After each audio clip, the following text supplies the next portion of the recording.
Hello, good morning. Well, good afternoon, barely, but it feels like morning to me. I'm so tired. Welcome to the Saturday stream. How are we all doing? It's the weekend. Weekend hype. Can you hear me okay? Can you see me okay? Can we have an AV check, please? Let me just move my microphone out of the way. There we go.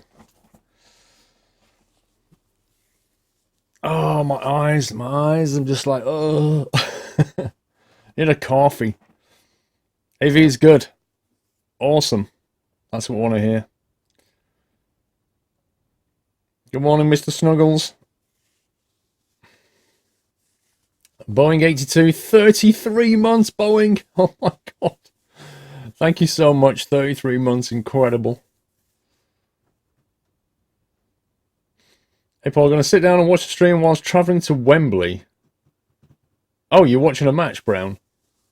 What is it, rugby or something? Chris the One, 8-month support. Thank you, Chris. Oh, my chat's frozen. Stupid chat. There we go, that's better. Josh Gibbs, how you doing, sir? Oh, man, can you make me a coffee, Josh? Wait a minute, what time is it for you? It's like 4 AM for you. Oh, my God. Right, I know for a fact Josh is in San Diego. That's 8 hours difference. That's 4 AM. That's insane. That guy's just weird hours. Do you have a month's support yet, Hubble? I don't know. You get your anniversary button at some point. When your payment next goes through, you get the anniversary button for a couple of weeks. You can click it then. It's 8 AM in Brazil. So you're 4 hours behind in Brazil. I would have thought you'd be more. Because, like, thinking about how you line up with North America's -5 on the East Coast. Interesting. Green Jupiter, 17 months, and Crilly3, 17 months. Thank you so much, guys.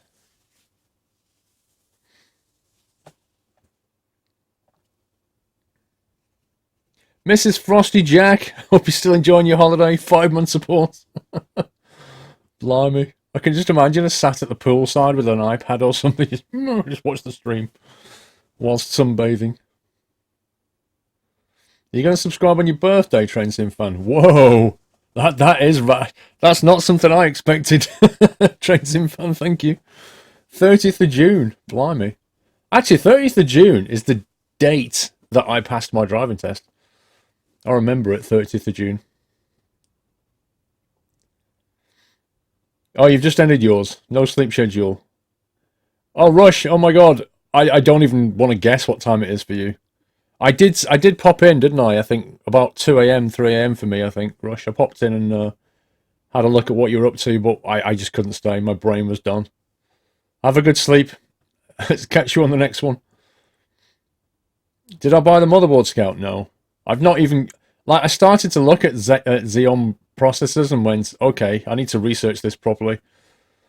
Because I don't know a great deal about Xeons. So there's lots of models and lots of options, and I don't want to make a mistake. You should do some ATS or ETS on the 30th of June. Why? That's random. Farmer Jock, 16 months. Thank you, Farmer Jock. Your dad agreed to sub in for your birthday would be a great idea. I might have to cancel it because I'm poor, but that doesn't matter now. Fair enough. It's 7 AM. I was pressured into drinking beer and streaming. Lol. Hang on, if it's 7 AM for you, and it's 8 AM for Josh... No, hang on, it's 4 AM for Josh. Oh yeah, that makes sense. Anyway, let's have a chat with Mr. Savamura. I'll get him to say hi. I'm flying with Mr. Savamura today. As we did last week. Are you going to change your gaming rig, Jod? No, the streaming rig. Yeah, he's here. Mr. Savamura, they're all crying out for you, sir. Are they? Well, one person is.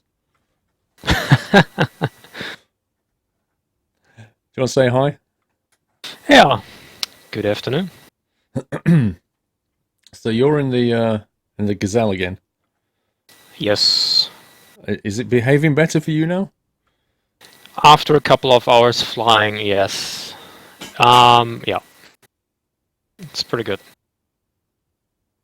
My streaming sign just randomly fell off my door. Now it's in pieces on the floor. Never mind.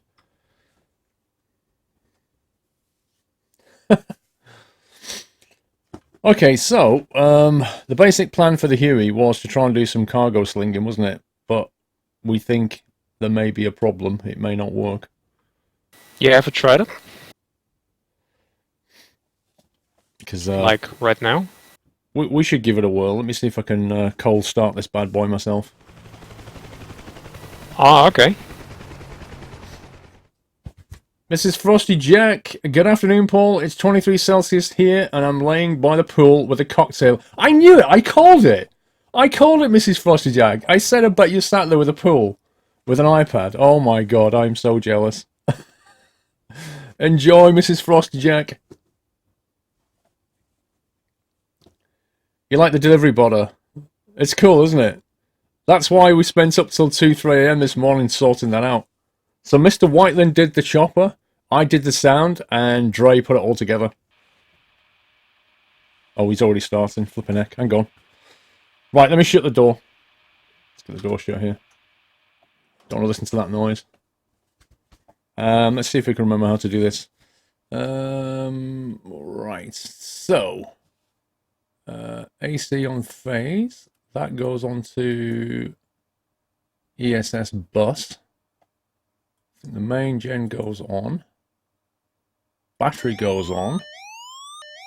Cancel the alarm. What else have we got? Yeah, look at my list. Battery goes on. Oh yeah, well, then we've got to test the panel with that button to make sure all the lights are okay. Then we're going to faff with the radios, even though... I think you sometimes push the dog button without noticing it. I think I probably do. It's an instinct thing. Okay. I apologise. It may happen again. I can't... No, absolutely no trouble. Put that on 3. Put that on TR. Put that on... put that on there. Wow, he's got his Gazelle going already. That's the radio's done. Anti-collision light is up here somewhere. There it is. Anti-collision light goes on. Engine gas lever into auto. Fuel pumps go on. Hydraulics go on. Trim goes on. Is that it? Engine and trim. Look at my list.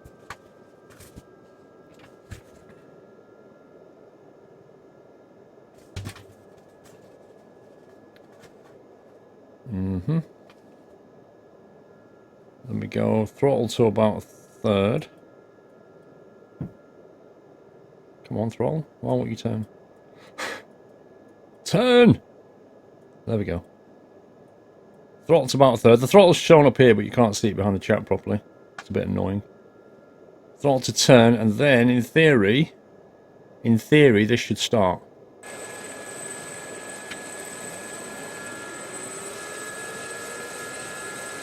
So hold on the starter. You should see some flames coming out the exhaust. Want to get the gas pressure up to about 40%, then go full throttle. Look at that. Look at the flames. How cool's that?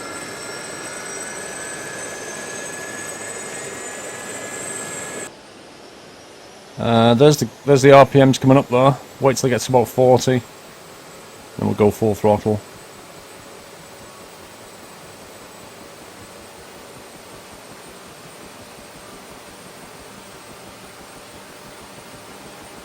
There we go. YOLO. That was fire in the hole.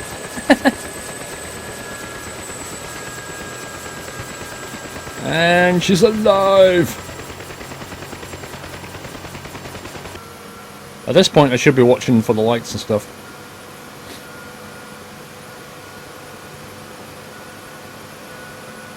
Okay, that's settled into a green position, that's good. So now we go for... Where is the inverter? Put the inverter onto main. I think we now put the generator into standby. That's good. What else have we got? Radar ultimate power. Okay, yeah. So we can turn on the... No, it's up here. We can turn on the radar radio altimeter. Is it that one? So in theory that should... There we go. So it's set at a low altitude to 1,000 feet, which is here. Like that.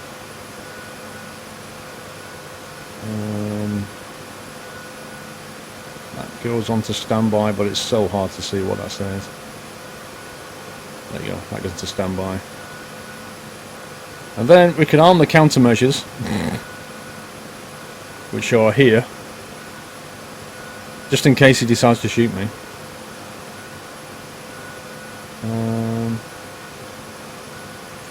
And then we'll leave all the weapon systems alone because I haven't really played with the weapon systems properly. Okay, at this point we should be aligning the compass, I think.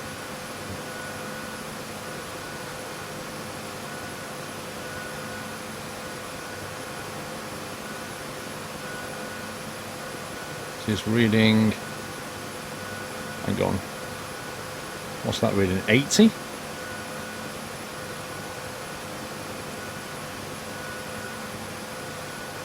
That look about right? Does that look about the same as that? Because that's going the other way, isn't it? 60, 70, 80 degrees, 90 degrees. It's just under 80.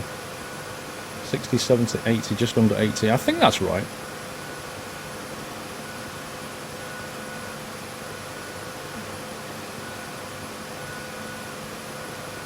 Why do I need a Xeon for streaming, Mr. Creeper? Because... I'll tell you why. Because at 1080, get this. At 1080, with my... Bearing in mind I've got an i7...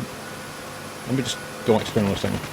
Bearing in mind that I've got an i7 processor, 4-core, 8 with hyper-threading, clocked at about 4 GHz. Bearing that in mind, 1080 30 FPS, it's taking 70-80% of my CPU. If I bump up the quality level from fast to medium, I think it was, it basically flatlines. So I don't need a Xeon, but if we have a Xeon, I can increase the quality of the 264 encoding. That's why. Mrs. Frosty Jack, by the way, you're the very first person to have a delivery in the Huey. You have that honour for the rest of your life. Right, I'm up and running. Alright. Still haven't worked out how to cancel the master caution light in this thing. Reset that. Does anybody know how to fly the Huey? How do you cancel the master? I just give it a good kick and then it shuts gone. and then switch off. Yeah, you basically, I get it now. You basically reset it on the same switch where you test it. Alright.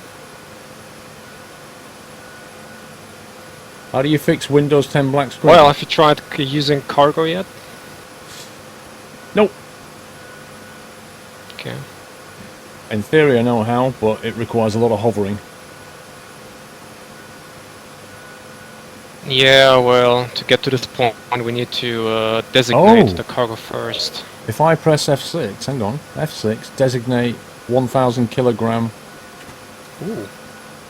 Right, I'm pressing F1, but it's not taking it. Okay.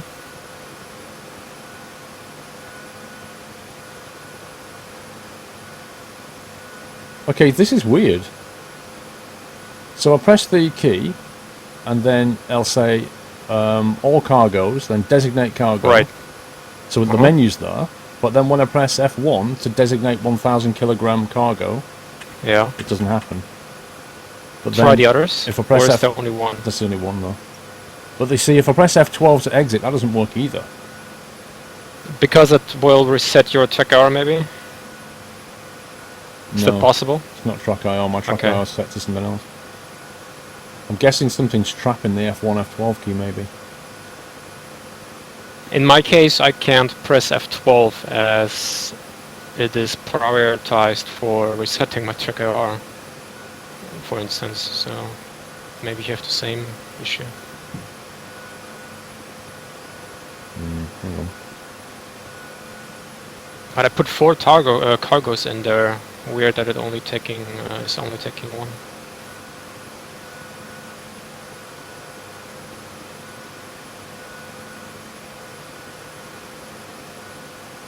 No, nothing's mapped at F12 in my track IR. Or F1. The thing is, it couldn't, you know, it wouldn't take both. Okay. Just the actual menu stops working. F11, Can you press F12. Can you press? That is strange. Can you press hashtag again to get out of it? If Or I is press it hashtag, frozen? it hides it, and then if I press hash again, it just brings that same sub menu back.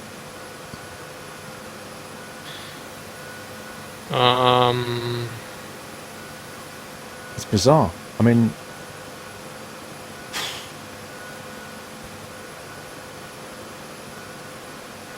is it mapped to something in DCS? Well, it's F1 is the F1 view, cockpit view, but try going external view and then try to press F1 to designate your cargo, and if it jumps back to actually your cockpit view, something is wrong there. No, it doesn't jump back. But equally, it doesn't take it. Pringle! Mr. Snuggles, you just told me that the delivery wasn't received in a Huey, but a Black Hawk. Hope that you're well, sir. Fair enough, Pringle. Fair enough.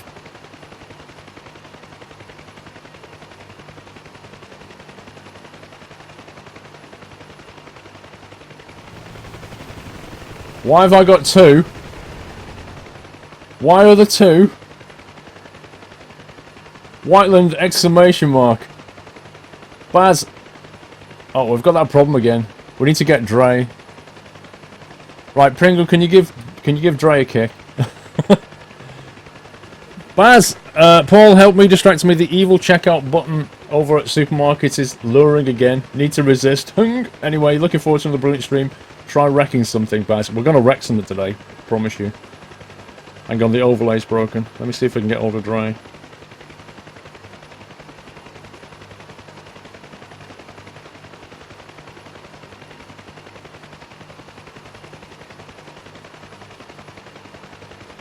What is the weight of the cargo again that is visible? I think it says 1,000 kilograms -2. Is the 2 which is standing alone? Is it like in the brackets or something? No, it says F1 1,000 kilogram -2. Okay. Because I named the cargoes 1, 2, 3, 4, and actually the 2 is the one that is the closest to you, which is on your 7 o'clock.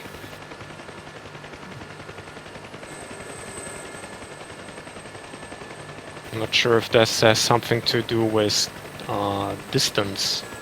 By 7 o'clock. So, yes, I placed 2 cargoes actually right next to us, and the other 2 are Oh, I still didn't know you remain put 2 along the here. runway. Okay, got you.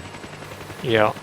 Can you try actually like flying closer to them and try again? Maybe this has something to do with distance. I mean, it would be hilarious, but maybe.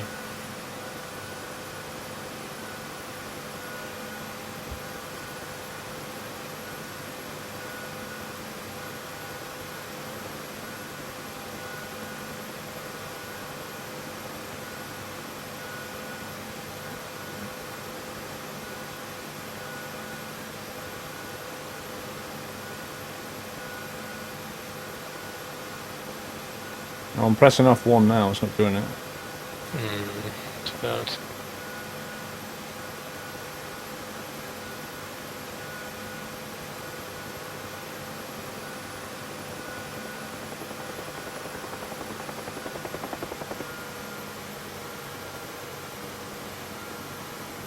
Let's get up in the air a little bit before I crash. DCS is don't crash squirrel. I like it.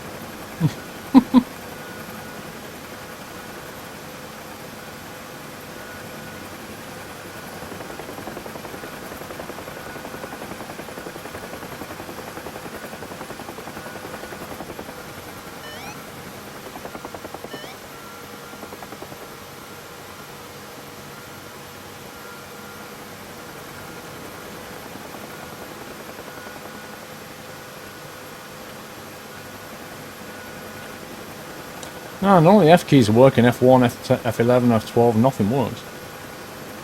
Yeah, I will try them as well. Hold on, I'll just get this craft to the ground.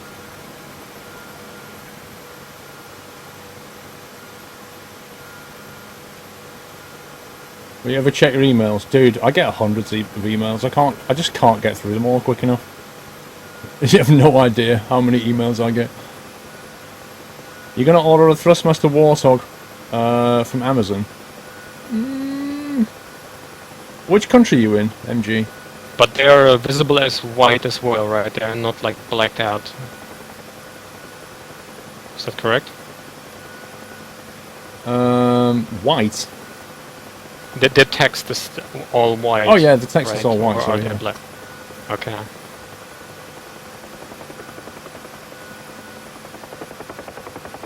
And when you press the button for the cargo, does the intercom disappear, or is it still remaining there? When I press, like, basically, I'm stuck in the menu. If you like, I can't. Okay, yeah. I can't get out of it. Yeah, because for me it actually works.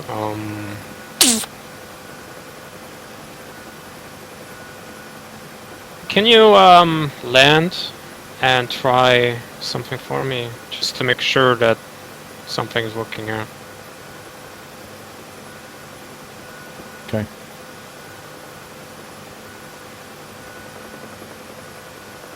We can try and land. Yeah, if possible, not far away, but maybe right next to me or something.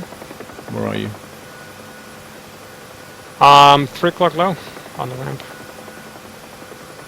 2 o'clock. Okay. 1 o'clock.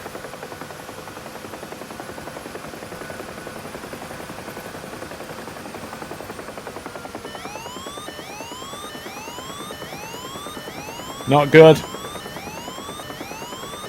Not good. Low RPMs.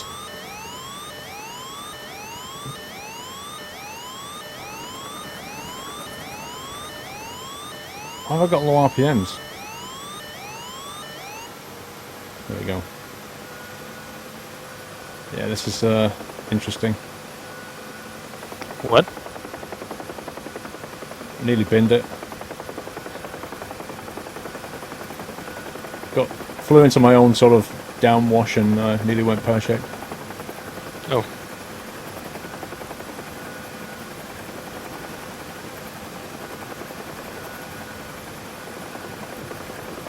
This thing is tricky.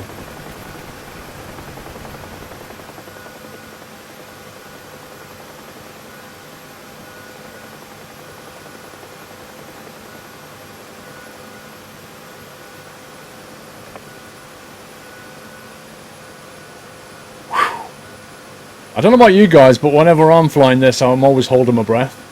Whiteland, let me try again. It's Okay, still broken, can you Whiteland. press left alt plus apostrophe, the button that is right next on the left hand side of hashtag. This should open your weaponry window. Yeah, On here you can actually, on here you could potentially, when the engine is off, change ammunition. But just for a small test, can you just change on the weapon panel just one weapon and click clear or remove, and then press OK? Because on the it should then rearm your aircraft or your chopper, and knowing that it works, we know that your aircraft is actually seen as a friendly on this airbase. Yeah, it says request rearming. And then it should say copy, or ground crew copy. Is that correct?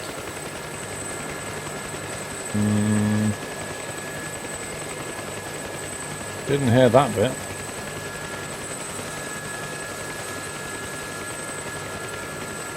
Well, if you wait a few seconds, we should visibly see the weaponry change. Yeah, there's 3. I don't know what Dre... I'm trying to get hold of Dre. Because if you cannot rearm, something went wrong in a mission that you cannot basically contact ground here. Which is bad. Could be it. It's like stuck in the menus though, it's weird.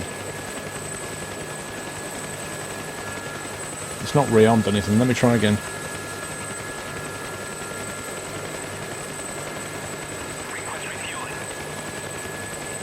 It says... Oh no. It says player, request refueling, request rearming, and there's no response. Alright, let me... Somebody's saying I think you need to open the door first.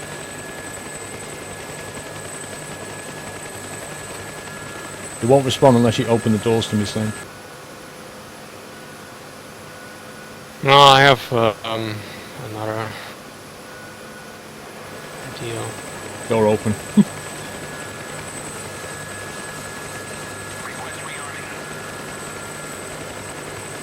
Okay, even here I could rearm. Well, you can. Yeah, I'm trying out maybe even the ramp position and very specifically on this airbase is defined.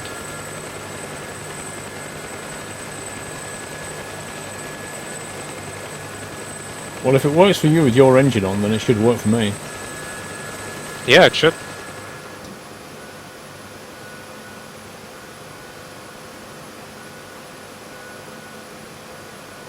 Shout freezing on tablet a lot. Strange.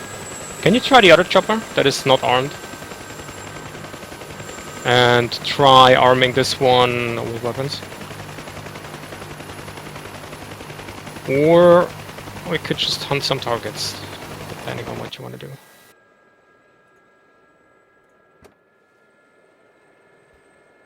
Okay, I'm in the other chopper. Okay, try the same button, left alt plus apostrophe. And, well, assign some weapons to you and it should say ground crew copy once you requested it. How do you assign a weapon to a particular slot? In the menu, make a right click in one of those boxes with your pylons on it. Or go to select payload and select one of those pre-configured payloads and click OK. Okay, I said request rearming and got a copy response. Okay, so you can at least do that. So, I'll just wait now and hopefully I'll put some guns on.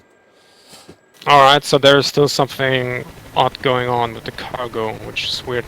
Nothing changed with the cargo. If you press hashtag F6. Pringles, Paul, I've gotten hold of Dre. He's going to reset it via his mobile as he's currently not at home. He will then send in a delivery and then call me back, see if it's working. It looks like it's working, Pringle, so just text him and say it's fine.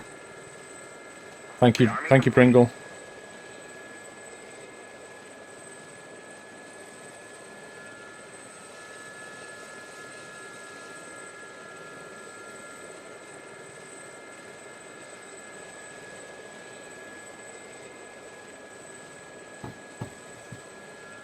Yep, rearming done. I now have guns, so that works fine.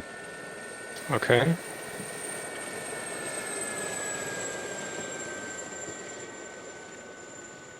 Put some rockets on it, Baz. We're trying to do a cargo pickup.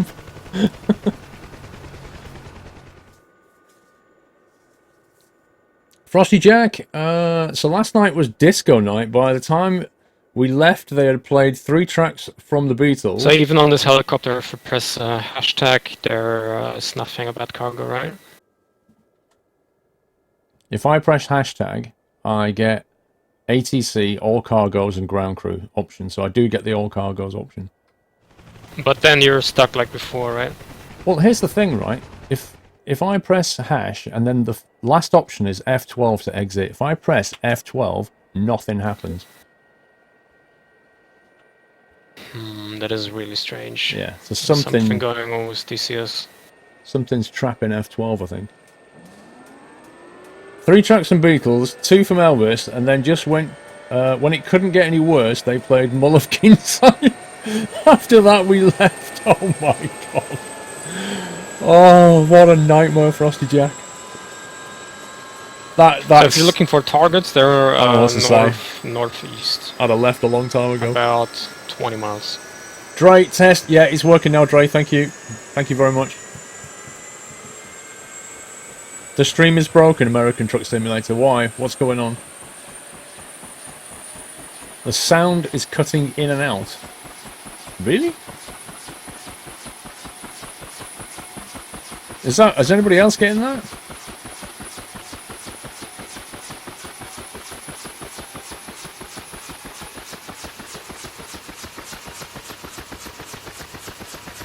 I can't think what it would be to fix the F12 key.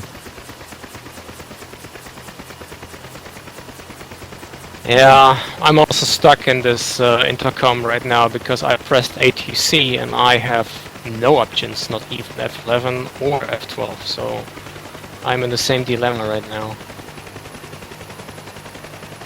So everybody else is fine. Okay. Is the F12 key linked to track IR? No. I tried. I looked at that. Or I need to touch the ground again to contact ground. No, I tried that. F12. See, if I press F8, it goes into ground crew. Actually, no, it doesn't. Blimey. No, it was F. What was F8?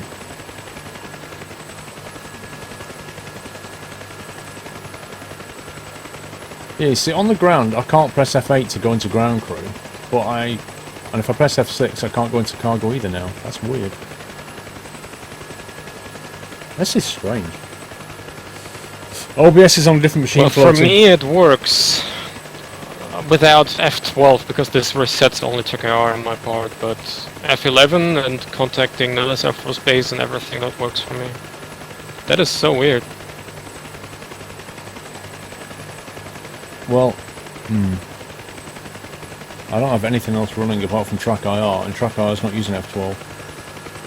I could even exit track IR to see if it works. Okay, we'll sort this one out. Watch this. Right, track IR. I'm going to exit that. Okay, I've shut my track IR down. So now I have no track IR. And I still can't press F12. Strange. It's not track IR, guys. Okay, do you want to hunt some targets or do you want to switch to the A10 right away? F6, all cargoes.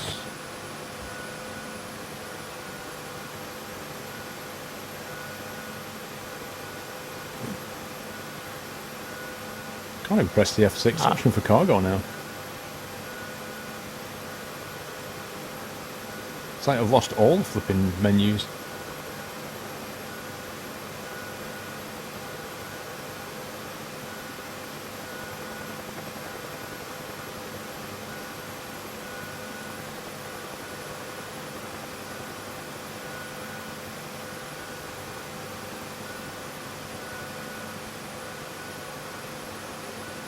Default screenshot button for Steam.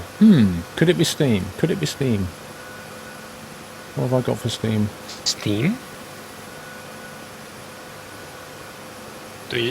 I thought you would have the installer version of DCS 2.0. Do you run Steam on DCS? Steam? Well, I'm not running it from Steam, but F12 is the screenshot key for Steam. So could that be it?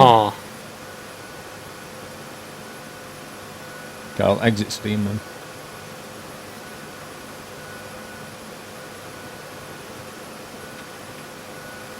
Whoop! Whoa, that was close. The collective is still something in hovering that is really like taking a while to get used to. So what I'm going to do, I'm going to remap that key.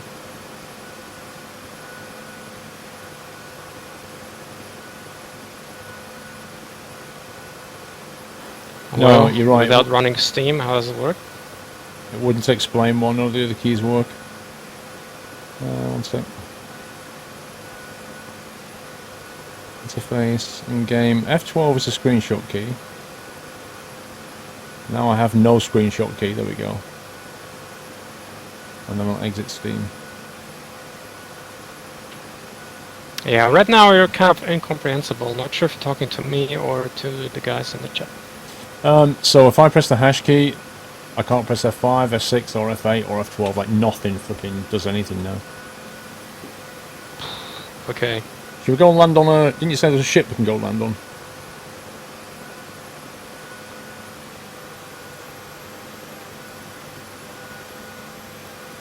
Because I was making the other missions. Ah. What, as in you've not done it, did you say? Yeah, forgot to do it. You want You're cutting out. They're... Say again? you want to take out some targets? They're northeast. Oh, you've gone down quick. Mind you, that's a Oh, it's gazelle. okay. But it doesn't matter, does it? See if you can map the F keys in DCS. You know those radio commands, F12 to this, F8 to that, are they changeable at all? Yes, of course. You have in the DCS settings something like communications, and then you can change all these buttons to different buttons as you wish to do them.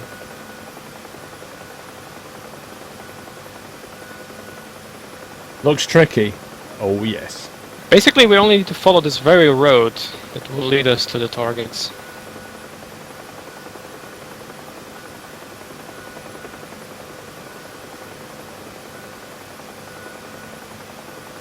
I think it's way more maneuverable than this.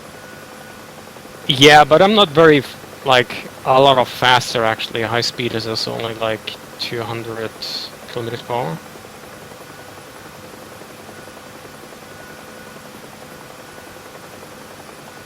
Looks like you're getting a second sub freeze. Are we? But I can do this. That's insane. A barrel roll and a gazelle. Uh-oh, uh-oh. I thought you lost it then. It is still very tricky to control, but yeah, the collective is very sensitive.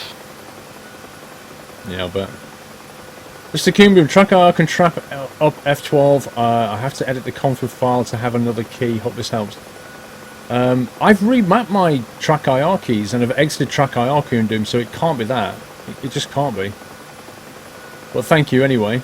Mr. Perry, do you have any other programs or plugins running? A program for the controller on your keyboard? Well, only I guess the drivers for the controls. But I don't think they trap F12, to be honest. Make sure that they're turned off and just minimised as well. I don't think I do, Perry. But even if it was F12, like, I can't press F8 and I can't press F6. Like, none of it works. It's just a bit odd. The gazelle looks like a bug. Yeah, it looks like a wasp.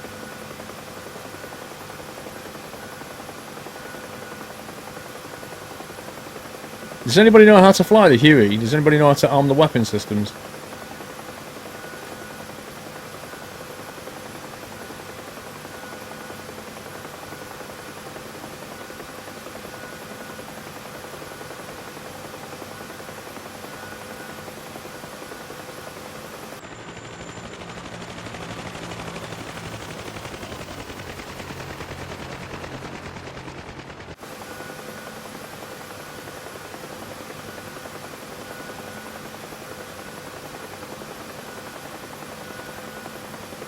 Restart it's probably just bug faulty. Never really got it to work properly. Why have I got a master caution light down there? Oh man. I don't know how to move my viewpoint now without track IR. Where'd you go? Oh, there you are. Yeah, I'm scouting a little. Without my track IR I can't look around easily. You cannot switch on your tracker again? I think I can, but I don't think it picks it up. Ooh.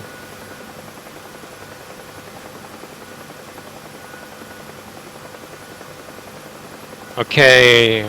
about 3 miles in front of us, there should be like a little factory structure, and behind that we have yet another couple of buildings, and then on the left hand side and on the right hand side you see about 5 dots. These are the targets. I don't know where you are right now. You've gone off my screen. I'm at your 2 o'clock high. You will see the targets when you're very close, but that is okay. These targets will not shoot back. I see them. Only trucks.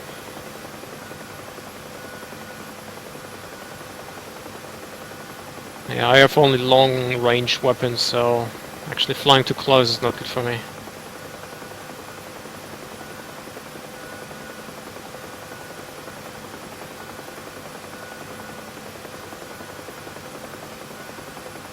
I'll go and have a look at them.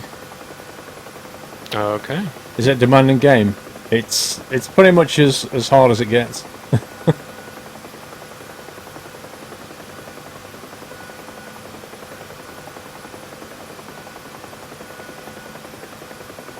Yeah, you see, if I started track R now, but the game doesn't activate it again. It only seems to recognise it when you start it up. Okay. Are these the targets by the buildings here? No, they're further ahead. Oh, fair enough. Behind those hills. Ah, sorry, okay. I thought they were here.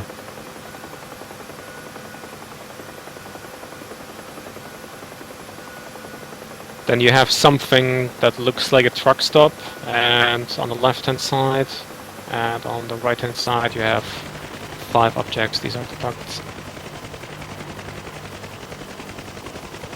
It should be on your 10 o'clock actually. You're flying away. Yeah, you said it was over the hills. Yeah, over the hills you had on your 12 o'clock when we maintained heading. Okay. Confused. Now on your 10 o'clock, almost 11 o'clock, you should see them. Look at the highway, and right next to the highway you see a bunch of trees, Yeah, I see a the couple of target. buildings. I was just confused when you said over the hill. I thought they were over the hill. Like the hills on the Yeah, right. I thought you were still flying the same course as me. But I see them.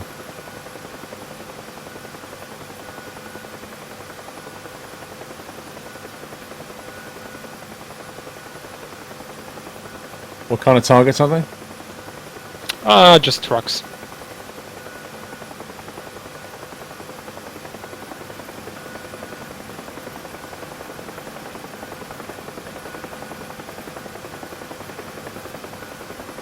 No, I don't train sim fan.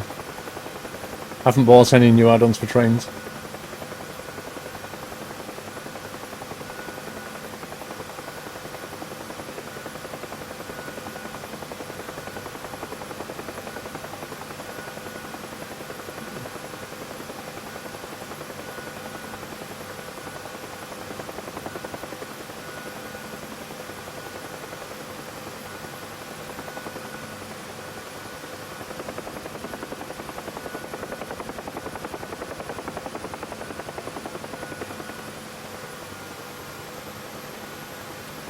Gotta work out how to use the weapon systems now. Right. Try to look for a big button that says arm. Try some. This is like... Without track IR, I can't even look down. How do you look down in the camera with keyboard? The numpad 2. You look down, 4 you look left, 8 you look up, 6 you look right. And 5 centers the camera again. All guns. Don't know what that does.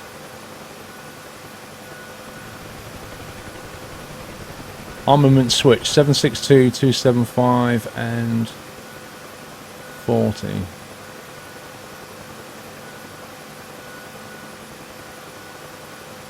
Do I need to do anything else?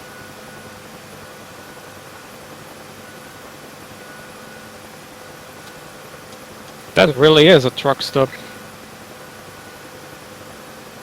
Or something.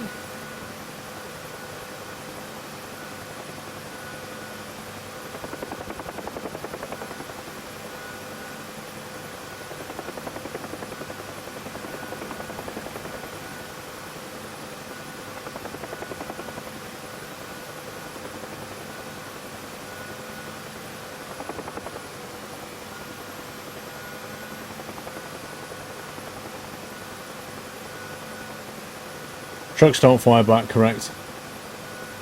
Who are we up to here? Spec Silent Sean, I found that the strict software can lock up keys. I had to switch it into hardware mode of the mouse keyboard to certain things to work properly. Okay, Spec Silent Sean, duly noted. Mr. Perry, don't know if you can copy links from deliveries, but I found this forum post with a solution. Can, hang on. Paste and go. When I bring up the radio menu and I'm able to select F7, F9, F11, F12, currently I'm stuck in the meshing, I believe. I'm supposed to use F10 to contact friendly. Sounds like using track IR, remap the keys and track IR. I had the same problem when I reinstalled the latest version of DCS and track IR yesterday. The solution was to delete the default profile via Windows in the track IR folder and remap the F keys in all other profiles. The weird thing is, though, if I exit track IR, it doesn't make any difference, Perry. So is that still the case? Sorry, somebody found a forum post about it, saying about the ATC menu and a solution for it, and track IR and stuff. But if I've exited track IR and it doesn't change anything, I can't see how that can be my solution.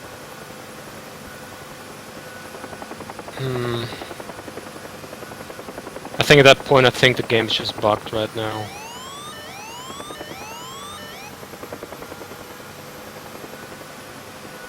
How do you physically move in the cockpit? How do you, like, slew yourself? Because there's a little button on the Huey above the master thingy that... Above you... Right. What direction do we need to... I need to go forward so I can look up. Yeah, right control plus right shift and then the zoom button. The zoom button is on the numpad, the multiplier key. Then you move forward.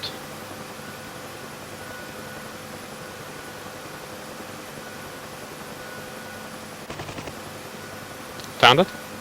Yep.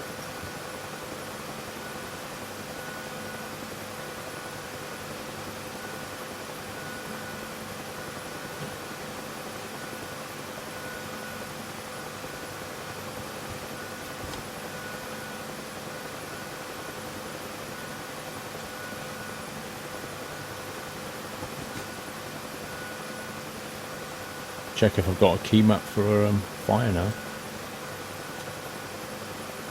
Pilot's trigger ICS.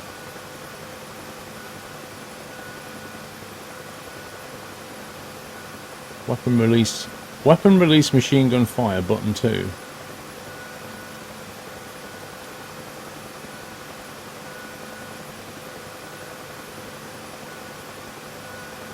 Which is button 2. Wait, button 2 on the crosswind? Right. Machine gun fire. We're going to put that on. Incomprehensible.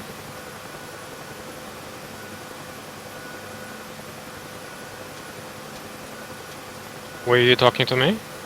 No, sorry. I must have a button map that keeps pressing the thing when I don't want it to. I was trying to map a button to the machine gun fire. Oh, okay. And it had maps it by default onto my rudder pedals. Which is not a lot of use.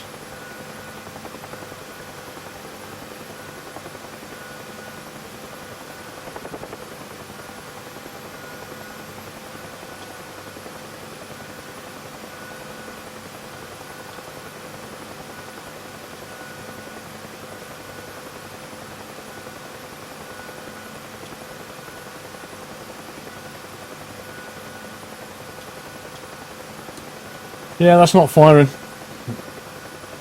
It's not firing.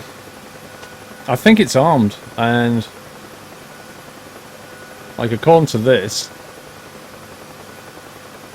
that's got a red light saying armed. That's on all. 762 armed. Weapon status.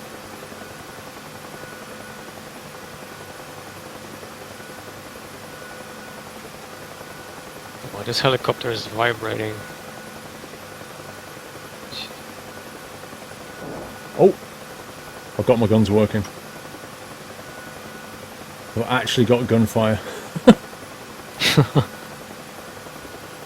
Yay, I can shoot stuff. Basically the problem was, apart from the button mappings being wrong, I had to choose the right ammo type.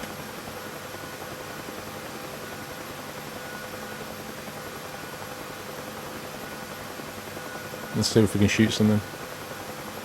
So let's make a proper pass at this.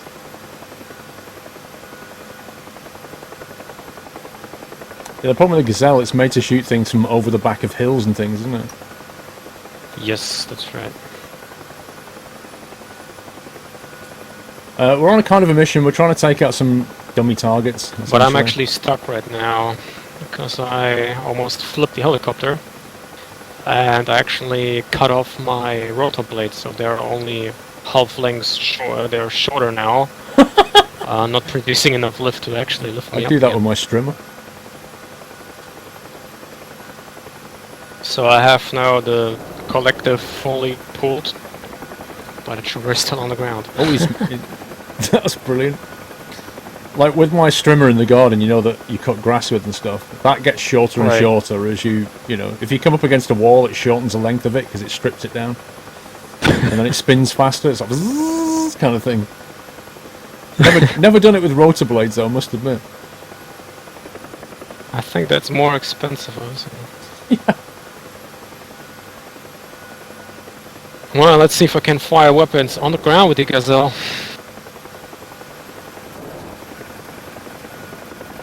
Man, I missed them all completely.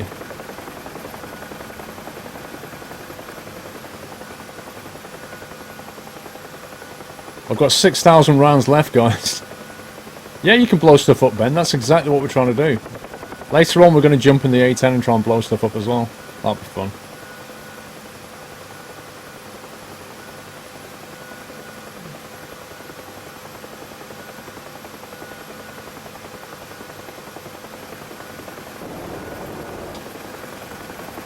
Flipping X is hard.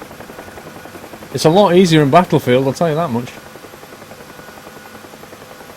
Zoom in. Is that going to make it harder?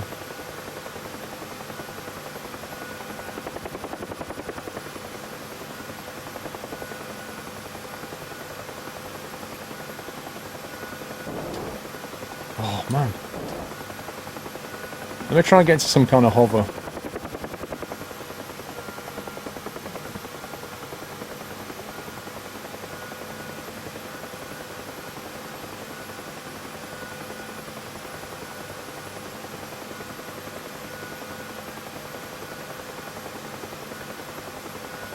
War Thunder Simulator Battle. They're okay. They're pretty tricky. The problem I had with War Thunder was trying to map all the controls properly.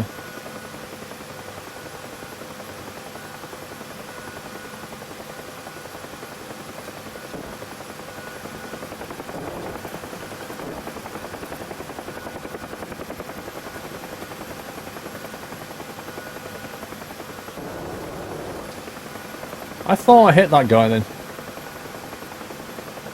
I don't have any rockets loaded, Trenton fan.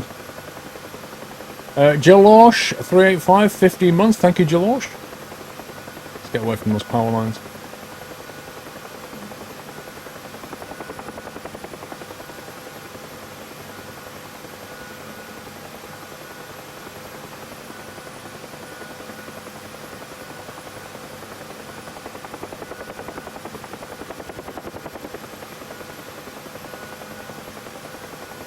Seriously hard, this.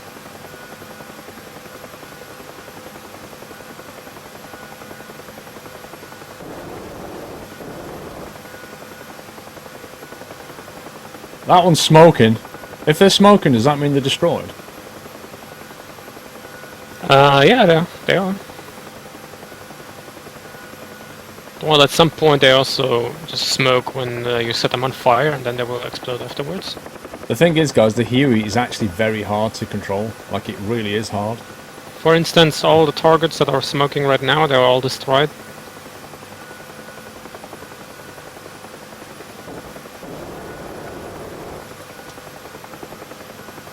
And you just set those on fire.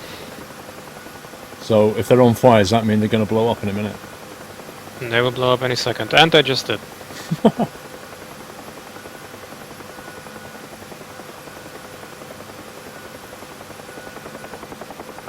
I don't know, this game's free to play. Unfortunately I have to buy the Huey, but if you don't believe me, go and have a go. It's pretty tricky. I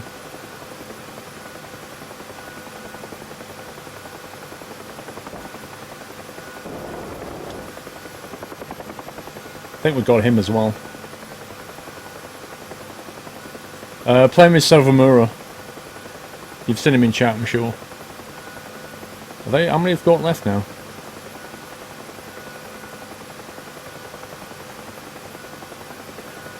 One, two, three. Those that are not, well, burning.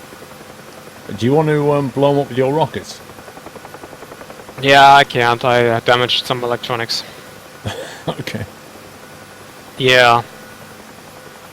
Even my rotor blade is broken.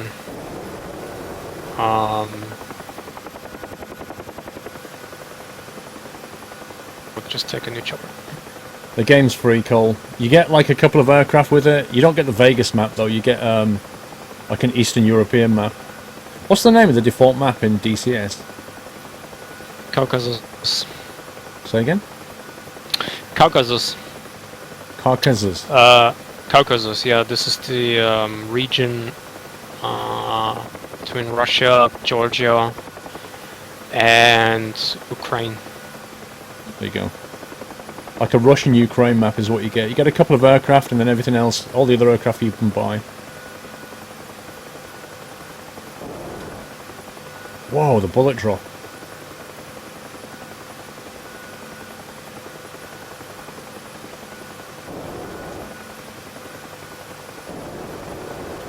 I just noticed the Gazelle is a death trap. I cannot eject, not even jump out.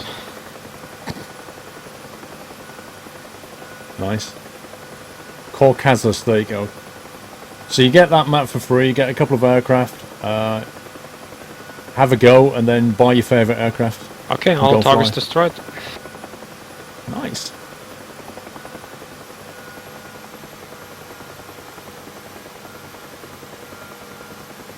Right, should we fly back to base and land and try somewhere else? Sure. Just follow the road, yeah? Just follow the road, yeah.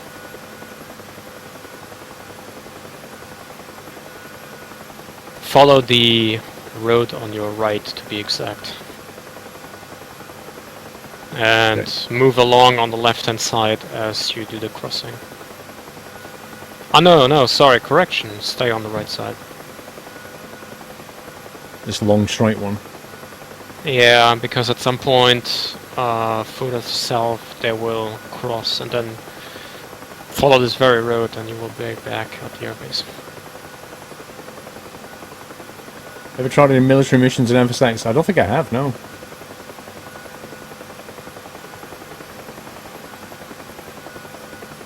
These friendlies?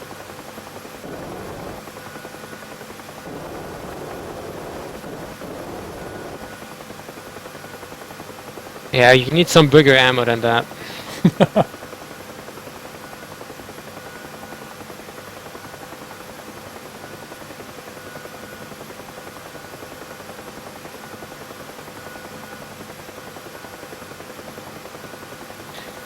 Too bad that the cargo doesn't work. Well, it does, just the menu, isn't it? Strange. Yeah, still though, it's strange.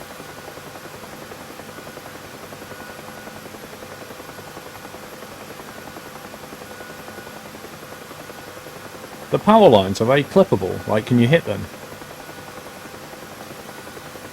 The power lines, they are not.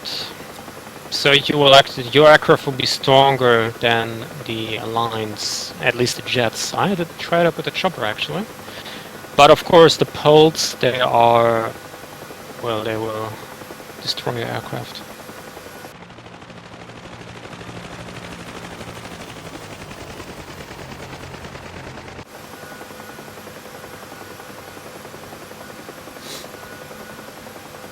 Have you tried it? The power lines, no. Okay. I just Because with wondered. the jet, with the jet, you can very nicely cup them, and it makes like this electrical visually flash. Oh, wow.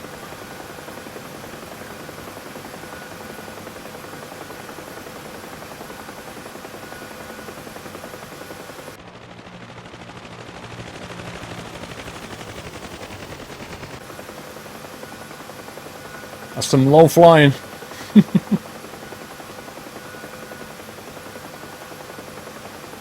I think I have the Air Force Base in sight. Okay.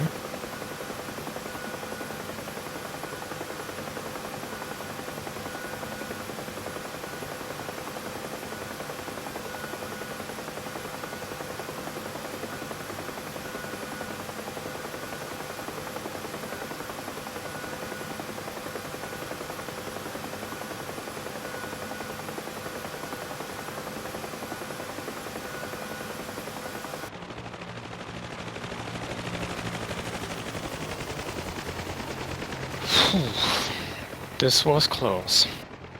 What? You got close to the... I slammed on. I was flying a low-level tight turn, and I overdid it a little bit, and I smashed to the ground. And this impact actually blacked out the pilot. But at the same time, I was the aircraft was under control again and lifted up, and did a really strange move just now. Really scary. You probably find me in a fireball. Oh. So all the chat was saying, go on, try it. Fly through the power lines and see what happens. So I flew through the power lines, got an electrical spark, the rotor blades fell off, and the Huey just dropped into the ground. Ah, okay. As I would expect if I flew through a power line. Yeah. Good to know. Well, there you go, guys. That's what happens. What a surprise. So we're just watching you land now. I never said I was going to land now. Playing around. You want to fly for the A10 mission? Yeah, yeah. Alright.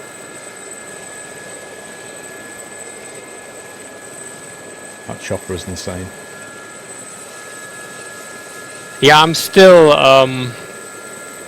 with the collective. For instance, if you are in auto hover, you only need to give a very little amount of right rudder. But if you then move forward, give a lot of collective, you need to push the right rudder very hard to maintain the line of sight in front of you. Otherwise, you just rotate around. Right. Because this is what the aircraft can do really well, like rotate around like crazy, like this. It still bugs me out at some point. It's just insane. Yeah.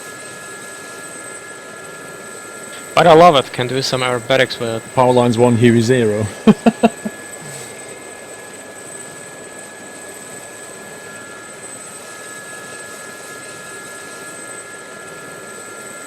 I just can't believe how maneuverable that thing is. Yeah, it's insane. It's just got a giant box on top of the cockpit as well. Yeah, this is actually my targeting pod I look with.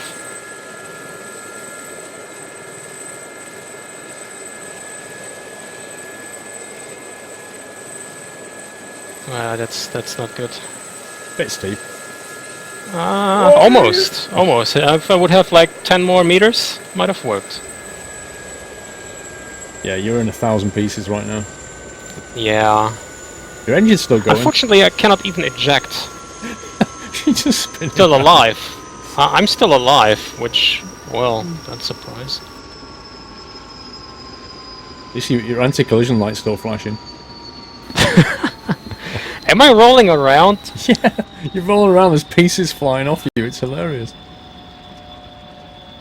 It's unbelievably funny. I can't believe the physics on this. This is awesome. I'm not doing anything. Why is it rolling around?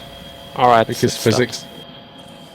Jeez. That wasn't me flying.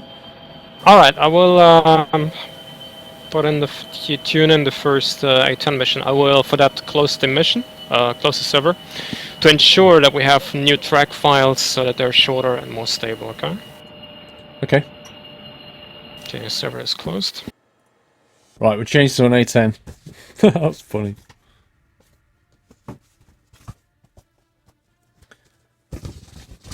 Let's go and shoot some stuff. Oh, I need a cup of tea. And servers open, same password.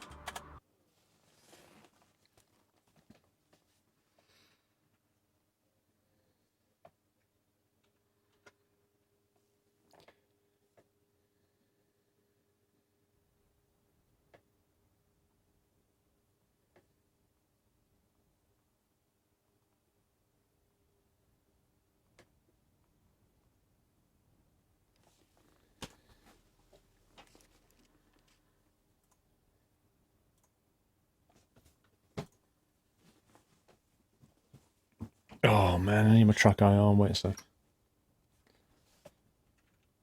I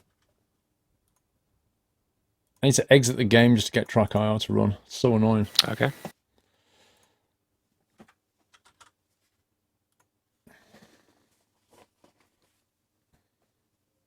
Train sim fan, it's not like just jumping in different trains and just having a go. When you jump into a different aircraft, you have to remap all the controls and find out specific controls for that aircraft. It's actually quite tedious. What do we want? Multiplayer.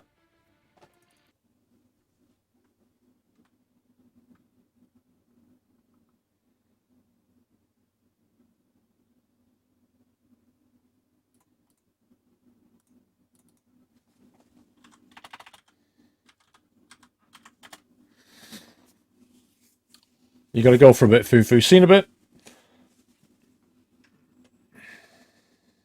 Don't you have simpler modules? No. What's simpler modules?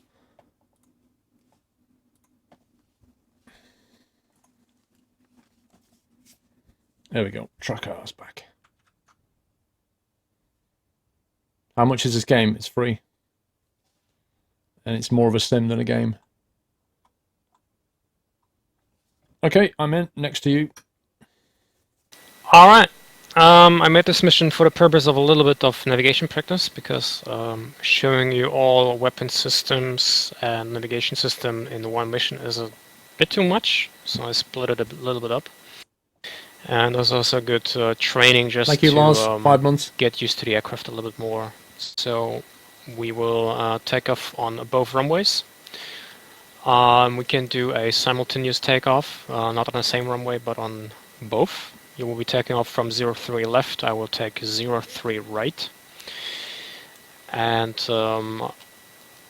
once the aircraft is started up and ready to go, I will show you how you can toggle to waypoints, how you can read informations from waypoints. And then we can simply follow the course. If you press F10 and zoom a little bit out, the course is going to be, they will be flying northeast, about, how much is it?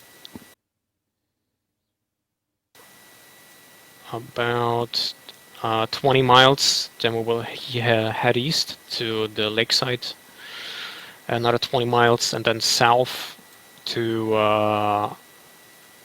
the delta of the lake, and then flying west towards Vegas.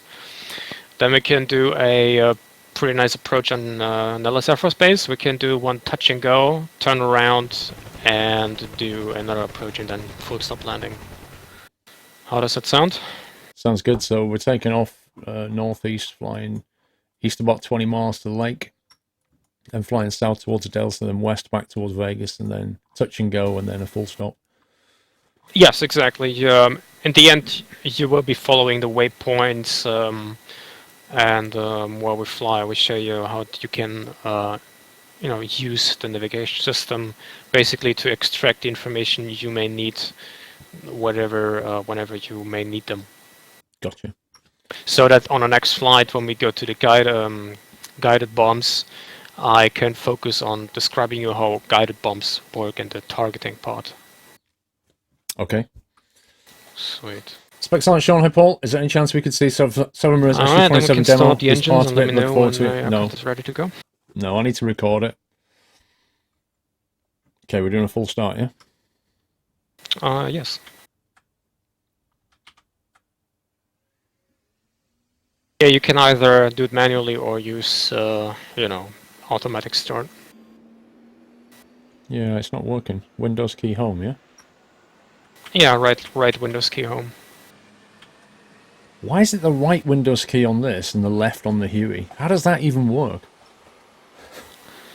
I don't know. Can they not decide on something? What an ugly jet. The Warthog? I really don't know. Just I just get used to that. I wouldn't call this jet ugly to its face.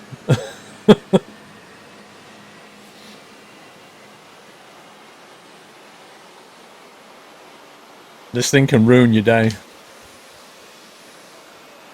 Do it manually? Yeah, of course, yeah. Yeah, I know exactly all the switches to press. Just take a look at the commands at the top right. That's all the stuff you'd have to do manually.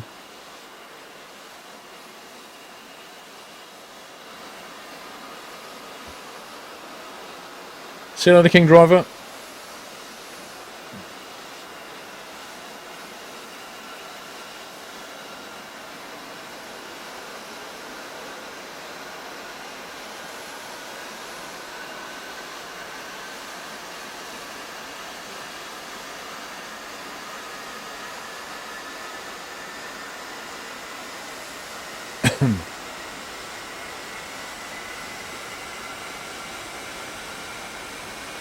Yeah, this aircraft can ruin things before they even know it's there.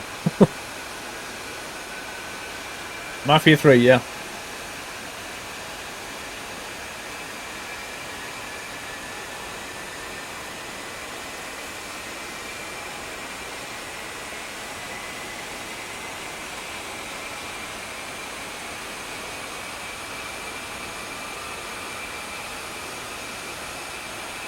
I don't know how long the training course takes, Devo.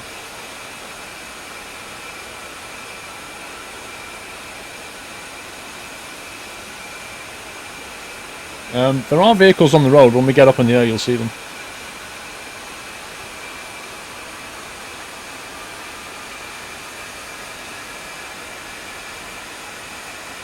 Finally, Twitch added DCS cover art. Wow, did they actually go ahead and do it? It's been like a black DCS thing for I don't know how long. I can't remember which one it was, Pugster.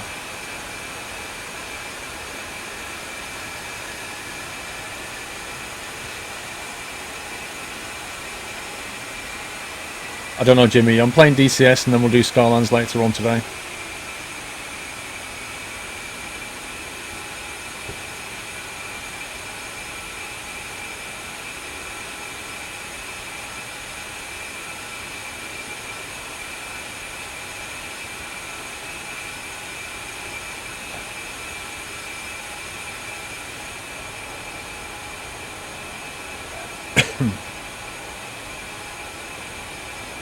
That's a very, very big bomb I've got underneath. That is actually a drop tank. If Fuel. you go... Yes, that's fuel. I mean, of course, we will not need it, but just for... Well, for the nice looks of it, that we don't fly too empty-handed. Apparently, the Twitch has finally added cover art to DCS. You know, the game. Oh, really? Oh, that's nice. You know, each game has its own cover art. They've finally added a DCS one. Oh, sweet.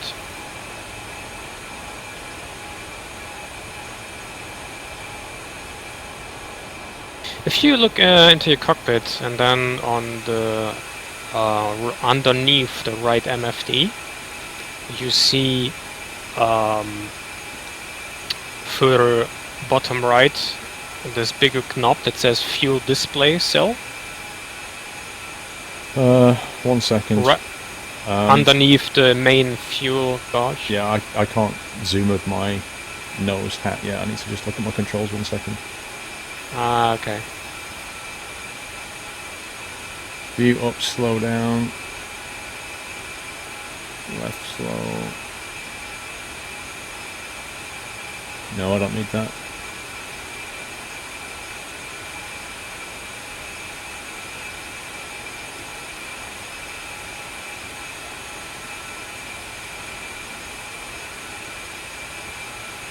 Where's the view zoom key?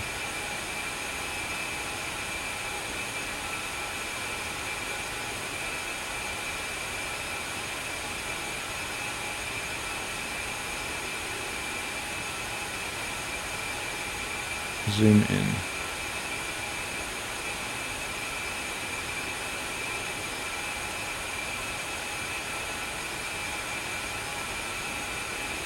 Whoa, what the? That's not what I wanted.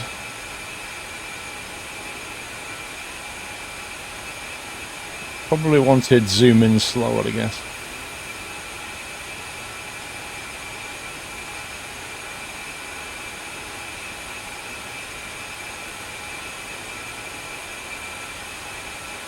There we go.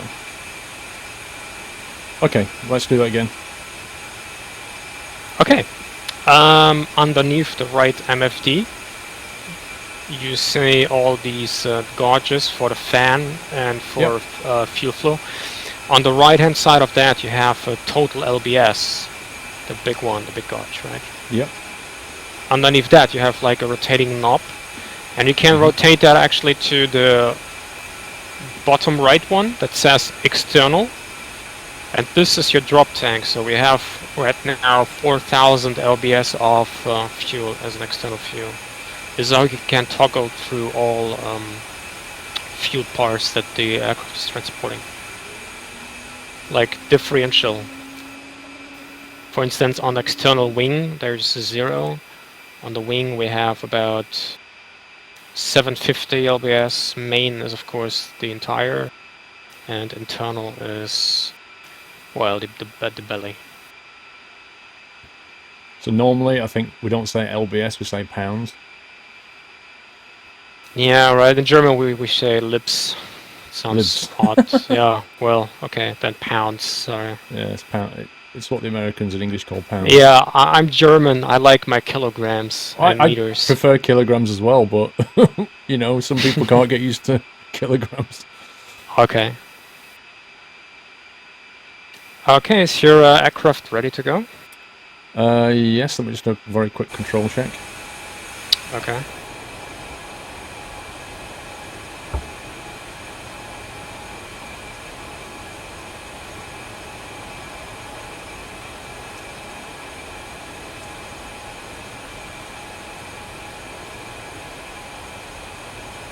Yep, seems to be fine. Okay, then please take a look at your left MFD. There you should see a map, right? Yep. With your right, and then on the left-hand side on those knobs there is map, MAN, or map auto. Sorry, where am I looking? On the left MFD, you have around it, I mean directly around it, the MFD buttons. Yeah, yeah. And on the left-hand side, on the vertical line, you have map auto. Yep. Or man, and click it once, and it should say map off. Yep. This is now your more digital device to have a referential point where you are. So waypoint 6 is the last waypoint we're going to land, and the line that is almost horizontal going to the right is the first waypoint. So you know how much you're on course. You can change that to your liking, then click on map again, then you have manual, and then again you have map auto. If it's on auto, what would that do? For example, it will automatically add visual functions like the targeting pod. Once you activate the targeting pod, there will be like a diamond silhouetted object showing up, showing you where the targeting pod is aiming at, and that can show you this on the map as well. Okay. Okay, then you can take a look at the head-up display, and you have on the bottom right and on the bottom left numbers and letters. On the right hand side, you have something like 10 R and then 0/initiate position, basically. Underneath you have like 0.0 M and DTS. In the right bottom corner is basically... Stop, you've lost me. All right. Which screen are we looking at? At the head-up display, it is in the front. Oh, okay. Sorry, right, carry on. On the bottom right of this, you have the time. One above it is... I actually forgot that. One above is 0.0 M. This is the distance to next waypoint. This is in miles and DTS. Underneath the head-up display, you have the keypad, basically, with numbers, enter, MK, and these kind of things. On the very left of that, you have like a whipping button that says steer. Yep. Click on the plus once. And it should change on the head-up display to 1 MSN 000 and then 13 miles DTS. Let's move it to the first waypoint. Exactly, and this waypoint is 30 miles away, and also on the head-up display where your flying cursor is, like the P point, will also visually display where the waypoint is. You can practically aim at the waypoint. You may have seen this on other jets as well. Basically, with this button, steer, you can toggle through all waypoints all the time. There you see the distance and everything. So at first you can set it to 1. And as the right MFD is set to CDU, it also shows you specific waypoint information if needed. For instance, the coordinate, it's 36 degrees, and so on. Wind is not given. I have set 0 wind in this mission to make it a little bit easier. Okay. Cool.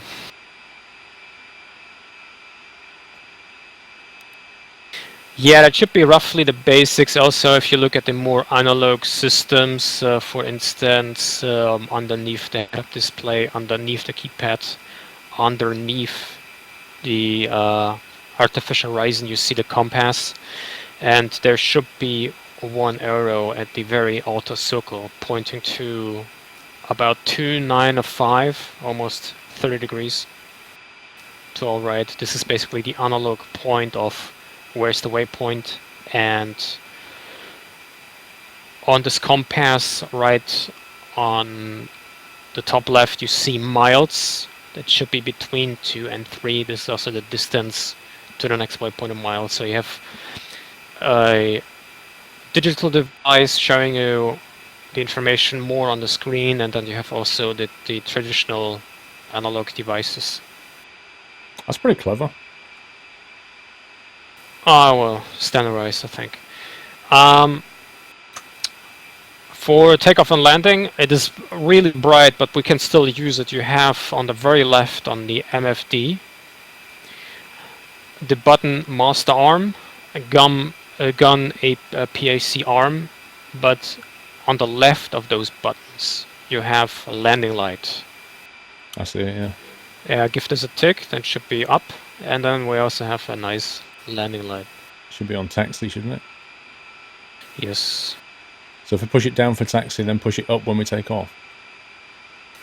Yeah, that is exactly how it works.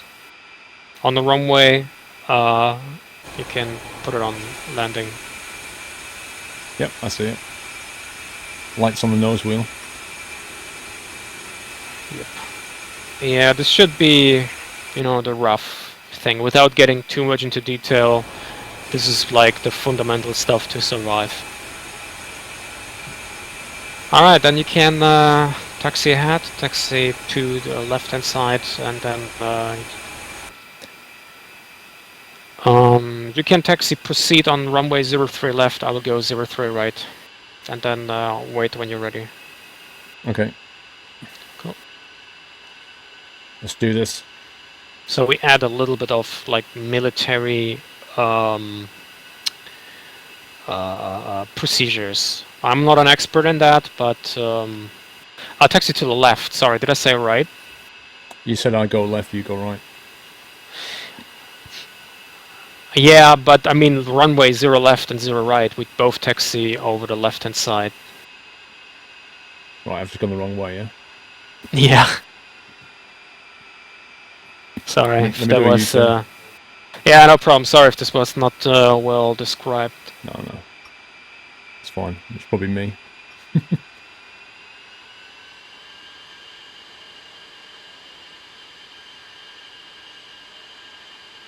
Yeah. I'm pretty sure, same as you, not 100% familiar with the database, that we can actually use the takeoff the taxi line names, for instance, Alpha Bravo and these kind of things. Let's not make it too complicated.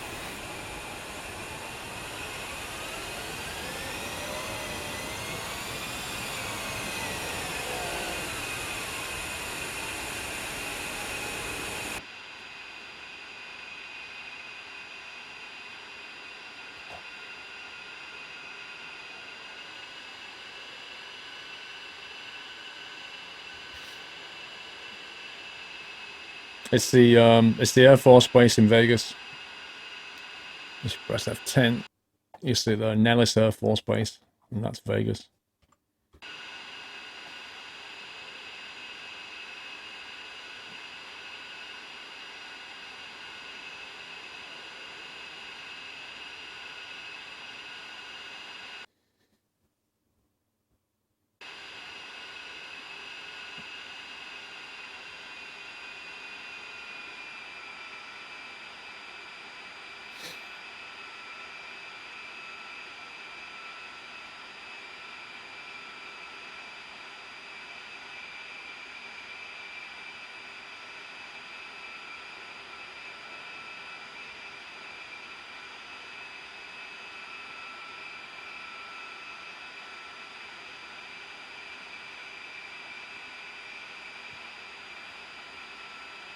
Hang on, how do you brake in this thing again? W. Didn't I have to map a control key for this? I think you did, actually. But it's okay, you can still keep rolling ahead, then there will be another hold short for runway 03 right. Dr. Dre, hey! Hey, Dr. Dre, how you doing? I remember last time we flew, it was the L39, where you had the wheel brake on your pedals, but you also needed the wheel brake to steer, so that was a bit more difficult. That was it. That was a pain. Yeah. Right, so you're taking that runway. Yes, you can take the next one. So that we do a simultaneous takeoff, but not using the very same runway. I have to remember what I've mapped the brake key to so I can hold the brakes while we take off. I don't know if I did toe brakes or not. You can just check that. So once you're on the runway and stopped, you can just take a look at adjust controls.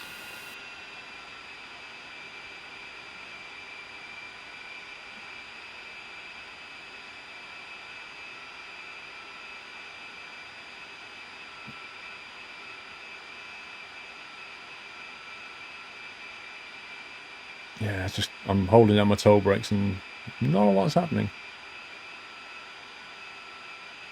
Yeah, well, I think you just assigned that to the L39, but you need to assign this again on the A10 separately.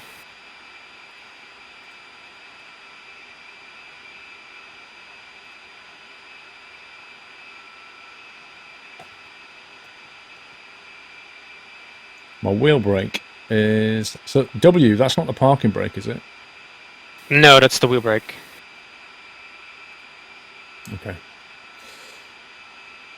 Right, I know what it's assigned to, so that's fine. I am... Flaps takeoff. Put the landing lights on.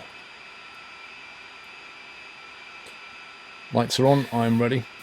Okay, hit the wheel brake, set power to 90.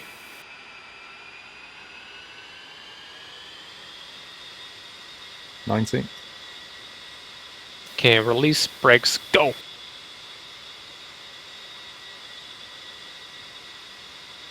Okay, you can start rotate at 140 miles per hour.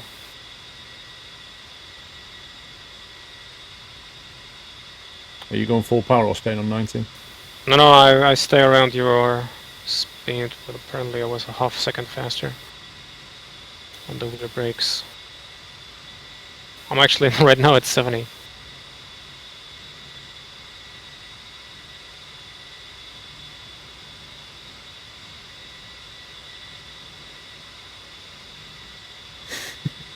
It's like a drag race.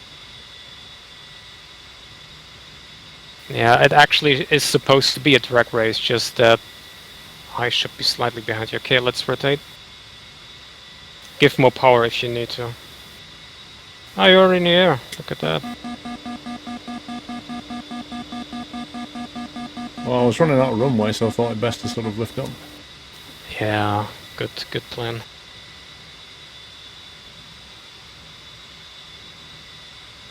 Looks good though.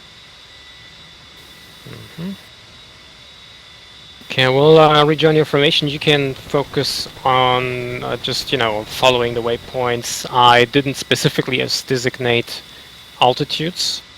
So if you like, you can just stay on about 6,000 feet and let me know if you do bigger movements. I will be on your left-hand side, so if you decide to turn, well, a little bit harder to the right, you will at least not collide into me. Okay. On your head-up display, you should see now, like, a square on your slight left-hand side, maybe? Oh, that's the waypoint thing. Yes, this is the Nice. waypoint. Waypoints automatically switch to the next one once you fly over them or are close to them. I think it was a half mile. Don't forget to use your trim, so making that flying very smooth. Trying. Okay.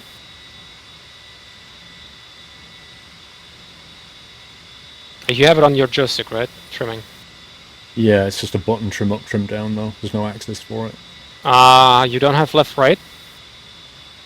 Left, right, what do you mean? You can also trim left-right, like your ailerons. Oh, I haven't trimmed my ailerons now. Okay, because we have a targeting bot on our left-right wing, so actually the aircraft could bank to the right. If you notice that. Yeah, I see what you mean. Yeah, it's listing to the right. Okay, just press.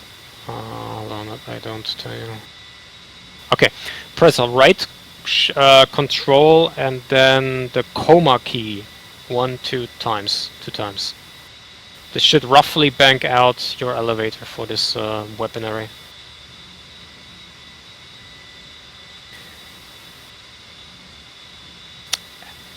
Does it? Yeah, I don't think so.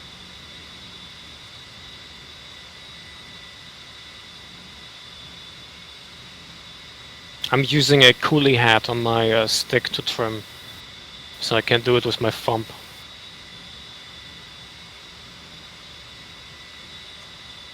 Once you have the right control full stop trim to the right. Yeah, coma is trimming elevator left, slash is elevator right, point is nose up, and this other button, which I forgot which button it is in English, is nose down. But you have vertical trim on your stick, so that should be no problem.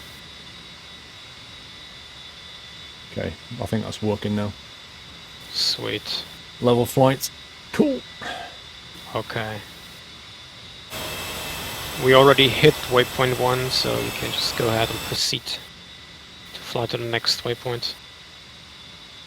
Yeah, I was too busy. And if you can just give about 90% power, that would be great. But as we are not flying with any weapons, you can also give 85, so we maintain about to 40 miles per hour, something like that. Okay, I was on 90, just throttling back to 85. Alright. You can take your time, as much time as you need. There's no limitation to any missions. Yeah, just flying back onto the course. Alright. Oh, there's lots You of can do focus all on- kind of crazy turns, just not left. Do you have a curve assigned to your joystick? Oh, what, sorry? A curve to make the Yeah, sensitivity.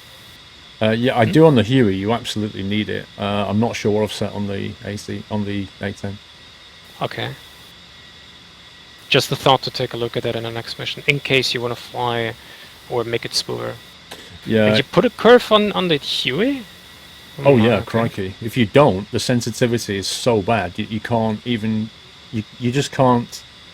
Like, particularly when you've just about lifting off, you need, like, a low curve, because if you don't, you can't control it properly. You can't make micro adjustments to the flight. Okay. It's so sensitive. Right, I've missed a couple of messages. Wow, get closer, dude.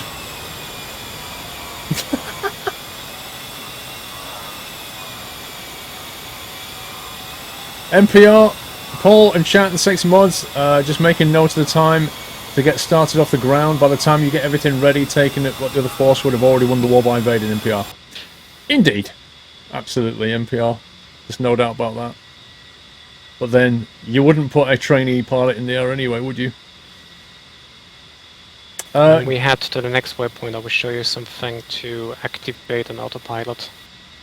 Well, not like the autopilot you might think of, but in this aircraft you can have 3 modes that you can toggle between and activate an autopilot that either altitude plus speed and heading. Oh no, not speed, altitude and heading, sorry. And one that only keeps your heading. In case you want to also use that. I thought about to show you this on the next mission, but actually let me do this on the next waypoint. Okay. Juice McGilty, 1 year anniversary, sir. 12 months of awesome support. Thank you so much, Juice. I just saw that. I got a nice view from here, by the way. I just look over my left wing and see you there.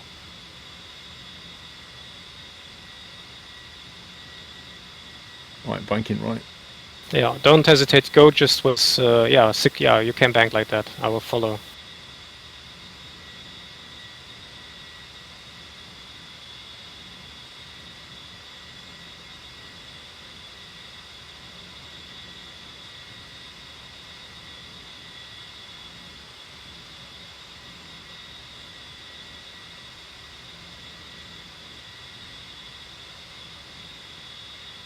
Skeeter MCG, 15 months. Thank you, Skeeter. Just leveling out.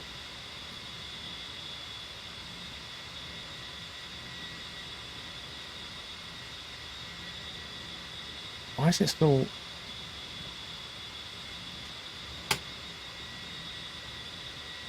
It's not flying level. Looking how your aircraft behaves, I think you have no curve assigned on your stick. Well, at the moment, it's still listing to the right. I'm trying to get it to trim left again.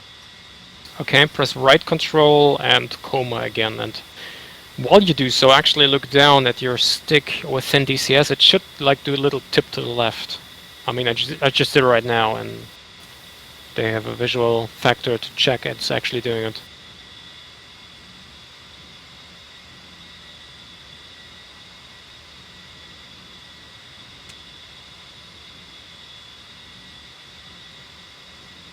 That stick though, guys, looks exactly like my stick. That's hilarious. What's interesting is the stick that's in the aircraft is exactly the same as my stick. And when I press control left, I can see which button it moves to get the trim. Yeah. In other So words... if you want to fly like the real guys, you need to assign the same button to that. Exactly. Right, banking left, get back on course. Okay. Okay, we can just overfly this waypoint and ignore the next waypoint, so I show you how to enable and disable the autopilot. Okay. Okay, I will now fly a bit further away from you. Do a bacon roll. On the throttle. In the cockpit, look at your throttle and then a little bit to the left of the throttle you have close to your seat something like autopilot in big letters. On your throttle. Oh yeah, I see it. Well, down Right. near the eject control. Yes, and then what is Minecraft doing? You have like a toggle button, path, altitude, height, slash, and heading, and altitude, right? Yep. This is like the pre-function. Whether it is set to altitude, it will only hold the altitude. Heading altitude, it will hold both, or only heading, it will only hold your heading. Right next to this, you have a small button, engage, disengage. Click it, and you hear like an gang noise, and then you know it's enabled. But Yeah. then, don't touch your stick. You can still move the aircraft, but it will give you a warning, autopilot enabled. Press the button again and you disable it. That's actually already it. Simple as that.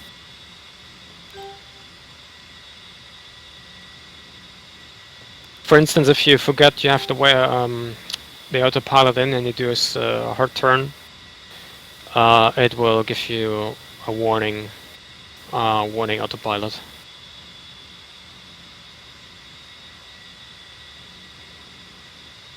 You can play around with that, and once you have familiarized yourself with that, you can just proceed on the next waypoint.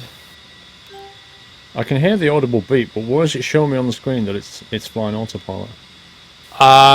It actually doesn't. Warning, autopilot.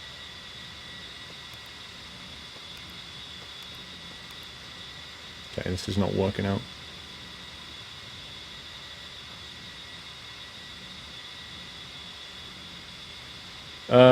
Siri 345, 8 months. Thank you, Siri. I think I need to reset the. No, Puxy Josh is here, so I won't reset that. Hold on, it does. Okay. If you have it enabled, on the head-up display on the bottom left, it says safe. This is telling you the weapons are not armed. Right above that, it will show you alt / yes, and that is basically the autopilot mode, which is enabled right now. But if I put it into path mode, will it turn? No, it will then focus only on your elevators, maintaining the heading, and you can still climb or descent, ascent. So it's not following these waypoints, is it? No, no.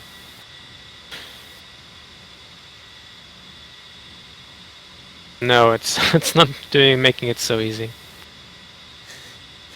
Paul, I was on about the temperature mod. Which is good, so that you have still, the need to control the aircraft and check what it's doing. Okay. As we're not in a combat zone, this is pretty much easy mode. Paul, is on a temperature mod where you can have northern lights and that. Just to remind you, go into Steam Workshop and search for temperature. You should be the first one. Okay, Pugster. When we start Skylines, remind me again in chat to search for that. Thank you. The annoying thing is, you can put it onto altitude heading, and then as you try to then fly the path, because it doesn't do it for you, it cancels the autopilot. Yes, so you need to get your airplane onto the waypoint, hold it steady for a couple of seconds, and then engage it. But also don't try to hit with the autopilot the waypoint. This autopilot is mostly for using when you focus on your weapon system. But I still suggest if you don't do anything, just fly the aircraft yourself. Fair enough. Yeah, I spotted they put a welding tool. It's funny, they put a welding tool in Scrap Mechanic yesterday. And we were talking yesterday about the fact they haven't put a welding tool in Scrap Mechanic. The irony was unbelievable.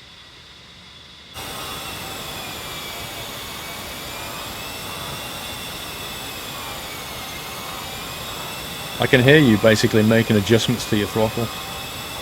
Yeah. This is how it sounds like. You can now imagine how much I throttle up and down to maintain this. A lot.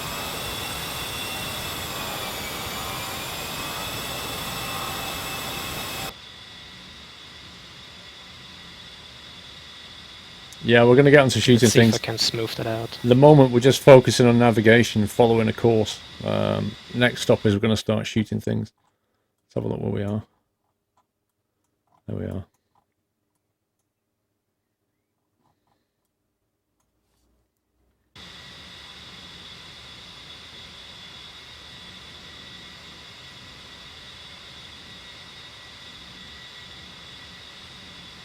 Atlanta Dark, Savamura, same guys last week.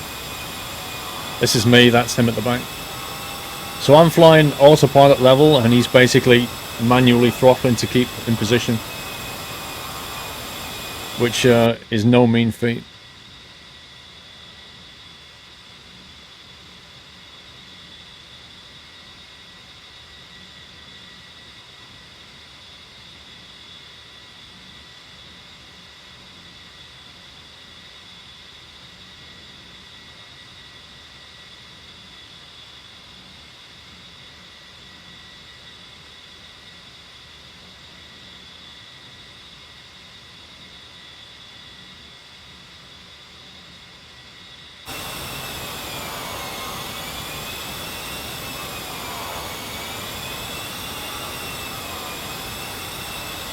Detail on these aircraft though. Look at that. Just look at the detail. So cool.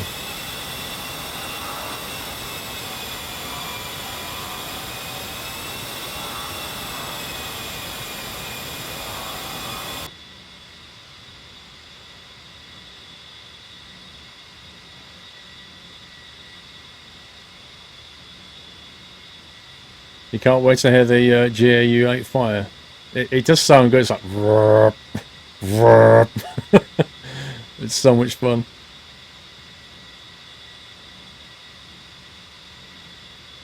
Yep, Tequila, we're going to do some bombs. By the way, once in a while, because it's very cloudy in this mission, it can happen that you need to read something on your head-up display, but you have the white background and you cannot see the light green. Underneath your left MFD, you have the arming buttons and the sensoring, and underneath you have OLT SCE, and then right next to that you have HUD mode. On the left one you can say night mode and it will change to an orange tone. Oh yeah, I see.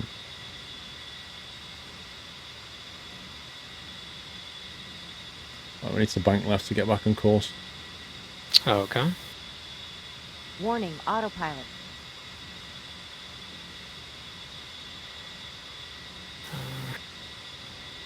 What waypoint is this? Like the last one before landing? Warning, Because then we can already start descending a little bit. We go to about 1,000 feet, should be alright. You want to go down to 1,000? Yeah, pretty much 1,500 feet or something, or 4,000. Well, basically you're here the leading aircraft, so... What should it be, boss? Okay.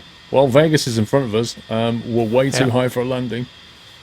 Yeah, Vega, let us have for space at 2 o'clock. What we will do is, or what we can do, fly right over the runway. We will focus on 03 right, the runway that is on the right hand side.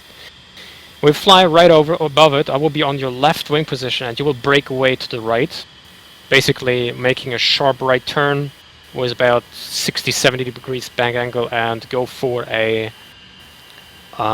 turn around and then a visual approach for the runway. Yeah, okay. We will do single-handed landings on this one, and then we can do if you're required to, did you just go idle? I'll throttle down to descend. Oh yeah, feels like throttle idle to me. And if you desire to practice a landing more, you can just on the first run go touch and go, touch the ground, and then just go around again and do another approach, just to have one more landing with this aircraft to get more solid with that. Alright, I will use the air brake because you're a bit slower than me. Or I'm slower than you, or you're slower than me. I am faster than you, sorry. Despite we have the very same fuel settings and everything.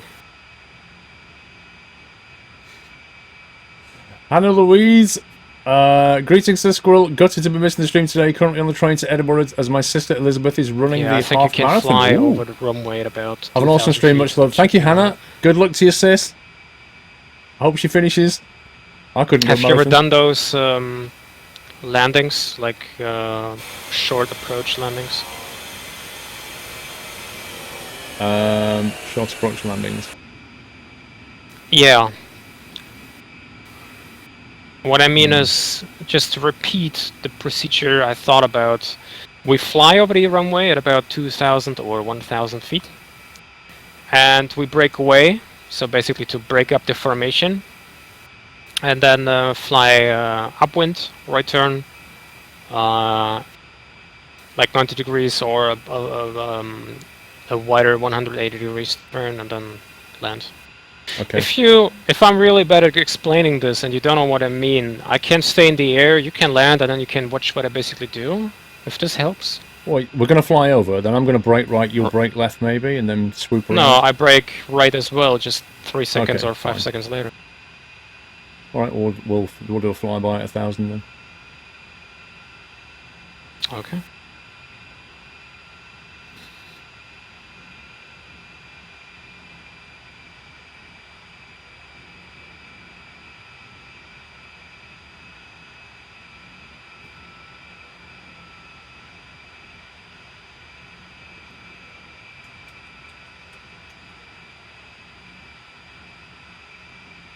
Definitely have to map a button to the aileron trim.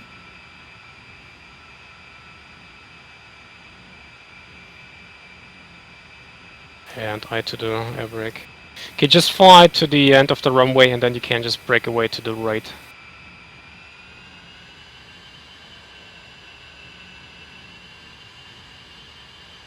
Okay. Yeah, go for it. Make like a stronger turn. Alright. And 2 spiking.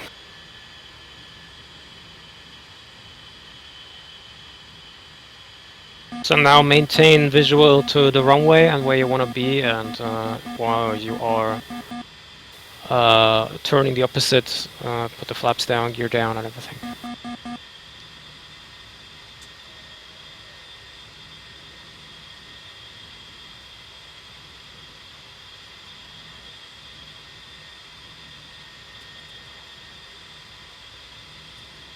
Is this a bit too far away from the runway, or is this about right?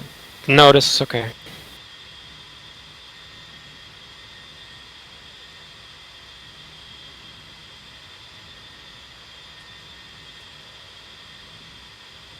Where does it show my speed on the HUD? Is it the 160? Yes, on the left-hand side. Should be around 160, yeah. Okay.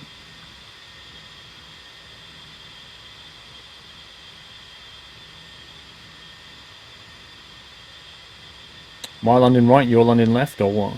We both land on the right runway. Just make Okay. sure you put the gear down before you touch down. I'm about 2 miles behind you on the same path, basically. And...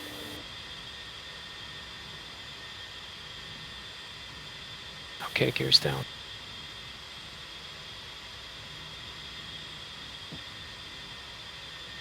Yeah, to take your time, just be safe on the landing.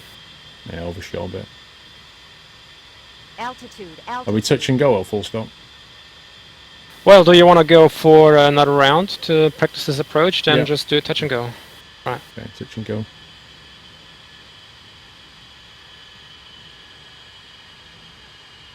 Come on, go down.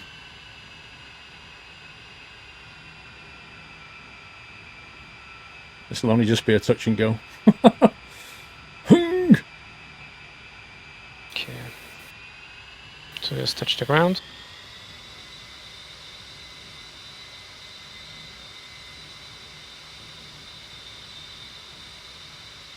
And up. Gear up.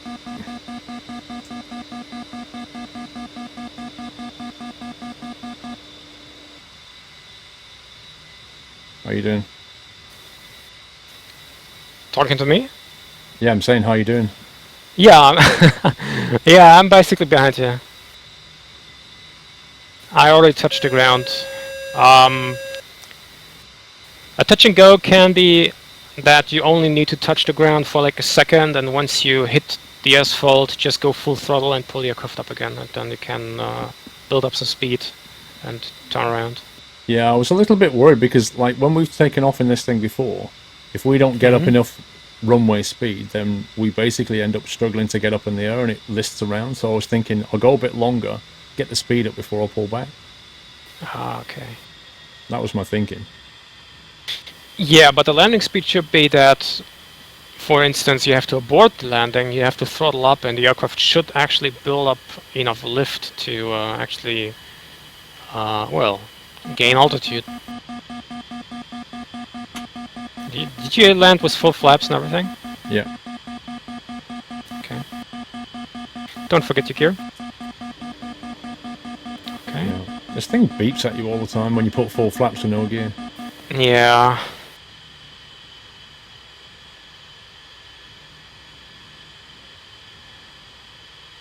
Get lower on the base leg. Just watching my speed. Keeping it about 140.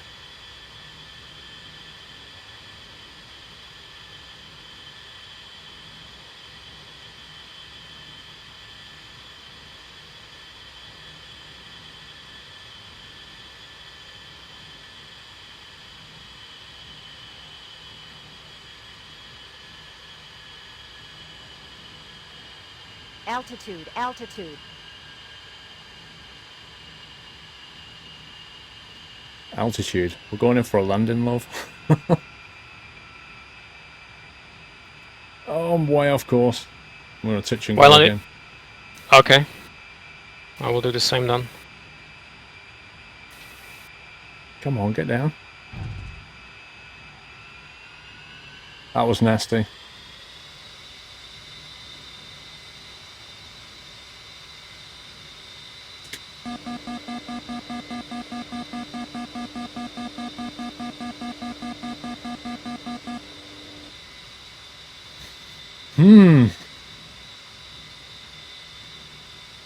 Without a track IR, you can still do it without track IR, but it's not as easy to see where you're going. Obviously,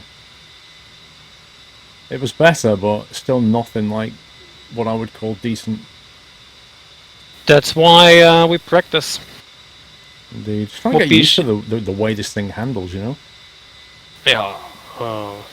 Yeah. Well, that just fly a little bit more, and you will automatically get used to it. It's just another flight model. Or what specifically are you talking about? Coming in on final, when I throttle down, I'm picking up too much speed than I would like. Okay, try extending the air brakes fully. That's true. That is I did true. it on the. Yeah, I did that on the last two approaches and it went pretty well. But also, Mark, when you do the next turn, already descend. And try to actually touch the aircraft down on the beginning of the runway. You're way too high at the moment, I think. Already descend, go throttle idle, air brake fully extended. And turn a bit tighter to make sure you will be aligned with the runway. I'm doing 130 at the moment, so I need air brake. Okay. Okay, air brake is not extended, so turn a bit tighter. Just a little bit tighter now. The risk of falling out of the sky here. Okay, throttle up. See, I'm only doing Okay. 120. Altitude. It's okay, don't stall. Okay, maintain. Yeah, that looks way better. Now make sure you don't break the gear. Yeah, it looks better. Yeah, it's a better profile.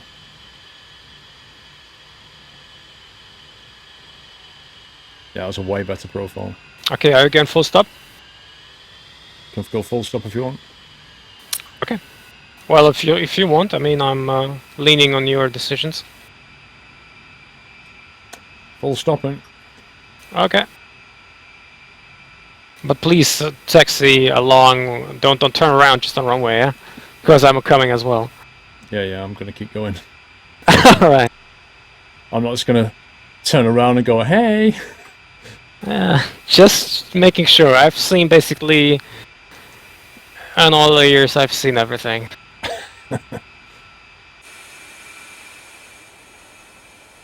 Yeah, that was a little bit better.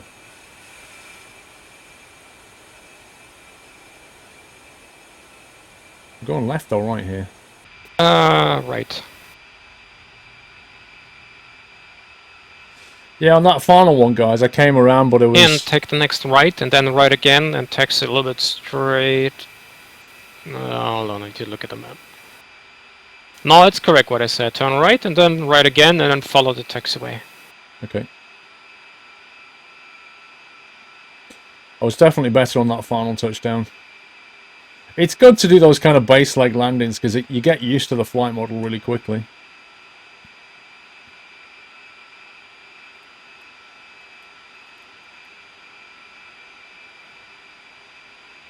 Are we parking here?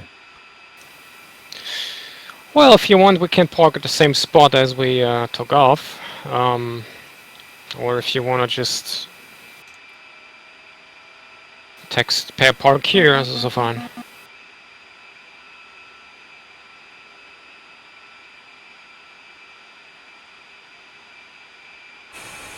Yeah.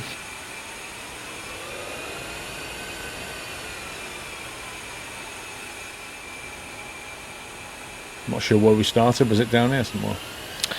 Yeah, it's about actually 1 mile going down the taxiway. 1 mile? About, yeah. Do you see at all 11 o'clock these the KC 135?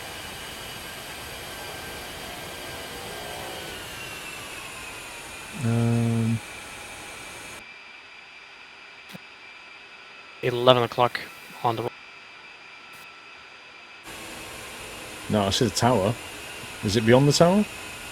It is about 11 o'clock, right next to the. What are these called?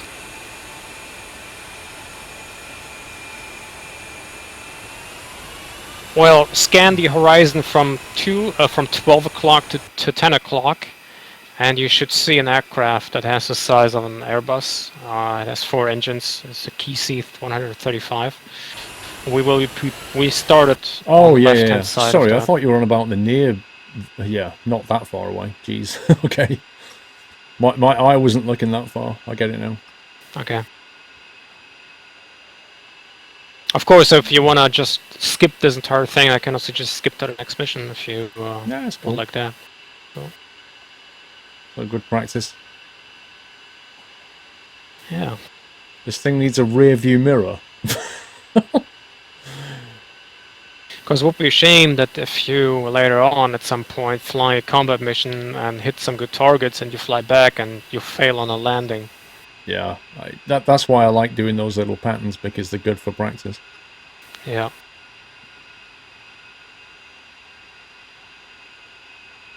Of course, we're only a group of 2 aircraft, but in case we would fly with a bigger group, then these the break over the runway makes more sense. In a way that the group always stays together, and then on the break we split the group, and one is landing one after another. Of course, because I could have done simply either landed in formation or broke up the formation on the second last waypoint on the approach. Yeah, I've seen them do that. Like break up into groups and then land. Yes. We were here In the so early. Netherlands, they also love to do that, especially with the F-16, and it's always very nice to watch. So your was the first, I take the second. Well, okay, let's just take that one. Usually we would taxi around it and then face the other way, but let's just go in here and not care about that. Oh, I see. So normally you come in from the back there. Yes, but well, we can't do that next time. Yeah, yeah. Okay, let's stop the engines. You use auto sequence, right? So it is right, Windows, and the button that is underneath home. Yeah. Cool. So next mission, I think we're going to go blow some stuff up. Dub AUT4 1 year anniversary. Oh my god, Dub, thank you so much. 12 months on 4. Unbelievable support. Thank you. Can I recommend any flight stick? I don't know. I like the Warthog because it's metal and it's heavy. It's not the perfect stick because there are other sticks that have more buttons on them and more bits and pieces. But I like it because it's heavy and it stays where it is and the throttle is beautiful. It has a quality feel to it, but it's not the perfect stick. You can get things like an X52, an X55, or even the new X56, is it? Or the 55 Plus or something.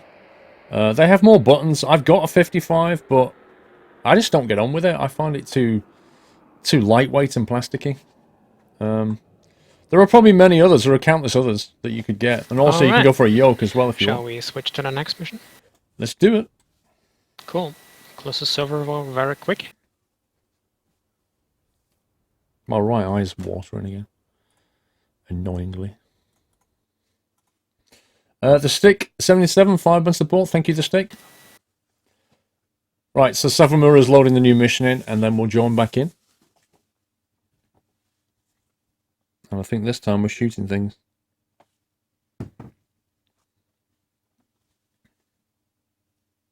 Server is up and running. Okay.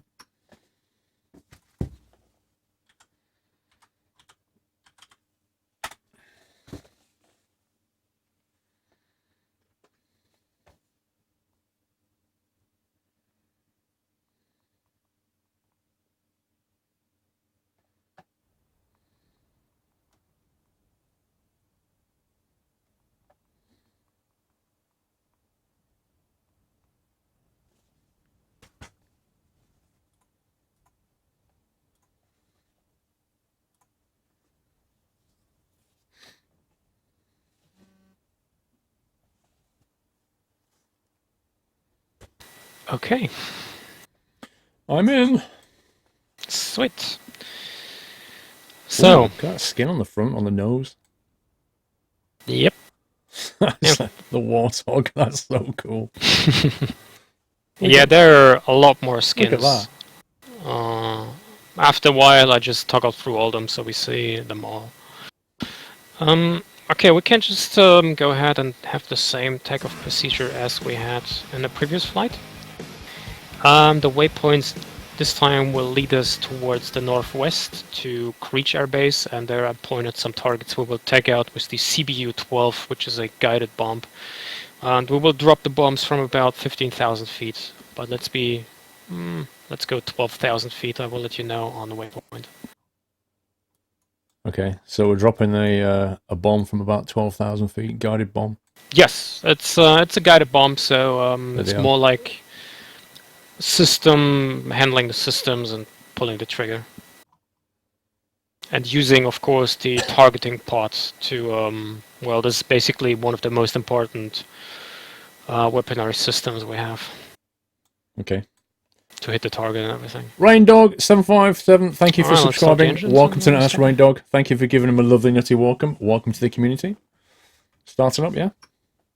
Yep. Thank you, Rain Dog, for that support. Let me get this thing started. For the joy of it, I will we will enable the targeting pod on the ground, and I will show you how to move around. In case you may need to have some more buttons on your joystick assigned, but I think I sent you today or last night these buttons to assign, right? You did, but I couldn't map all of them. Yeah, let's we can do this on the ground. Checking that we can do everything we will be doing in the air, so that we don't have to abort the flight and fly back. Rafi, dude, no, it's Savamura. And configuring this weapon, we will be in the air, otherwise we will be too bored up there. I don't know, Vortex. When is the Duxford Air Show? I've not got tickets for it. Mop, keep it classy, dude, please. PG chat and all that. Which is the bomb on the right side? I see appear to have 4 missiles and a bomb. That is actually not a missile or missiles. These are the bombs. Really? And the pod, which is on your second pylon from the right, that is actually a targeting pod. If you go F2 and actually go an external and close to it, you cannot see it. Once we activate the targeting pod, you can actually see it moving around, because this has like a camera in it. You can lock targets. I can see that. It's amazing. Yeah, once we have the systems ready, you can move the camera around and you can visually see it on the targeting pod. Check my controls while it's doing that. Okay. View left slow, view right slow.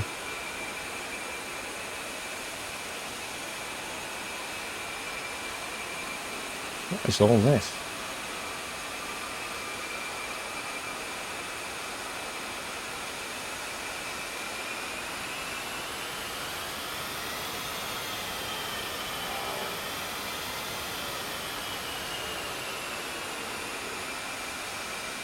Right, view left slow, that can go.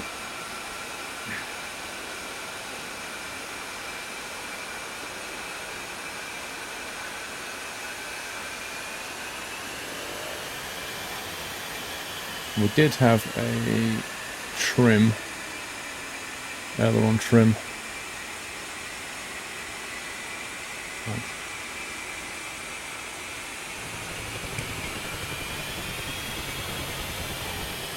Trim nose down, trim nose up.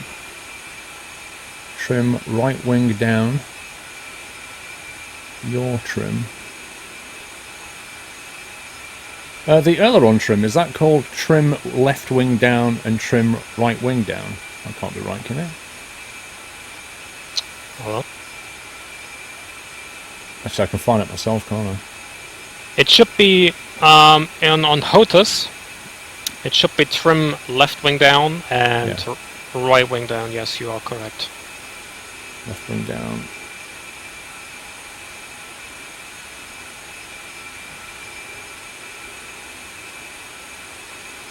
Cool, just making sure I've got a button mapped on that. Save me reaching over and pressing Control comma. Yeah, definitely. I mean, Hickory UK, 15 months. No, Thank you, Hickory. Yeah, you also need this because we have uneven weapon systems on board. AUT just sent in a key for a game, guys. On this flight, as we don't have any threat, we don't need the ECM pod, which is usually on our left-hand side, but it's not attached. Okay. AUT sent in a game key as a delivery. I don't know if you were quick enough to get it. First one gets it, whatever it is. Thank you so much, Dub. Appreciate that. If nobody gets it, I'll paste it in chat in about 10 minutes. Just to reminds me, just to make sure it gets used.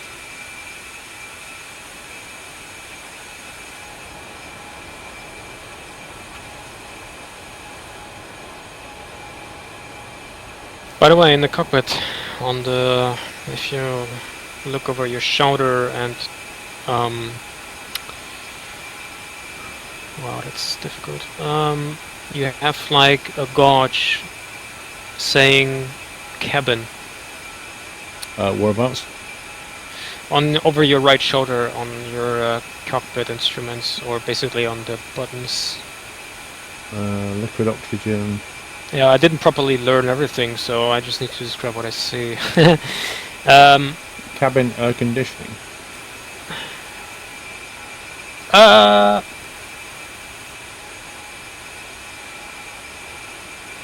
okay, on your right hand side, on your 90 degrees right, you have like the computer with the dials and with the keyboard and everything, right? Yep. So that more to the right hand side, and then you have like ILS number.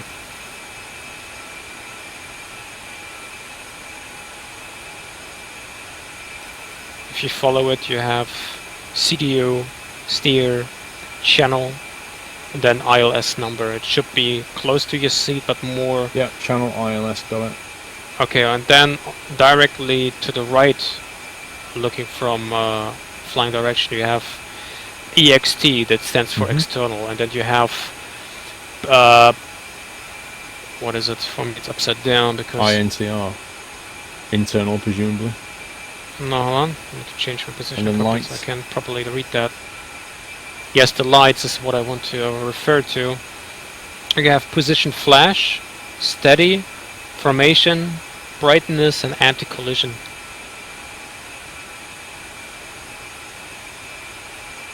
On EXT and interior, so external and internal.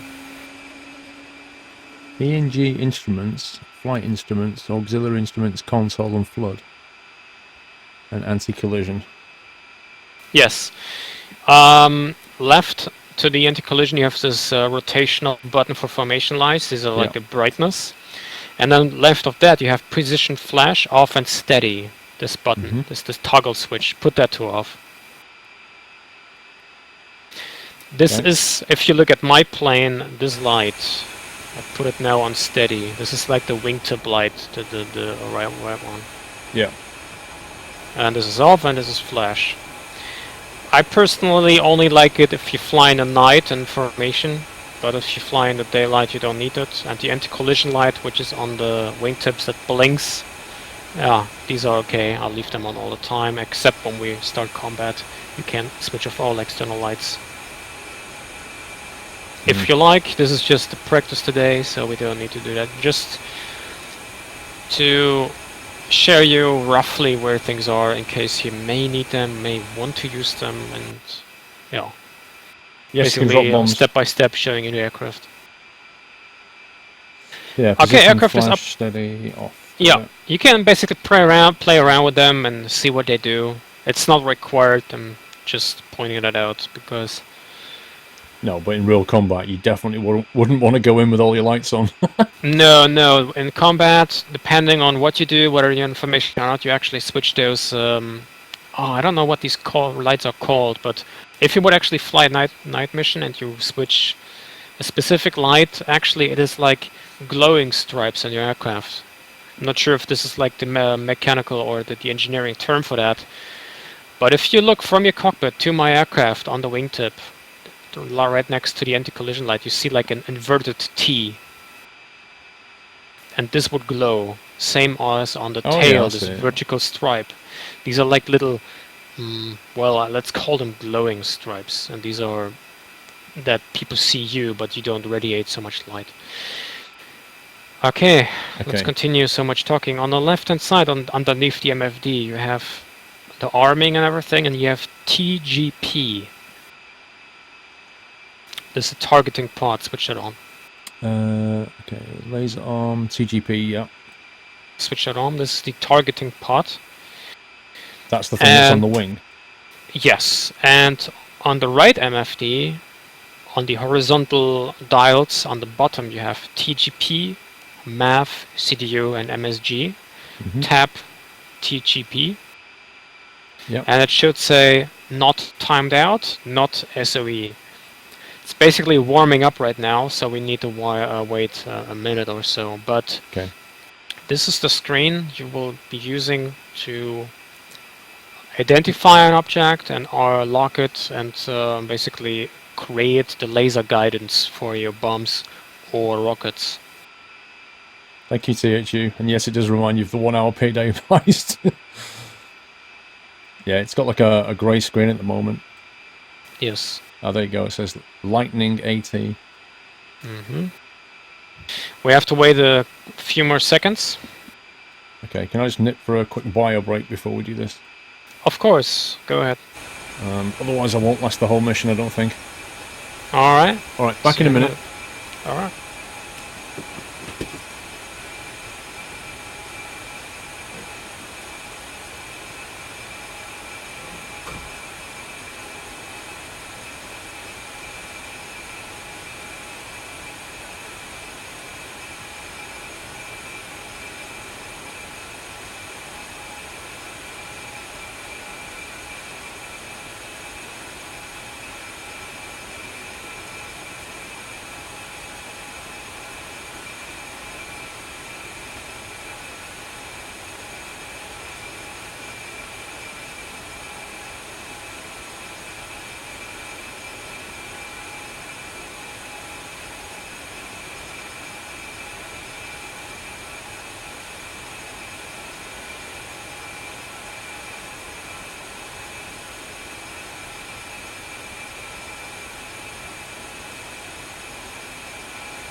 I'm back!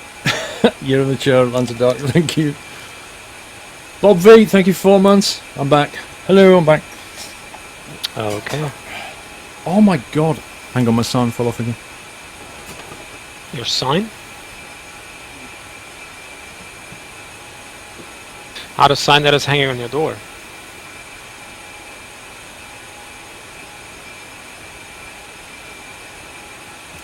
I give up with that sign. I have to buy a different one. Yeah, the sign on the door just keeps falling off. It's like a rubber sucker.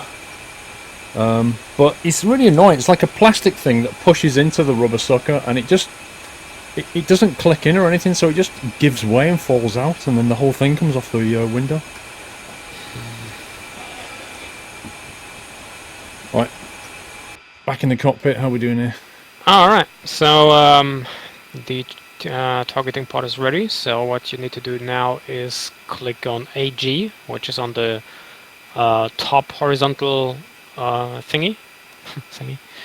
And you click the second one, which says AG, that is air to ground, and now the camera should actually activate, and you should see, well, the ground basically right in front of you, right? So that's a view from that little pod? That is the view from the pod. If you now look at the pod, you can see that this actually turned around, and you can see actually the lens. And to control this camera, or the targeting pod, you click on TGP on the bottom again, and it should be framed with a green line. Yeah. That means it is active. And now, with the buttons you assigned, you can toggle the camera, move it up, that you can see Nellis Air Force Base and move it around. So you can see how it controls the camera. Look at that. Why does it have like a square that rotates? That's so bizarre. This is like the optical. It will not appear if you zoom in, because, like, how to explain this? It has no fisheye lens. It has more like a lens that is limited, and it rotates around as it goes. Or to explain that? Yeah, okay. So when you press the V key, that zooms it in like one step? Exactly, and with home and the other one, which is underneath that, you can zoom, fine-tuning zoom, right? Then you should have another button which is the standard button in DCS, is left control plus arrow key up. It should then lock something instead of area, or basically area or in area. It should say point, and in the cross on the middle should be yet another little square. That means this point is locked. Yeah. Cool. Then you can unlock and press C. The C button simply resets the camera point of view, and you can see it again. And well, you know that the starting point will be in front of your aircraft. You will see, or once you use it in combat or in a few minutes, you will see how it behaves. Okay. Just thinking whether I forgot something Look or at it not. move. Look at it. While we're in here. That's brilliant. On the right MFD, you have CNTL, which is on the MFD on the top left. Click that. CNTL, yep. CNTL. You have that? Yeah, I've pressed it. You don't hear that? Okay. No, sorry. And on the right-hand side, you have latch off. Yep. Tip it once and switch it on. Okay, latch on. What does that do?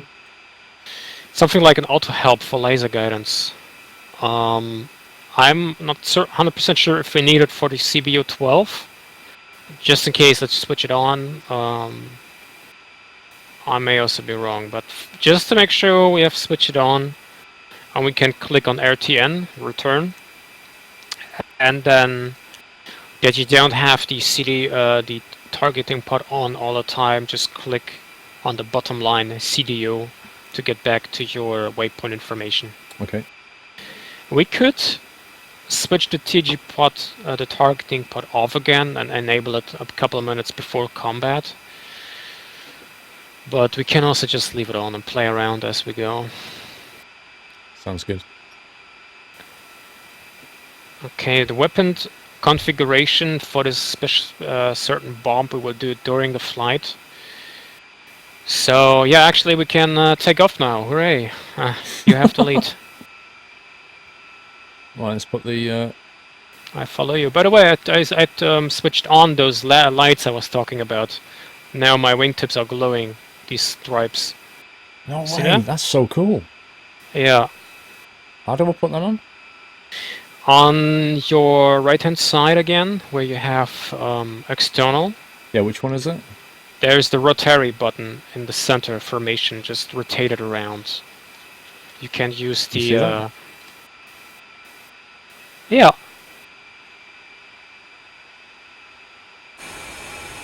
That is cool, formation lights, I love it. Yeah, well, you would mainly use them, well, like in twilight or in the night. This thing is most so difficult to see. detailed, it's unbelievable. Yeah, even I don't know all the functions yet. For mean- instance, this computer... Alright, go ahead. I was going to say, I mean, you think about a commercial aircraft in a flight sim, like a PMDG or something, they're pretty complicated. But this has weapon systems on top of all of that, you know, it's got navigation and weapon systems built in. It's just crazy how much detail there is. Yeah, I mean, I don't fly a lot of airliners, but I think in this particular simulation, as flying the A-10, we have a more critical factor as there is an enemy trying to shoot us down, so we actually have to fight. We have to literally fight for our virtual lives within DCS. So this can be quite tricky. I'm just going to assign some tuning to my pitch and roll axis. Ah, yeah, good. What have you got yours on your curvature? What? Oh, you set it outside, don't you? I have... Go for 25. You have like that. 20, 25. 20, 25 is good.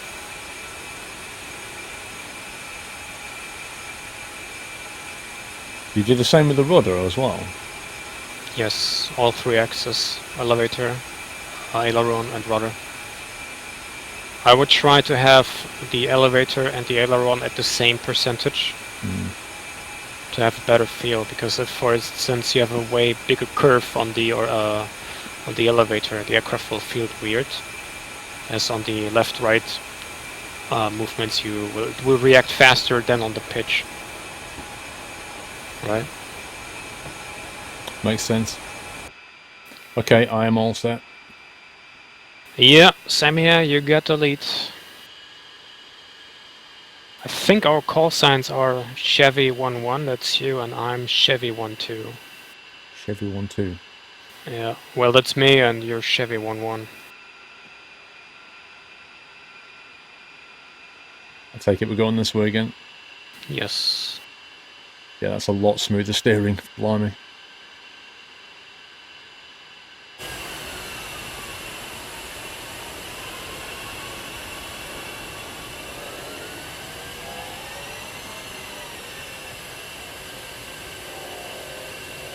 And you can cross over the first runway and go to 03 left. I will take off 03 right. Copy that.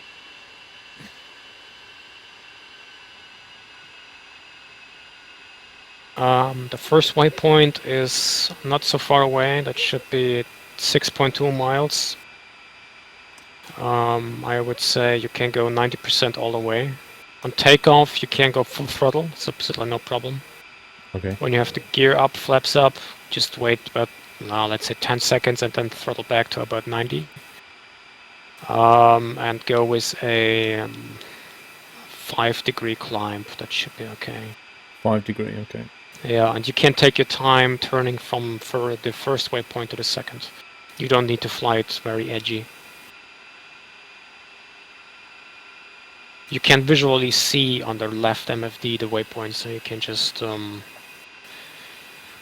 well, do whatever you like as long as we stay on path and on target. About would be great if we could be 3 minutes before we hit the target. Be on let's say 12,000 feet, but I can't remember the altitude of the clouds, so we also may just fly beyond, underneath them or above. Alright, so 5-degree climb, aiming for 5,000 feet. Sorry, 12,000 feet. 12,000, yeah, okay. Sounds good. Do some crossover and fly the PMDG, that would be funny. If only we could, I don't know. Flight simulation, like, getting a server that can be as responsive as DCS is pretty hard. I need a pilot helm. Feel like you can give me the signal, for instance, for holding brakes, power up to 80, release brakes, and then throttle full up. I would just copy what you tell me. Okay, what was it? What was the calling sequence that you? You can basically just tell me what you do. For instance, holding wheel brakes, set power to 80, and release brakes, go. You could do it like this. Okay. Just check my takeoff trim. Landing lights on. Okay, holding brake. Setting power to 80. Release brakes, go.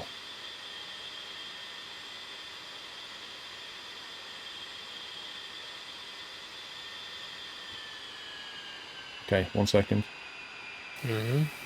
Can you just pull forward to me? Yeah, I'm doing already. Because I realised what I just did there. So mentally, right, get this. Mentally, I pressed the stick to hold down the parking brake. And then when I released it, what I did was I pressed the same button to tell you what to do, which of course wasn't the TeamSpeak button. So you didn't hear any of it, and I couldn't work out why you wasn't moving. So GG me on that one. Let's try that again. Okay, holding brakes, setting power to 80. Release brakes, go. Okay, that went better.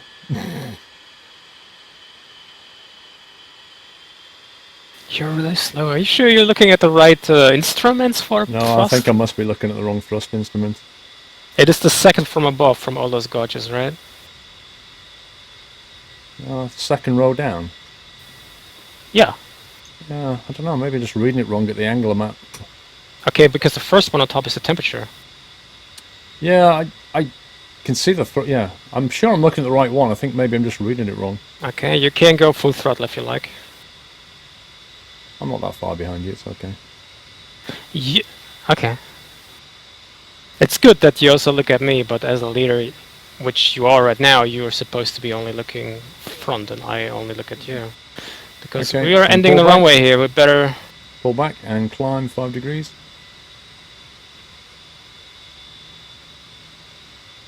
Gear is coming up.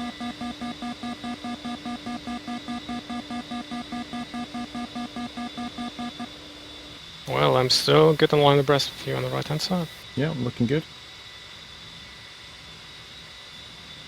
We're holding steady at 170. Okay. Are your flaps up as well? Flaps are coming up now. Because this will actually be the very first steps in aerobatic flying, formation flying. You tell me exactly what you do and when you do it, and I do exactly the same at the very same time. Indeed. I'll get there eventually. Right, turning left to head on waypoint. Okay. Still holding 5 degrees. Yeah, I will be on your left-hand side again, because I'm used to fly left.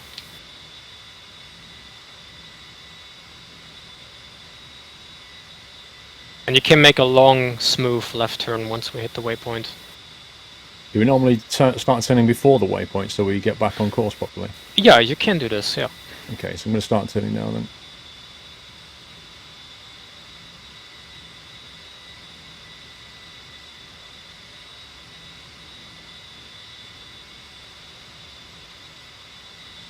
War Thunder? Yeah, I've played War Thunder.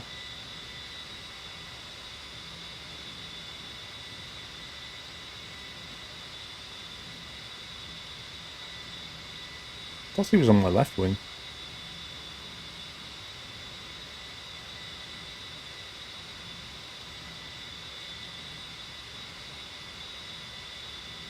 I'm not sure. What do you see? Climate specific rate, Metal Punk. 1 second. Leveling out. You see on the HUD there, it says 5 degrees in the horizon. That's the climb angle. That's the angle. And then, let's level this. Down here is your climb rate there in thousands of feet per minute. You got that? So what you could do is aim for a waypoint, hold it, and then, as I showed you before, activate the autopilot, but only for heading, so that you can trim the elevation that that we climb, well, about 5 or 7 degrees, but the aircraft will not move left or right. Okay, well I'm heading towards the waypoint and I'm still climbing at just over 5 degrees. Yeah, that's good. We're at 7,000 feet already. That's pretty good. We have... right. I said before I don't know this number. Now I remember seeing it when we are flying on the head-up display. Bottom right, you have... flight time? One above is the ETA to waypoint. So we will 9 arrive minutes. at the waypoint at about 8 minutes. Got you. Depending, of course, on the speed and everything. Cool, that's working nicely. I think the other one is simply the time. It's just coincidental that we just took off at 9 AM. Exactly. Yeah, it's kind of confusing. Yeah, we were at the ground for 30 minutes? Wow. Where does it say that? No, I know that I composed the mission starting at 8:30. So we spawned at about 8:31 and we took off at 9, so it was like 29 minutes we spent on the ground. Yeah, but I mean, there was a lot of explaining to do, Yeah, and I was messing true. about with cameras, and I had a bio break, so... Yeah, that's true though. It's German THU. Don't worry about it.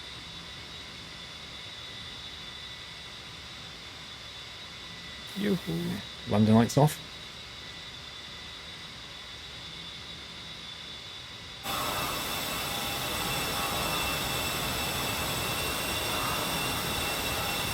From my perspective, or my opinion, the FA-10 flies really nice. Also information, very smooth.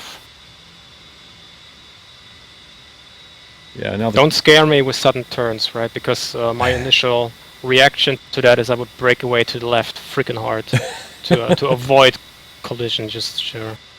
But I will not hold this formation long because I need to do the same as you do when explaining you the weapon systems. Yeah, well, if it gets to 12,000, we can just autopilot heading. Yeah, yeah. I will zone. then probably fly right next to you, but like a little bit further away. Right, Because Charlie. this is formation flying is pure VFR. I look at your airplane all the time. Yeah, I can only imagine how hard that is. Well, for instance, if I would look at an instrument, and I will look at you again, and you would change your position, like doing a left turn or right turn, I Yeah. would not be in position anymore. So. Indeed. Roman Charlie, this message is for the trainer. Your trainee just got some money, make him work hard for it, Cap. Thank you, Ramo. And since only you and me fly on the server which I host, the internet stability is very good, so at some point also lag would be considered. That's why I mostly, or aircraft fly not exactly on the same height. I fly always a little bit underneath that. Leveling out. Oh, we're already on 12. Wow, we're quick.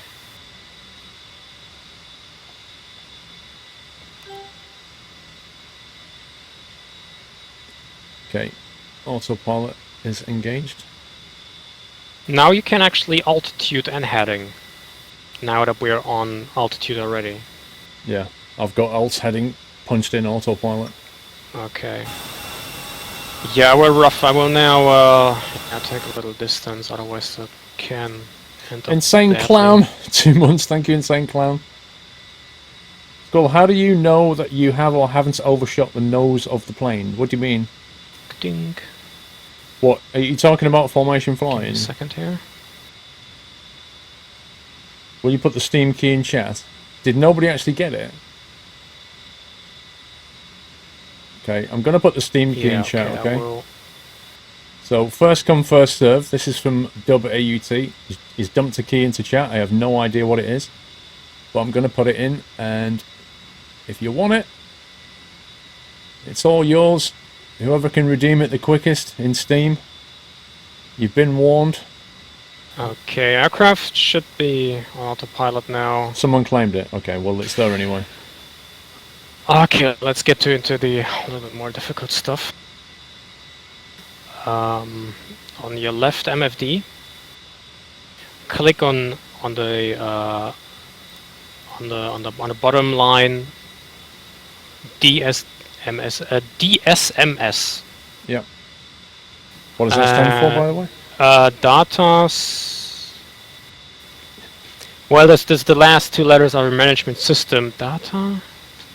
Okay, don't worry. Yeah, data system management. It's basically weaponry, which is the thing. Click on that, and then you see actually what weapons we have loaded. So GBU-12s. Yes, we got 4 of them. And okay, what we need to do is for these specific bombs, we need to assign actually something like a delay for laser.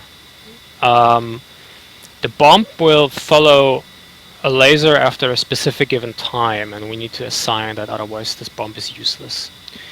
What we do now is actually something you may not always need to do with all kinds of bombs. Obviously not with unguided bombs, but let's just go through here and let's see how much is stuck in your mind. First of all, we need to open the setup page for that, and we do that with prof on the top left of the MFD. Click that once, and you have a little table. Mm-hmm. Wow, we are fast. Okay, we will on purpose overfly the target, turn back, and then drop the bombs. We're almost there. Faster than I thought. Okay. On the left-hand side, you have weapons off and 2 arrow keys. Yeah. Engage the bottom arrow key to have GBU 12 selected. Done. Cool. Then we go to View Pro, which is on the top of the MFD. Yep. Like that, okay. These are the current input information for the specific bomb, or basically for all the bombs of the same type we're currently on. On the right-hand side, we have to switch the mode from CCIP to CCRP. You press this once, and then it changed to CCRP. Something to do with layer guidance or something. Not 100% sure. So it's now on CCRP. Yes, that is correct. And then we hit save. Then you can hit save, yes, and then you open it again because we need more. You press View Pro again. Yep. And then on the top bottom left, on the vertical line, CHG set. This is where we have to put in the more delicate information, also numbers. The numbers, you dial them in by That's the pad on the top on the HUD, isn't it? Yes, exactly. What you do now is put in 1 and 0, so 10. This 10 should actually show up on the bottom side of your head-up display in square brackets. It should say 10. So it's not like, yeah? I punched 10 on the pad, but I'm not seeing 10 on the... Oh, it's showing up on the HUD, yeah. Yes. Yeah, And this 10 is now the information, the input information we have set. Now we have to just put it in, plant in the system. On the left-hand side, you have DES-DOF. I just read it like I read it. Yeah. Minim alt and LS time. LS time, laser time. Click on this on the left-hand side of the MFD. 10-second lace time. 10, exactly. Save. And View Pro. okay, and then on the same screen, on the right-hand side, on the top you have Auto LS. Auto LS. Switch that to off. This is like auto laser. Okay. It was already off. I've now changed it to on. Yes, we wanted to switch it on. Sorry. Okay, that's on. And then we hit save. And that's it. I'm going through it very briefly just to make sure that on this test run we make everything right, but it looks good. Weapon system is okay. Okay. So we probably need to get back on course a bit, don't we? Yes, hold on. We can do this because we're actually moving very fast. We can reduce speed to about 230, which is okay, 12,000 feet. We will do this separately. I'm on your 3 o'clock or 2 o'clock far away, but we do the approaches separately. I also need to show you where the targets are. Did you say now, 230? No, I said 2 o'clock. No, you said Or slow 3 down o'clock. to 230, I think. 230, yes. That's right, about 230. Now, on the left MFD, press on DSMS again. One second, let me just level my speed out. Okay. It just throttled back a little bit. I have currently about 85. That should be alright.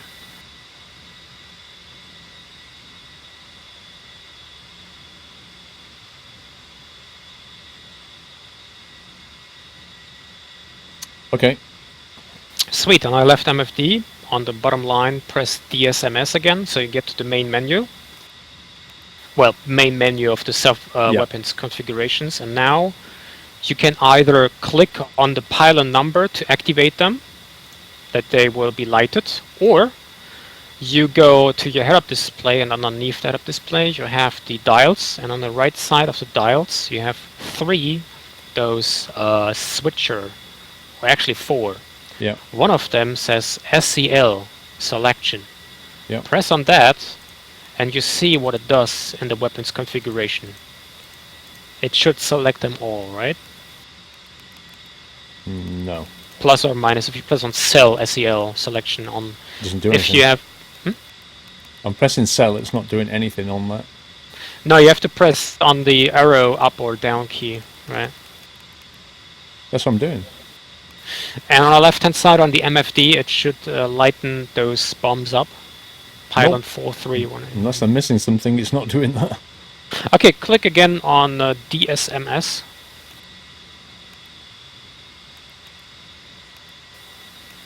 And you see Am I missing something, the guys? weaponry load that we have right now, right? No, it doesn't. It's just not doing it. Can you describe me what you see on your left MFD? I see the DSMS screen, says weapons off in the middle. The 4 bombs are on the hard points. Okay, then we press- just go around it. Click pylon 4, 3, 8, and 9. That all the bombs are actually lighten up as white. Okay, that works. Yes. And then you see GPU 12, and right above it CCRP. Is that correct? Somebody's saying my weapons are in safe mode, and that's why. Mine are in safe mode as well, but I can do it. Okay. Well- they're highlighted now. Okay, and you should see a GPU 12, and right above that CCRP. Yep. CCI. Good. No, it says CCIP. CCIP. Okay, then press the M button, or basically which changes the mode basically that you toggle between 4 modes: guns, navigation, CCIP, and RP. Switch it to CCRP. By pressing the M key, did you say? M mic. Guns, CCIP, CCRP. Got you. Yes. It's funny because I said it before it should be CCRP, and when I just did the very same as you did, it showed me CCRP. Yeah, Well, we saved it as now- CCRP. yeah, now we can master arm, put it on arm. That was the switch, was it? Yeah, the switch right underneath the left MFD, and laser arm also on arm. Right. Now, it's rather important. You look at the head-up display, and you should see on CCRP like a circle, a double circle, right? Yep. And you see a little diamond foot away. Like, Yep. yeah. Okay, now. Just checking where we are, but we're still good. On your right-hand side, on the right MFD, click on TGP. So we actually activate the targeting pod. Press the button for TGP again, so it has a green frame, so that you can control the camera. But don't do it. Don't move the camera. Let's just remain like that. Okay. Yeah. Switch autopilot off. And let's turn around. Okay, which side do you want again? I'm somewhere on your right hand side. I'm pretty far away, I think, but Alright, just turn around. I'll bank left. Yeah, I banked right, and Warning, autopilot. I think it's waypoint 3 we're looking for. Because I set the waypoint 3 exactly on our targets, like you can expect it in missions. I think, looking yeah. at the HUD, I'm already assigned waypoint 3, I think. Yeah, hold It on, says some might be on the wrong. 3/SMMS. Yeah, hold on, I think it's waypoint 2. Switch back to waypoint 2.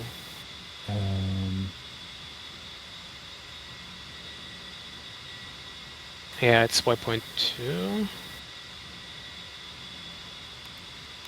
What did I do to get back to waypoint 2?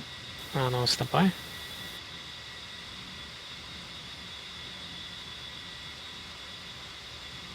On the dial, underneath the HUD, on the left hand side where is written steer.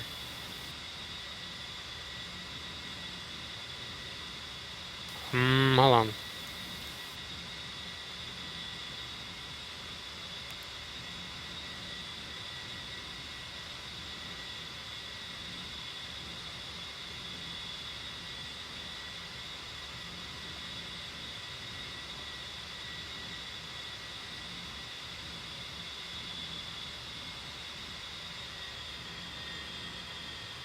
I'm going to get back down to 12,000, I think. I was wondering what is going on, but I'm simply flying wrong way. I saw an airbase and thought, hey, that must be Creech Airbase, but it isn't. Ugh. I was flying totally somewhere else here.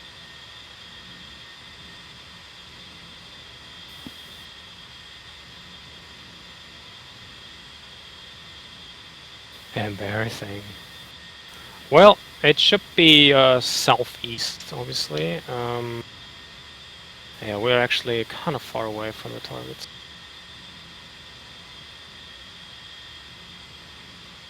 But that is good. The further we are away, the more time we have to activate or basically aim at the target and ensure we hit it. Area 51. We should have put some spaceships in Area 51 and gone and bombed them. That would have been funny.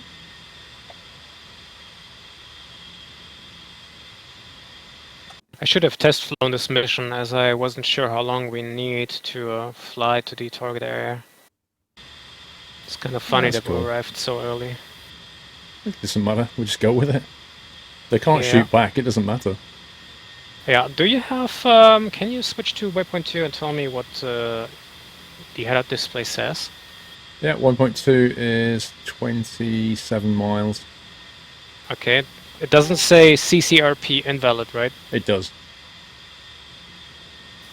It's funny because on waypoint 3, if you switch now to waypoint 3, you have the weapon system, how you... Yeah, basically the targeting, it's still CCRP.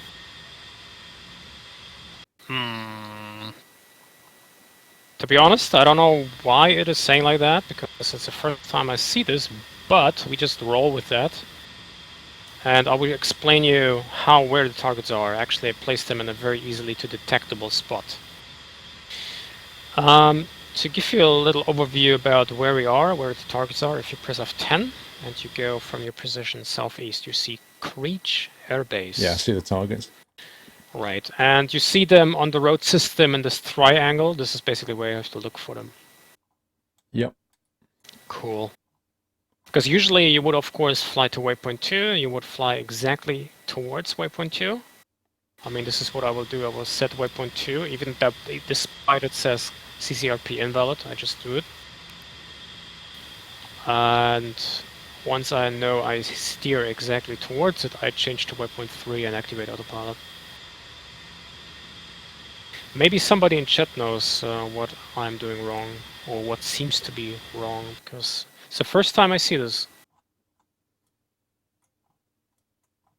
Because you can't see the waypoints on the map view, can you? So you don't know where the points are. On F10, if you talk about this, no, you cannot see the waypoints. Well, I'm flying waypoint 2 at the moment. Yeah, that's okay. Yeah, so just make sure that you can see Creech Air Base very well, and I'm still 13 miles away. I can already see the dots on the ground, the targets. That's okay.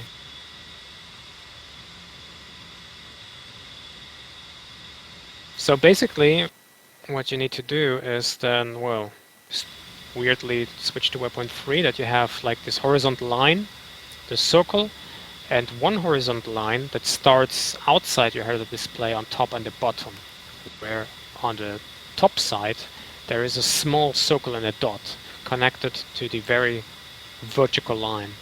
Can you confirm this? Yeah, okay. If I choose waypoint 3, I get that, yeah. Roger. Someone's saying try setting targeting as SPI. I don't know what that means. Ah, hold on. That is good, yeah.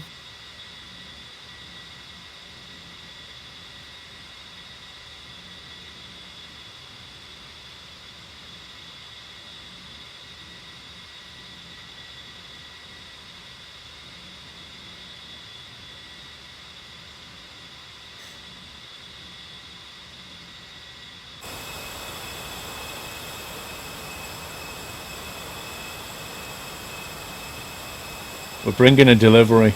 That's what we're doing. Well, I'm about 2 minutes in front of you. I will try if I can just use it like we used to.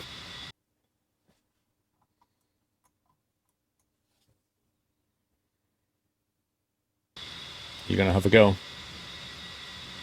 Yes, I will attack them on the first run. Okay. I can tell you where we have to change something, because I don't want to bombard you again with SPI. It can be quite buggy. Well, not quite buggy, but more like... I want to remain as simple as possible for now.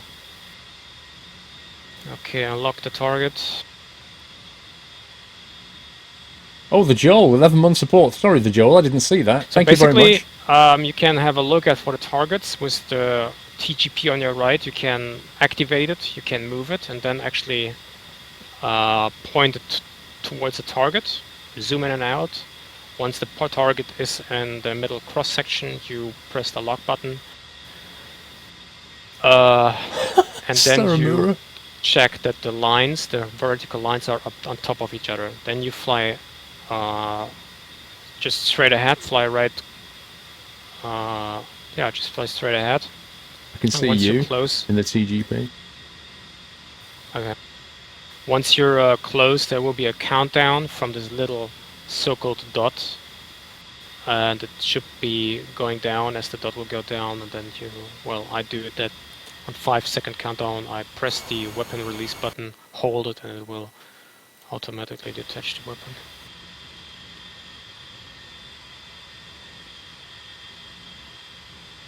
How the heck do you find the targets with this thing?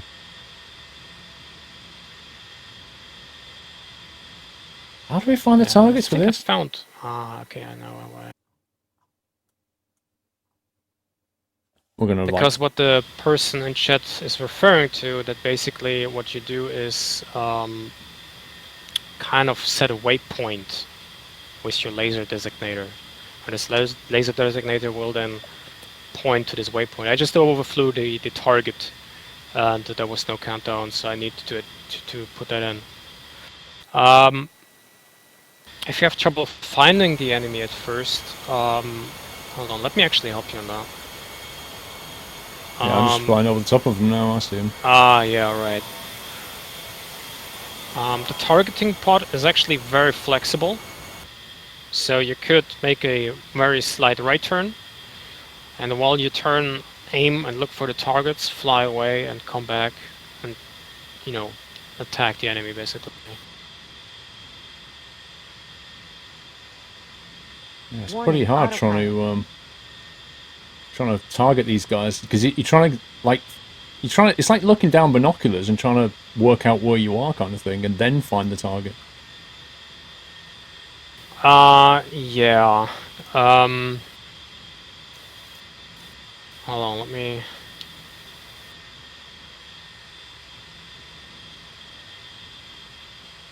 Yeah, that's kind of a little bit tricky to do that, but you can...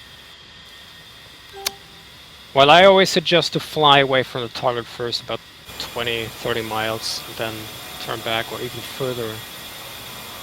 Oh no, that's too much. So where the runway is, 15 miles, they're basically north of that is that triangle. They're in that triangle.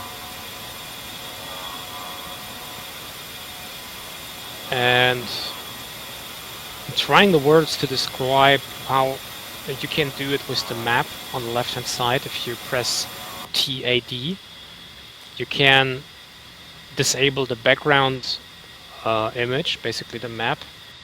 And when you move to TGP, you can actually put the element, or basically the symbol, where the TGP is looking at on the ground, which is T2 surface, which represents on the map. You can steer it over there as well. So you can roughly put it on a waypoint on the left hand side on your map, and then look on the right hand side and then adjust it. There's the target. Actually I can, you know, see it visually, lock it, and then shoot it. How do you get the, that is a little, the thing to that zoom? Is a little bit difficult to see. The zoom is on the left. home on the left. Yeah, the MFD on the left. How do you zoom in and out of the map? Hold on.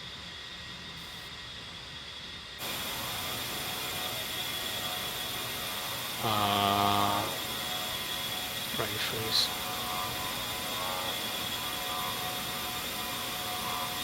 You put some planes on the runway so that easy to spot. That's not a bad call, actually.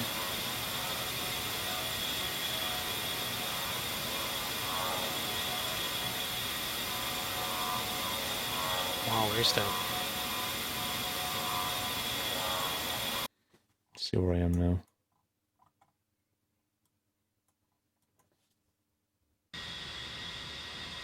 Okay. Warning, autopilot.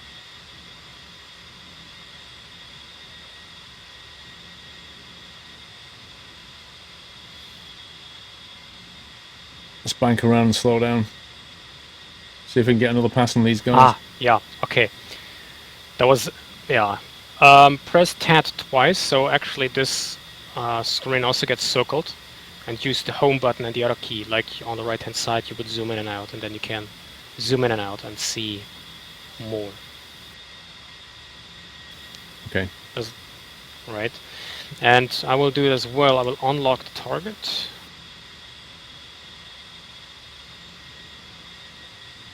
And put the camera in neutral, basically resetting it.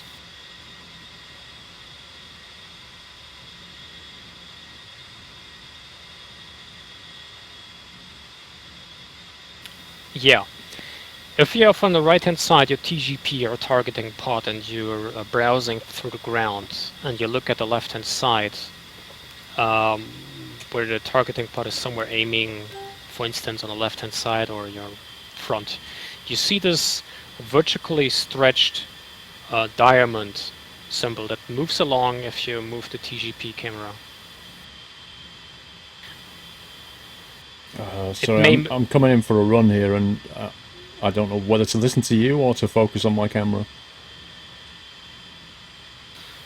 Have you found a target? If not, I can show you better how to... I found the triangle. I can see the triangle now.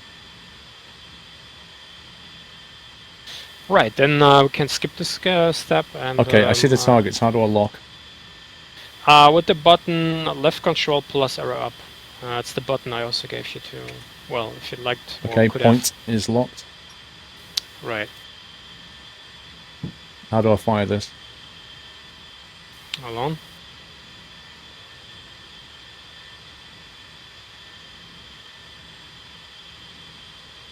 On the right TGP, there should be...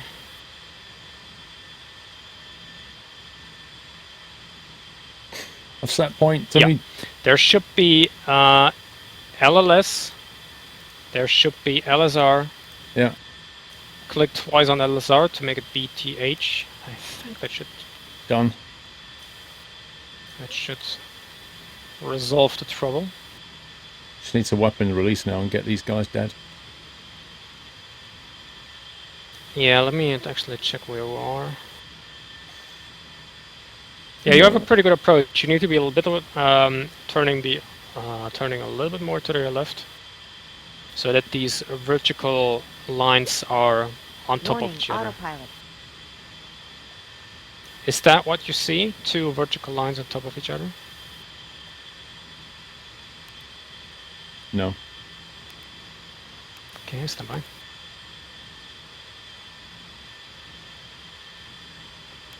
Because I need to change the mode to SPI. That we basically create a temporary waypoint that the weapon knows where to go.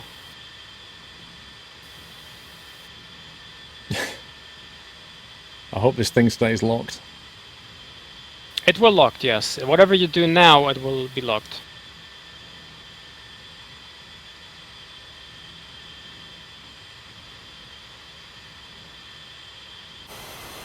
And we'll try something very quick.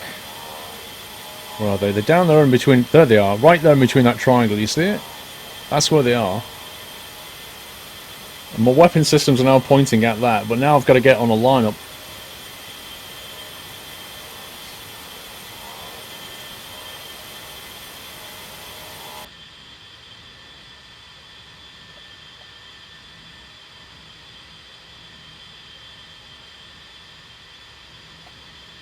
Got to get the approach right. You can set multiple point sniffer. Really? How do you do that?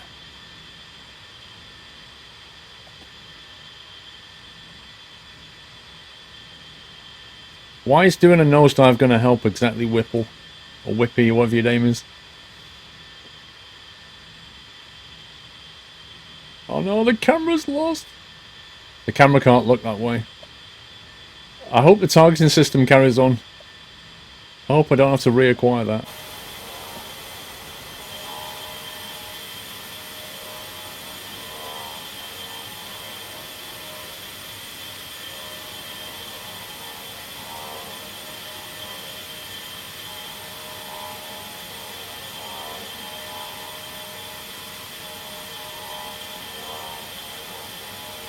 They are guarded bombs, but you need to fire them in the right direction. Like, if I fire it now, it's not just going to turn around and go that way. I need to turn around and be facing it. Same as waypoint scroll.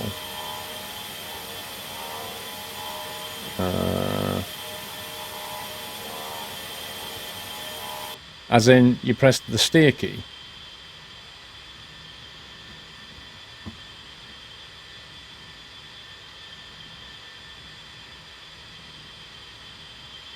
How are we doing?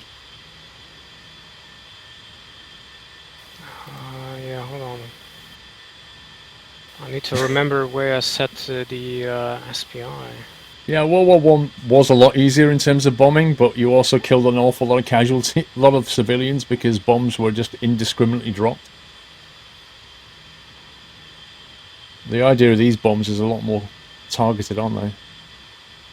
Right, I'm going to turn around and see if we can reacquire.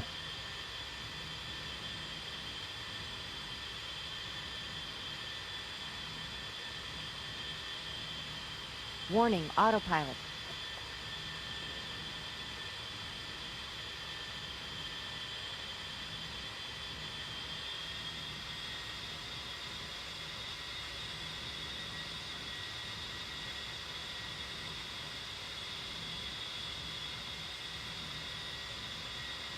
You just fire straight towards the target to get the guidance lines on the HUD.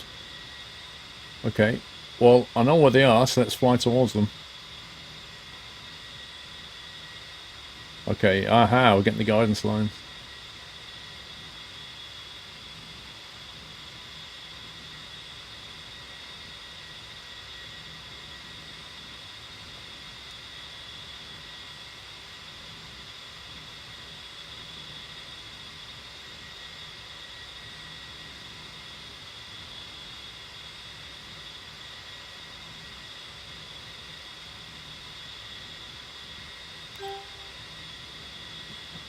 Right, I've got the guidance line now as I'm flying towards them.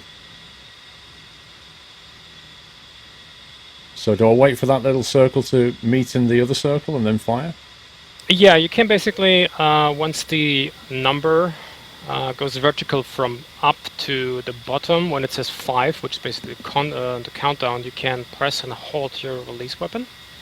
And it should be doing it at almost 0. And then you hear a click, and you will fear your aircraft will, well, be just a little bit lighter, and then on your left-hand side on the DMS, you see that weapon is fired. Is that going to be the same button as the normal guns button? Just the trigger? No, it's a different one. Just make sure you can press right Alt plus space key.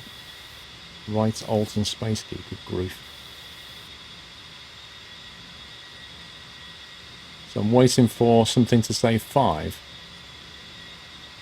Yes. For now, you need to have 2 vertical lines, right?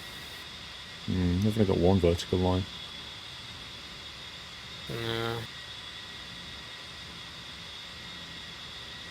Try to remember where the SPI is set. And I clicked a button, and now my laser is doing weird things. There are 2 lines, you need to line them up. Yeah, but I'm only seeing 1 line, dude. Well, there's like 1 line here, and there's another line going off at that angle. There's 2 lines, the second one is a countdown. You think the STPT is still set at the target? I don't know. I mean, I've set my target, but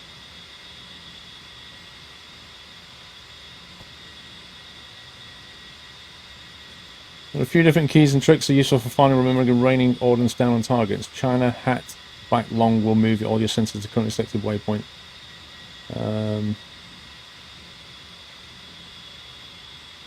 Yeah, but I've kind of remapped a lot of my keys. That's the problem, DCS guy. That's not the line, that is the HUD symbol, your direction towards the TGP SPI that you created. It's a directional indicator.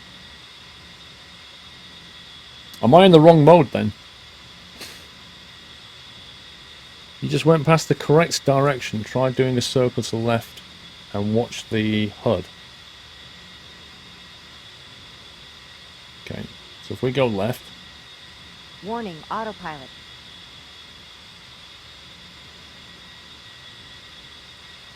So SBI on target to the second line and line up with the bomb fail line.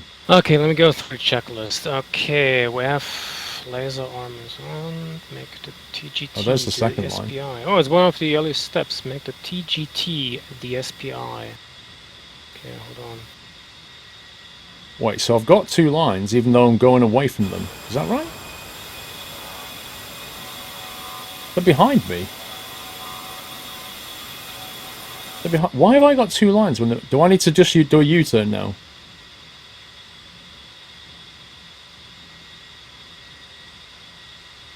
Line those 2 up. So if I do a 180 right and line those 2 up, that's what I want to be doing, yeah?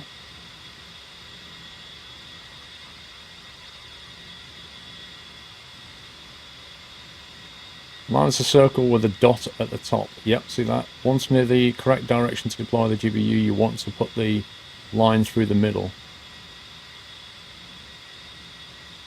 Why do I keep flying this heading?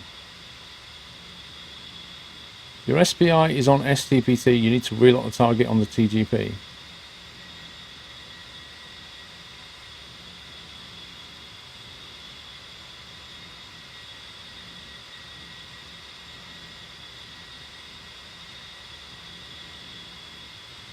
Yeah, I can see the STPT even though I've no idea what that means.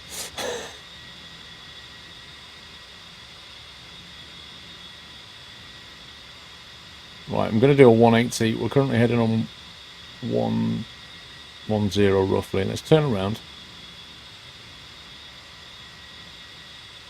Let's turn around and line those things up.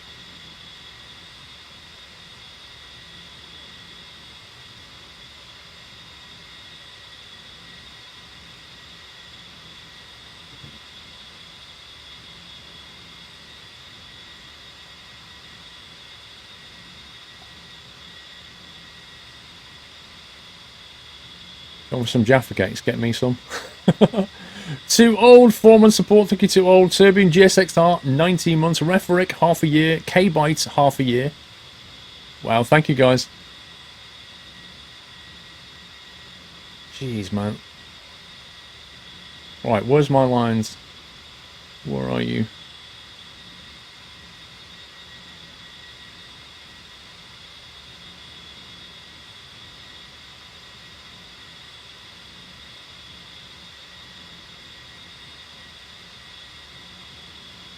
Why are my lines not appearing?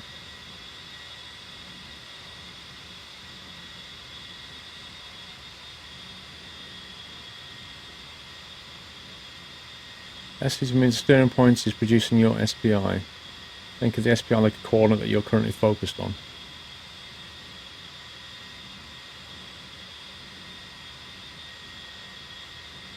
Okay.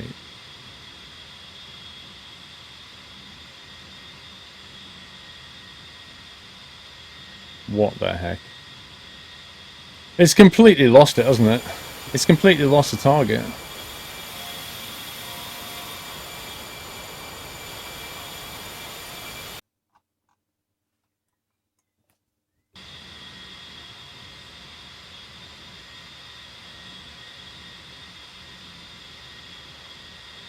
Slave all the sensors to TGP with China hat forward long. Dude, that means... like, you might as well say that in Russian.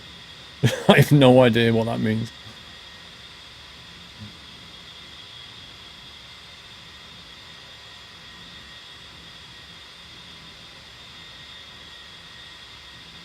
Right, it's rear quite a visual on TGP anyway.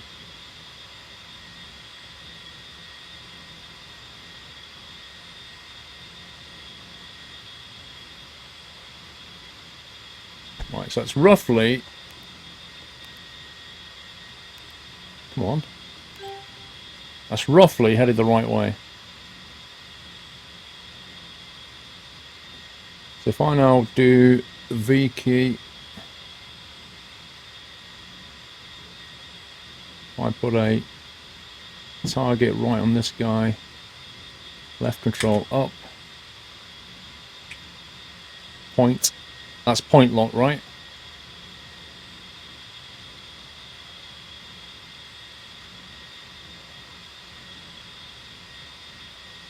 So why don't...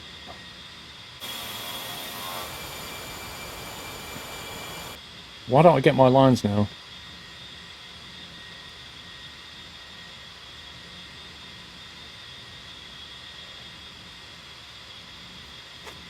China hat is the red switch on your throttle. What? This?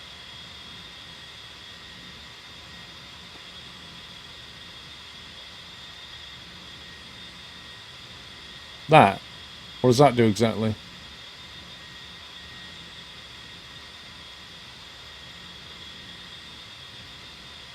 TMS up long is left control and holding out. Yeah, that's what I did. So I pointed it at the tank and I did left control up. And it's so simple, yet I can't find it. I forgot where TGP is, no, TGT, and where to set it to SPI. I completely forgot that. I'm looking for it at the moment. You're asking chat. Yeah, I think that would be helpful. Just ask where to find TGT to set SPI. Where do we find TGT to set SPI, guys? See, I've got that locked on point.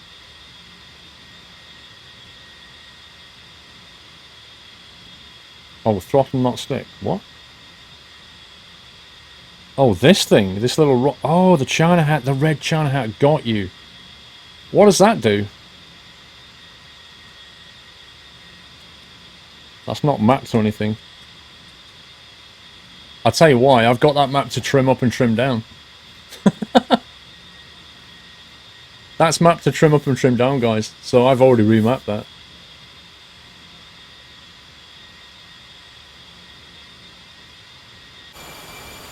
Essentially, you want to slew the TGP crosshair to the tank target. Yeah, I can do that. I can do the slewing bit. And I can do the left control up. But what do I do after that? I don't know how to get those lines to come back. We had them at one point. Warning, autopilot. But they're not coming back. Well, why would he remap when he doesn't even know them yet? I'll tell you why, Peabody, because I was looking for some buttons to do trim up and trim down, and I mapped those. That's it. End of story.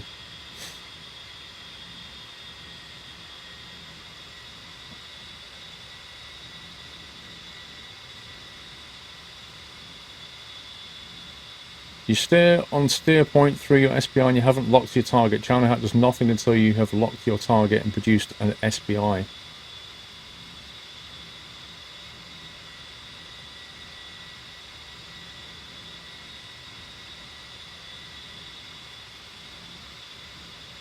TMS hat switch up, hold it down, look in the settings what TMS is set to if you don't know.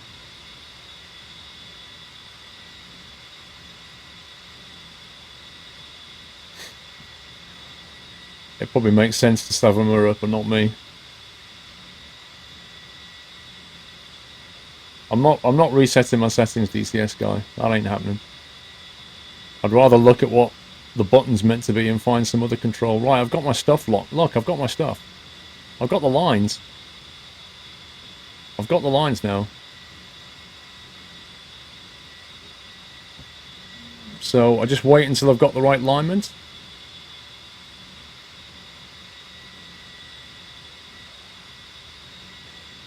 So I've got these lines on the screen. Do you know what I need to do here?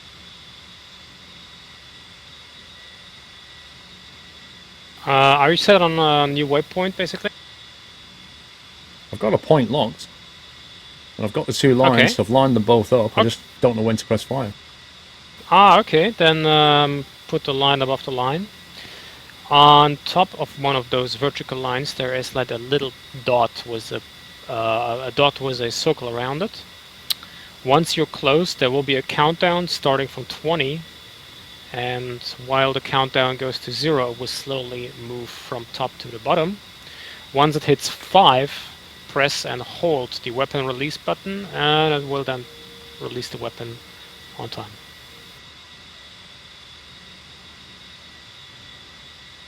But you are already flying above it, because the thing we need to change is that currently we need to set at SPI that the TGP, that the targeting pod, is creating basically a virtually new waypoint for us to set so that the laser knows where to go. Right now the proof would be that we would drop a bomb on waypoint 3, which is not correct. Right, okay.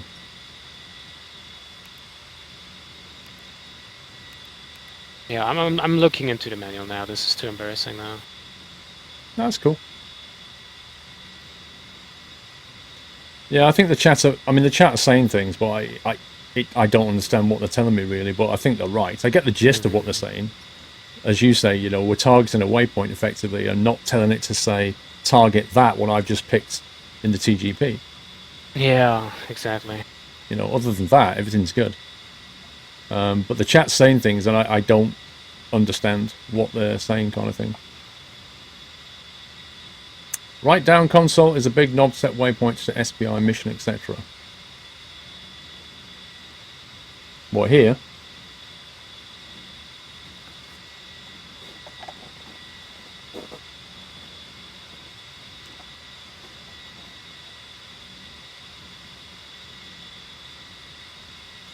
The circle would not move because the SPI of the TGB is set to waypoint 3. You need to set a target to waypoint. You need to target waypoint 2.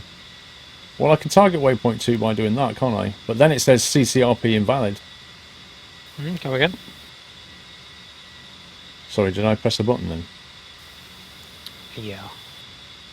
I've got another control map to TeamSpeak push to talk then.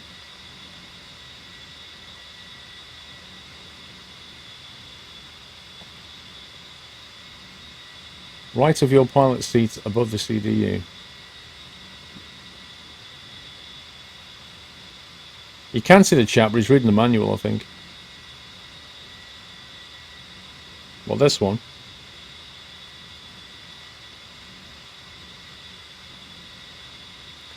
So you have target visual, then you want to slew over the target, press TMS up short. Short means press and release immediately, and then long is about 3 seconds. Ah, okay, that's new. Once you have that, you will see TGP in the bottom left corner of the HUD as your SPI producer.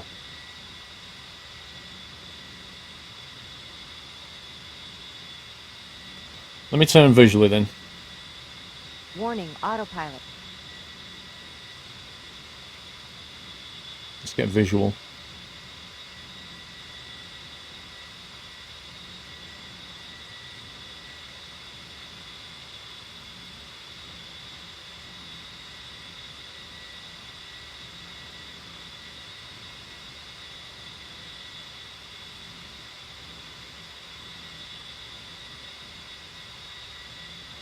Fly over and use CCRP solution lines to get the top line matched with the piper.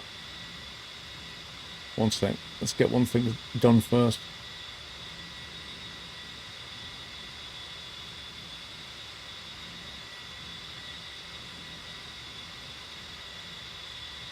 CCRP invalid because right now you need to go back and lock up the target in TGP.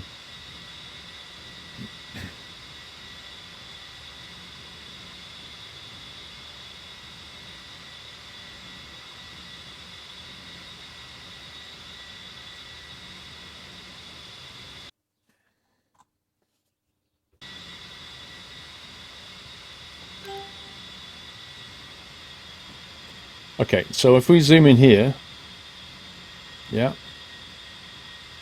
let me just scroll back to what you said here. Since you have a target visual, then when we want to slew over the target, press TMS up short to release immediate, then long is about 3 seconds. Once you have that, you will see TGP in the bottom left corner of the HUD as your SPR producer. Okay, so we want to... So that's my target, yeah? Let's say we go with that one there.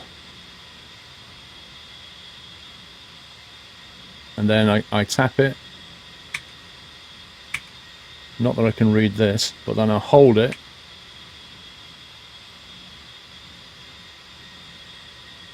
So I just held it for like 3 seconds.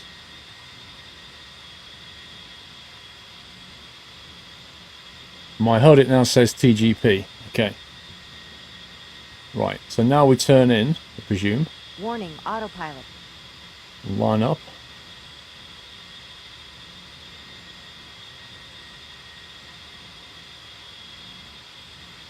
Fly over use these solutions, get the top line matched up with the Pipper. Zoom in holding DCS and zoom. Hang on. Okay, so you know you told me to press left control and up arrow. This is basically how to lock the ground target. Then you Yeah. have arrow to point, yeah. But if you hold it down for 3 seconds, it then assigns it as the TGP solution.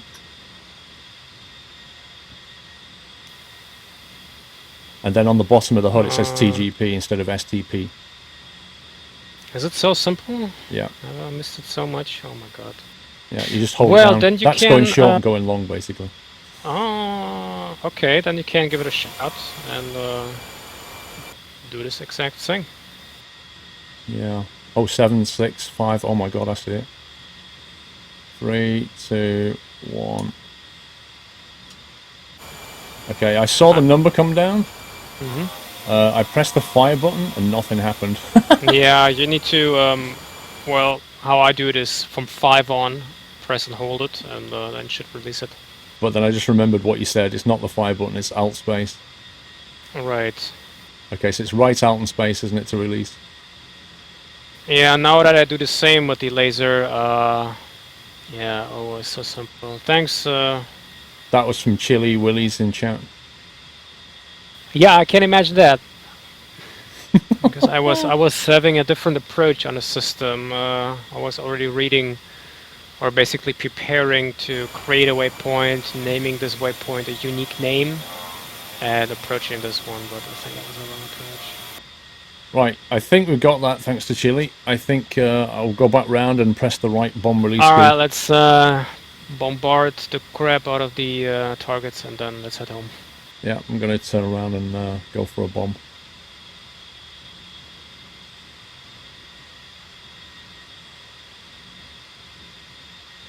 You didn't hit the correct weaponry, I know. As I said, rebind the hostess water to default. This will make it easier as to how the buttons are supposed to be in the real A10.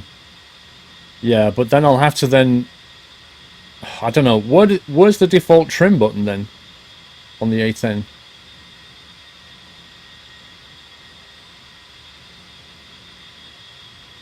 Okay, let's turn around now.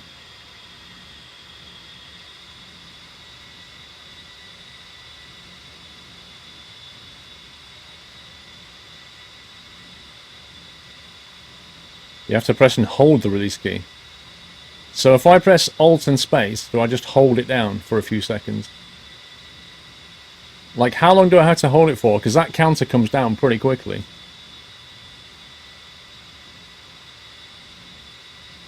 Do I have to reassign my target?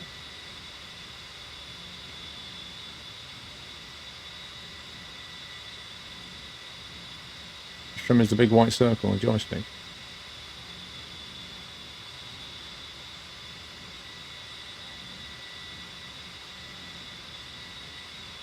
Oh, the big white one that says nose wheel down and stuff. Okay, we've got to line up again.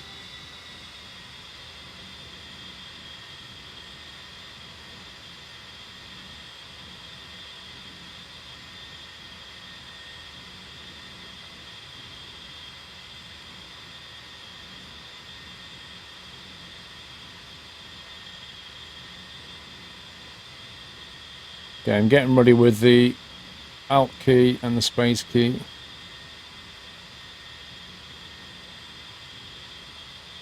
There's the counter. Warning, autopilot. Oh, stupid thing. 12 seconds to bomb release. 8 seconds to bomb release. I really hope this works. 5, 4, 3, 2...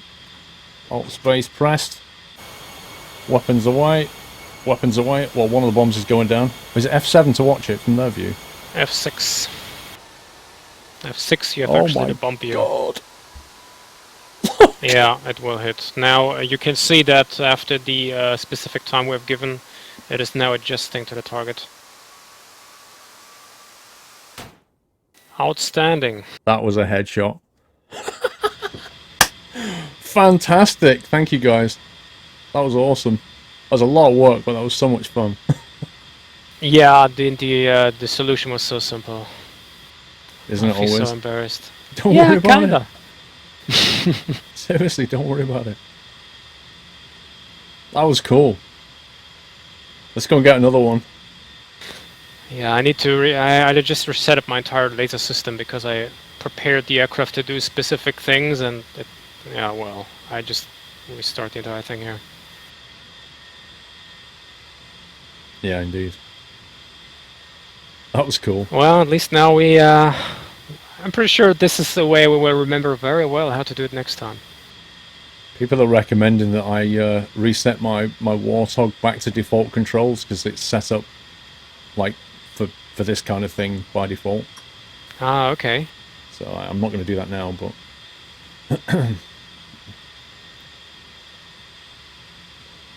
so wait, can you set up multiple points doing that, guys? You can basically say point 1, point 2, point 3, and then let go all 3 bombs. Is that what you can do? Warning, autopilot.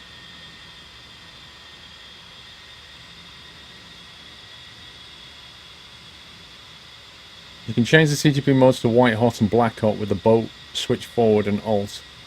Starts in center. If you go back to alt, you have to go forward 2 positions forward. That's a bit above me right now, that one. Yes, you can. A 600-page manual, don't be shy. Dude, when do I get a chance to read 600-page manual for one aircraft? Wouldn't it require multiple lasers? I've no idea. Can it not just flip between the 3 rapidly?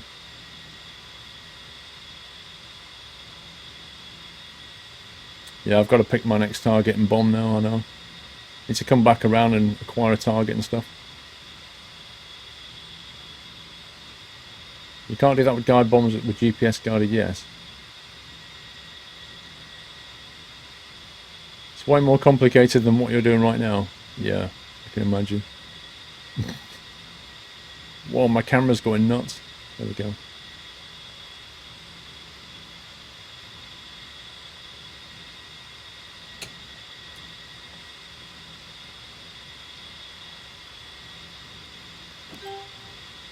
Okay. So we're going to zoom in. We've got that guy. Designate him as the target. No, scumbag, I pressed the wrong button. I think I've left it too late now.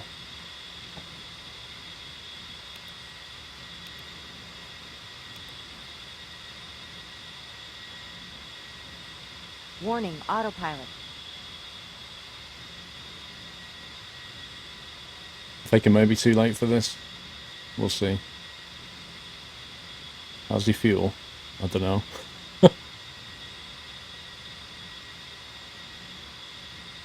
Oh no, we've got a counter. Got a counter. There we go. 14 seconds to bomb release. Yeah, I'm not doing so bad for a first go. 5, 4, 3, 2. Weapon release. Bomb view hype. I love this bomb view. It's fantastic.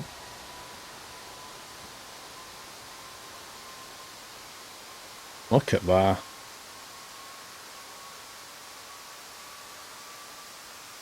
That's going on his head, that one. Oh! Right in the turret. What a shot. What a shot. Did you just hit another one? Yeah, right in the turret. Yeah, I'm aiming at a target that is right next to that. Okay. That was cool. He did get wrecked, didn't he? Boom. Right, next bomb is armed. What's that fuel levels like? What's that? Total pounds, 5,000 pounds of fuel left. We're good for fuel.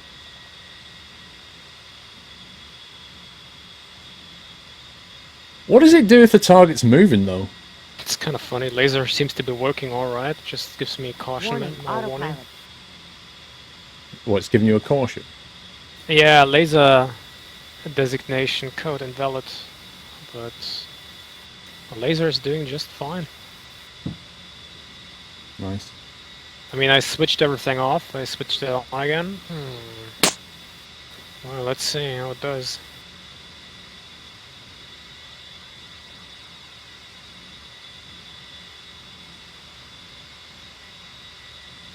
Target's moving, zoom in and lock it at the point track mode with TMS short, then it will follow. Wow. It can actually track the target. That's awesome.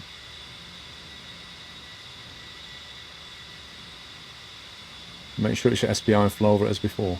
I didn't know it could do that. Bomb away. Good luck.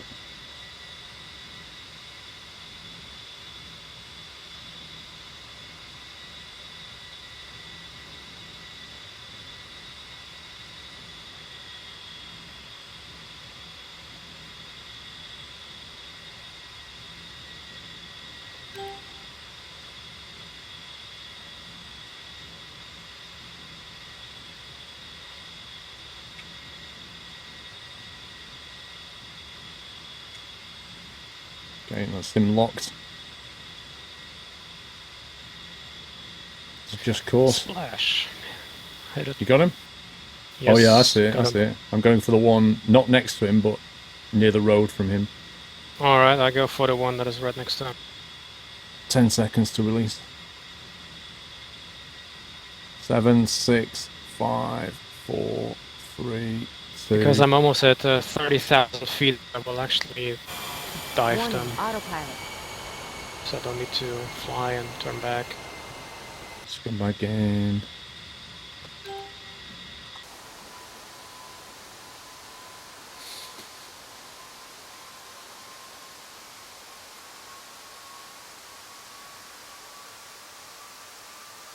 That's going in.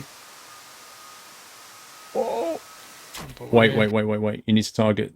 I've just hit the one next to it. I swear I targeted the other one. Oh, yeah, okay, then let's see if I can actually mid-flight change target. Should work actually, because it's following the laser. Sorry about that. Yeah, no problem. It should Oh, work. it just changed course. Was that you? Yeah, I changed target. Nice. That's cool that you can do that. Well, Yeah, these I'm bombs following are your bomb. capable. These bombs are capable of following moving targets. No, it's gone. It's gone off target. Is it? Yeah. It's just it was going on target and then it just suddenly turned away and hit the floor. Oh, too bad. Well, I just go for another one.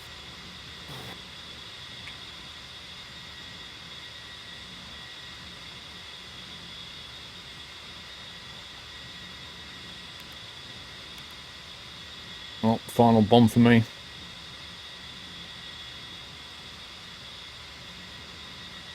I still got 2 left. Warning, autopilot. If you change your laser code, you can prevent that from happening. But don't worry about stuff like that yet, buddy. Thank you, Chili Willies.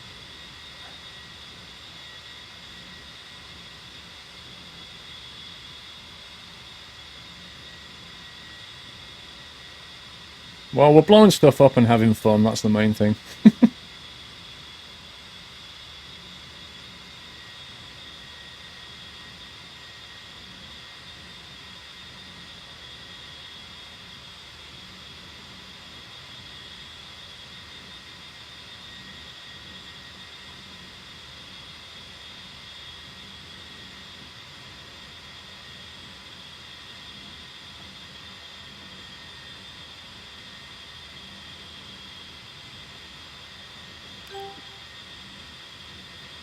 Which target are you going for?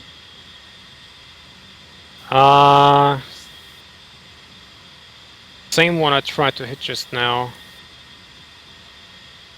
I'll go for one right in the joint between 2 roads then. Okay.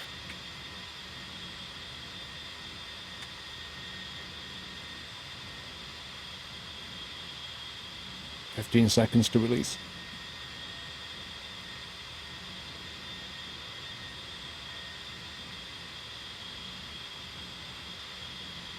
6, 5, 4, 3, 2. Weapon release.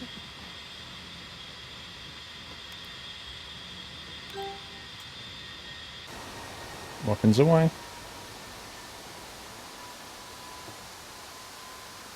Go on, buddy. Get in there. Give him a bad day. Splash. Oh, direct hit. 4 out of 4 confirmed target kills. Sweet. Oh yeah. Let me know when you release. Oh, you've released. Yeah.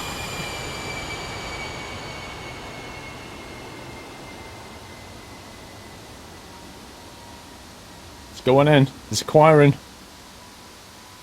It doesn't look like it's... Oh, it's adjusting. There we go. Yeah, looking good. Direct hit.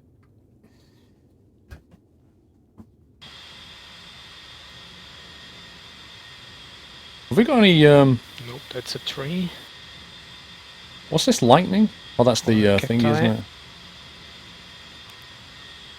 Hmm.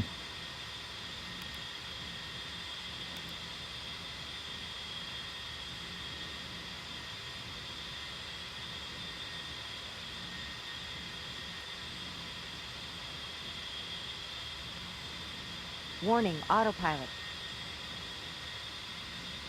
The power of lasers and bombs, indeed.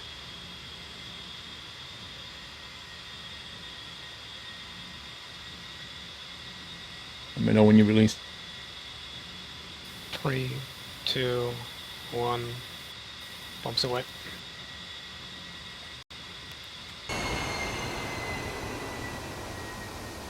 Final bomb of the day. Come on, laser. Come on. Oh, it's not. It's not. It's not. It's a miss. No, I think it was too low. Splashed out near the road somewhere. Yeah. Oh well. It's good though. Good. Yep. Right, where are we? How do we get back on a waypoint back home now? Yeah, now you can simply toggle back through the waypoints, and it's waypoint 3. Yes, it's waypoint 3. That is the inbound pattern for Nellis Air Force Base. Yeah, I will. Entire time I was like, caution, caution. Gulliver, 10 months. Thank you, Strange. Gulliver. Well, It's good. It was, we wrecked some tanks. yeah, we hit them, at least. I didn't hit all, but you hit them all, which is good. It's the main purpose. But your master arm to training, you have weapons off on the HUD. Master arm to training. Cool stuff. Oh yeah, it should have been on safe, shouldn't it? Okay, this should be southeast, I think. Creature base is northwest from Nellis. I was trying to turn it all off, Chili Willies.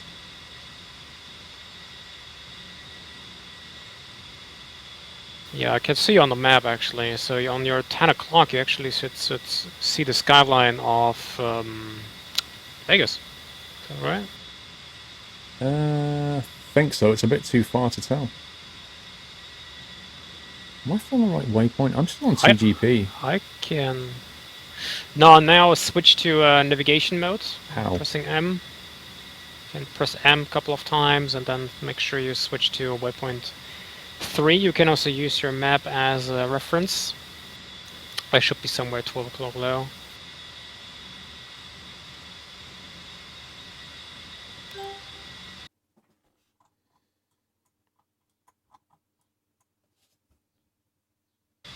Yeah, I'm heading in the right direction.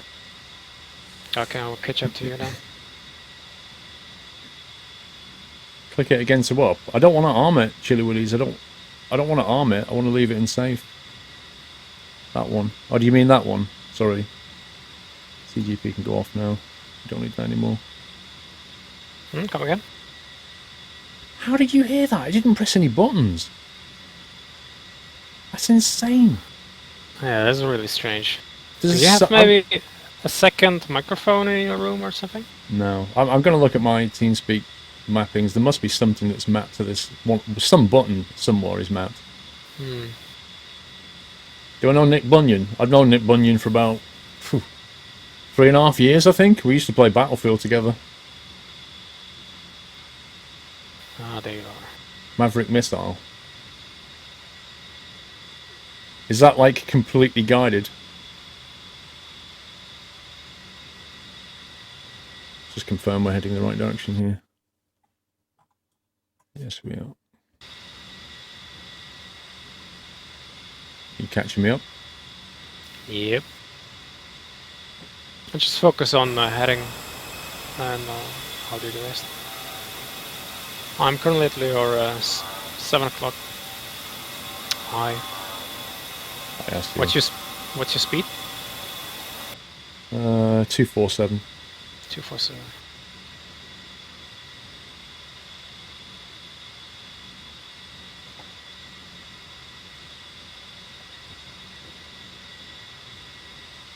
Possibly something in your hotel's maps a button TeamSpeak uses. I think so. I think I must have some other button mapped.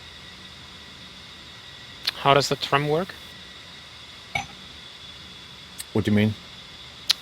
You're able to very quickly trim your aircraft, adjusting to the weight of the wings.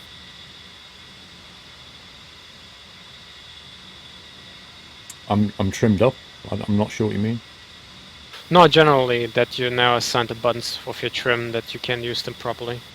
Oh yeah, but I think I'm going to try resetting to default and seeing what's mapped. It's a case of when you first start flying an aircraft, you map some buttons to the things you need, and then later on you realise that you've mapped buttons on top of something else that's useful, but you didn't understand what those systems were in the first place, so they were no use to you then. But now, I'll probably need to reset and then go back and look at what the defaults are and try and work with that. Right, and get used to them. Yeah, exactly. Mavericks are nuts. Laser arm you want safe. Correct D-arm procedure is master arm, laser arm, gun to the middle, safe position. Okay. If you want to know more, a really nice button for your TeamSpeak at the hotess is the one on the mic switch positions on the throttle. It's one of the mic switch positions on the throttle. Mic switch position?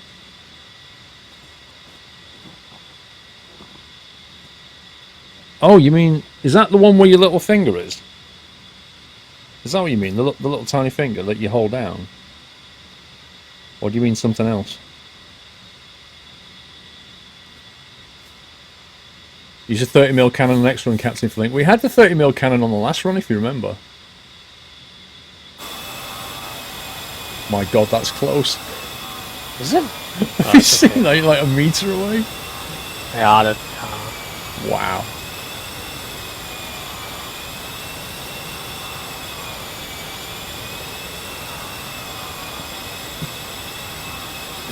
The hotess was exactly as should be data manifold. Put it back to the default, keep as many buttons as possible.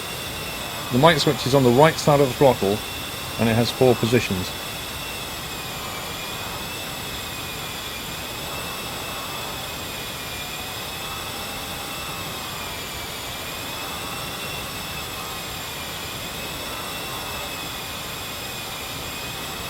What is it literally called, the mic switch?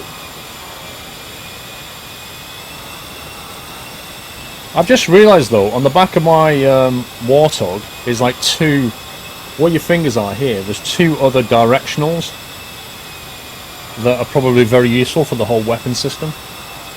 It's above the speed brake, the grey switch.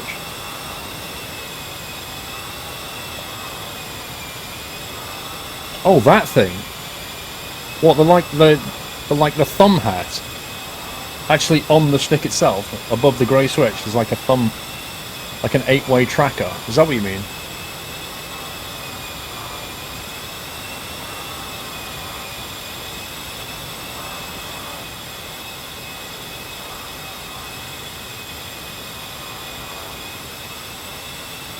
The coolie is to the right of that. I'll reset default and have a look at all the controls again. I think that's the best way.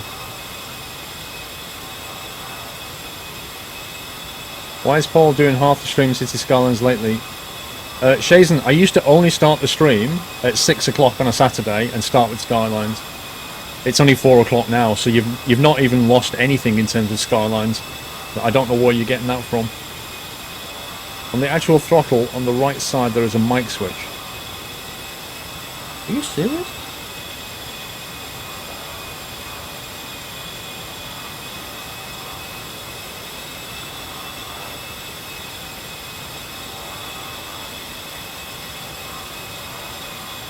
Dude, I can't see this.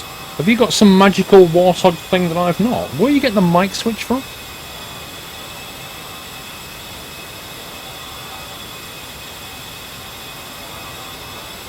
I've got the China hat, then a grey switch, and then a speed brake switch, and then a hat switch. Where are you getting a microphone switch from? If it's bound correctly, we'll bring up the radio top right. At some point we should also do a air refueling mission. Yeah, that'll be fun. Air refueling.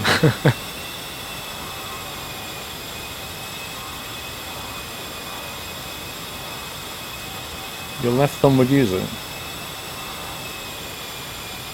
Unless you mean that the black thumb hat is the mic switch, as in you push it in. You actually push it in and that's the mic switch, yeah?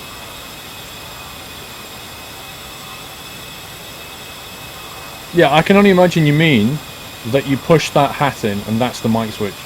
There's no other switch there. Yeah, so you want to do a break over the runway, or do you want to have a long approach that we, don't land in one go? What, as in we do full stop or touch and goes, you mean? No, if we are going to fly once over the runway, you break away, then I break away, and then land. Or yeah, that's cool. We can try that. Okay, or we could also go for the approach right away. And prepare here. I'm not sure what you would like. I'm easy over. Easy over? Yeah, as in, I'm fine with either. Okay. F10, where are we? So we're going to bank left now and head towards the runway. Yes, you can, give me a light left bank. Just let me know when you bank. Okay. Go 60 degrees back, that's okay. Just don't turn. Left banking. Warning, autopilot. Yeah, that's good. Not too slow, not too fast. Yeah, I know what the hat switch is, Tilly. And above the hat switch is a grey switch. Above that is another grey switch. And then above that is the 8-way hat.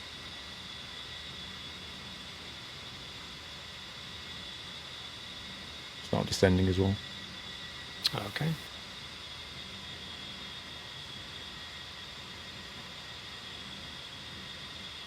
I don't know, Tigger.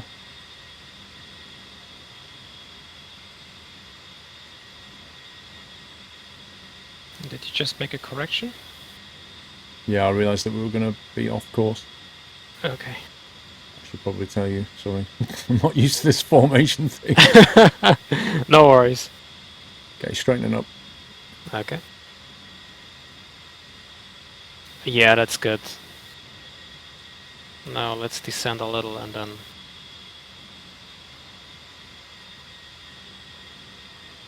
Okay, throttling down a little bit.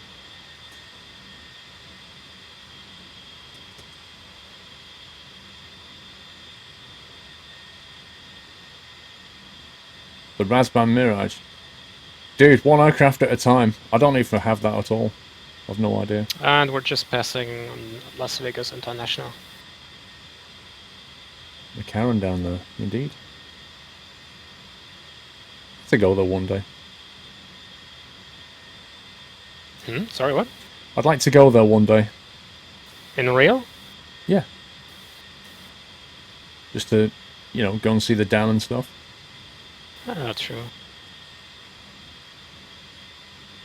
Well, I would probably somebody who would take the bus or a car straight to Nellis.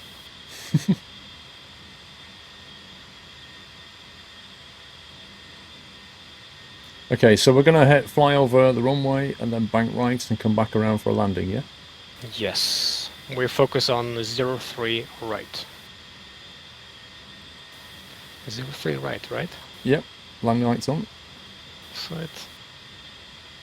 Oh, yeah, I'm doing that later. At the moment I'm a little bit busy. Okay, banking right slightly.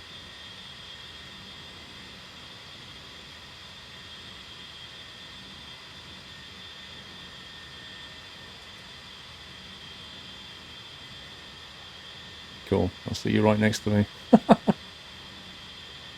I never left your side.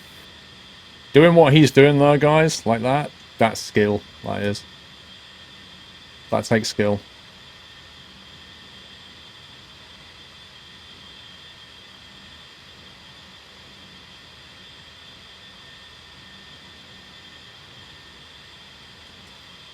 Right, throttling down a little bit more and going down a bit more. Okay.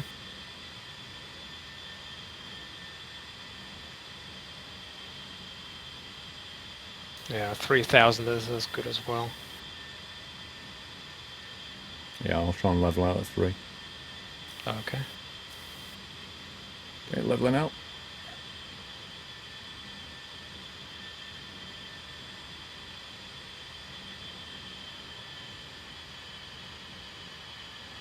And throttling down a little bit.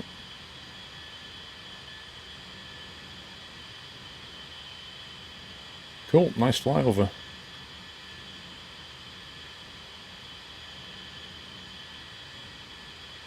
Don't know what the speeds are for the flaps on the Warthog, do you? Oh, really? About 160 to 170. Okay. Right, we're ready to brake right? Yep, go ahead. And brake.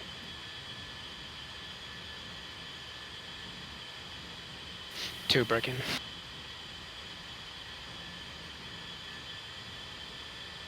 Basically, I extend gear, flaps, and air brake at the same time, which is always halfway on upwind final. With Okay. the speed above about 170.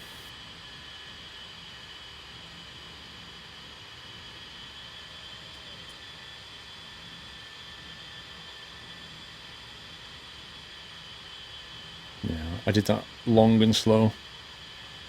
Yeah, that's okay.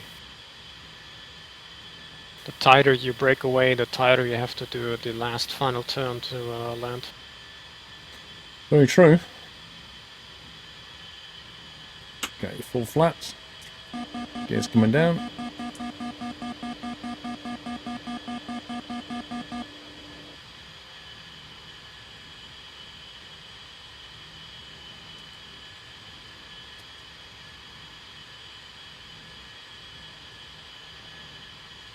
Keep missing the runway. Just practice. That's all it is.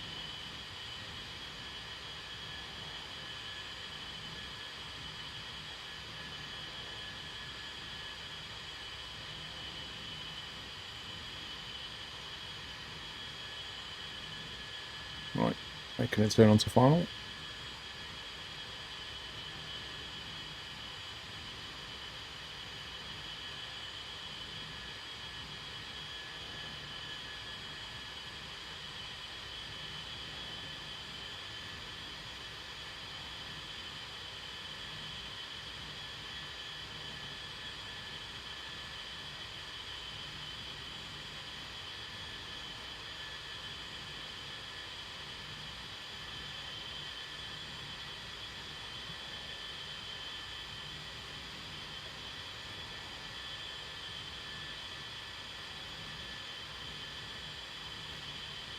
Altitude, altitude.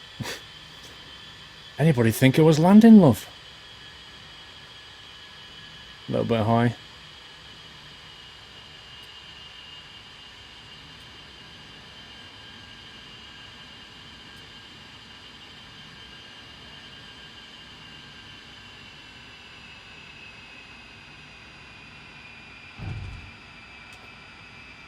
And down. And down. You still had in the end, very steep glide slope. I did. I didn't descend quick enough on the final approach. Okay.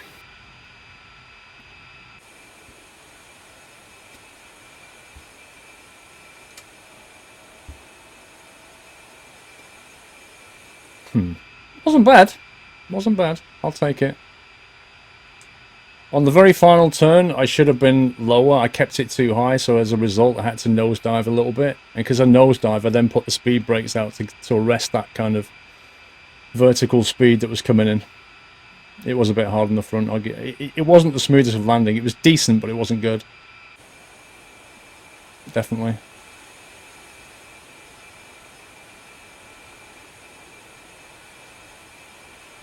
Thing is, the runway's long enough. I should have just floated it for a while. You turn right at the bottom, wasn't it? Yeah. Yes, that's correct. Like a pro, almost. We destroyed about 6 tanks, I think. Yeah. It was good. Okay. Taxi lights. On taxi.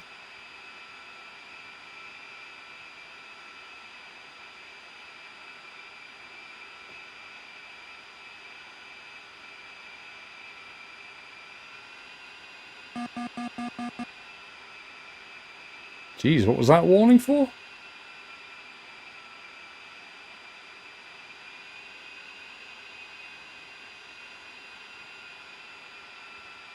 Well, it was a successful mission, even if it took longer than we thought it would. Definitely. Well, we achieved the main purpose, which is to drop the bombs on the targets. Oh, yeah, it was good.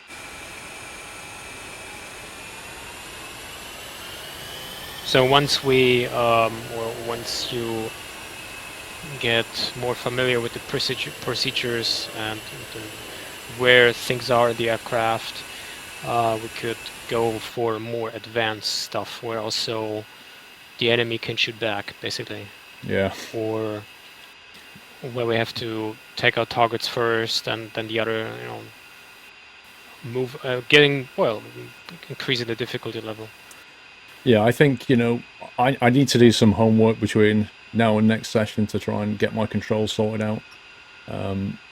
Probably need to read up a little bit more on the weapon systems as well to get more knowledge going. But I think for now we'll just stay at targets not firing back for now until everything's nice and smooth, and then we'll turn that on.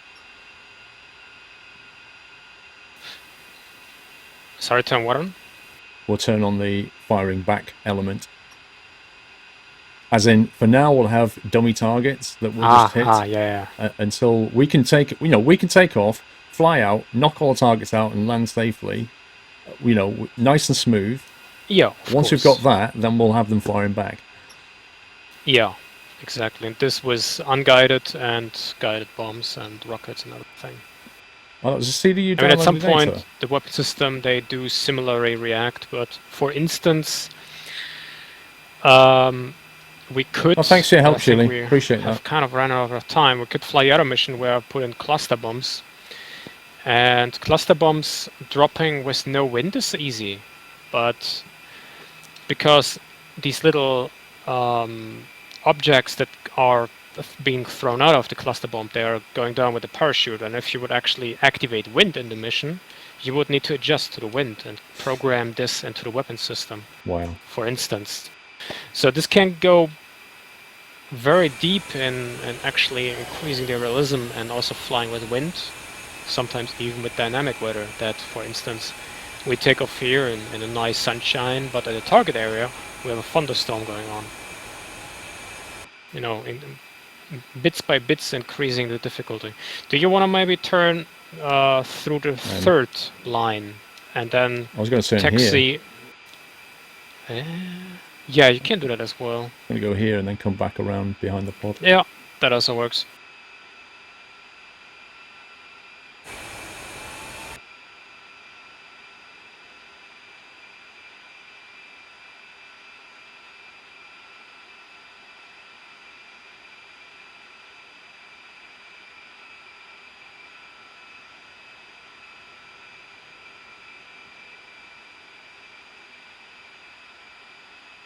Yeah, we brought the toy back safely. Oh yeah. Well, in my case, on the laser is a little bit acting up. It's still showing me the caution error. It's kind of funny. you broke the laser pointer. I don't know, actually. I mean, hardware-wise, everything is where it belongs. Hail of the Warthog, Chili. It's just annoying, the caution warning on the head-up display and on the left and right MFD in big red, yellow blocks, laser des code invalid. And every time I read it, I think it's in Spanish because there's laser des connect. Doubt it's in Spanish. Yeah.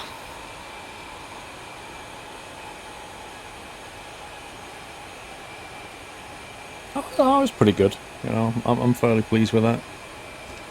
That's good. I hope it was fun to watch. I enjoyed it. I'm sure everyone else did. Sweet. Especially the very first missile that went down, very first bomb. It was just awesome. And it hit the target. It was like, woohoo! Hey, Simcopter, how you doing, sir? Hope you're well. Yeah, that was your first, huh? Exactly, it was my first bomb, and it was directly on the tank. I was quite happy with that.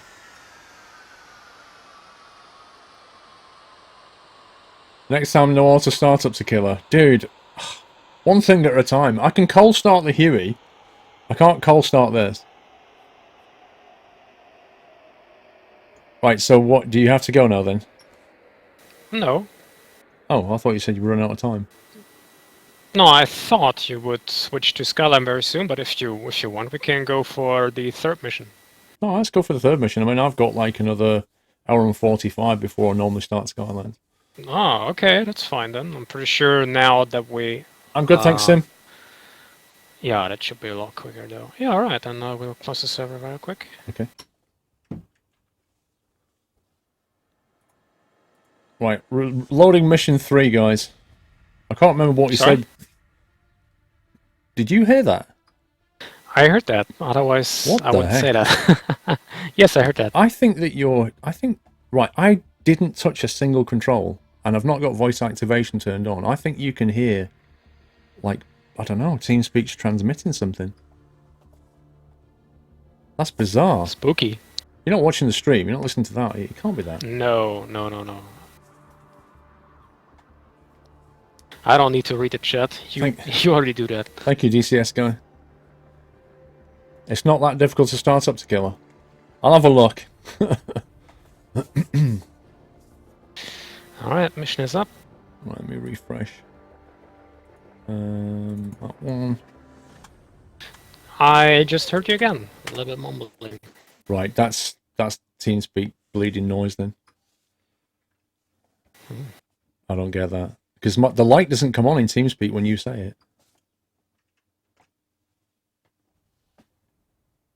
And it can also not be DCS because you were not connected to the server right now. Strange. Okay, I need to take a very quick bio break so before we start the next one. Okay, same here. So yeah, I'll be back in a couple of minutes. Yep. Right, guys, bio break. See you in a couple of minutes.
Okay, I'm back.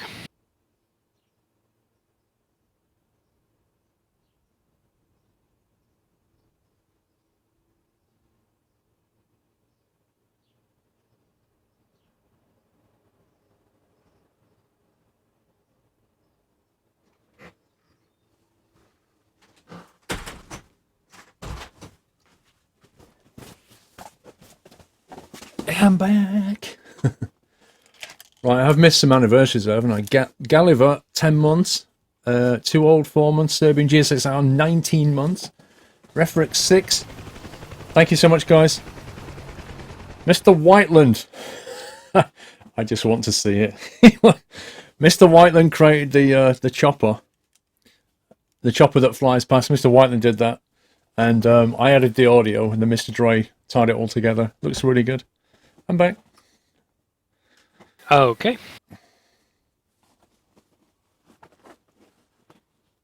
Is there any difference over the Steam Alright, version? mission is Yeah, there is.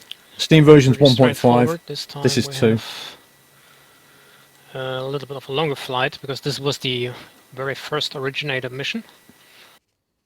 But that's no problem. We're equipped with Mavericks and with cluster bombs. Look at the ordnance on this. Oh my god. Hmm? Look at the ordnance on the wings. It looks amazing. Yeah, actually we could have taken 6 Mavericks in total.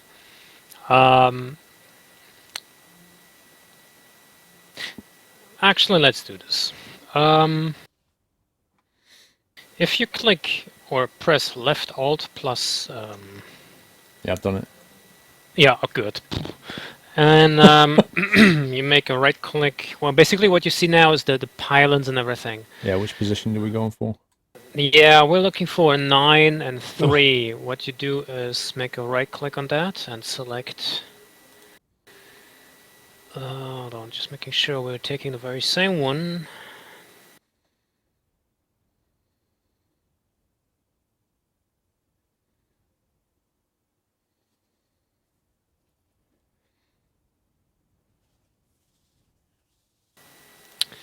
I was looking for bombs, holy. Make a right click, make on pylon A9, make a right click, go for rockets. Missiles, I'm sorry, missiles. And go for yeah, a little bit down you have LAU, L-A-U, 88 AGM 65D, and then 3, multiply 3. So instead of 2, there should be a 3. Done. Both sides. Good, you're quick. And actually thinking that if we don't want to use our guns at all, we could take more ammunition with us, but... I think we need to fire the gun at least once. We've got to have the old... yeah, right, okay. It has to be done. Something. Yeah. Even if it's only at the Trump Tower, we've got to shoot something with it. Alright, well then we can simply press OK and it should say request arming and then hopefully crew copy and then we just wait a few seconds and have 3 rockets instead of 2 only. And the difference between basically firing Mavericks, the type we're currently on, these are fire and forget weapons. So if you're good at moving the TGP camera, locking target, firing, changing camera position, locking target, firing, you can fire all 6 rockets in just one go. Blimey. Like fire, change, fire, change, fire. It's possible. Rearming complete. But yeah, let's see. Now we have 6 in total. Yeah. So it looks Arming even more complete. equipped. This thing's going to not want to take off. I think the takeoff weight is now... the total weight is now 43,333 pounds. 20 tons near enough. Yeah, so I think we need about 180, 190. So on the runway full throttle, once you hit about 170, you go with a approximately 7-degree pitch, between 5 and 7-degree pitch. Keep the aircraft steady like that, and it will lift by itself. And if not, just pull a little bit more, but very slightly. The aircraft is balanced out, so there should be no trim required. It will not steer left or right on takeoff. Copy. I mean, aileron-wise, not rudder-wise. Yeah. If there are no questions, no, maybe I could add something. You may notice that on this mission, if you press F7, nothing happens. This is because I changed the type of target.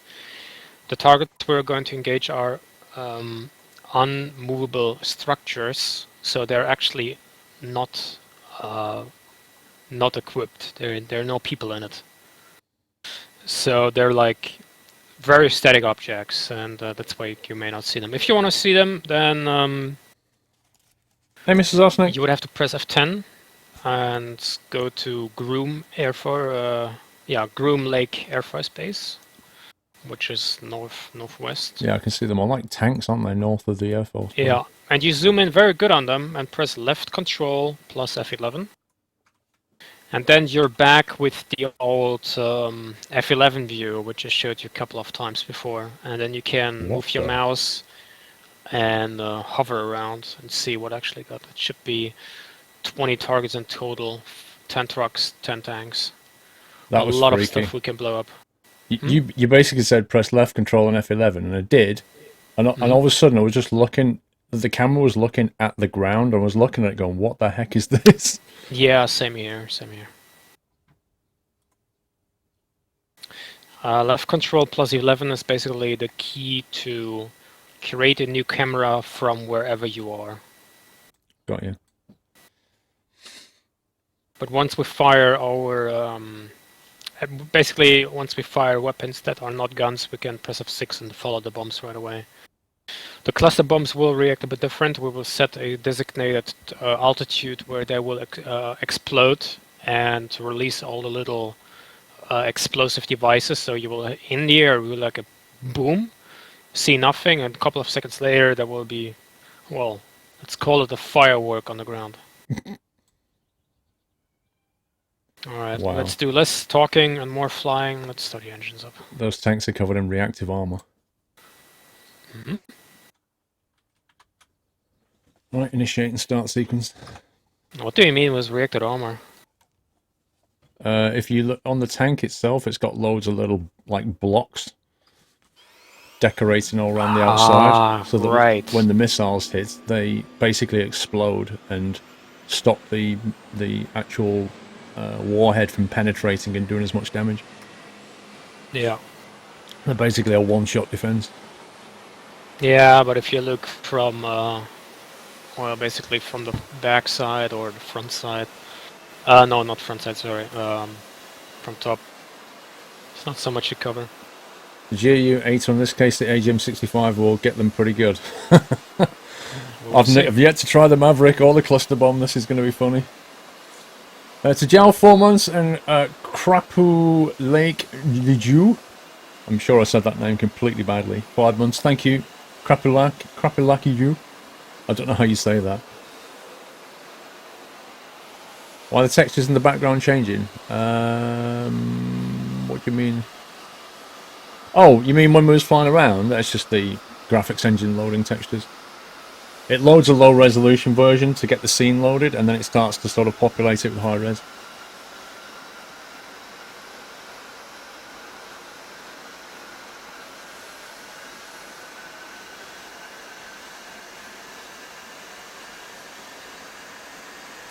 Lass 0069, 5 months, thank you, Lass.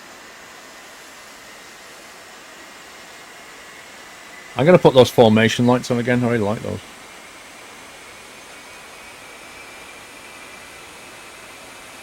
You can never figure out how to use Mavericks. Well, keep watching and maybe you'll watch me learn. Mavericks have their own cameras, but often at times using the TGP to look up and then skewing the Maverick is a lot more effective. at some point I can change the weather that we actually do not see the ground really, that we have to do an ILS landing. These are always very thrilling to do. ILS landing in a Warthog, nice. Yeah. Just had a go at DCS World and have already crashed twice, Zarak. It's not easy, is it? It's not like FSX, let me put it that way. So don't only visit Sunday Night Trucking streams. No, Mike, he's on almost every stream at some point. We'll probably get him in during Skylines. Things are a bit too busy during DCS. Plus Mrs. Squirrel's out anyway, so she can't really bring him.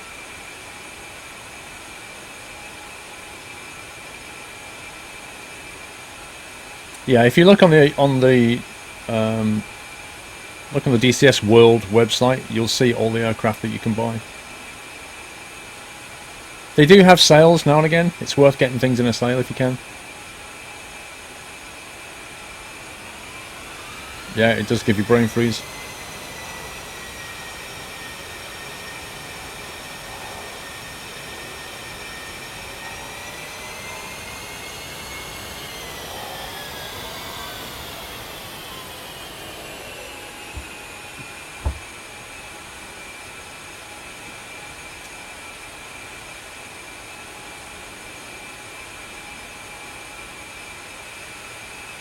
Right, where was that? It was down here, wasn't it?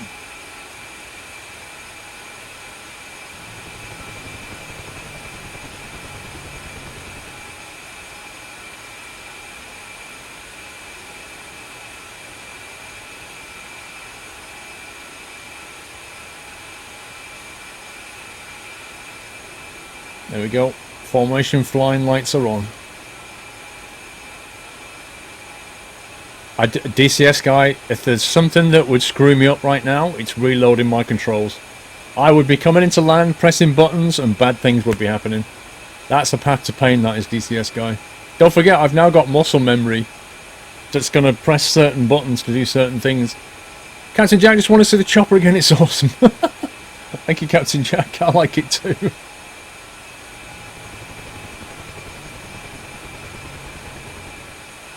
Baz! Alright, Paul, had a great time again at the stream whilst learning my new Embraer FMC in flight sim. So much not like Airbus. But now I'm having a barbecue with friends. See you later. Enjoy, Baz. Please make me a burger and send it in the post. No, don't do that. Actually, if it's nice tomorrow, I might go outside and do a barbecue.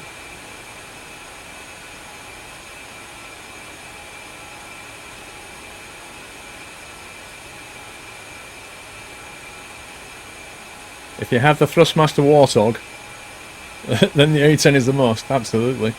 It's quite scary how much it maps directly. Like, my control looks just like that. My stick looks like that. These controls down here, my throttle looks just like that. These buttons here, identical. These things, like all of that unit there is here. Plus some extra stuff. And then, same with that thing there. It's pretty good.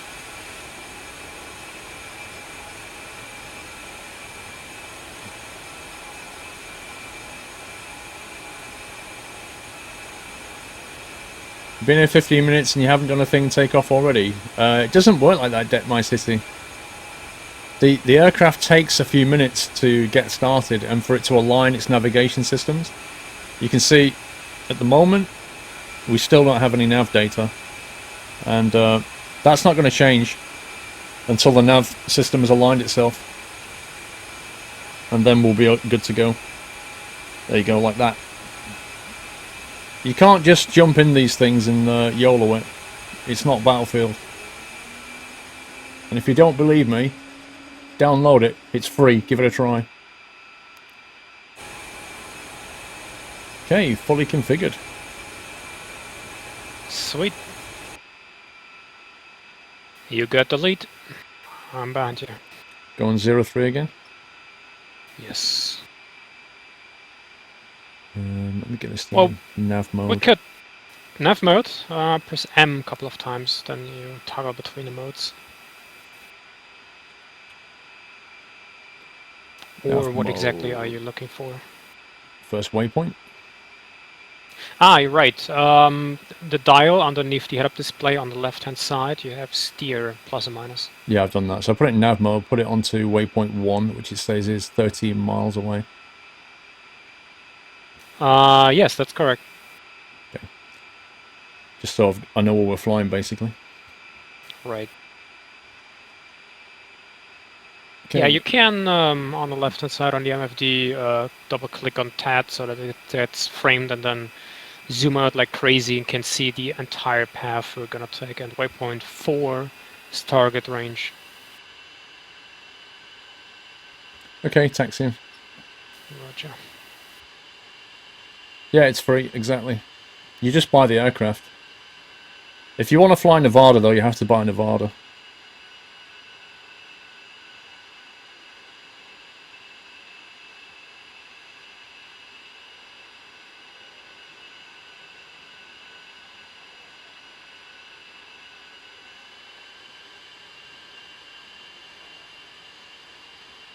Don't forget to turn on your nav on the right screen. It needs some time to start up.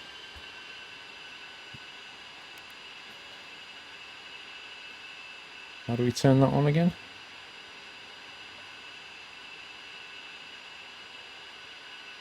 The screen on the right, how do we get it on? You want to already activate the camera pod? The No, I targeting pod? just want to make... Somebody said turn it on because it takes a while to get going or something. The right MFD, is it not showing the CDU? You could try giving that a shot. The CDU on the bottom row. Yeah, it's showing all the CDU data. Yeah, that should be alright. Maybe this person is referring to the targeting pod. Could be. In this case, we may not need it so often. Mavericks, well, we could use the targeting pod for Mavericks as well, but here I want to show you the sensoring or lasering method of this Maverick. Because these Mavericks also have a visual camera. Oh, he's saying press nav and then EO to on, whatever that does. He's already at, right, gotcha. He's already at activating the Mavericks. Like, Mavericks need 3 minutes to get warm so that the camera shows up. We can do that in air, there's no need to hurry. Okay. You hate freemium games? Good, because this isn't one. Who am I talking to? Savamura. He's basically like a DCS, what's the word I'm looking for? He does lots of formation flying and those virtual shows that you see. He does a lot of that.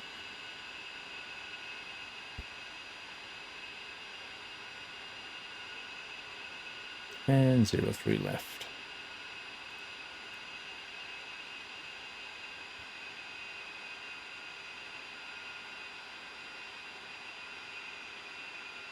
Okay, you can give the signal, and this way we can just make it a little bit simpler. Just think 3 seconds into your head and then throttle up to full thrust. Because if we would go full thrust and hold the brakes have not enough strength to hold the aircraft. Gotcha. Sweet. You got the lead. Okay, final checks. Okay, and brake and throttling up to 80 or 90, I should say. 3, 2, 1, go.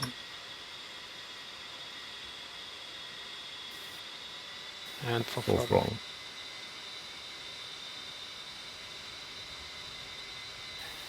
Theoretically, we should be very same speed.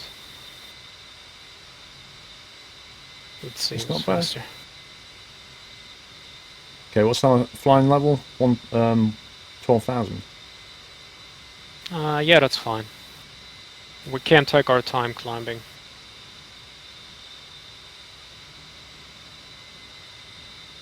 Okay, rotate in 3, 2, 1, rotate. I don't pull too hard. Good. Gears coming up.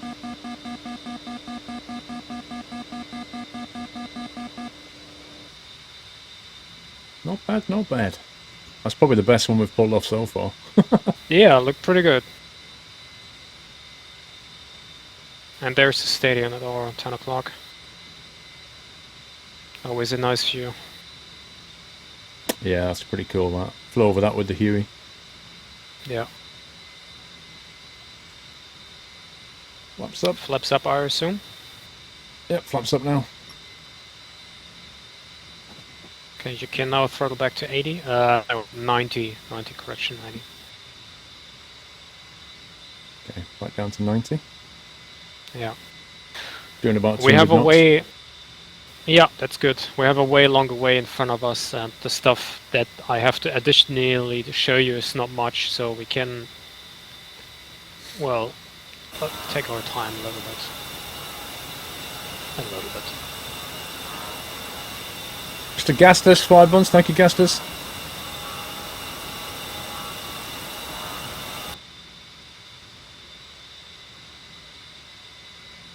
Okay, back in left.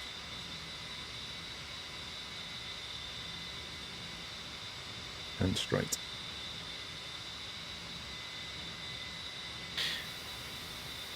If you like, you can say rolling left, or, well, if you roll left, you roll left. Rolling left, rolling right, rolling out. That is, you can use that if you like. Okay. Or what you simply can remember the easiest and which you like the most, basically. Rolling left, course adjustment. Rolling out. Okay. Is that the waypoints coming up? We are doing formation flying pretty much. What?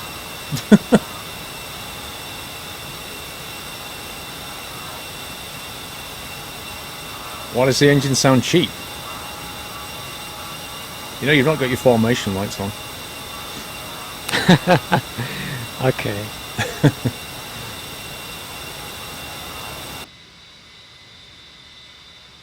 I got him.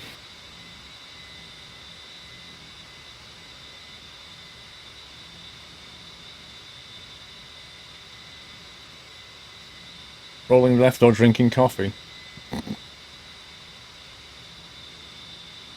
At some point we should fly a mission in the night or in a dawn, because Yeah.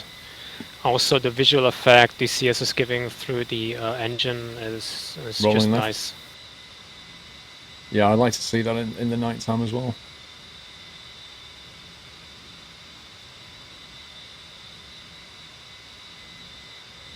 Well, we could do a night air refueling. How about that? Sounds fun. And rolling out.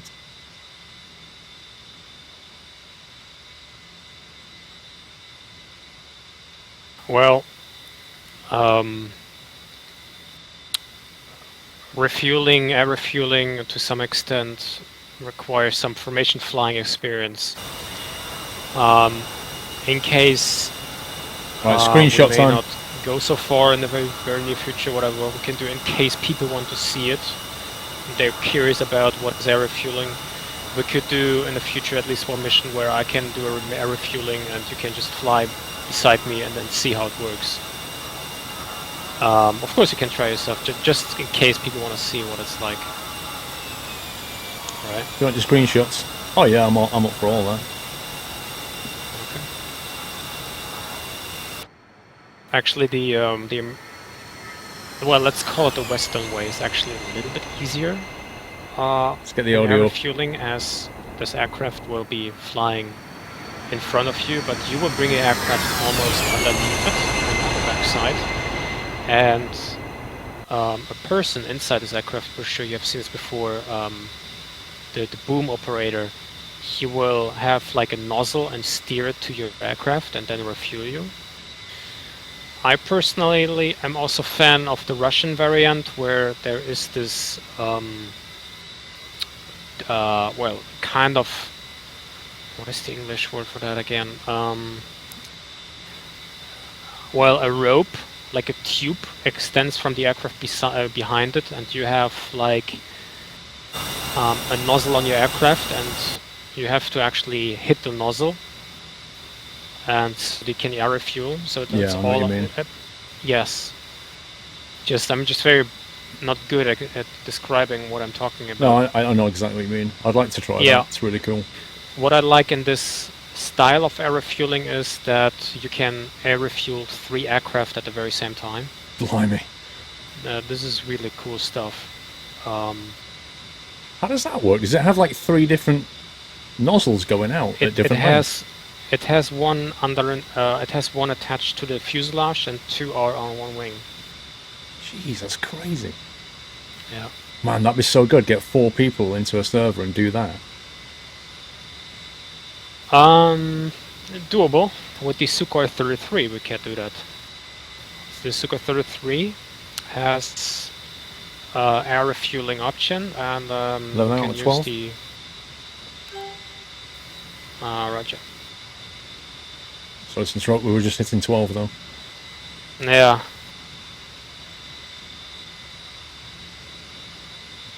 Did you just press the auto button or Yep. manually? Okay. Seemed like the quickest way. Yeah, I saw that. Are you on full throttle? Throttle, haven't touched it. It's still at 220. Yeah, okay. Yeah, I'm on full throttle here. Did I forget something? You're on full throttle. I'm on full throttle and I have 228 miles per hour right now. I mean, it's okay. It's just thinking, I can throttle back if you want. how much throttle do you have right now? It's kind of hard to see at the angle on the dial. I'll throttle back and we're about 90 now, I think. And not too Because I'm looking down at the dial, it's kind of hard to see exactly what it's on. Is it? For me, it's really well visible. I mean, I'm using the default view in DCS, having 60F disabled. I can see Strange. it pretty well. Right, well, yeah, I'm kind of looking down at the dial at 45 degrees. I don't.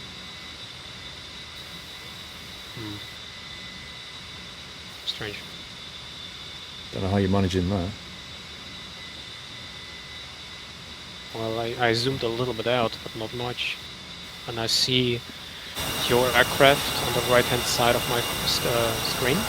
I have 16 to 9 screen, and I see on the left side the head-up display, so I can vaguely see my bank angle relative to yours or to the horizon.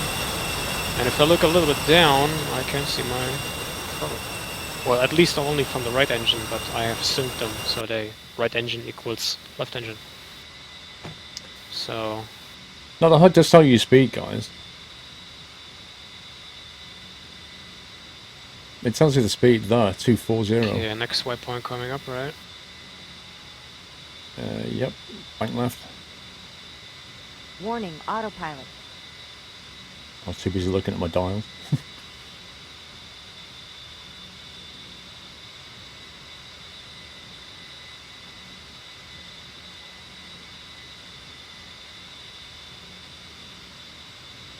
Small dial shows 10s.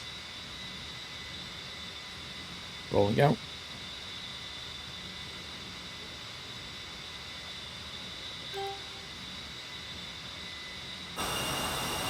Yeah, let's dive through the cloud.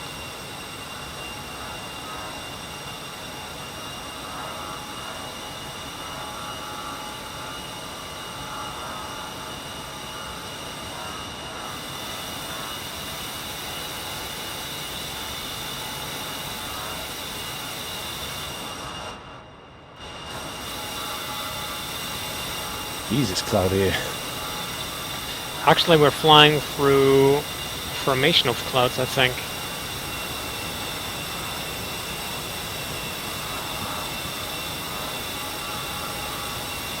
Never mind. Right, let's try and get a screenshot for you guys. Let's get some clouds in the background as well. How's that?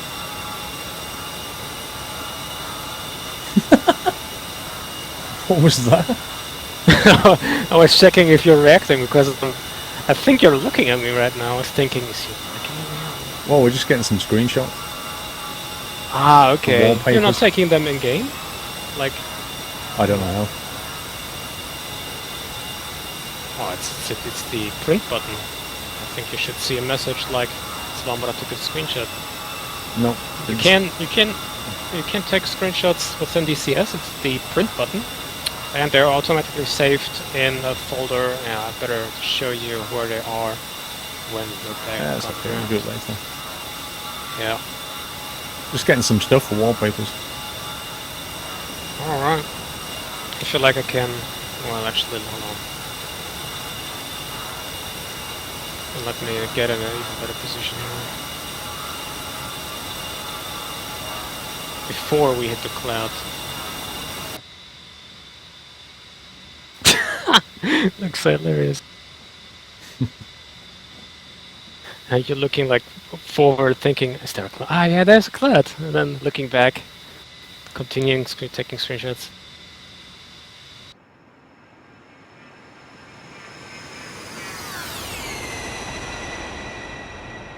Okay.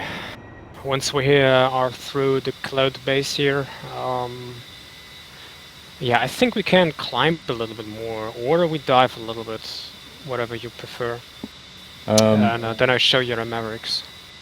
Whatever you think's best, I don't mind. We can climb or dive. Let's climb. Okay. And climbing. Warning, autopilot.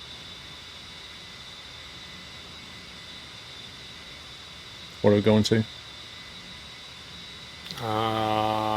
Up just above the cloud base. I have at the moment no real number in mind, but maybe 15,000.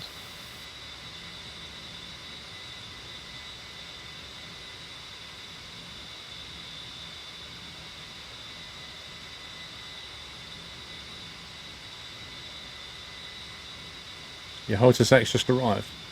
Nice.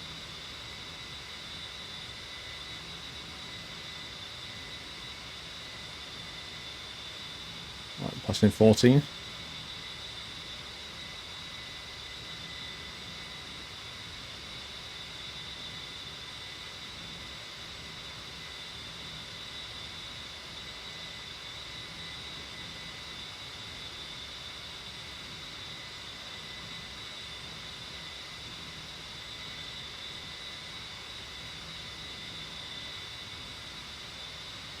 Yeah, I don't feel so comfortable taking screenshots while I fly, so I can do that after Level. the flight on the track. Yeah, you can do it in the replay.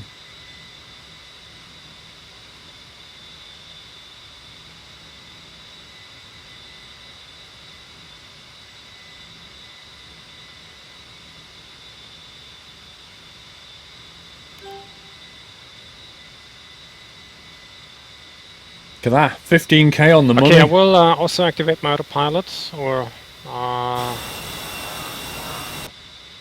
Right, I'm doing 15,000 altitude, doing 200 Yeah. knots approximately. yeah, I will do that very quick. Okay. All right, let's get the Mavericks ready. Okay. Okay. On the left MFD, sorry. Click DSMS. Yep. Now you can obviously see that we have the Mavericks, this is the AGM 65D. Now we click on the top line, MSL, missile. Now you should be entering the mission control, missile control. Got you. And on the top line there is EO, that's off. We switch it on. It was off. It was on. It's now Yeah, off. I'm sorry. I meant it was off. Now we switch it on, and there on the bottom right of the MFD a countdown, or basically not a countdown, but counting starts. Yeah. This is basically the warm-up time, or the heat-up time. Well, Oh, right. Okay. So mine was already on because I already did it when we was back at the airport, and now I've just turned it off and turned it back on again, and now it's going through its thing again. Ah, okay. I didn't know that. Don't worry. Well, okay, now we have that already sorted out. We don't have Sidewinder, so we can go back to Stat, have the window for weapon control open. We do not need a laser. For the first run with the Mavericks, we will not use the targeting pod, we will leave it for later, but we can already switch it on. So underneath the MFD, switch on TGP.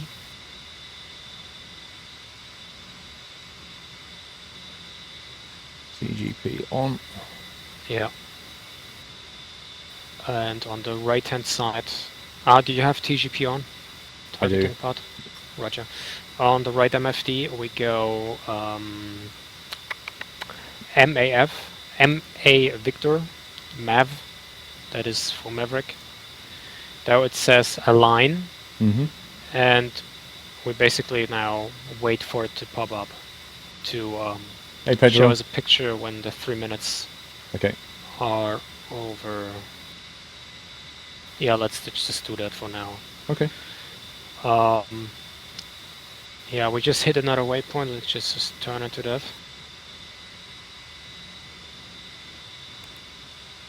Okay. Rolling left. Yeah, you can't do that. I'm Rolling just autopilot. I'm a mile away or so.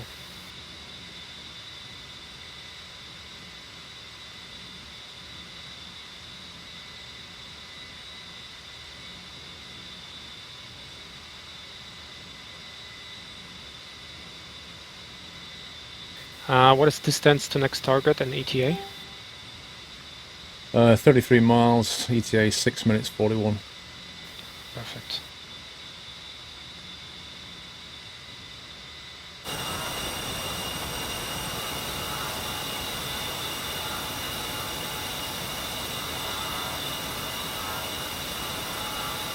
Flyby.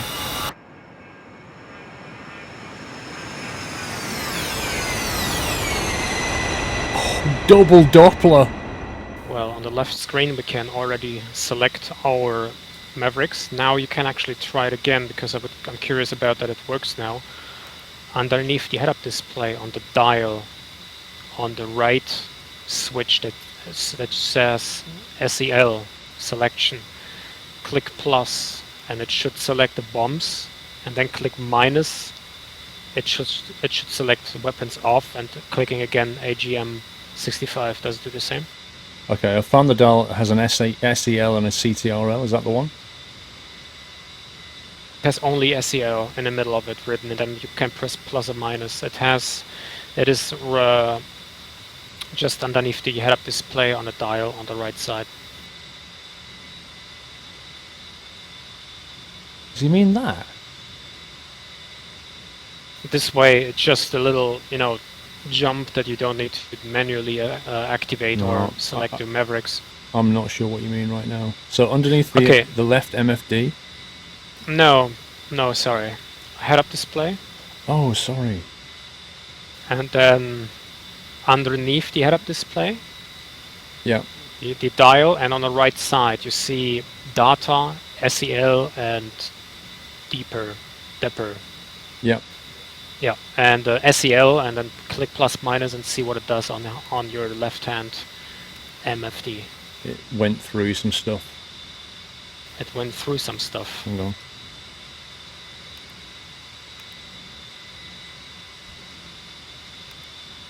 It doesn't do anything on the displays, it just changes something on the HUD.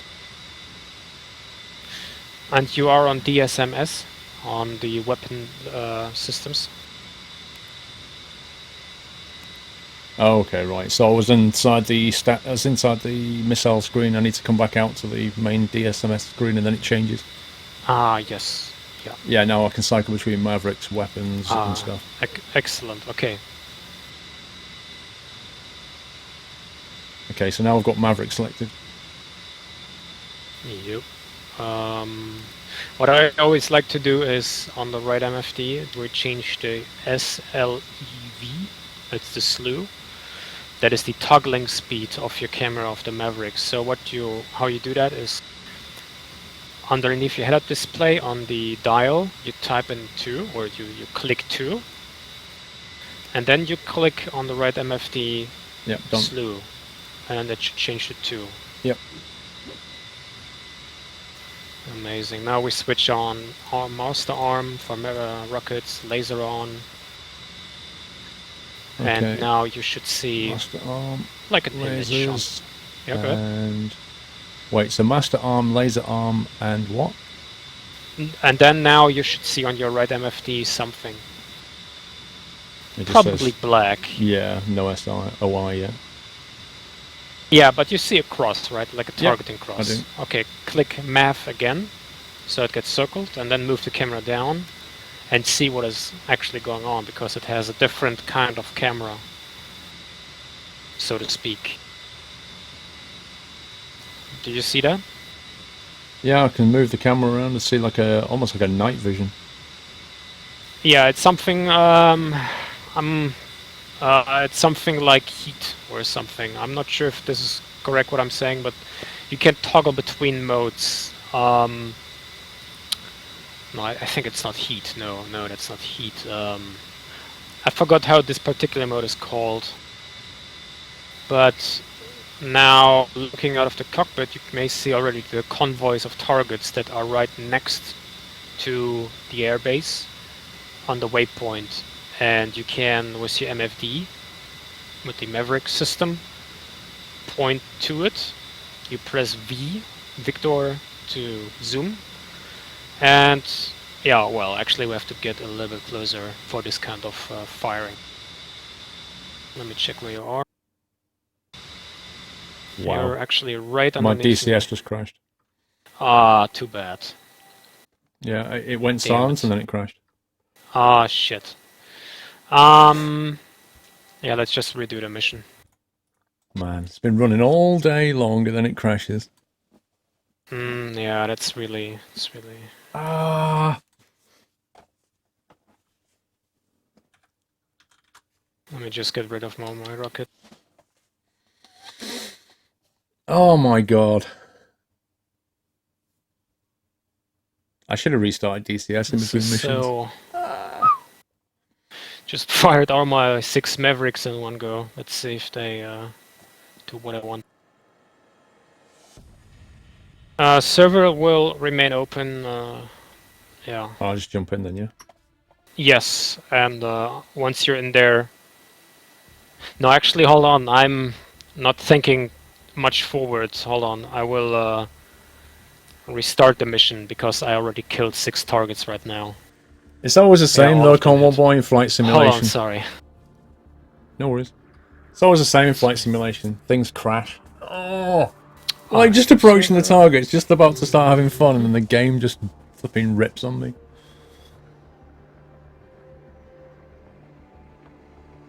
Oh well, it'll take us about 15 minutes to get flown back though. Okay, server's up. We'll be fine. We'll get this done. Multiplayer.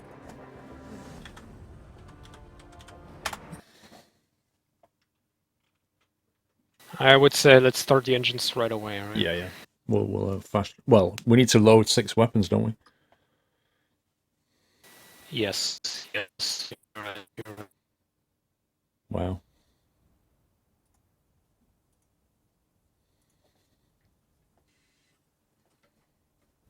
Okay, alt minus. Do you remember the rocket? Yep.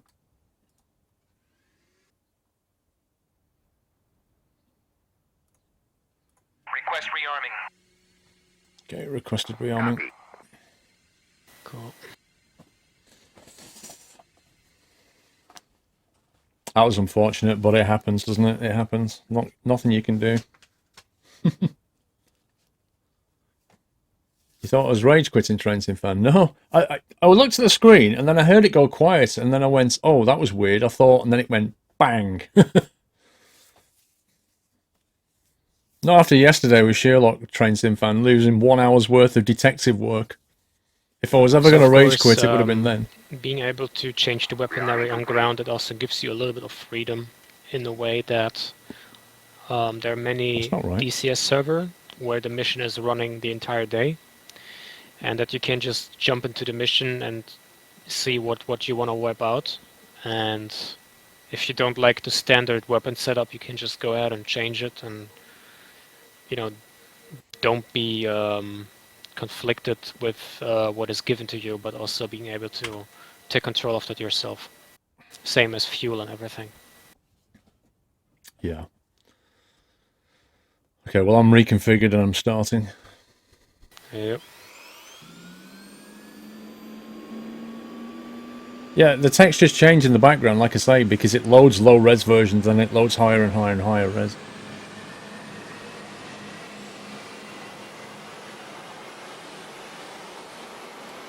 You know that there are tutorials in this game, DCS guy? I do. There are a few for different aircraft, but they vary massively. And I think for the A10 there's about 5 or 6 of the tutorials. But the Huey, for example, I think only has like 1 or 2 videos. By the way, if you press the top key on your keyboard, you basically see the event list, what has happened. Yeah, it's showing the events now. Exactly. If you press it again, you make it invisible. Which key? This is the same key, top. You toggle between those. This is also where you can visibly see the chat. What's a top key? Tab. Oh, tab. Yeah, I think I need to drink a little bit of water, otherwise my pronunciation is going down the hill. Oh yeah, the tab key shows you who's occupying what.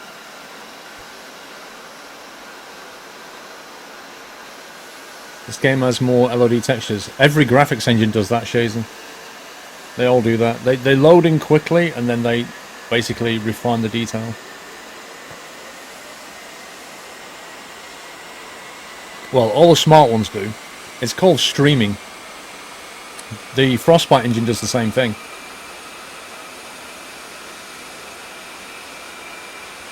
Because what's important to your eye is what's in front of you right nearby. So it gets that done, loads the background in low res, and then brings it up to level when it's got time. The engines that don't do that, you tend to see frame rate loss when they draw, because they take their sweet time, they load everything in, and then kill your frame rate.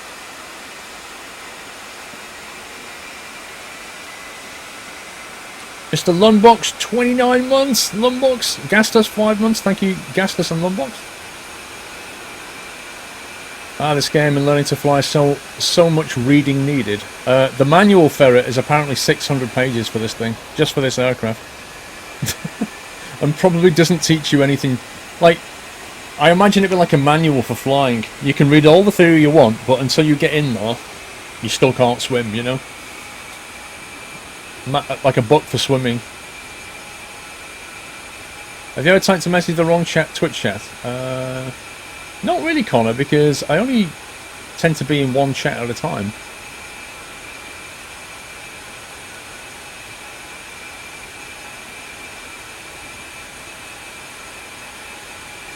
Yeah, Chili Willies, want to just send me a message and to remind me, so I've got your name correct? That'd be cool. Just Twitch message me.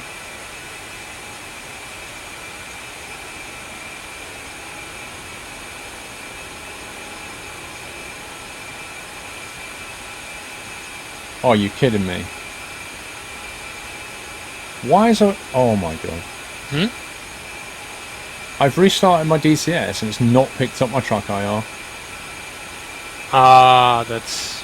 Oh, it's a scumbag game. Oh, shit. Yeah, I would say restart it right, I think. Flying without track IR is really bothersome, yeah. That's unbelievable. Alright. I reckon what happened is, when it crashed out, it still had some weird connection left to track IR, and so when DCS restarted, it couldn't get the connection.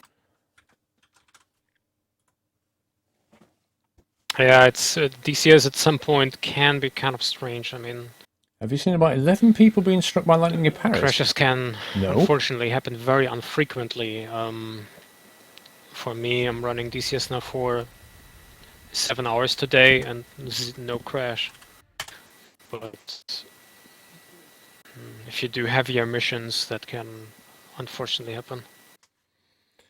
You've run in DCS for 11 hours and had no crash, and I've crashed once. 7 hours. But the 1.5 version, I think the last I think whole year I had no crash at all. So I'm kind of lucky with that. Copy. Well, I've probably got more rubbish installed on my machine and more drivers for hardware and all kinds of other nonsense. The more you put in, the more it goes wrong. Yeah. Yeah, true.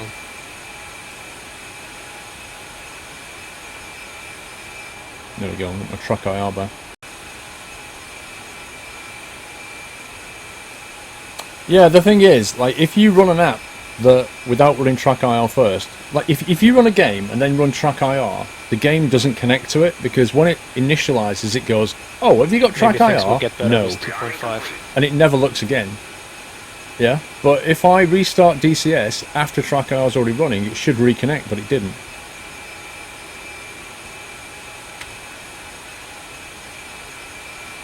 You still need a solid helicopter sim, Ferret Bomb. Seriously, get into this and get in a Huey or a Gazelle. That's all you need. The Huey is pretty much a handful. I was flying it before. Man, it's tricky. And the Gazelle, well, Savamura was flying the Gazelle upside down.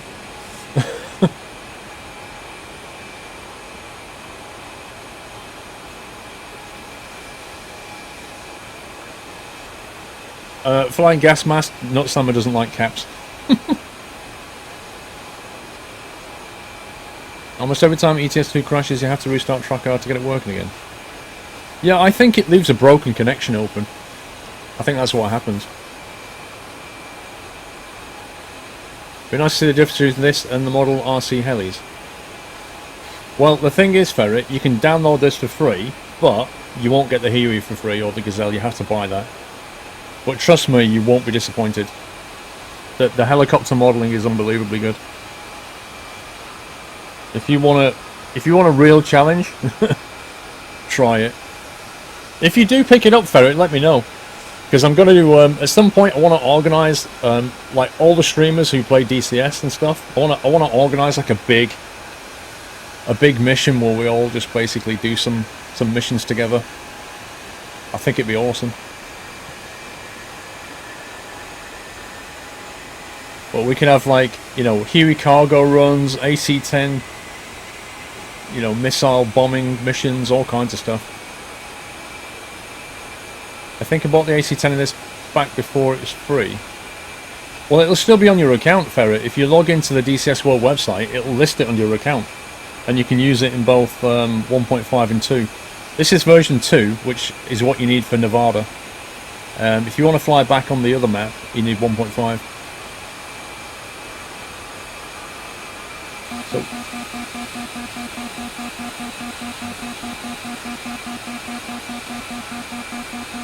have I got a master caution light going?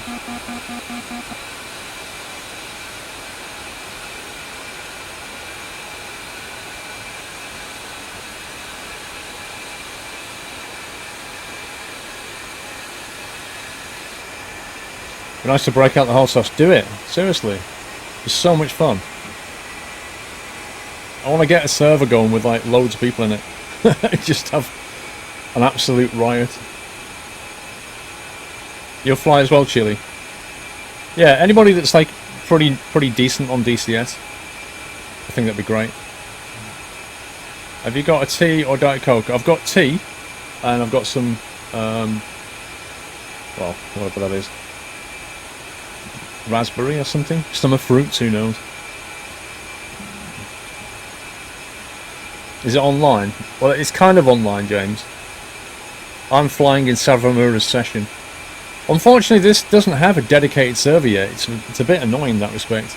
So somebody has to create the session themselves, and then people can join it. Just ignore them, scareboats. Anybody that says fly already has no idea about DCS. 2 minutes until navigation alignment.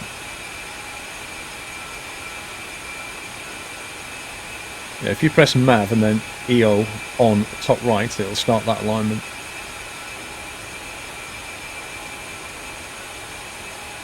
You're flying line as well, DCS guys. Hey? What the hell?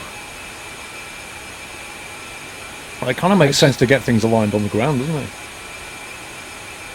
Well, depends. But,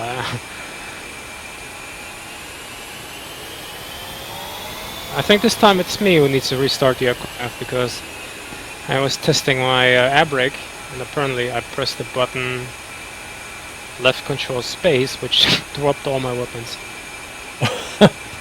Well, just power it down and Takes too reconfigure. long. Take a new aircraft.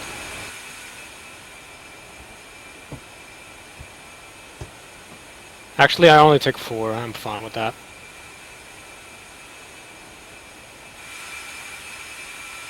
We'll go into control settings and check if it really does it.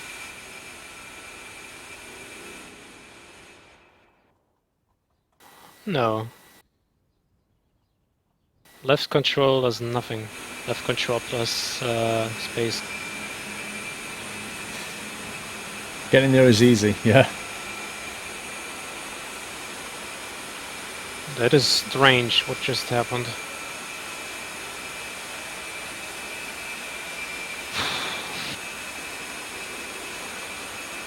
I'm in the army. Not quite just in. Technically, that's the Air Force. Oh well. Is it behaving or not? It is behaving, but I cannot reproduce the mistake I did. I thought I was pressing left control plus spacebar, but this button or this combination actually does nothing. So strange. Oh well. Yeah. Why does it take so long by company? Because all the systems have to The aircraft initialize. just wants to. Look.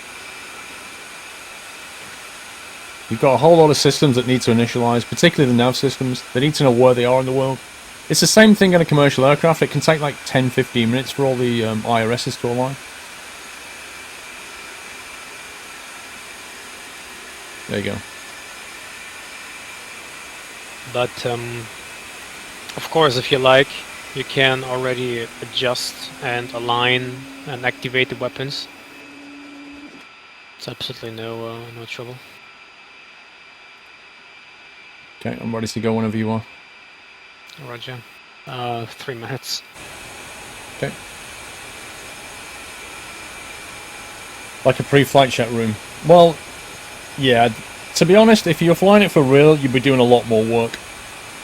Because firstly, I'm auto-starting this. So, the script is running through all the different initialization sequences that I would have to go through. But then if I was a real pilot, I'd be flight checking everything. I'd be control checking, I'd be testing alarms, I'd be everything before I took off. So you can't just jump in and, like your car, just jump in, turn the key and drive off. It's just not like that. How do you get it, Ball Pro? Go to DCSworld.com and download it. There are 2 versions. There's 1.5 and there's 2, okay? At some point they'll merge together.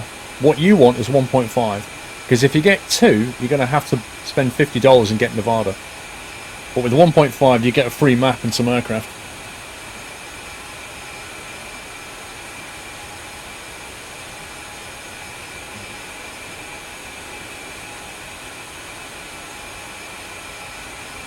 Yeah, if you go cold and dark in any aircraft, you've got to spend some time.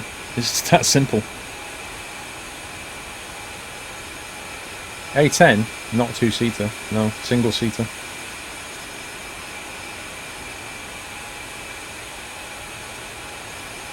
I love the paint on the front, look at that. Just look at that, that's brilliant. A warthog's mouth with a gun sticking out the middle.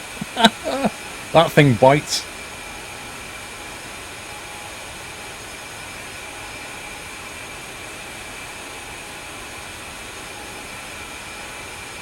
You can get it from Steam, Crab Member. You can install it from Steam, but only 1.5. But in all honesty, I kind of recommend, like I did that. Alright, I'm ready to go. And I recommend you don't. I recommend you get it off the website because it's just easier to manage the purchase of your aircraft.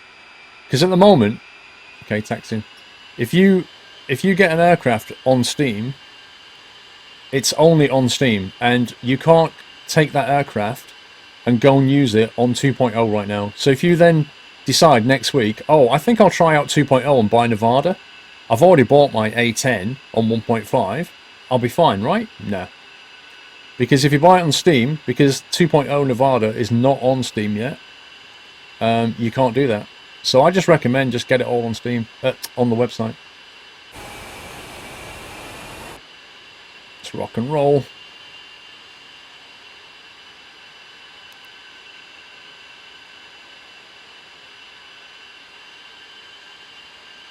To blame you, awesome OMSI vids have taken OMSI to extreme in learning to drive buses in the real world.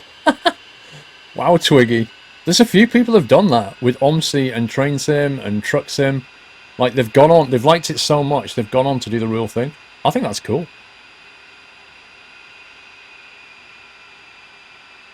Steam keys can be used on standalone, Vicar. I'm pretty certain when you buy it, it says you can't do that. I'm sure it says it doesn't work on the online version. The standalone keys can't be used on Steam. Oh, so it's the other way around. Ah. So you can take a Steam key. No, you can take a standalone key, but you can't use it on Steam. But you can take a Steam key and use it on standalone. Interesting. Okay, I sit corrected then. Either way, I recommend you get the online version. What, you heard that? I heard that, yes. What did you hear? Incomprehensible, you were talking, but cannot make any words. I reckon a combination of switches or buttons triggers the TeamSpeak somehow. Strange. Yeah, to be honest with DCS, honestly, I would just not go with Steam. I would just go with the online. It's a lot easier. You can log in, you can see everything you've purchased. It applies it to any kind of... Because if they do the same thing again, if they branch a version of DCS, you'll have the same problem. It's just easier when it's online. What HOTAS am I using? I'm using the Thrustmaster Warthog.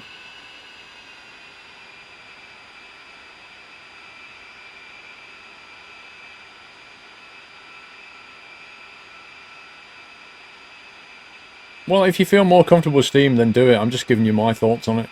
It's up to you what you do with your money, not me.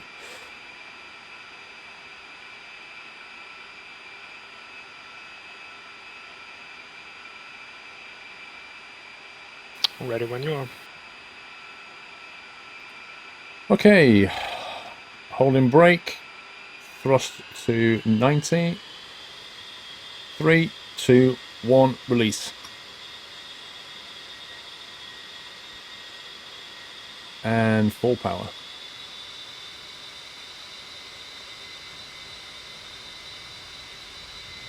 Nice, look at that. We're actually lined up. Yeah, I need to throttle back a little bit because I'm a little bit lighter, but... You've been on a diet, dropping things on the floor. Yeah, kind of like that. 120 knots.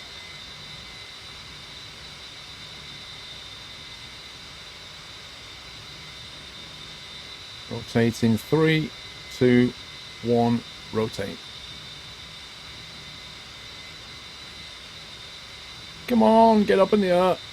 5 degrees climb. Gears coming up.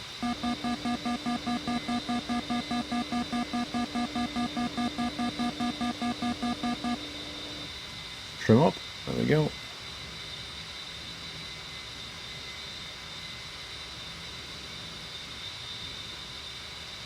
You can rotate at 140 on Sniper, but it kind of depends how much you're carrying. I was really heavy. I rotated at 150 and it was like...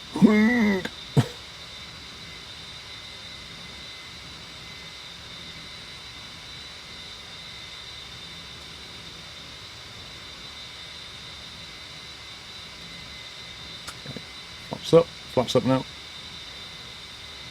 If you've not already done so.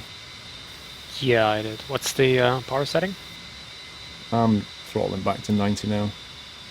Thank you.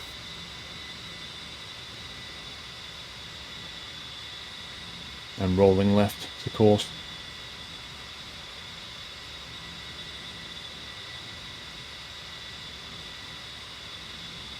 Roll out.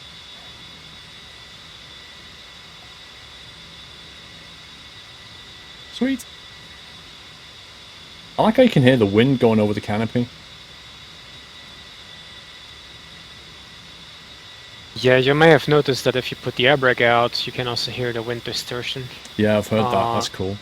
Same on other jets, for instance, on my MiG-29.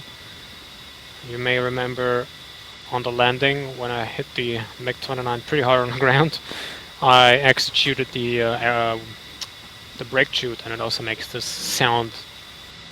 There's this wind distortion. It's pretty cool.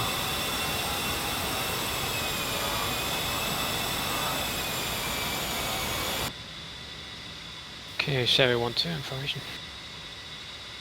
Okay, rolling left slightly. And rolling out. Okay. Let's try again. Yeah.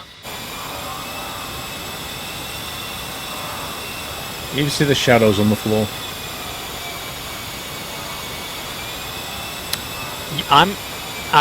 All I'm seeing is you right now. Or what exactly do you mean? What, you don't see the two shadows on the floor? Just below your left wing? Yeah, hold on. Looking over my left wing would be the exact opposite way looking at you. That's kind of dangerous what I'm doing, but... Oh, hold on. Man, that's a cool view. Oh, no. You mean our shadows? Yeah. Yeah, I just meant our shadows are on the ground, that's all. Okay, Okay, okay, rolling yeah. left.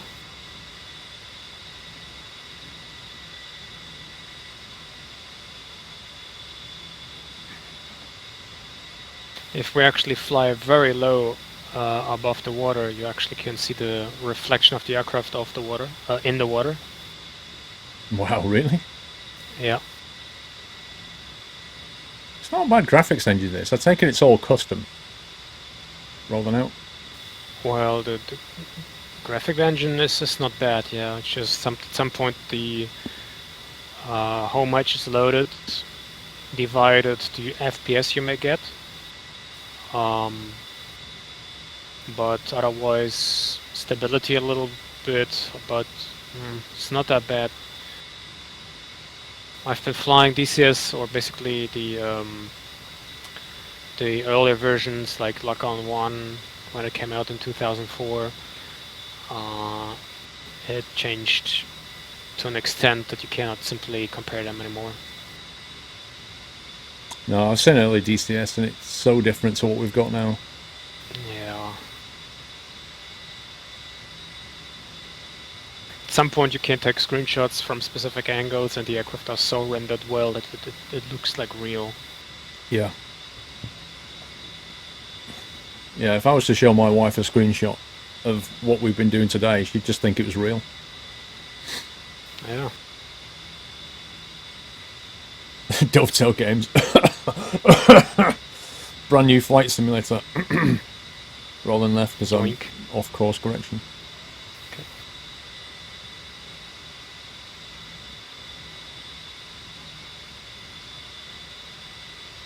You can do a barrel roll and chase space.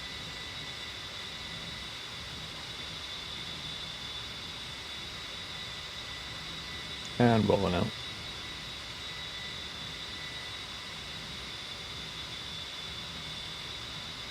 You just ate 1 kilogram of lasagna. Oh my god! Did you actually weigh it before you ate it? I've never weighed my food. I've never gone, how much does this chips, egg and steak weigh? Before I eat it.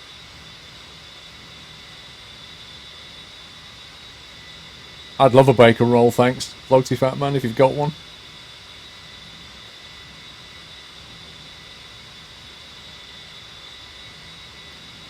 Hopefully the Mavericks are all aligned this time. How do you mean? Well, because I turned on the EON alignment, hopefully it's already done. Yes, I'm pretty sure. It takes 3 minutes. But I'm pretty sure that will be on. It's a mess. Yeah, hang on, what was it? Yeah, it is on the missile control. EO is already on. Yeah. I'm starting to slowly learn my way around this system. Yeah, that's good. You hate lasagna, the texture is wrong. Oh man, I love it. If you want something where the texture's wrong... Yeah, the better we know the systems, the more difficult we can make the missions. That system programming and system caring is equally to a priority as flying and engaging targets. Yeah, what you're basically saying is, just at the point where you feel you're not out of your water, we're going to add more water and make you feel out of your depth again. Well, kinda yes, but at some points, the procedures of the weapon system, they will never change. So this is something you can be very familiarized with. It's just that to the workload of getting your systems ready and using them properly, on top of that comes the flying and the enemy of threat adds to that. Basically. Yeah. For instance, we may have turned our lasers on right now, but in an actual combat mission, I would only do it, for instance, with fire Mavericks on a convoy, which has also anti-air missiles, SAMs or something. I think I would put my laser on maybe like just seconds before I would fire my rocket, because if you have a laser on, you can be a target. Yeah, true. So the more you radiate out, the more they can detect you. Yep, fair point. Okay, we're going to level out now. Okay.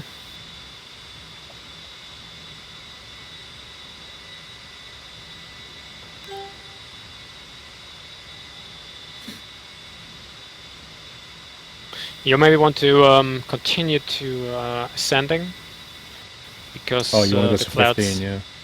Yeah. Okay, we'll climb up to 15. Okay. Warning, autopilot. Warning, autopilot.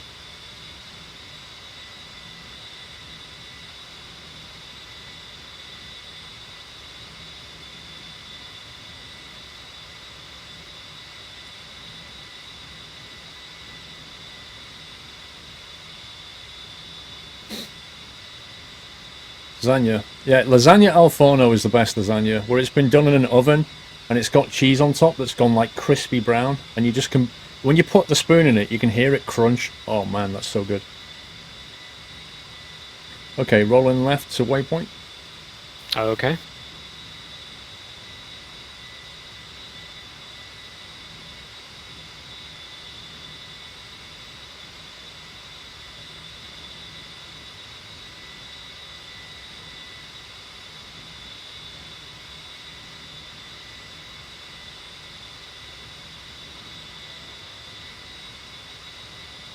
And rolling out.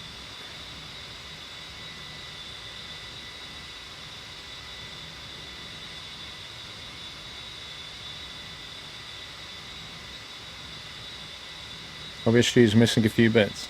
Okay, I'm going to have to roll left again. Okay. It took a while updating the waypoint, next waypoint thing, roll it out. Okay. And coming up to level. Leveling out that.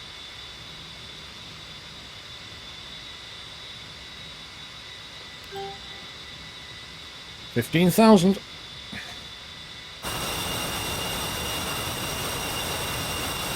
Look at that. Beautiful.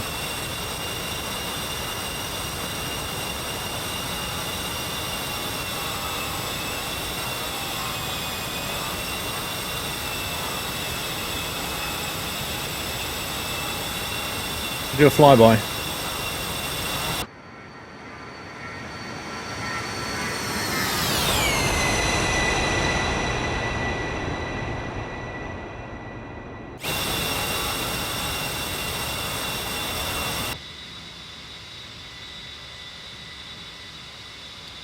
We are going killing something. What do you think we're doing, JJ Magic? Some solid formation flying ferret, yeah. To be fair, it's all down to Savamura, who's the real formation flyer. If I had to keep next to him, I think we'd be in pieces on the floor.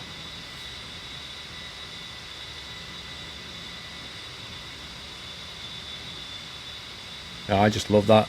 That Doppler effects engine is... Like the Sukhoi as well sounds amazing, and the LU-39. Even the Huey, I just love it. I love the engine sounds.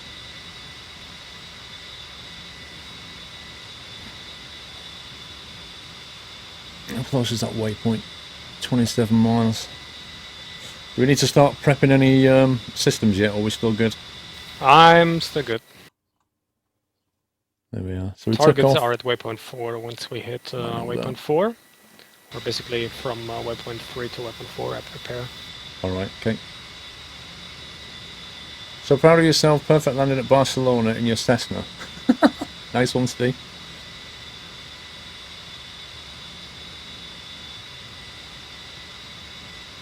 He does fly nice formation. You wait until I record footage of the air show, if you like, that he did, where I was in the seat in the back in the Sukhoi, and he flew. Oh my god!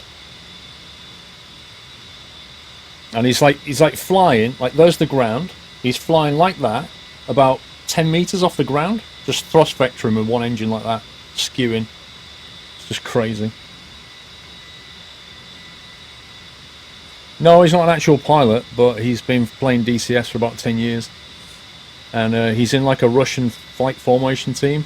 He's really good.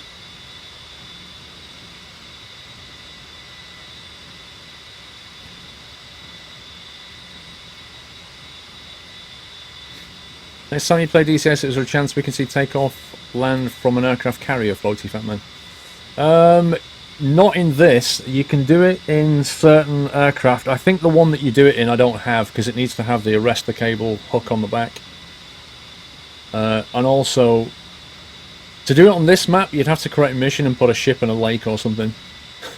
So it can look a bit weird. But you could do it back on the original map. You could do it.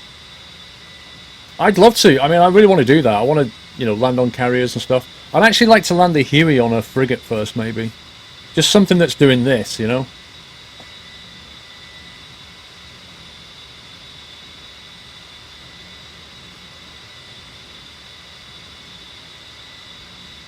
Okay, how far are we off waypoint?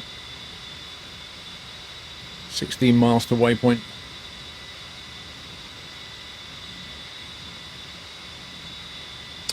I don't know if I got an F-16. The problem is, it's yet again, it's learn another aircraft. And each one takes a while to learn. What are we doing on the mission? So we're heading over to... We're here. And there's a whole lot of tanks and trucks over here. And... Come again? I was talking to the stream, bizarrely, in the map. Was it the F-10 key that did it? I heard something about tank. Yeah, somebody asked what we're doing. I was explaining what we're doing. Okay. We're flying over to the tanks and the trucks, and then we're going to hit them with cluster bomb and some Maverick missiles. That's the plan. What will actually happen, I don't know.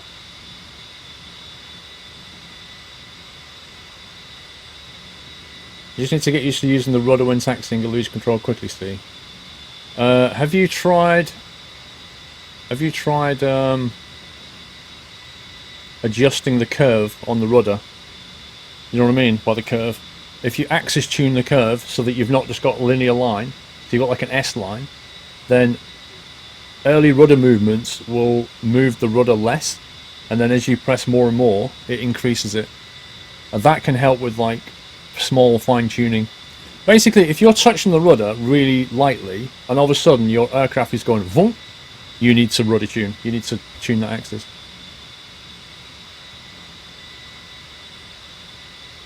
The FA-18 is carrier capable of coming early next year in DCS.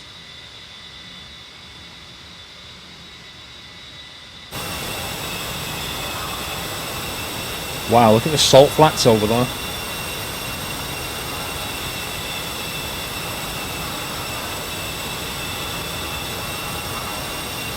The land around here is just barren, isn't it? Yeah. I mean, if you look to your Yeah. left, it's just a flat land of sand. Yeah, it's the Nevada desert, huh? Scary. Yeah. Yeah, we're approaching waypoint.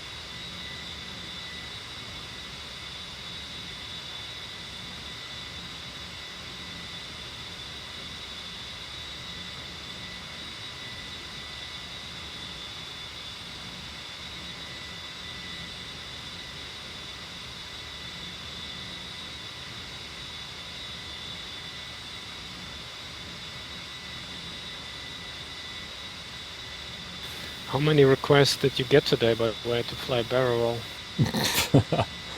Rolling left.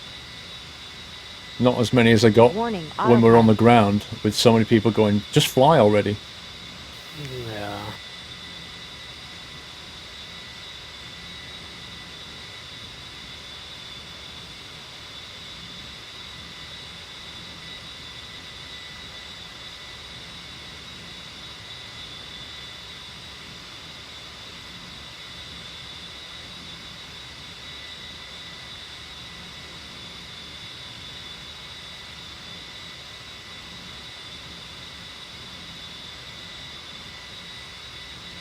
And rolling out. Okay,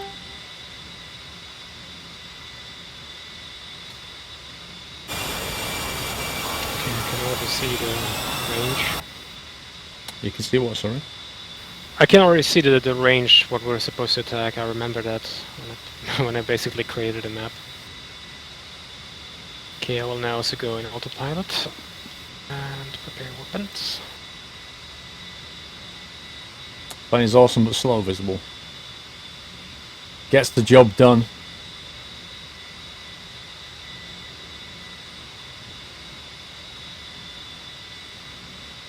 That's true. Close air support slow is a good thing. It's got a point though. Done. What's that? Alright, alright, I need to show you how to the cluster bombs. I almost forgot those. Hold on a minute.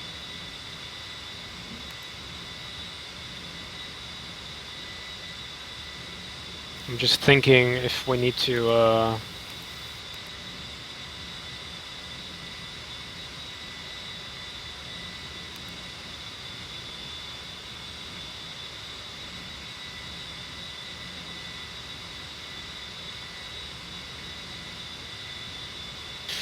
yeah, there's only one thing I would recommend to do. Okay, let's go into the DSMS. Okay, so I've gone DSMS, I've selected Mavericks, I've armed my CGP and Master and Laser. Okay, good. Now go into DMS again. DSMS, sorry. Yep. Click to Prof on the very top left. Select CBU 97. Yep, Then click on View Pro. gotcha. And the mode on the top, on the bottom right to CCRP and click Save. CCRP saved. Yes, because we're going to use the targeting plot for those again. Now what? Okay, I can already see the targets, but my Mavericks are not run yet. Okay, on the right MFD you can click Mav again, so you can actually take over control over the camera and steer it to the waypoint, basically. Here's the thing, right? I've got the camera up. When I'm moving the... I would have to press it again, don't I? Yes. So that the picture or the MFD gets framed with another green line.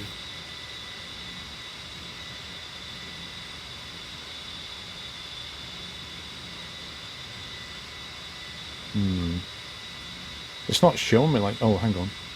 You need to, yeah, point the camera down. Okay, and you may find a bunch of targets, convoys, right next to the airbase. It's actually on the border side of the clouds. Are they to the right of the airbase as we look at it? Yeah, that's right. 2 lines. Actually 4 lines. 20 vehicles in total. Can't find them yet.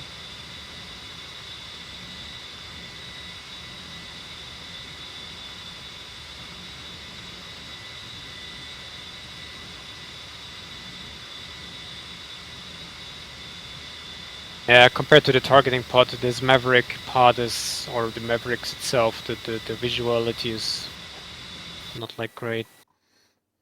They're in front of them. But I want to show this at least once. Okay, I see them. They are radiated as white dots if you zoom out.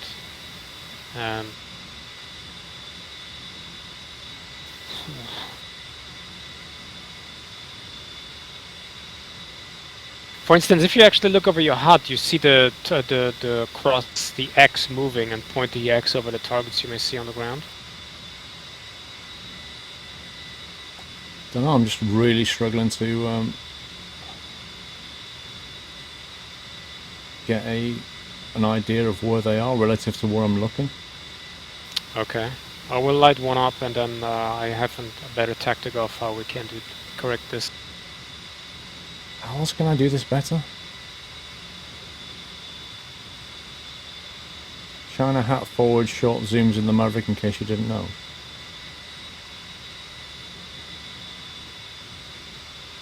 I think that... Is that it? Are they the targets?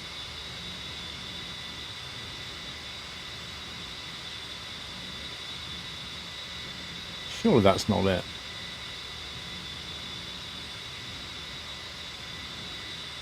Oh, the clouds. Are you scumbag kidding me? Flipping clouds?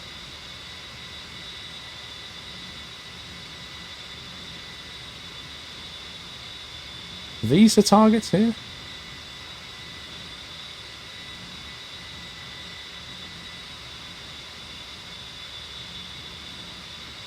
How do I get it to lock? How do you get it to lock? It auto locks.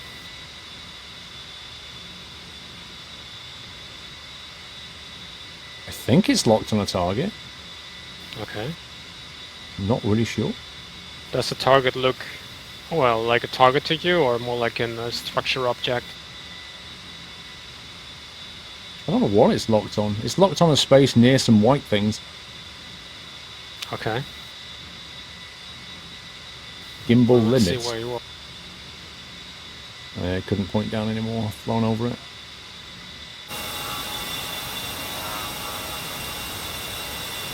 Right, thousands. This is where I am right now. I actually dived and checked the targets out. Because he put the targets down, he knows exactly where they are. But I'm really struggling. Excuse me? On my left wing. I'm trying to find where they are.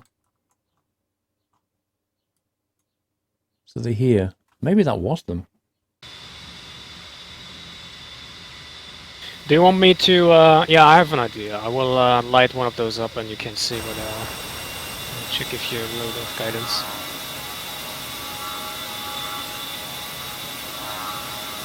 I can see them visually out the aircraft. Okay. Then I would suggest press C, so you get resetting the camera. And with your aircraft, you point towards the target. And then move the camera around. Fix on a target, and when you get the yeah, basically when you can fire.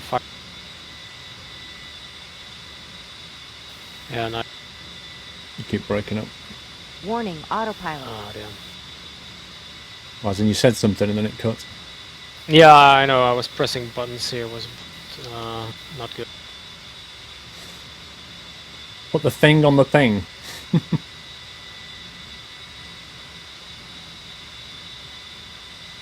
Wolfman, it's a PG Yeah, by the way, chat. don't forget to select your Mavericks on the left DSMS screen. Yeah, they're selected already. Good. So when I do eventually get something to lock, what's the firing sequence? Point your aircraft into the direction, and then the targeting thingy should be blinking. The cross should be blinking, and set what should say menu fire, and then release weapon. We're way underneath the maximum range of these rockets, so you should be able to shoot them right away. Yeah, actually, no, you're good. The target in sight. Wish I knew. If you don't see the target, then descend. I'm actually already at 5,000 feet. And attack the targets from here. You're at 5,000? Yeah. Okay. Warning, autopilot. Yeah, now we're using, well, guided rockets, yes, but fire and forget weapons. So it's okay to go a little bit lower. Let's go lower, guys, and get these.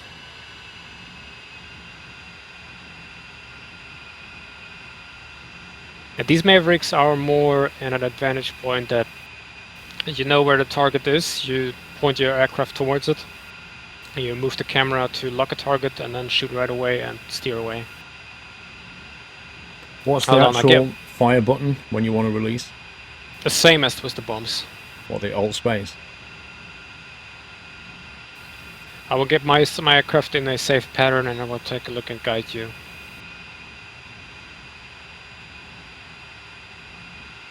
I'm gonna get under the clouds. Okay, you are... uptime shown targets at the top. are at 8 o'clock. What you can do is throttle up a bit and recenter your camera, your Mavericks. Yeah, I'm just descending. You can give a bit more power than that.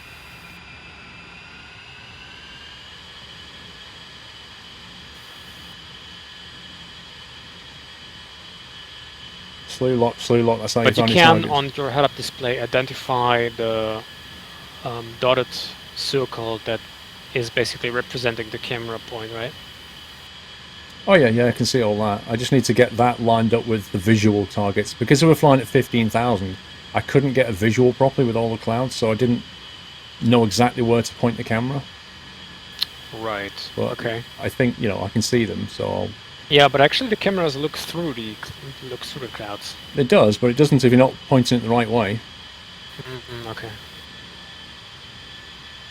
Like, as in, I had to get visual Yeah, through the you clouds. can throttle up to full power and make a tighter turn, like more aggressive turn. You can do that.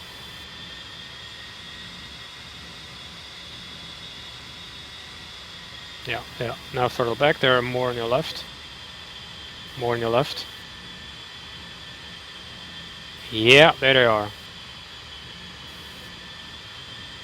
Point this circle dot close to the targets. Move the camera and lock a target. Go. Don't rely on autopilot with these weapons right now. Better fly manual.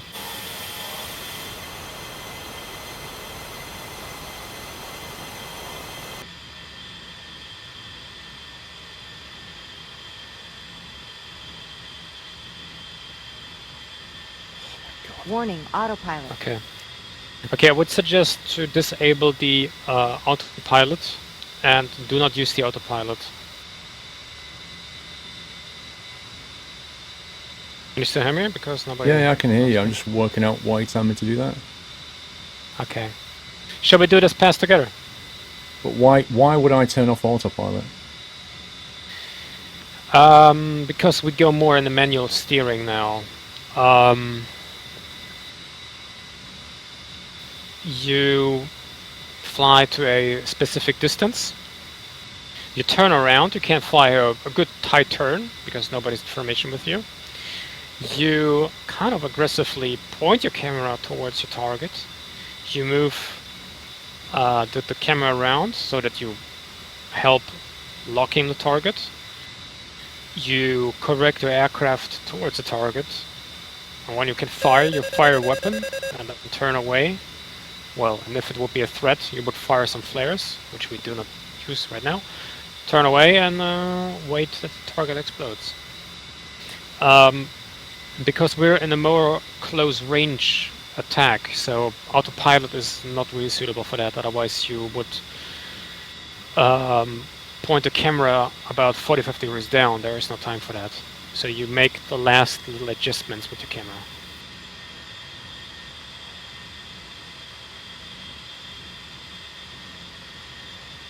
Come on, lock. There we go. So when it's locked, you just press Alt Space and go. Right. There we go. Open away.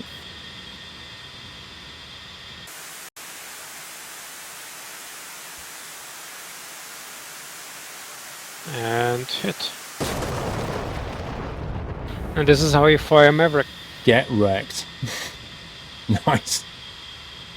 And if you are, let's say, in a good distance, I only have 2 left. You could actually, as you notice, once you fire a weapon, the right screen unlocks automatically the target.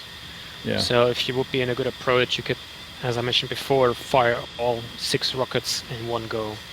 Yeah. Well, we'll try and progress to 2 at a time. See how we go.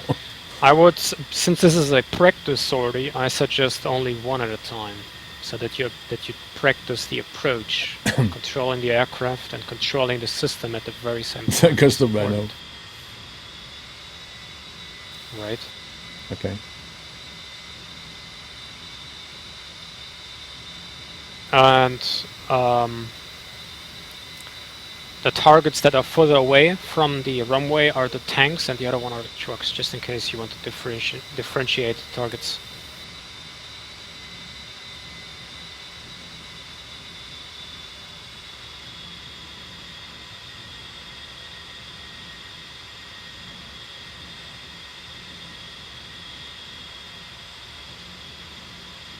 No tracking.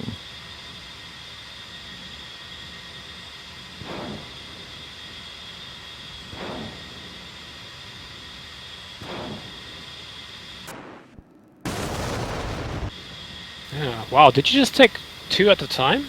I think it took 3. Jeez. I basically positioned it so I had an enfilade on them, and then just went top to bottom, 1, 2, 3.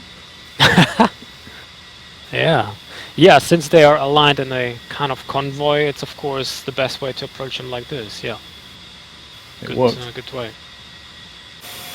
Yeah. Let's go back. So the ones further away are the tanks, do you say? Yes. Actually, that is not bad at all, as the cluster bombs, I'm pretty sure they will also handle these things.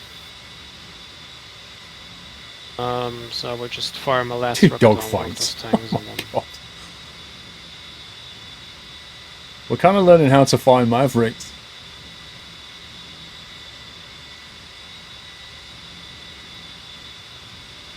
Okay.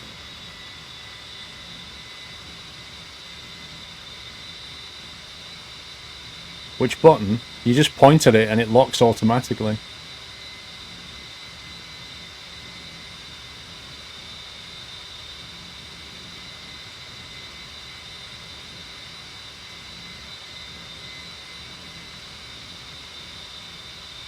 Imagine being on the ground when you see a warthog turning around and coming at you. You'd be like, rip.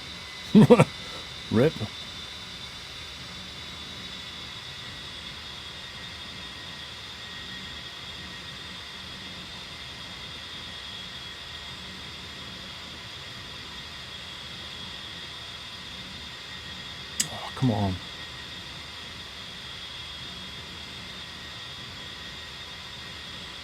Slew mode's too slow now. Dang it.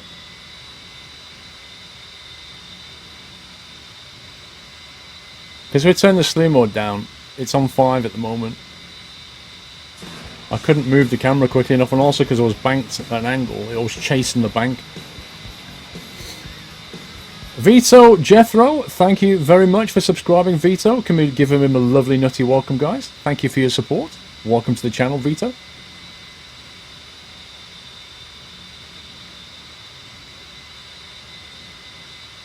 Let's come back around. I messed up that one.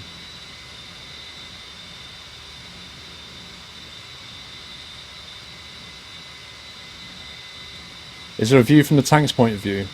You know, when you fire a missile, can you get a view from the object?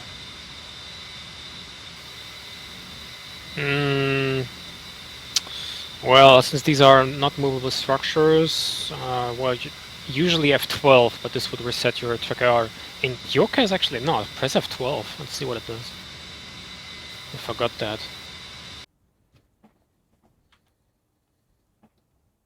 Yeah, it does work. It starts off with the the aircraft that we left on the force base, and then it goes to tanks. Yeah, keep an eye on. Hopefully. Yes, on the. Yeah, hold on. I can show you the cluster bomb if you want to see it. Now I know what was going wrong with the first pass I just made. So what's happening is, because all the Mavericks on one wing have gone, it was I needed to trim back, so I was actually veering to the left, and that was stopping me from slewing. Yeah, it really well simulates the weight of the aircraft and how the aircraft the weapons are balanced.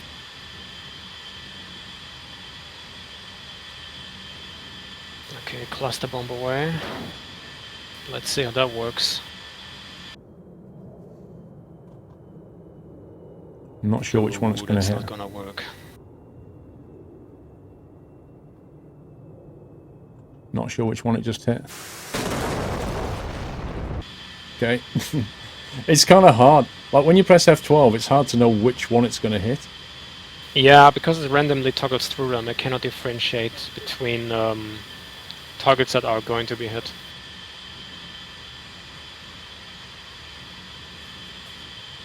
Hey, train track. Thank you, Chili Willies. I'm enjoying it. I'm still new at this, but I'm really enjoying it. It's good fun. Oh, I saw that off the wing though. I just happened to look over and saw stuff blowing up. Oh, okay.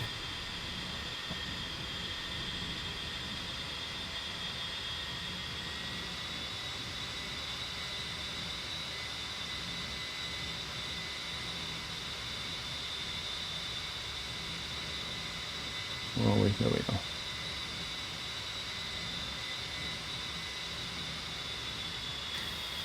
Yeah, was the... Because I didn't set a specific altitude where the container actually pops up when for the little fragments to fall off. And because I'm not sure if I did everything right or not, I didn't pay attention to that. So I will actually bomb a bit of the airbase structure to know.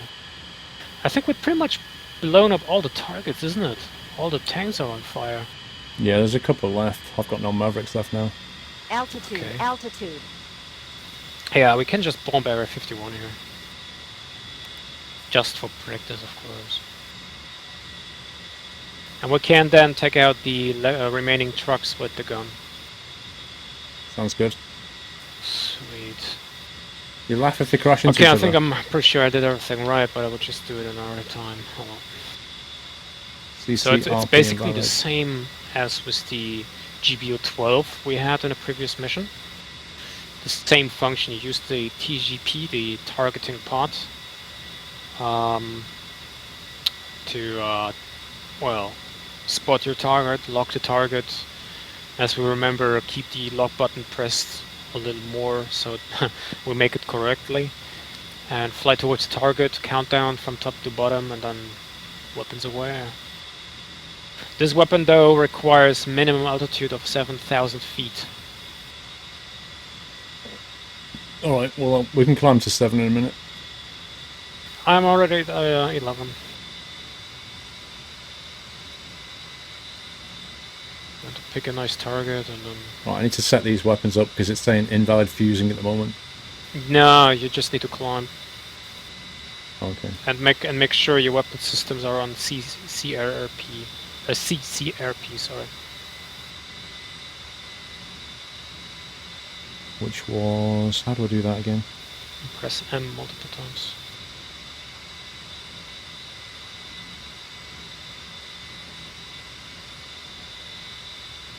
CCRP. Yes. Okay.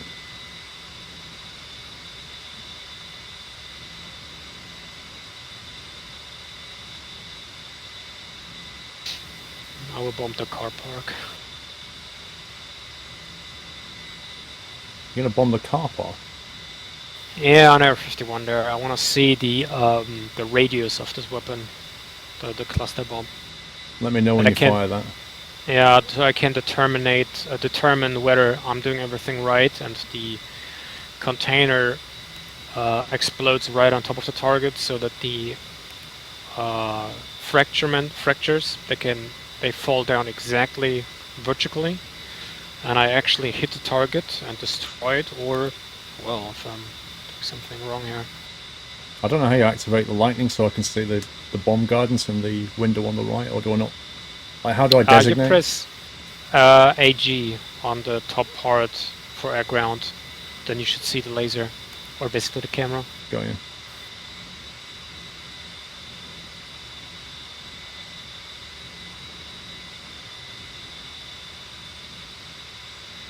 Stupid clouds, can't see anything. 16, 15, 14, 13. Just I got us there.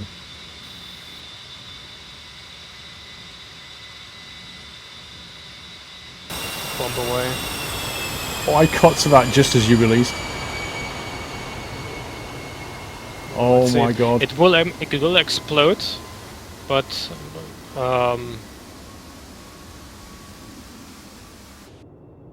Look at that. okay. Well, press the left control F11 and then see what it does. You see the parachutes? Left control F11. I saw it explode into little clusters. I've not seen the clusters explode yet. No, they will land. I can see them, literally little parachutes going down. That looks wow. And these have a radius of about. That is a lot. Is that not blown up yet? Hold on, they will. Flipping heck. That takes ages. Did they not? You did arm them, right? Huh. They didn't blow up. Well, that didn't work. Did you have to... Hey, they hit the target. I saw it explode above the surface, but it didn't actually do anything. That is the moment when the fragments actually start to fly on parachutes down. Incredible. Okay, so what went wrong though? I think that altitude. Alright, let me show you. Go on the left MFD and go DSMS. Yeah, we're on CBU 97. Alright, and then go to View Pro. Yeah. And then change settings on the left hand side. Yeah. Okay, and then desired type file. Hold on. Okay, type in 200 on your head-up display, underneath the head-up display, 200, 200. And put that on minimum alt, MEN-ALT-T. I set up at 2. Let's better put 500, 500, and then put that number in. Click Save. What did we put it into? Minimum altitude. How? Let's overwrite 200 to 500 to make sure. I don't know how to put it into the minimum altitude. How do I get it to choose that minimum altitude when I put it in? Ah, okay, just click on it. Basically, you put in your number, head-up display, or underneath the head-up display on the I dial. put 500 in the head-up display, but how do I click minimum altitude in the left MFD? Yeah, you click on the left-hand side where it's standing min-alt. Right, and you just click on that, on the button of the MFD. I don't know what I just did. No, that didn't work. Didn't? No, because I'm screwing it up here. You're what, Squirrel? Okay, so I'm on the screen. How do I make it so that I tell it I want to change the minimum altitude? There are a lot of numbers there. How do I choose that number to put 500 into? change settings? Did you do that? I'm in the profile screen, but there's a whole lot of stuff. Yeah, you're in a profile, then you are on Right, I've got it, Pro View. I think.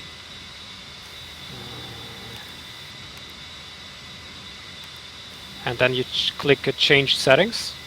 CHG, Set. Bottom left. You have to go and see inventory page, not in the profile See that? section. I'm being told you have to go into the inventory page, not the profile one. Yeah, inventory also works. But here it's the same.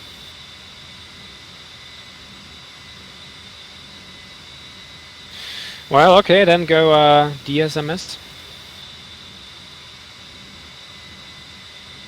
And then on the top where you have Prof Missile, GSET, SJet and Inv is the inventory. Click that. Then you click the weapon you want to designate. Yeah. Unfortunately, I don't have any of those because I fired mine already. If you click that, it should be the CBU 12. It should show you a list of parameters. Yeah, it says bomb, CBU, GBU, and MISC. Okay. Then you pick Yeah, CBU. try to remote CBU. this.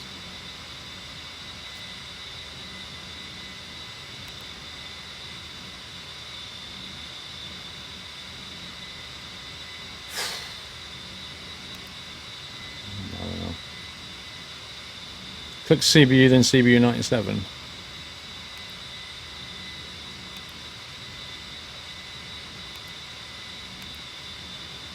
Fuse time. There's like Fuse 39, Funk time, Hoff. Yes. If you hover your mouse over the buttons, it will show you what it Offsetting. exactly stands for. 87, not 87. I don't have what you have right now because I fired all my weapons already. Apparently it's the Hoff setting. Alright, go for it. The heck? Whoa. What happened? I don't know, I put 500 in, it seemed to add it onto the Hoff. What the heck?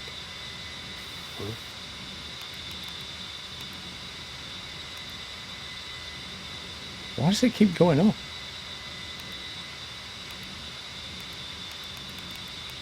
Wait, you can't punch a number in it. Ah, 500B.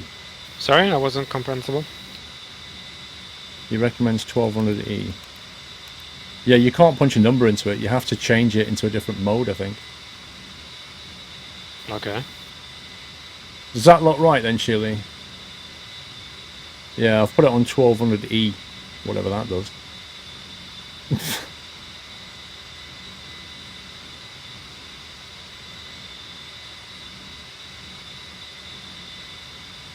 Now hit load sim. Oh, that loads symmetry, doesn't it? I remember. So that's done that. Okay. Weapons off. Okay, I think I'm ready for a go at this. Alright, good luck. Let's come around. Let's go for the car park. So I just point the camera at the car park. It hasn't got a lock or anything, has it? So I just need to... It fly. needs a lock. What will it lock on? That is for you to choose. You can't do- simply lock on an object, on a car, in one car in the Why? It can lock on a car in the car park. Yeah, it can. Wow. I mean, it is an object, so yeah, it can. McBorn, hello, sorry to ask if you are playing City Skylines today or carrying on with the game you're playing. No, we're playing Skylines pretty soon, McBorn. Just going to finish this mission off. And then we're going back to Skylines. So yeah, it was left and up arrow. Oh, we don't need to do that on this one. Yes, you need to do this as well. It's the same as with the bombs we previously... Okay.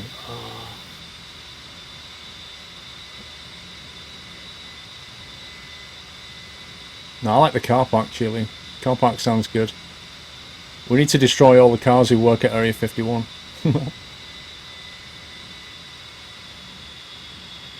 Okay, let's see if we can do this. Okay, why can't I control the camera? Press TGP again.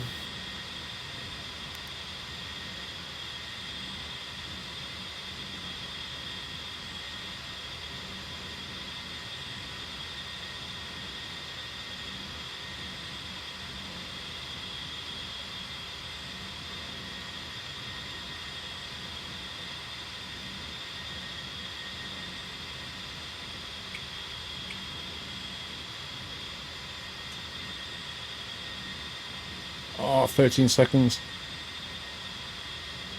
I think we've overshot.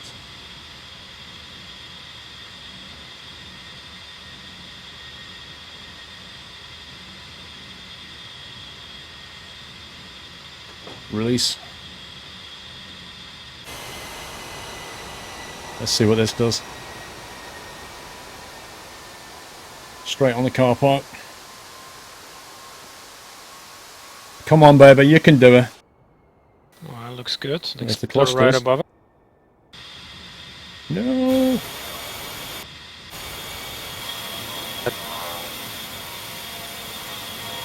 Is it gonna explode? The one, the... Ah, there they are! Nice, I can see them as well. They should explode. I'm not seeing any smoke. What is that? Why are they not dying? That is one of the weirdest things I've seen today. That was weird. Whoa! Did it blow up? Almost crashed. No, they actually bounced away from the ground. Oh, the CBU-97 will not detonate on parked cars as they do not put out any heat for the IR sensor to detect. That's weird. Alright. You have one left, right? Oh, I have Yeah. one left, yeah. Yeah, throw it on the truck. Okay, let's go That find is- a truck. Okay, never heard of that. Okay. Each car now has a cluster bomb under its windscreen wiper, somebody said.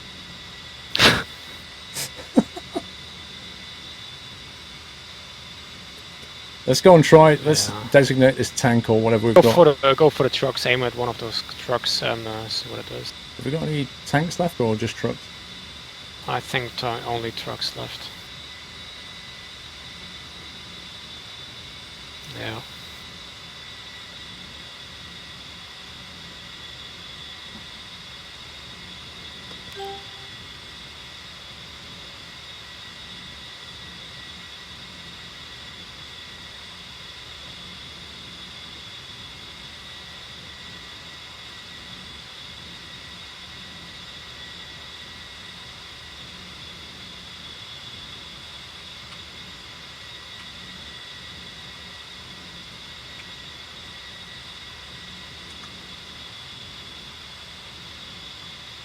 Warning, autopilot.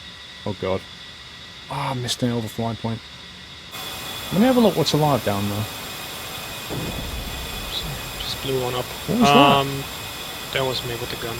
There should be two trucks left on either side, close to the runway. You see them? Yep, I'm gonna fly back around. I missed my release point. Okay. I've still got him locked.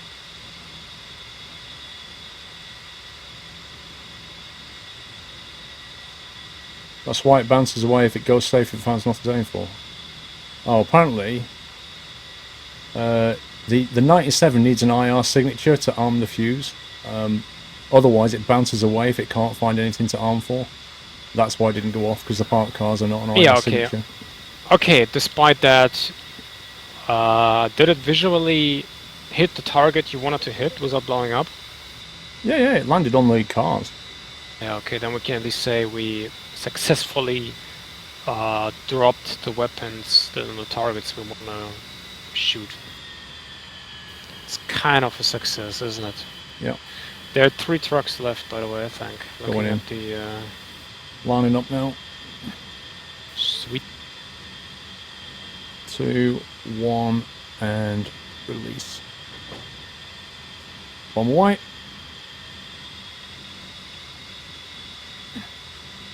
just drop it on the wrong cars. Hey, Yeah. Wrong target. has it gone They- off? Nah, this...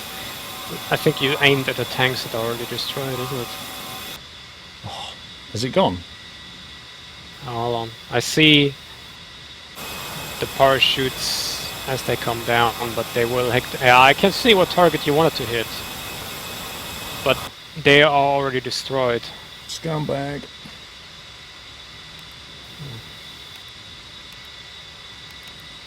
But you hit the target. Well, double vigil. Alright, let's go with the guns. The last remaining 2 trucks are yours. So what you can do on the left MFD, you can't completely abandon this one from the weaponry. You can go back to the waypoint so that you know where you are and know where I am. The right MFD, you can leave that actually on TGP because you can actually lock the truck you want to destroy.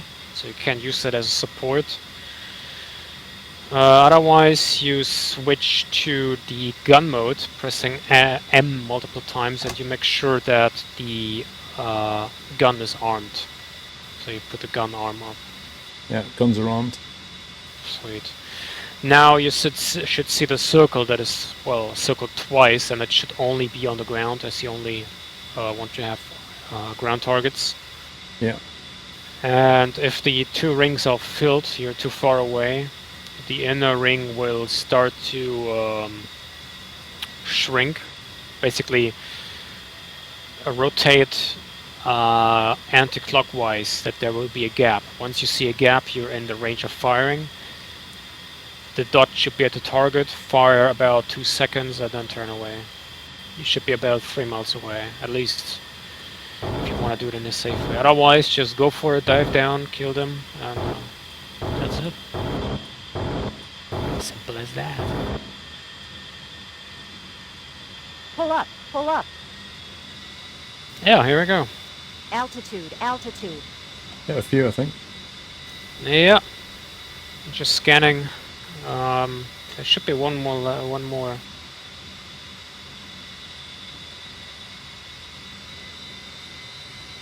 Yeah, there's one more.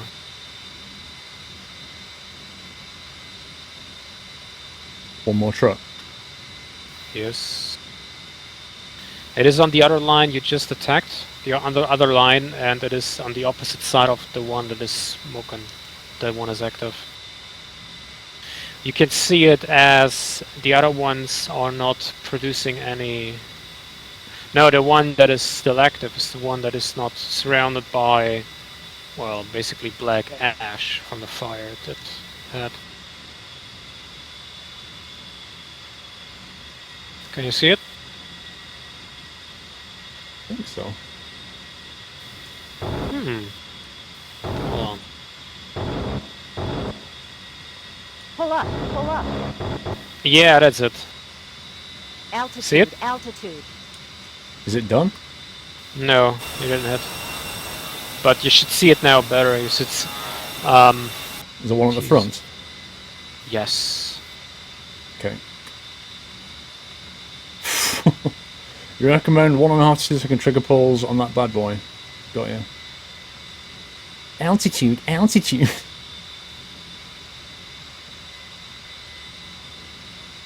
Okay. So it's the right side, it's the left hand column as I turn, isn't it? Uh-oh. Bit too aggressive, that.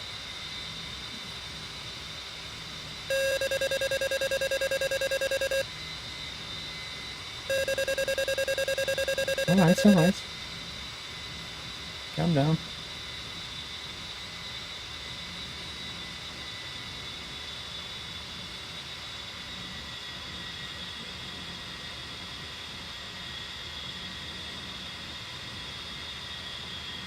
Going in.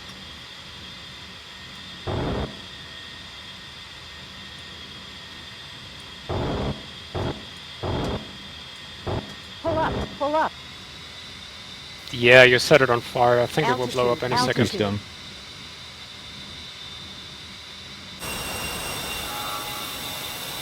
Yep. Boom! Good job. Let's go home.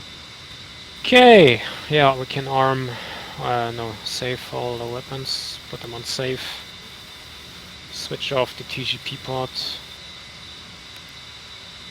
Go navigation mode and fly home. And go into casino or something. Which which waypoint we want to go for? It should be waypoint 5. Yeah, waypoint 5 it is. Okay. I got visual.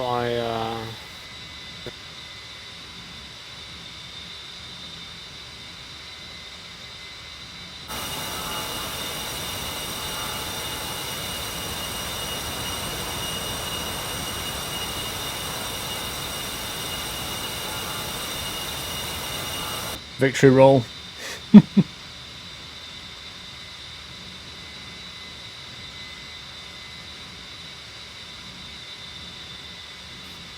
Where are you? But well, since we destroyed them all, we.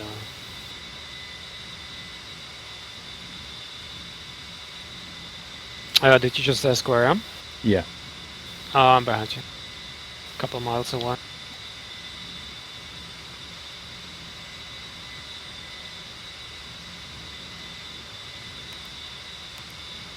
You can go to about 250 miles per hour or something, or to 60. It's okay. Okay. Try and level out at about 10k. Yeah, don't try to even a number is fine. If you're 9,990, that's also fine.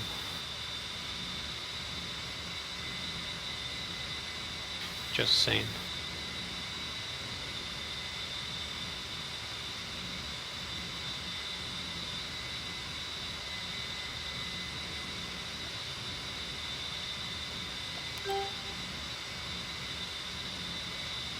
Okay, one level. Okay. Yeah, I will activate all my lights again. I'll switch them on.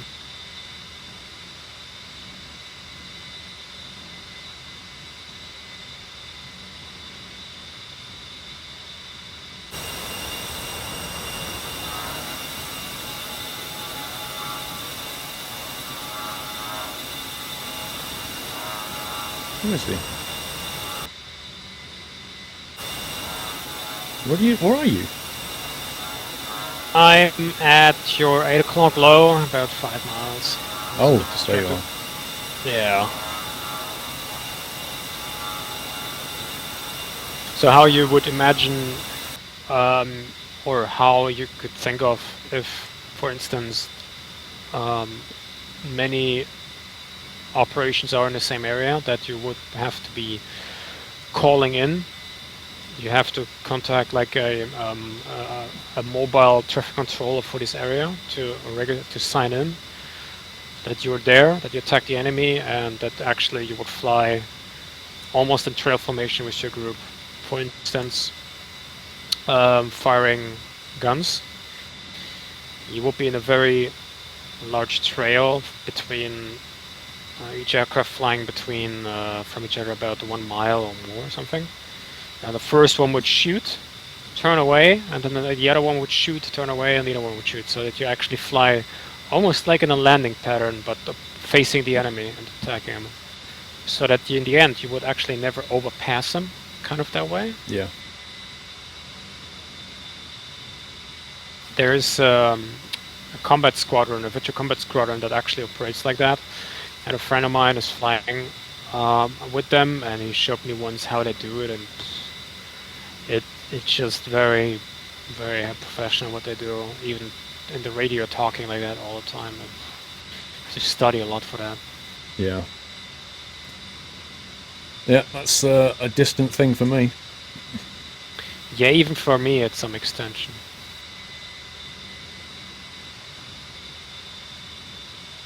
I did that already with aerobatic flying. What's your speed? And cloudy again. What's your speed? Speed is 268. Do you want me to dial it back? A little.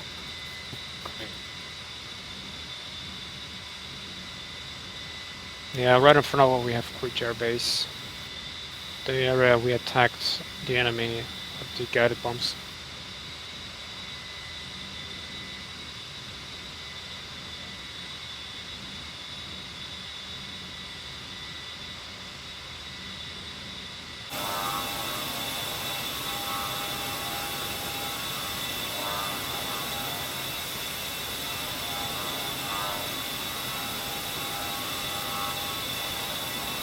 I think we need a flyby. Get the double flyby going.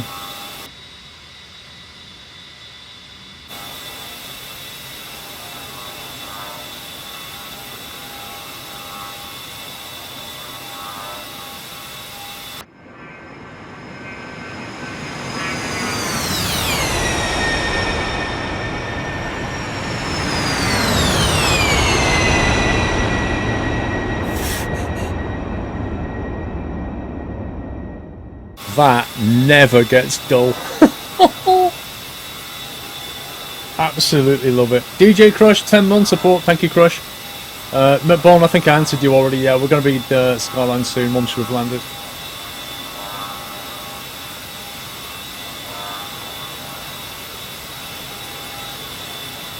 Yeah, trust me, Squirrel Love Nuts. If Nutslammer wasn't here, things would be a lot worse in the chat. Alright, I finally caught up. Welcome.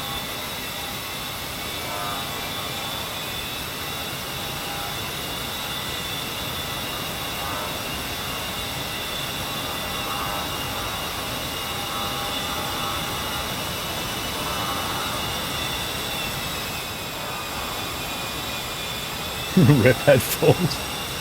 In a good way.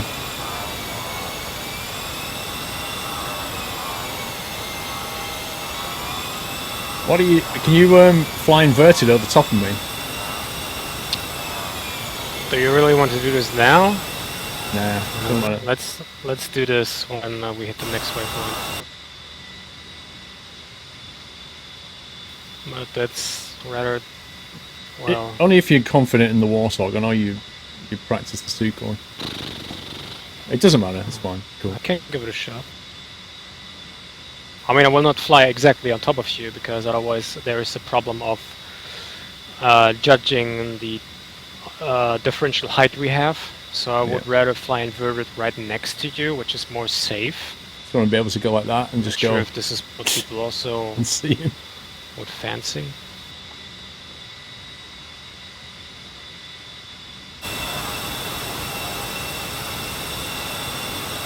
We'll see how the A10 reacts. Okay, we are approaching waypoint. Okay.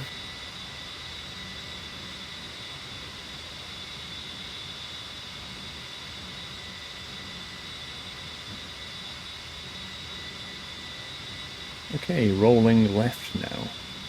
Warning, autopilot. It was like a demo team. Rolling left. Nah. This is how the red arrows do it.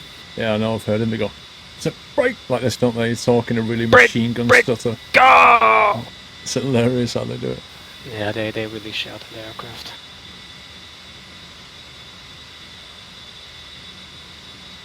The Thunderbirds, rolling they out. like to sing. The Red Arrows, they like to shout. And the Blue Angels, they like to call names.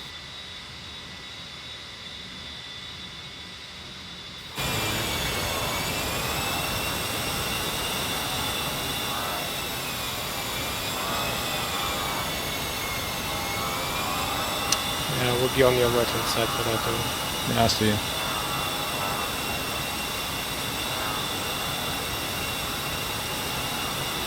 It's doable.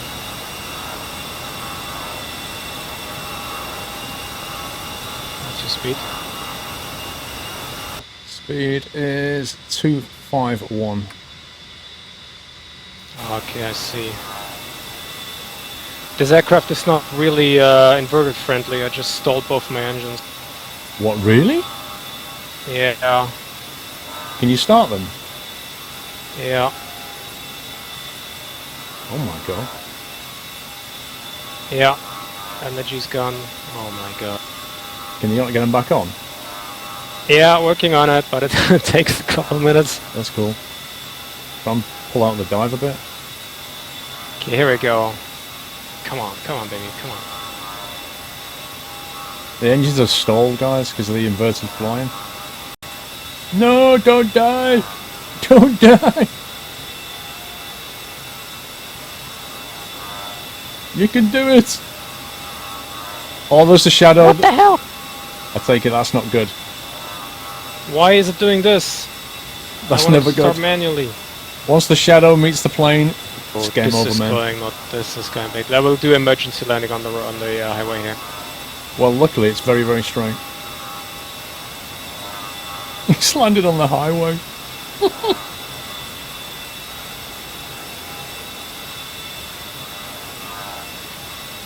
And if there's any trucks coming the other way.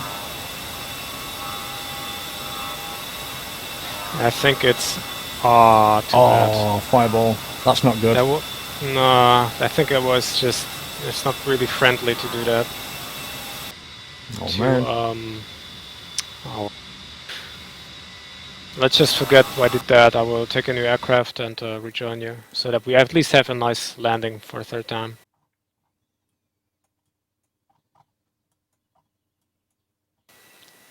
Whose idea was it? I will fly inverted.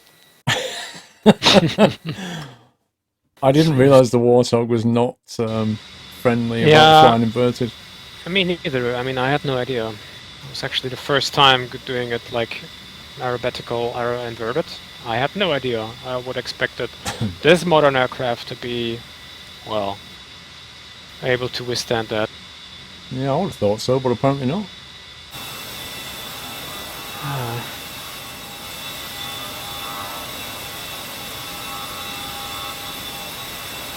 You did emergency landing in the MiG-21 on a field and it was successful.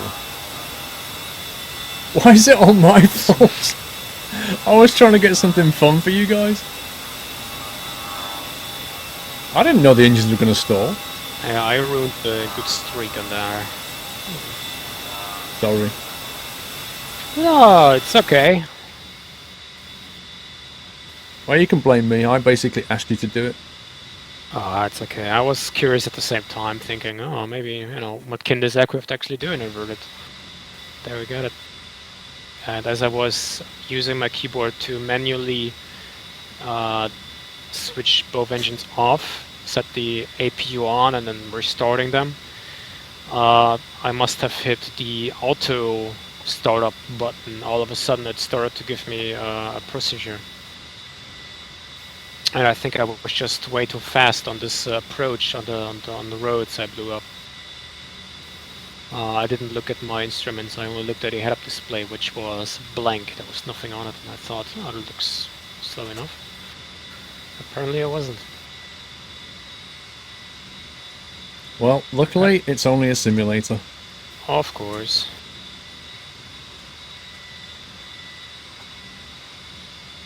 So when we make like a red flag takeoff, we'll be in the air, and we can do a formation landing or something fancy. In other words, you're going to do a meet and greet. Sorry? You're going to do a meet and greet where you fly out, meet me, and greet me, and then we fly back together. Yeah, kind of like that.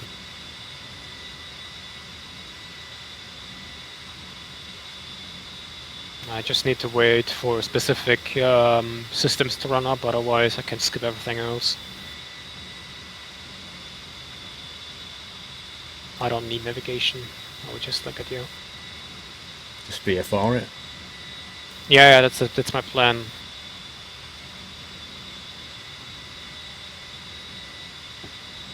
Yeah, you can jump back. So what we can do is, we can at some point go in a waiting pattern. I will rejoin you. Together, we can do a formation landing. In that case, you would have the lead over the complete Warning, autopilot. landing. There is no brake required, so flying over the runway and doing a brake is not needed. And you can, like in an Airbus or a Boeing, take your time on the approach, and you can do it. Do an emergency landing on the highway.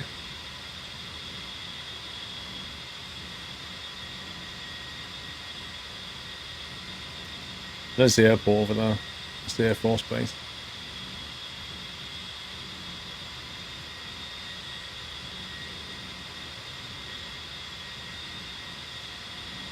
Yeah, Epic Felix. All the engine failures you could want. If you fly inverted, you get an automatic engine failure as a bonus.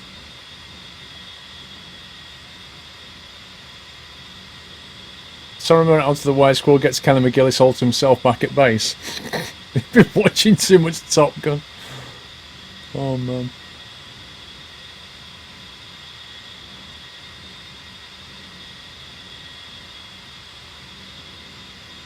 That's the McCarran International. We'll stay away from that for a while. Are you taxiing yet? Yeah, I'm almost on the runway. I'm just waiting for the most important systems to run, and then I would just go off.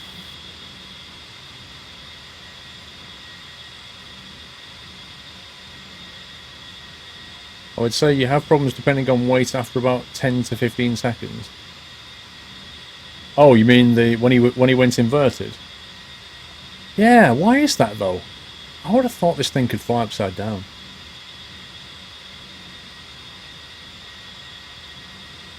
Is it possible to catapult? I don't know. I think so. I think you can get on the carriers and get catapulted.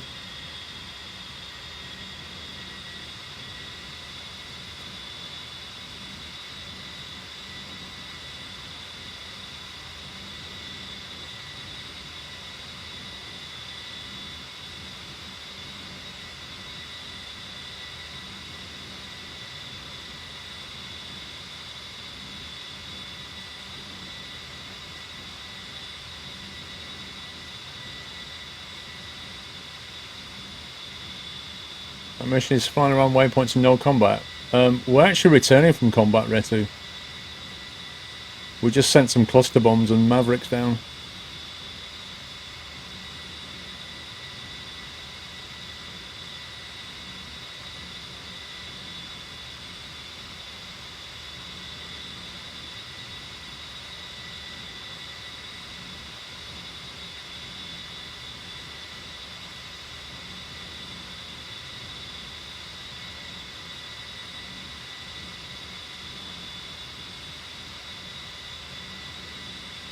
You think it's a fuel pump? It has to be.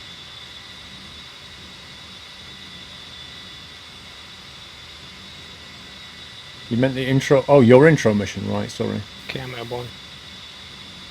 Yeah. I'm over at McCarran Okay. in a circling pattern.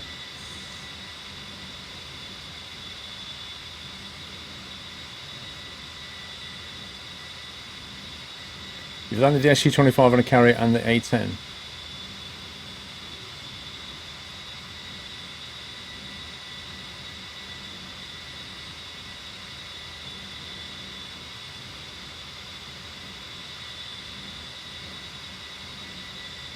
Okay, gotcha. Got visual? No, not visual yet, but I see on my MFD.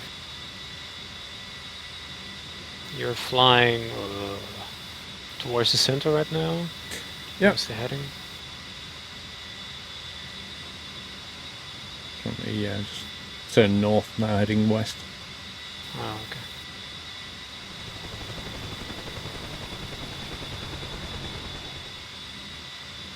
Mr. Black Sauce Hawkso, hey Squirrel, just wondering What's if your anyone... altitude and speed?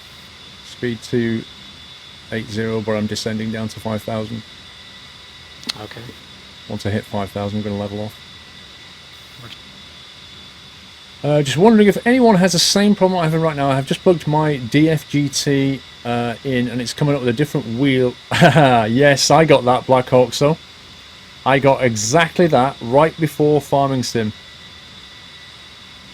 What you need to do is you need to reinstall your Logitech gaming software, and then it'll be fine. It'll keep all your profiles, but you just need to reinstall it. Now, I've experienced it, and a number of other people I know have experienced it, and I can only assume that it's something that happened in Windows that messed it up. That's the only thing I can think of. But if you reinstall the Logitech gaming software, it'll be fine.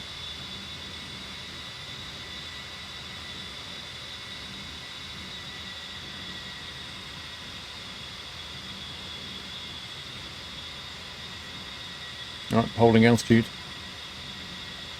Okay, are you in the left pattern? Yeah. Okay. You had the same problem, Rom. Yeah. It's what I mean. It's got to be Windows. Something has got to be Windows, though.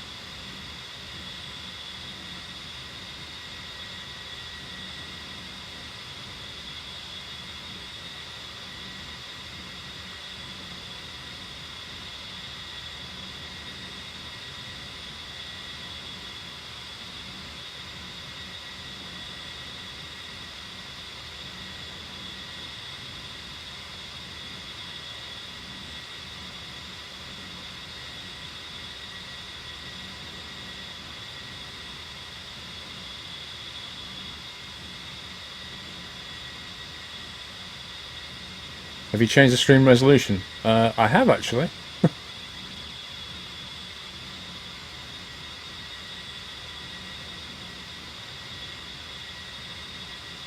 Okay. Have you on the radar coming in? Okay.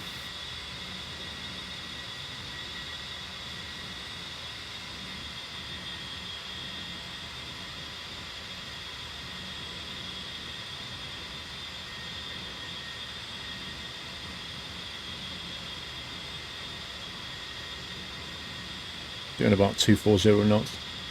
240. Okay, you feel like you can slowly, well, basically continue this left turn. Once you hit Nautilus, just prepare for a landing pattern. Just to increase stability, I would suggest we put down the gear and flaps and everything down very kind of early, so that we are on a constant slight slope, and I will extend my air brake just a little bit, so I have more like potential thrust I can give, so I can stay in formation a lot better. Okay, are you in formation with me now? I am almost I in, see but you. you can already start your landing procedure. I will rejoin as you do. Okay, flaps are going down. Okay. Full flaps. Not yet. To get my speed down. Can't wait for you to catch me up. Okay, full flaps now.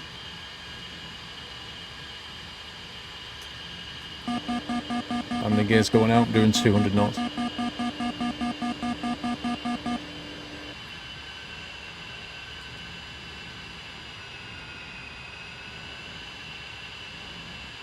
I see you. Lights coming on.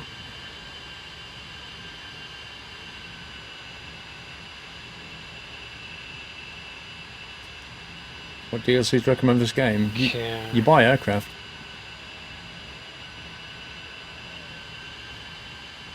If possible, try to have a nice constant glide slope and be on the right hand side of the runway, in the right center.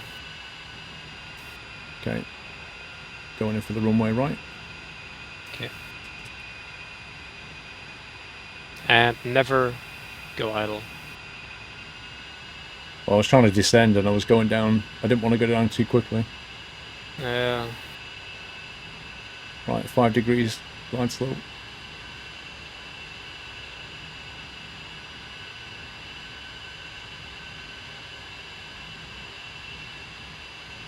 You behind? Oh. You need to slow down, I can just air brake it. It looked really cool, but I'm in formation. I'm on your left hand side. I got you. Yeah.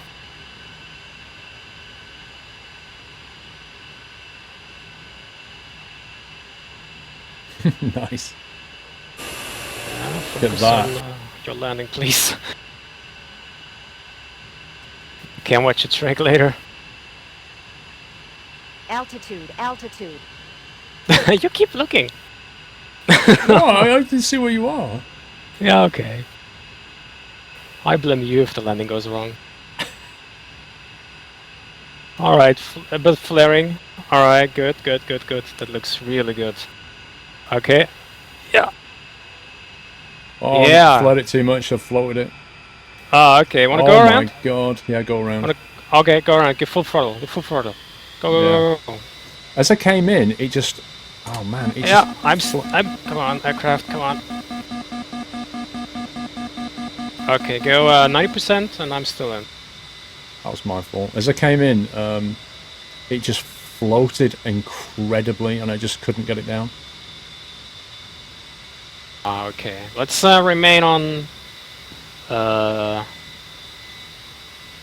okay, I didn't set my right. altimeter for this airbase. It currently shows me we're at 3,000 feet. But let's not go too high, I would suggest, so that we have.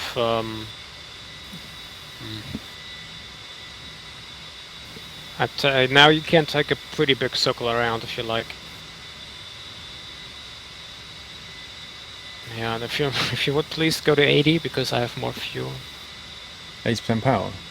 Yeah, I have. Okay. I'm almost still fuel full. No problem. Thanks.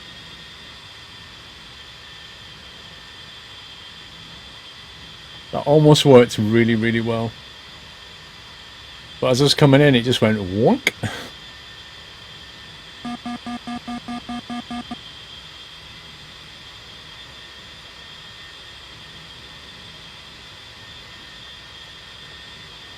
Alright, let me...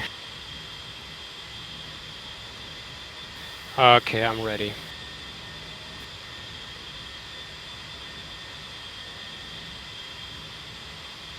Okay. We'll fly like a runway's length out and then turn.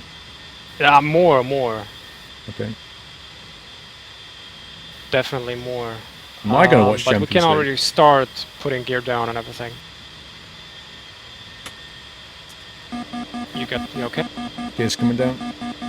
Okay. Just... Say again? No, I can already see that you put your flaps down. Okay.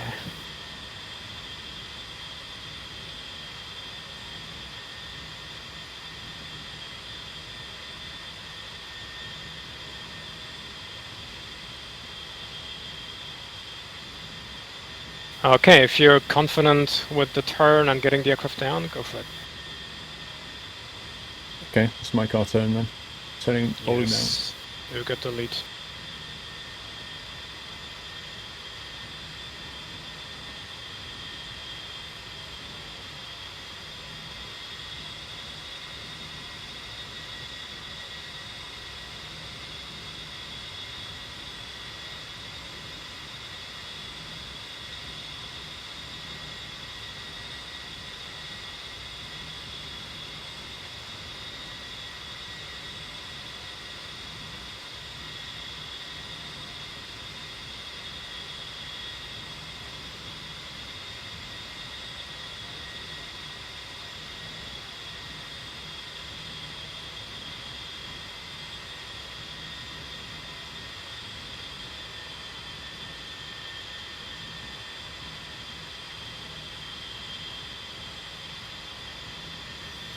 You with me? Yes, looks really good so far. Did last time.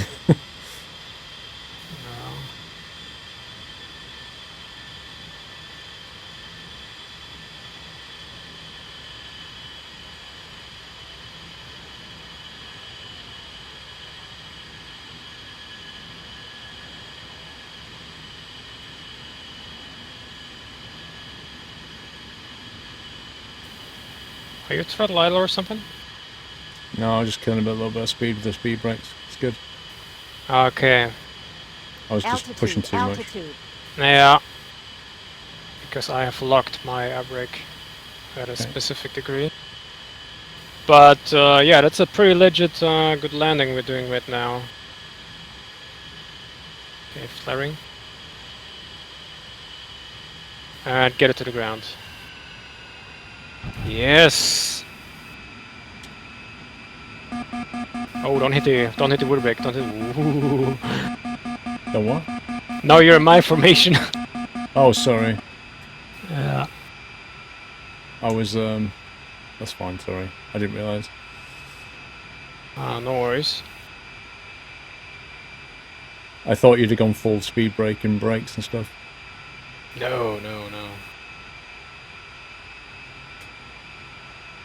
It was still pretty good. Oh yeah, definitely. Although I think I planted it down a little bit hard. Oh.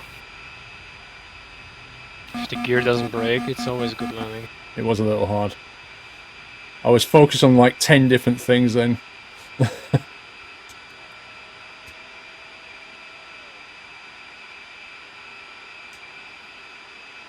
Sweet.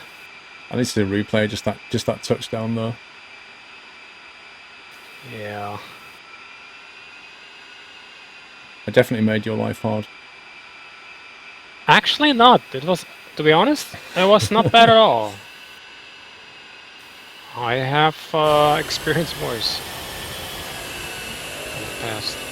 Yeah, once we touched down, it didn't occur to me that I should...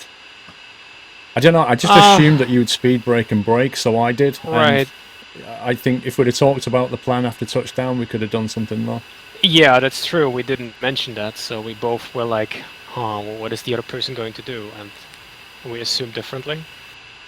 Ah, well.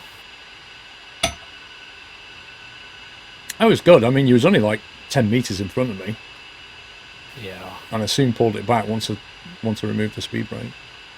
Yeah, I definitely need to put the speed brake on my throttle as well, so I can control it every time. All the time, I mean. What I do basically now is using the keyboard.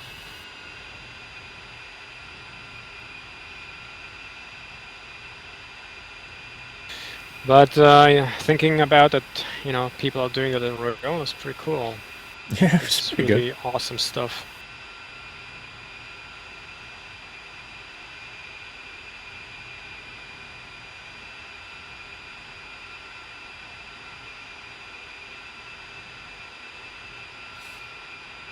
Everything apart from the cluster bombs went well.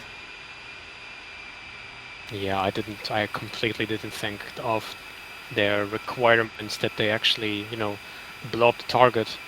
I was just thinking, oh yeah, let's just put, you know, a couple of tanks and just a couple of trucks on there. They should blow up. They've already seen it, DCS guy. I've already ejected a couple of times.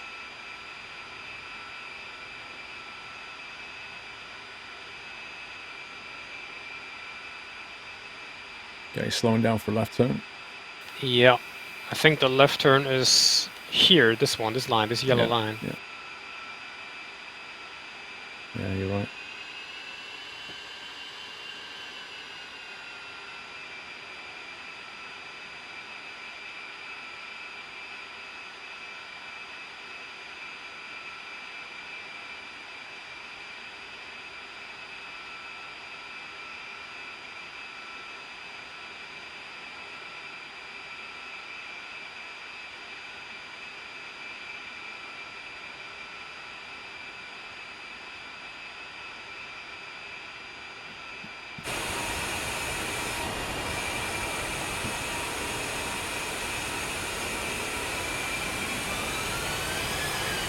Wow.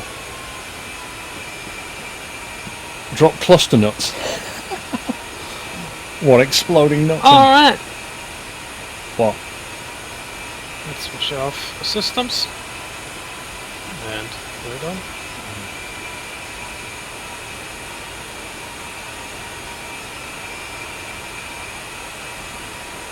I'd like to replay that final approach and just have a look.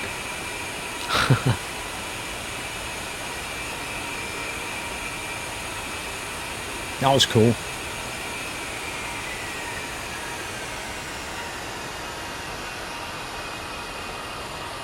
That was fun.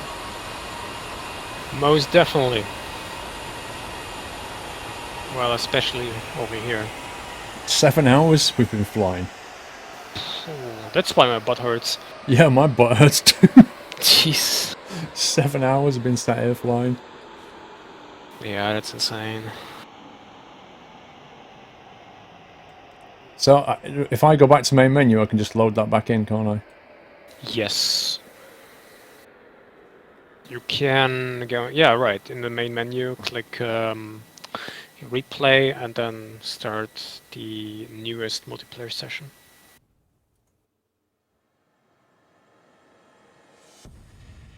I will do the same. Replay. Crikey. Yeah, replay and then multiplayer, or you already have that. For me, it's the very last file stream, mission 3. yeah. Glad you enjoyed it, guys. What 20? Wow, I was thinking like, this can't be today, and for me it reads 20 o'clock because I'm 1 hour ahead of like, oh, geez, so late already.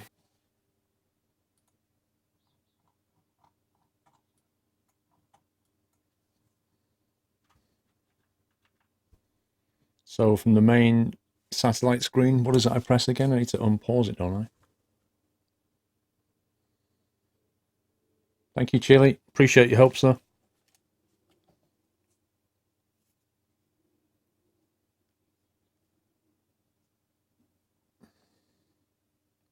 I just pressed the wrong push stop button, sorry.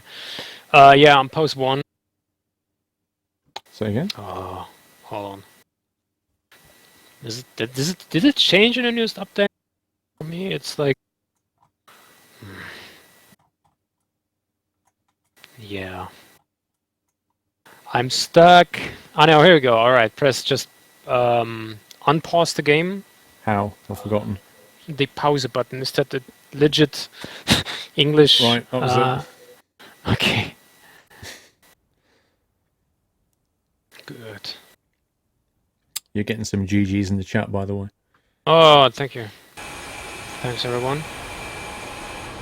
Right, I just need to accelerate time right to near the end, don't we? Yes, but don't make it too fast, otherwise you may crash your DCS Request rearming. or, you know, do something funny.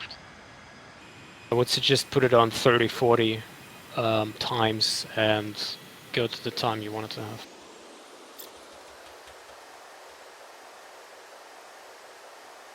Sometimes 40.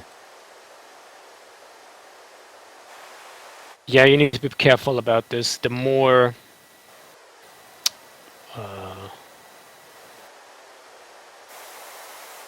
yeah, sorry. The more objects that are in the mission that are moving, the more it has to load.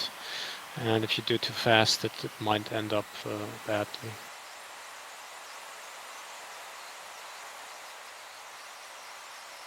That's cool.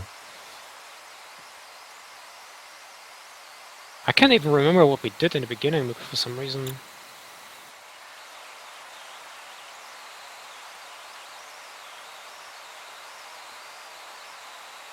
Yeah, some nice formation flying on the way.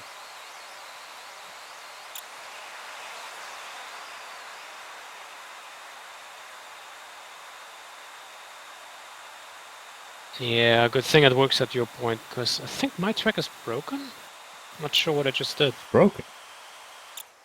Yeah. Doesn't matter though, you can have my file, it's the same, isn't it? Yep. Yeah, DCS crashed. I will watch it on the stream. Hold on.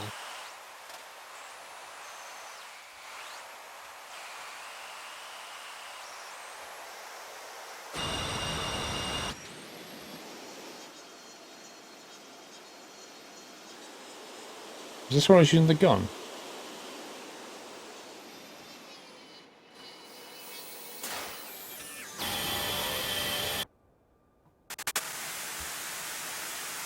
Look at that.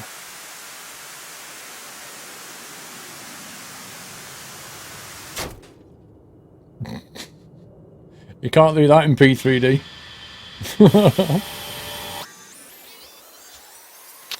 Okay.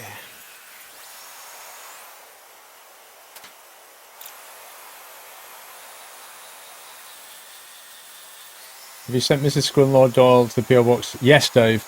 She brought something back. I saw her. But yeah, we went today. She went today. She definitely brought something.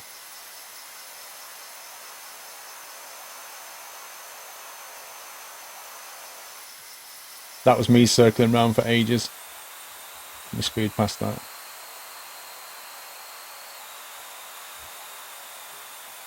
Trying to work out how to arm the cluster bombs.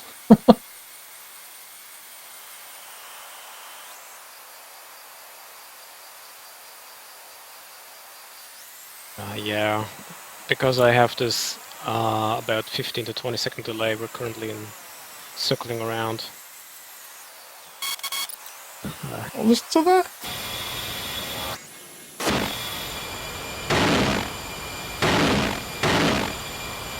Pull up. Pull up. Altitude. Wow. Altitude.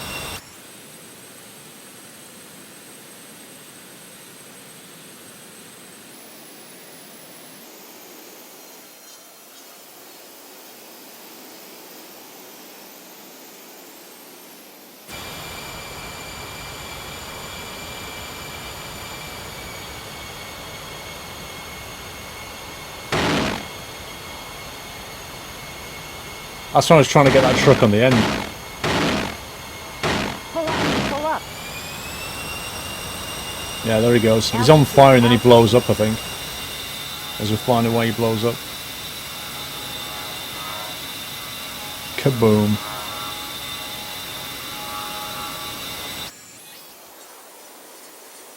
Okay. Fast forward now. Let's go and get the landing. That was the barrel roll. And this is where you guys convinced Sawamura to do an inverted flight.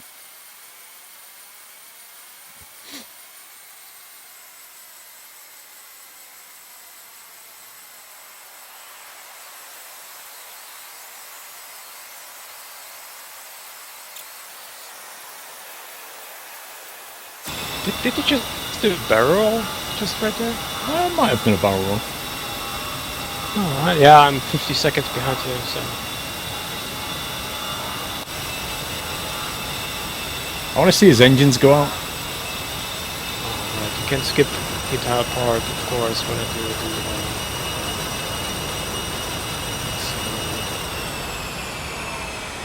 the... Yeah, I could just literally just heard your engines go. Yeah.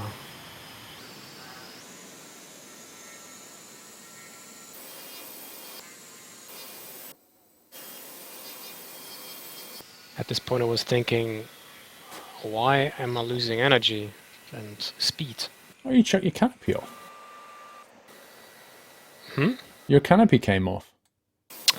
Yeah, that was the moment I accidentally clicked the button for automatic start, and it always goes through a checklist that says, you know, first of all, canopy needs to be up so it can go down in the progress.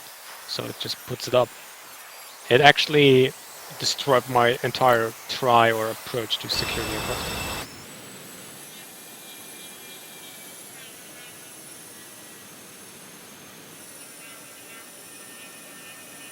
There he is. Right, finally at the landing. The second landing.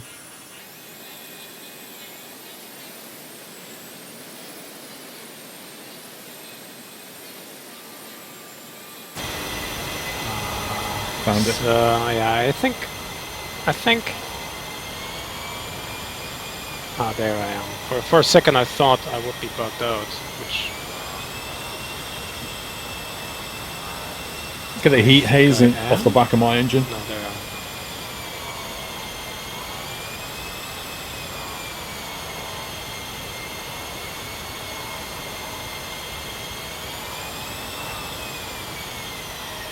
I thought it was. Never mind.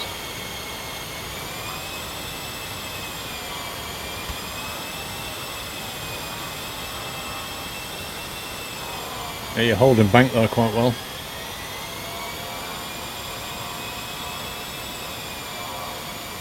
Most of it is like, you know how to do this stuff already. Most of it is me learning what to do and what not to do to make life easier for you so that we can stay in formation. Because I do things that affect your ability to stay with me. Yeah, that's true. But you did really great today. Well, you didn't crash, which is first of all, and there was no dangerous situation where I had to pull away, so... Because you here, like you should have gone right and I've gone left, because like you're on the outside, so that's harder for you, isn't it? Because you've got to accelerate around the outside lane. Yeah, that is true, but it was still doable. I'm currently on the autobound. I was full throttle. I was a bit slower than you were, but I knew that you had to slow down, and I had the chance to still, you know, join in and fly closer. It's also like predicting where you are going to be and what speed. So knowing that, I could join up and yeah, use that.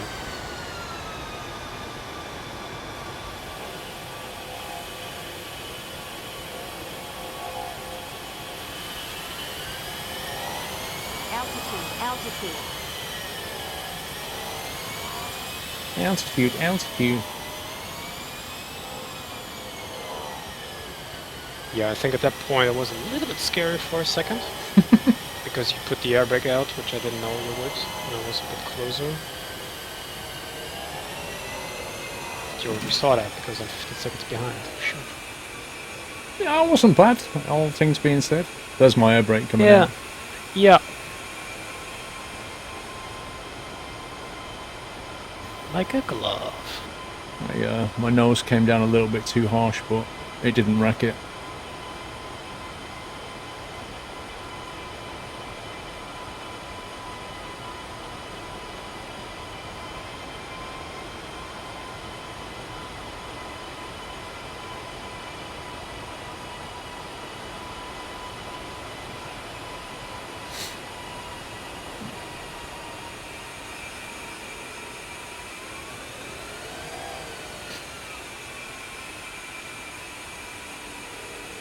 Simultaneous landing is scary.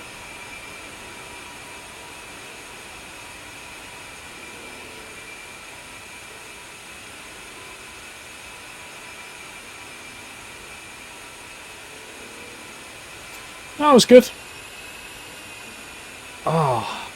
Yeah, completely agree. Well, was a lot of fun.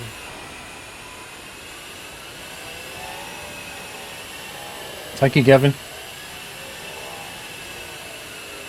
So is it a night mission and air refueling next time? So next time, well, I'd like to, I'd still like to land a chopper on a frigate. That would be good. Yeah, like something that that's can be doable. like a small target. I think to next week, we can figure out why you cannot do cargo transport. I mean, this is something should be doable. You know, why not? And we can fly some more chopper this year. Yeah, I'd love to do the cargo because that would be a whole new world of interesting. Definitely, I can then fly the Gazelle and crash it around. It'd be nice to do like a dusk mission where it's either the sun's coming up or the sun's coming down, where the lights are on and it's all dark in the desert. That would look spectacular, I think. Yeah, it's doable. Homework for me, I need to get my A10 control sorted and I need to read up a bit more on the A10, so I'll find some time for that. Yeah, if you have any question, just go ahead and shoot me a message. Will do. Are you watching chat right now? Yeah, do you want... yeah. You are? I am. Guys, can we get some GGs and love in chat for Stavomura for joining me today and showing us the awesomeness of DCS and formation flying, please? Come on, guys, love it up. GG it up. Do you want for the next missions to them to be a little bit similar like that, or should I already increase the difficulty level? Let's focus on getting smooth. Let's focus on getting smooth with the mission, the weapon systems, and that kind of thing before we start making it harder. Because I'd rather us to be able to do what we're doing now really well and then move it up. Yeah, that is true. That is true. Thank you, guys.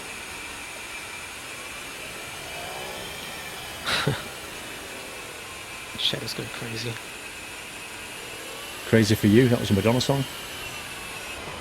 Yeah, thank you very much.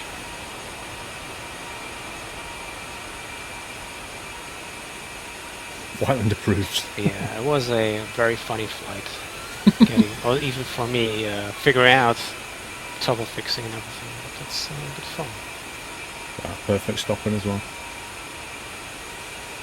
Yeah, I hope it's very enjoyable on the stream to watch, as it might be a little bit different than flying an airliner, I think. Oh, it's definitely different to flying an airline. No, it's good fun.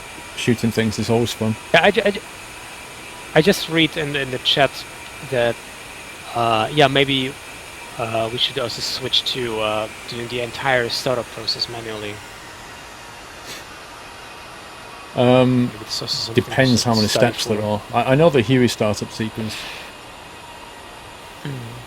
I mean, if you There watch what the are- auto does, it does a lot of stuff.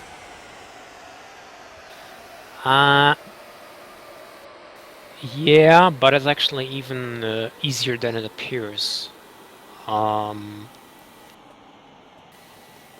therefore, I would suggest you to in DCS 1.5 they have a bunch of training missions, and there's also a cold start one where it's showing you step by step. And some steps actually make it easier for you to prepare weapon systems and also control the aircraft. For instance, testing specific components.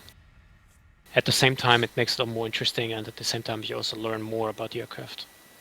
Alright, Chili, thanks. Let me try the videos first. Somebody's saying I'm a good teacher, but I'm not too sure about that. But thanks anyway. I never thought to go to 1.5.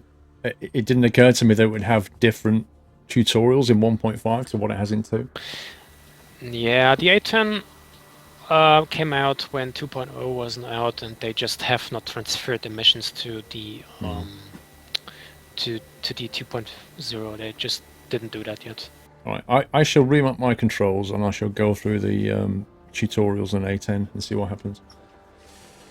Right, but I think this is what we're gonna do. Once we're ready for combat, we would switch to Caucasus and fly some real combat missions What things on that shoot different back? terrain. Yeah, kinda. Alright, well, thank you so much for joining me, and let's do this Of again course. sometime. Definitely.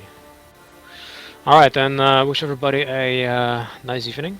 I will go and grab something to eat, and then yeah, Sounds good. see you in the chat later Cool, on. thank you. Alright, then take care, and see you next time. Bye. Bye-bye. Right. User disconnected from your channel. That is the end of DCS. I'm going to unplug my controllers. Right. Now then, I need to go and grab a bite to eat, guys. Because I've not eaten in the 7 hours I've been live. So what I'm going to do is I'm going to start up Skylines. We'll get on the tram or something. And I will need to go and spend 10 or perhaps 15 minutes eating some food. So that I can carry on with Skylines. Because I'm pretty peckish. Windows ding hype.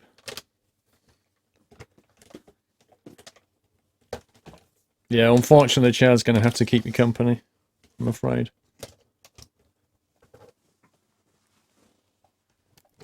Can you play background music, Connor? If it's quiet, maybe, but it risks the VOD mute. So, you want to see my equipment before I put it away? Because some of you probably haven't seen it. They're the rudder pedals. You see that? The MFG Crosswind rudder pedals, they're made out of aluminium. And I don't think you can get better for the money. They have complete adjustments here. You can adjust the actual pitch of the pedal, and that is the toe brake, of course. And yeah, they're really good. They're really, really good. You can adjust the tension of them and everything. Let me put that away. Sharing 1080. Who's that? Chiron1221, thank you for subscribing, sir. Thank you, Chiron. Welcome to the Nut House. Thank you for joining the community and supporting the stream. Appreciate that. Can we give him a nutty welcome, guys? This is the... I'll show it from your side. That's the Thrustmaster Warthog. I'm sure you've seen it, but you know, if you look at that, it's identical to what you saw in the Warthog. No surprise there because it's officially licensed. And this is obviously the thruster component of that. Again, it has all the same switches and dials that you could see. The thing is, this thing weighs, I don't know, that's at least 2 kilograms, at least the weight of a bag of sugar in that, at least. It's pretty heavy. Yeah, if Saravamura can join me next week, I'll do the same again. We'll do DCS and Skylines. Seems like a good thing to do. Right, let me start up Steam here. Let me get Skylines up and running.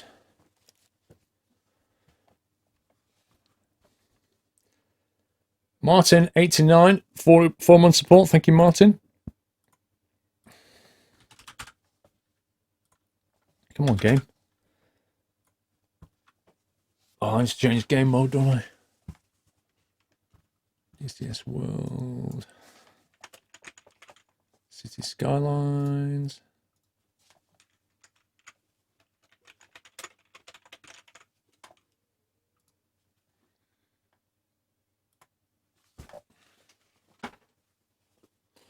Yeah, Pugster, I'm going to jump into the tram first and then we'll look at mods.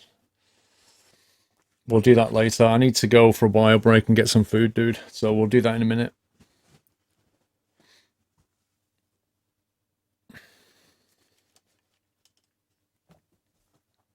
Anywhere you can get the background, Zavlion. Yeah, go to my Facebook page. Go to my Facebook page. Click on photos and albums. And if you scroll through the albums list, you'll see it says something like Flight Simulation script wallpapers or something 1080. It's all in there. So yeah, facebook.com/SQRLTV and then go to the album section. You'll find it. Yeah, I haven't got a green t-shirt. I don't like green, to be honest. I don't have any green clothes. Not one. Ever been flying yourself? Only in a Cessna. Nothing as glamorous as a warthog. Gets moody when he's hungry. Okay. Complete change of pace. Where's the tram? Tram, here you are, trammy. Here's the tram. We've only got one tram system. I've got one tram? No, I've got 2 trams now. I think. Have we got 2 tram circuits or 1? Now you've got me wondering. No, we've got the green one, haven't we? Do you want the green one or the orange one? The green one's a lot bigger than the orange one, actually. The orange one's quite small. Oh, no, the orange one. No, you've not seen the orange one. The orange one goes all the way down. Oh, is that a bus route? Wait a sec. No, that's bus. Scumbag. No, we've only got 1 tram.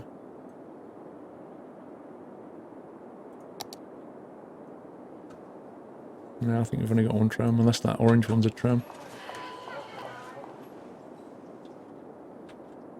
Yeah, that is a tram. It's only that district, though. We'll have to go green. We'll have to go with the green one. Let's find a tram.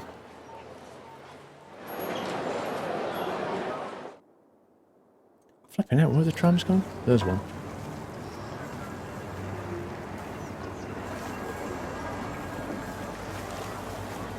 First person like that? This is the first time you've seen Skylines in 1080 as well. Okay, guys, I'm going to go and grab some food. I will be about 15 minutes. I need a little bio break and some food, so I'm going to leave this running. The chair will be streaming, and I will be back in 15 to carry on with Skylines. In before bad traffic. What, you want a tram view? It depends. You can go for that view, which gives you like an... Do you prefer that or the first person view? Depends, you know, do you want that kind of a view? Or you can go first person on it.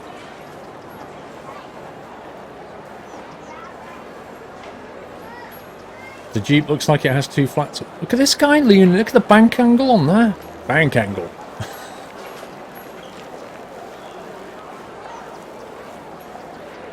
You want the first car? Like that? You prefer that view?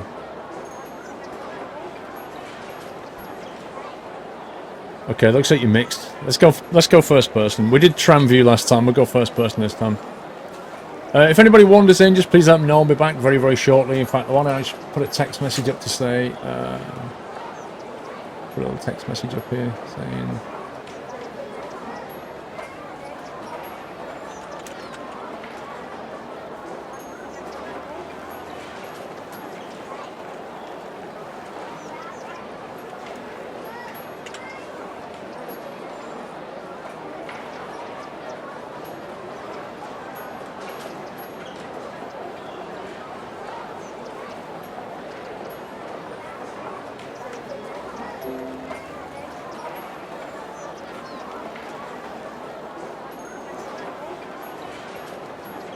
If I leave that where my chair is,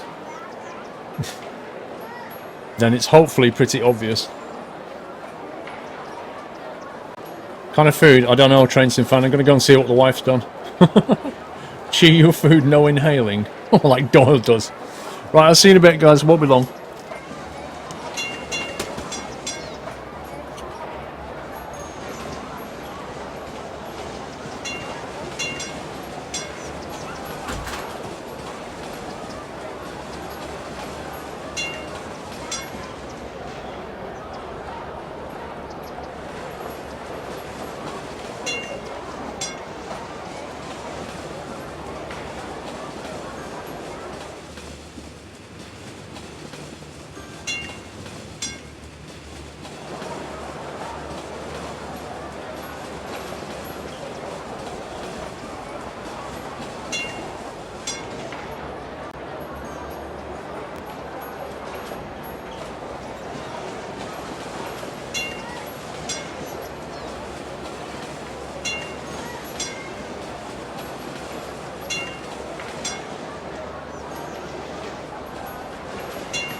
I'm back. Hello. Oh, blimey. Right, I had, because I know you're going to ask anyway, I had pasta bake, is what I had. So how many laps did we get?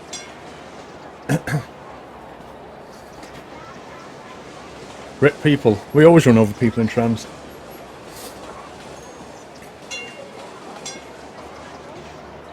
There are too many dead people in this game, all thanks to scumbag tram. Keeps MJ busy.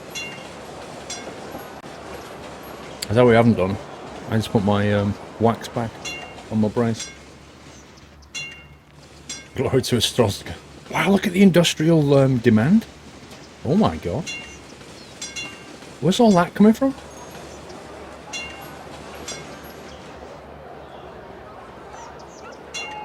So far, 300 people have been run over by a tram.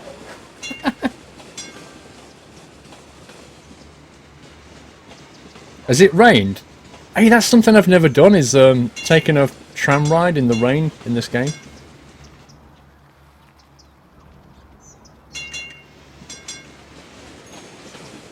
Mr. Archangel, thank you for your support for 5 months. Tram driver actually... Oh, I didn't even wiped out that kid. Dodgy tram drivers. Right, let's save it. What are we on? 24,000. I still haven't named the place. Oh my life. Right, we need to name it tonight, guys. That is a must.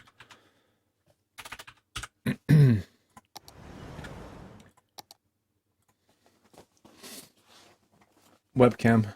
Do you mean that bit?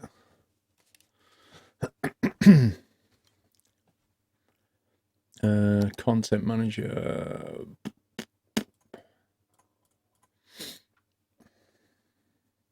Chipotle, no, it was pasta bake.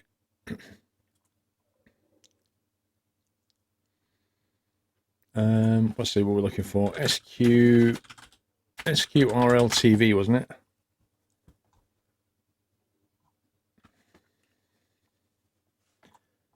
it? Sort by most recent.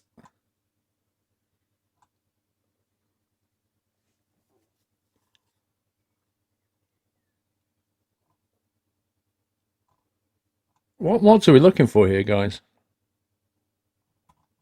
Which is what's Pugster Josh on about? Is that a new one? Small triple roundabout. 21st of May. That was last week. Have I got that? 11 PM. No, he did that at the end. He must have done that at the end of the evening. Baz is 5 level. I think we got that one. Yeah, we got that one.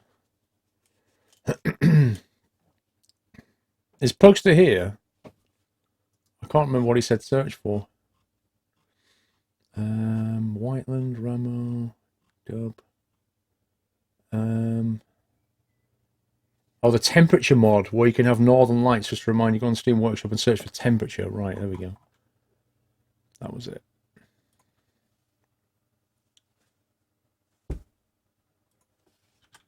Temperature.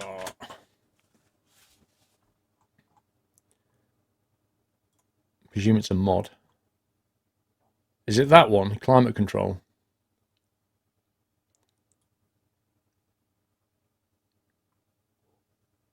A master climate control mod for all your climate alteration needs. Tired of never-ending summer?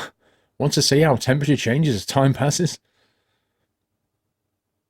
Does not alter themes.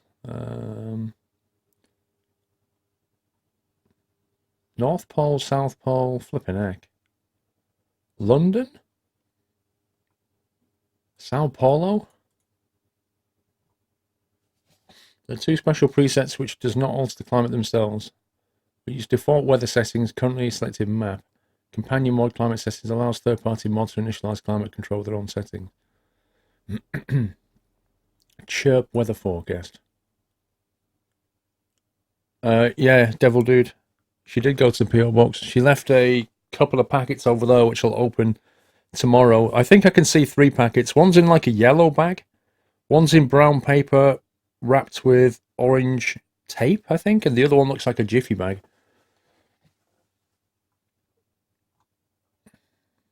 Works with snowfall and after dark. Better weather simulation, less random. Lots to do. I don't know whether to get this one or not, to be honest, Pug.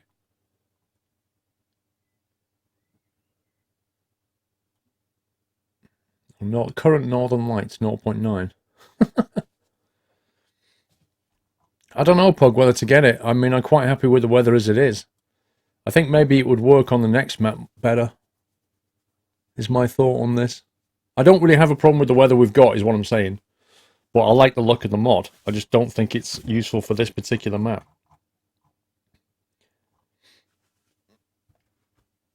So I'll bear it in mind, Pug. How's that sound?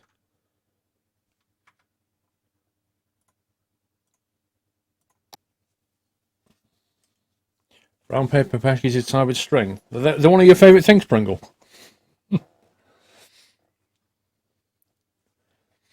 It's not bad. Yeah, but I don't want to mess with what I have right now. On a new map, let's get it set up on a new map and go, right, let's have this, let's have that.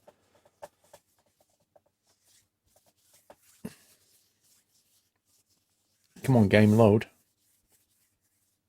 No, Connor, we need to name the city today. I haven't got a clue what we could name it. No, I think it's a good mod, Pug. I'm not. It's definitely a good mod, dude. But I think this weather I'm happy with at the moment. I like it being sunny and nice. Northern Lights is definitely more suited to sort of, you know, more Scandinavian climate. I think. I think we had a problem with traffic, didn't we? Wait a minute. We need more industry. We're going to build more industry. These are the workers that go to work at the industry, aren't they? So we've got expansion space here. To be honest, you like it because the Northern Lights. I bet you do. I just think it would look a bit weird to be in almost a Brazilian climate and seeing Northern Lights. Nebworth.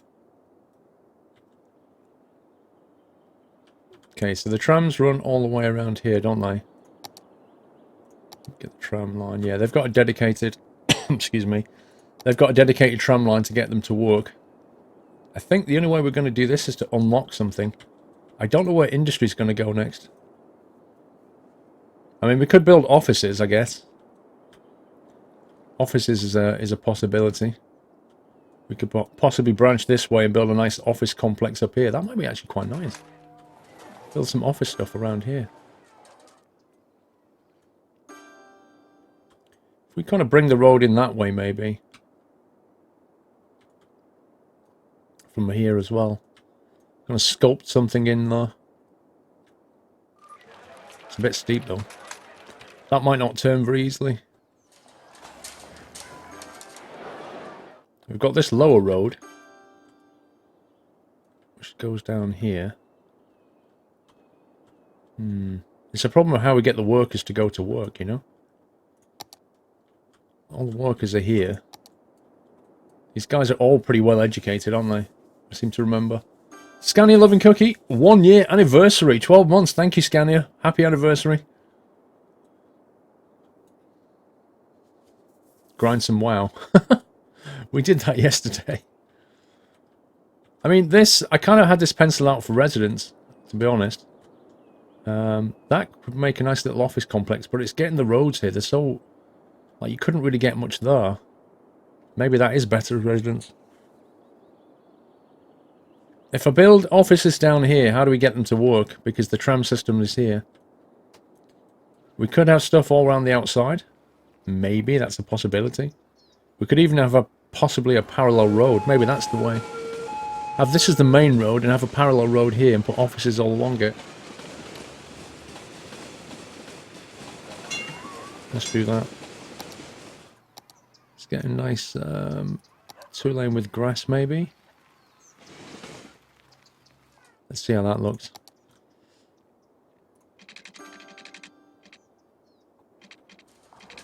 Is that going to break the flow of that road up at all?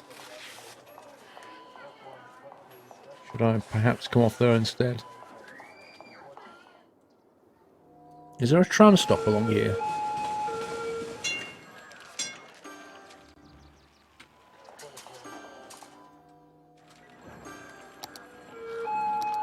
Oh wait, the tram doesn't even run that way. That's a problem. The tram doesn't currently run this way. We need to reroute the tram to do this. Can I move to the right? Yeah, hang on. There we go. How's that? Build offices almost anywhere. They don't generate traffic or noise. You're best doing with mixing it with well-educated residents, Jason. That's kind of what we've got at the moment. So I think I hear what you're saying, but... See, it struck me that this area here would make a nice residency block because of the view of it. It's just amazing. If we could somehow... We could probably get one road down there and get stuff on either side of it, possibly. Maybe make a loop there, possibly. I don't know. Let's just build roads and see what happens. Maybe something will become apparent.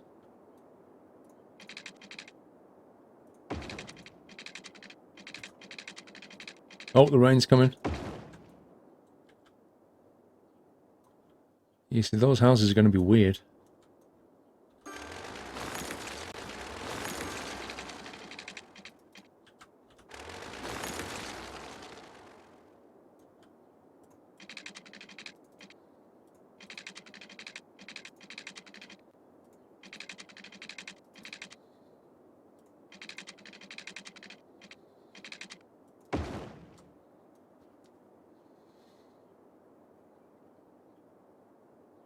Wow. We've got lightning as well.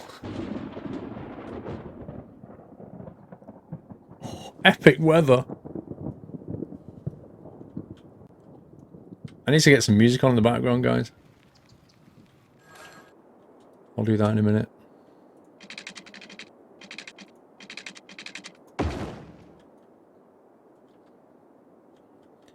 I'm thinking about a main road going this way.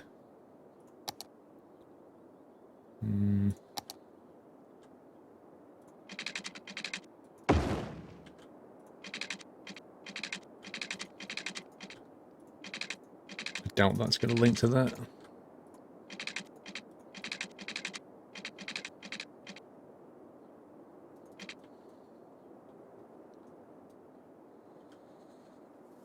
Perfect for making a monster in a castle. I didn't enable the climate mod, Connor, no. Oh, come on, game. I'd have to terraform that flat, wouldn't I?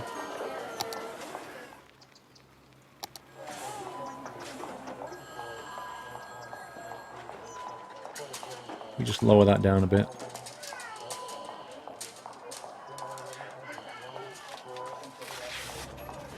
What the? Elevate by clicking the second mouse button low. Oh, I chose the wrong one.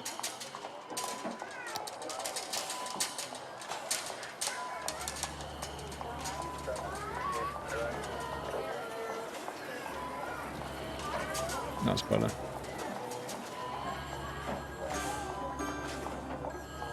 Somebody answer the phone, please.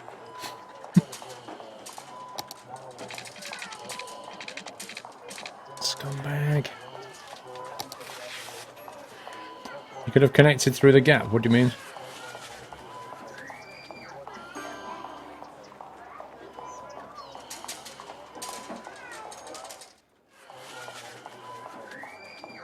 That screaming kid in that audio is so annoying.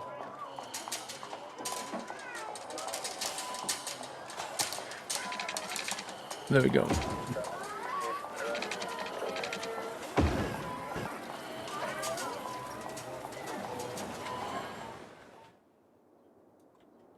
That links down to there, that's fine. Not a lover of that bend, but hey. When will I make a new t-shirt? I haven't even thought about it, to be honest.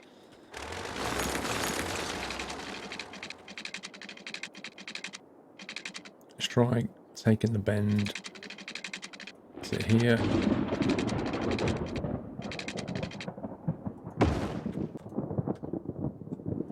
That's pretty epic.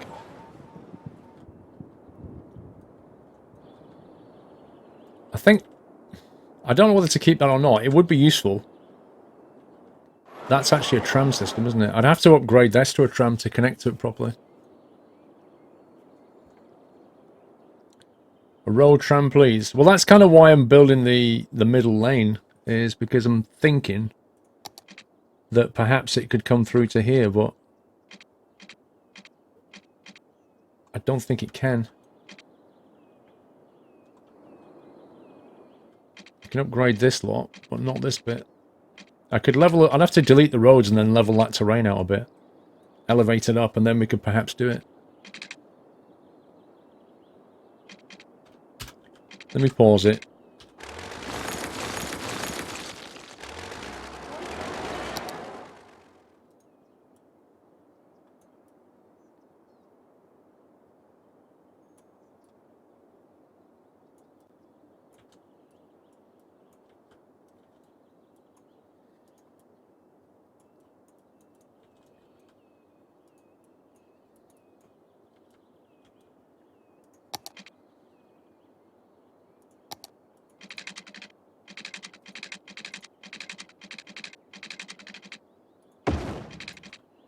Blimey. Blimey. Look at that. That looks better. That's actually quite interesting. So that could be tramified now. How was dinner? It was good. I had pasta bake. That's what I had. But I was so Hank Marvin, I'd have eaten anything, to be honest with you. Well, almost anything. Now, if we can curve that around and meet that one, we can make the whole thing.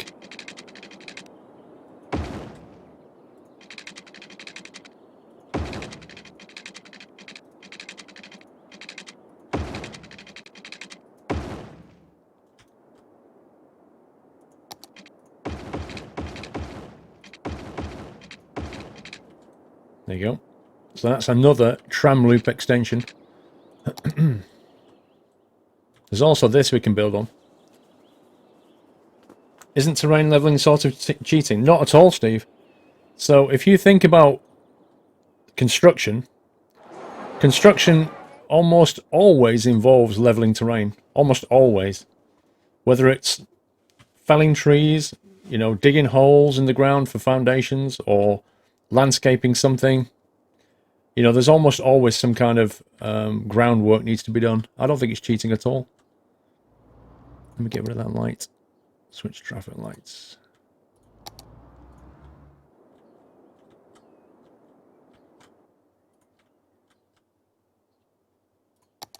The good thing about traffic precedence is it actually memorizes whether those junctions have lights on them. So you don't have to keep going back and setting it. More tramification indeed. Meant to be some thunderstorms, Cornwall boy. Like that.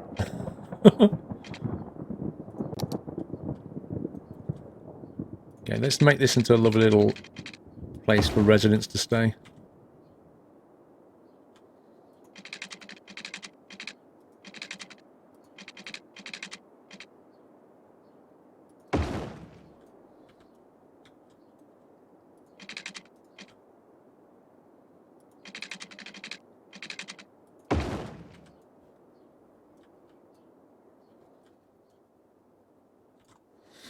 DJ Sutty, 1 year anniversary, Sutty. Thank you. 12 months of support. Appreciate that. Happy anniversary. Get some industry going. Yeah, oh, hello. Hang on. We have a problem with electricity. Electricity availability has just collapsed. Can we squeeze another... What have we got in terms of options now? We could go solar, considering we don't have night turned on. Solar would work. 80,000. Not to 160 megawatts. Maybe we need to build that. Keep it clean rather than building more oil. The question is, where do we put it? Could put it here with the water towers. Don't really want to build down there, to be honest. Silver Bullet, 18 months, 1.5 years. Silver Bullet, thank you. Thank you, Game Maniac Brown, but Not Slammer doesn't like caps. Where can we put solar panels, do you think? We've got wind turbines here. See, if possible, it'd be nice to put them here, but solar panels need to be built next to road. So you can't just put them down. And building a road on a hillside is quite difficult. So we kind of need some flat land somewhere that is out of the way. Like this, maybe. We could go here, but it's a bit of a nice view, isn't it? Vantage point. That would make good houses. Tasty fish! 1 year anniversary. Oh my god, there's so many anniversaries. Tasty fish, 12 months of support. Happy anniversary. Thank you so much. Was the max power of trams? I don't know. In this game, I don't think it's that bothered. To be honest with you. That will make it... Oh, that's going to make a really nice place. We can have a whole suburb up here. That's too straight, too steep is the word I'm looking for to link down. Okay, industry. Maybe we could put some industry here. But then it's trees, so that's quite nice.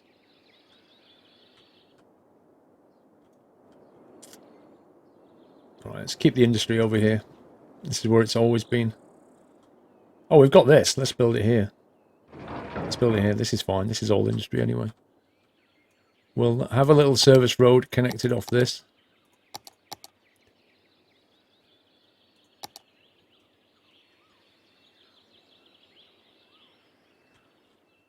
We'll put it all over here. We'll have like a solar power plant section going on down here.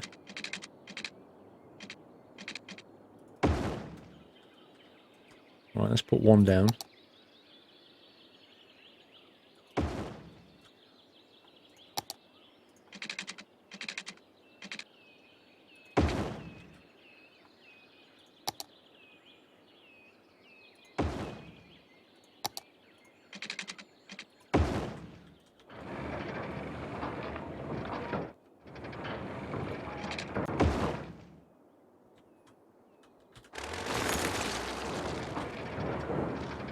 Built some more stuff here, I'm not sure what yet though.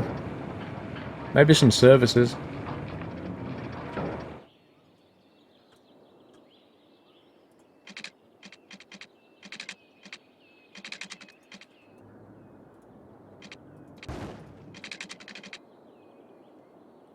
That's annoying.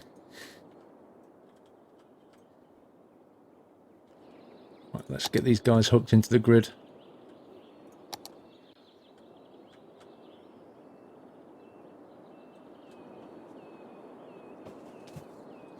I have a logging company. Logging, like, my experience of logging in this game is you just can't get the workers. It's really weird.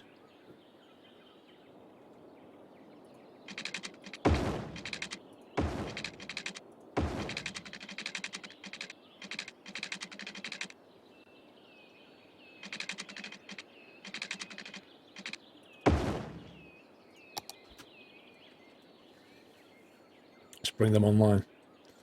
You have industry demand if you know. I'm trying to sort it out really. I'm trying to sort it out right now.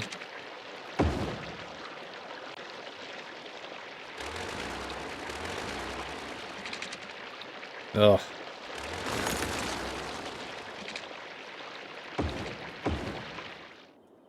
That's not too bad.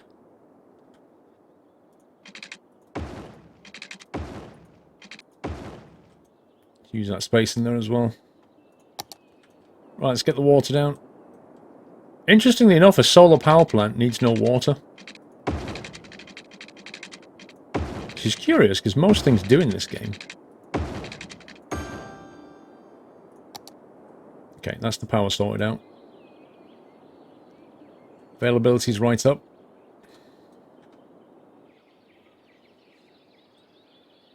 If push comes to shove, we can actually put another couple here. If we need to. You have 28 games in your library and you're bored. I'm bored. How can you be bored? Okay, so if we put houses here, and then we could put offices all around here, couldn't we? We could put offices all down there, to be honest. Right, just to solve the immediate problem. Why don't we do that?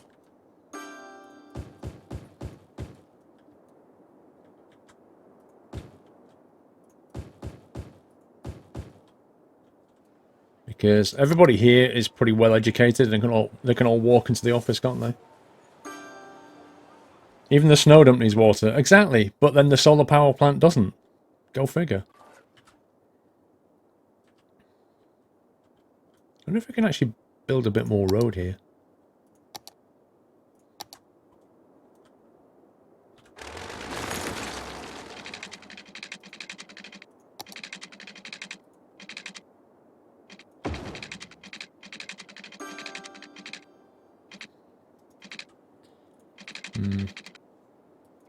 Can perhaps get it to there, and then it starts to look a little bit naff.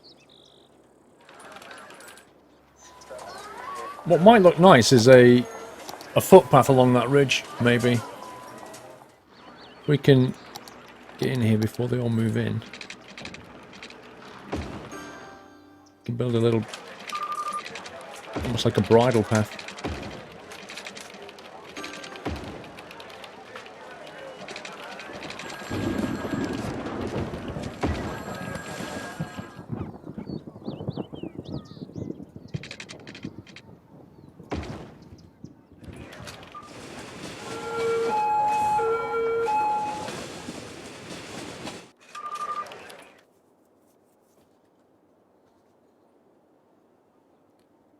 Every time Squirrel pans his camera, your cat flinches.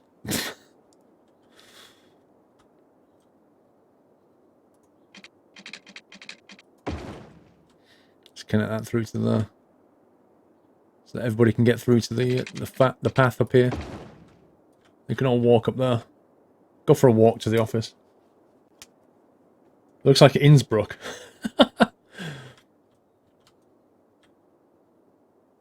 We need to bring water and electricity up here now. Let's follow the line here. The road.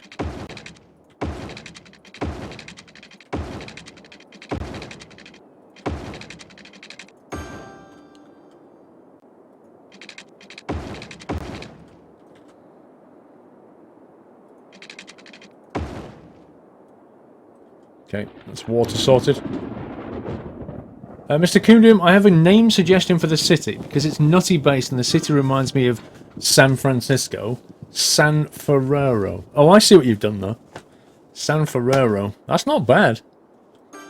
It's got a nutty aspect to it.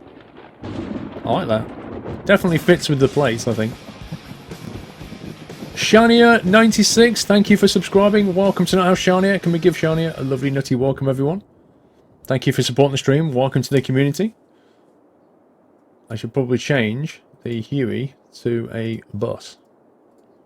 I don't think a Huey works on this. You like the new delivery thing, Steve? Well, I've had to switch it over now. We can't use a chopper on Skylines, really. But I do like it. It is cool. Okay, if we've got the tram coming around here, we take a feed off this road. And we can build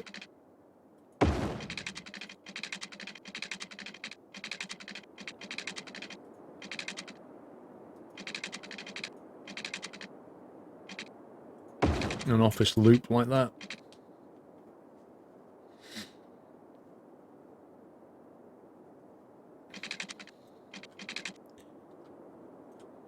Now we can actually use this. I don't know whether to keep all that as residency or not.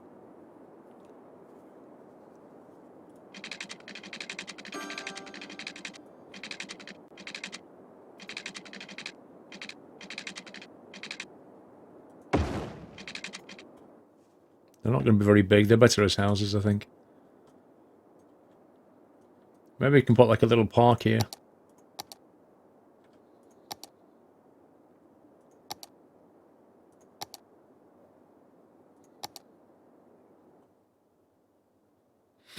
Dog park.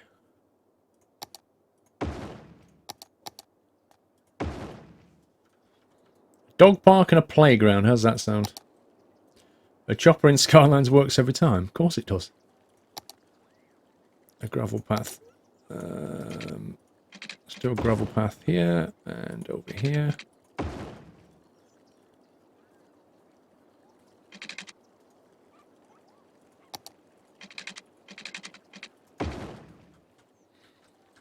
Okay. Then we'll connect it through.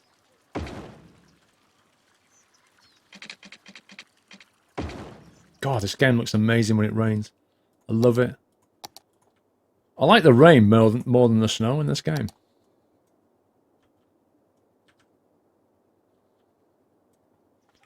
We need some more decorations around here.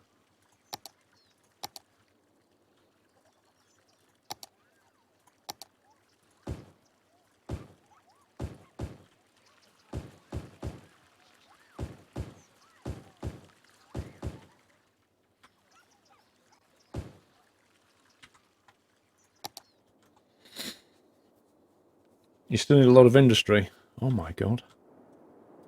Can't build it quick enough.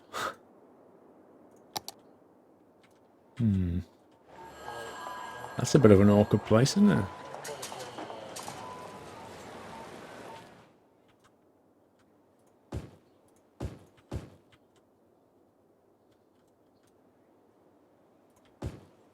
I don't know if they're going to look weird. They might look a bit weird though.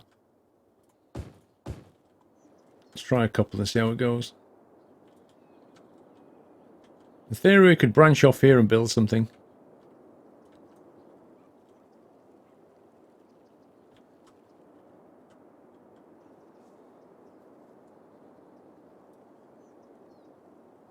Needs to get the tram line going. Why do parks need electricity? Because they have lights in them. I don't know if you can see or not, but they often have...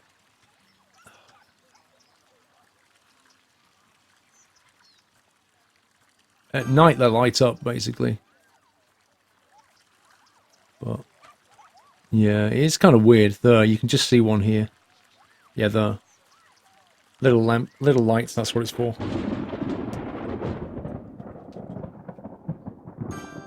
Have I heard right? The sub-counter is making a comeback. Hey? I don't know what you've heard, Train Sim fans. News to me. Mr. Whiteland Paul, you know what? Why not contact JJ? Who's JJ? JJ? Who's JJ Whiteland? Who do you mean?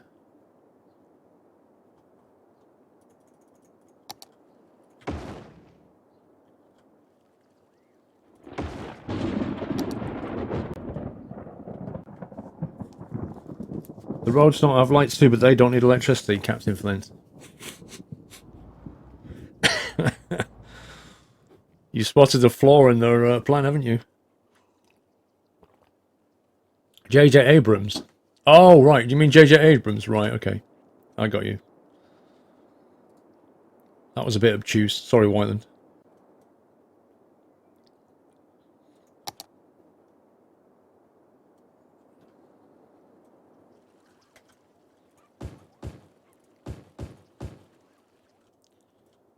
We'll put some commerce down here as well. Don't want it to be all offices. Have a few shops there. Okay, apparently there's no demand, so we don't need to move people in.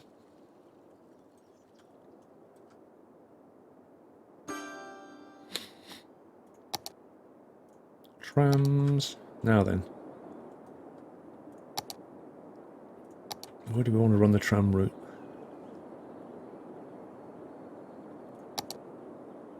I guess they're happy to jump on tram routes, aren't they? Is that the tram depot?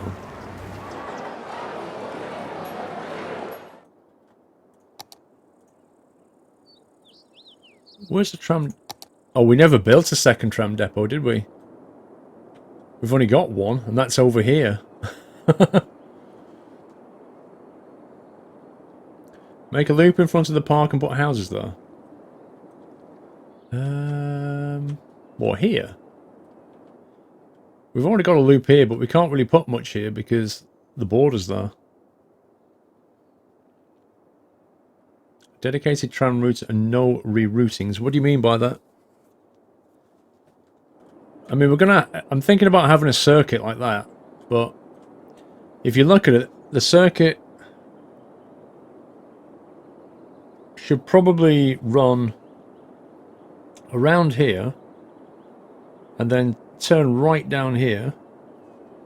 And then what I'm thinking is it goes all the way down there and then all the way back around this way.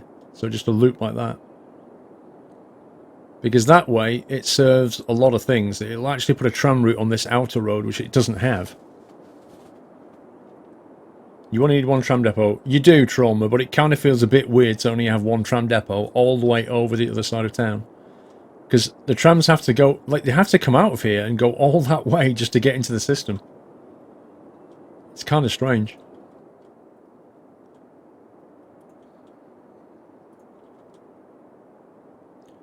We need to have a stop outside of the park, don't we? Goes without saying.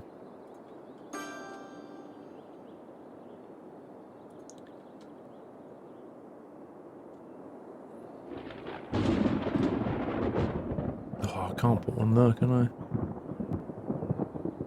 Unless we're turning right there, which we are anyway. So we turn right there and stop at that place. And then we come up here. Stop in the middle of this segment.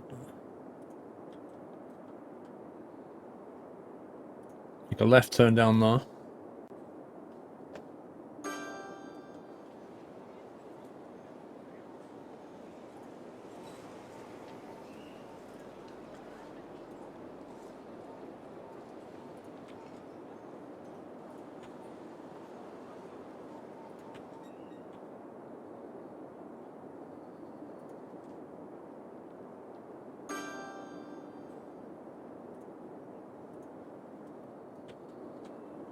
There you go.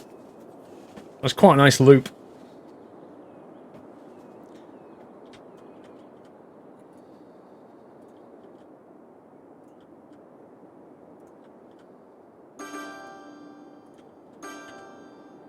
Everything's starting to ding.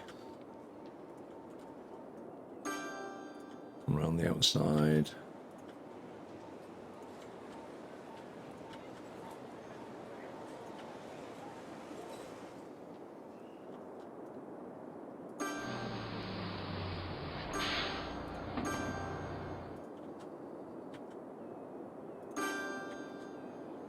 There we go. Tram system is operational. Mr. Shazen resumes sub. Thank you for continued support, Shazen. Welcome back to the Nut House.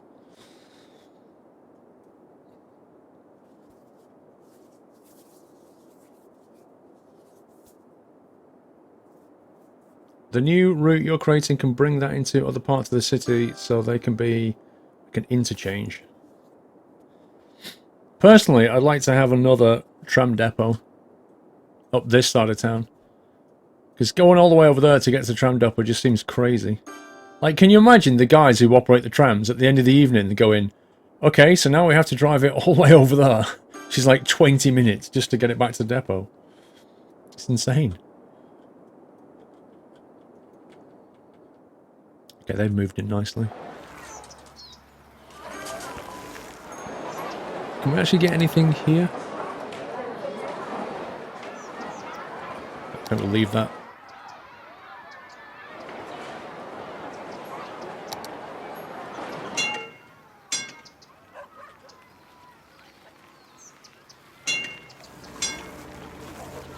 Have they got a footpath cutting through here?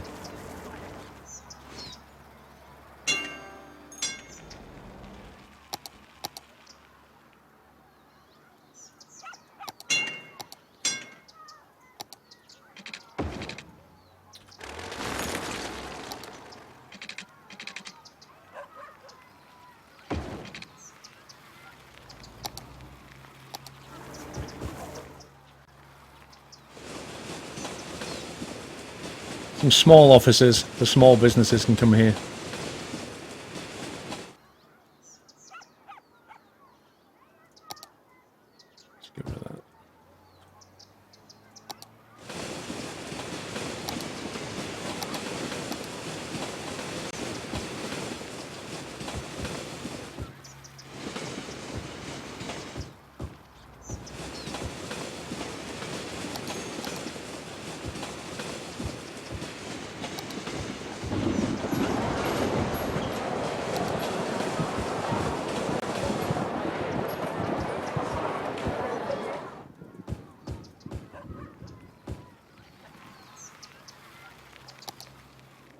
was looking a bit too bland, wasn't it?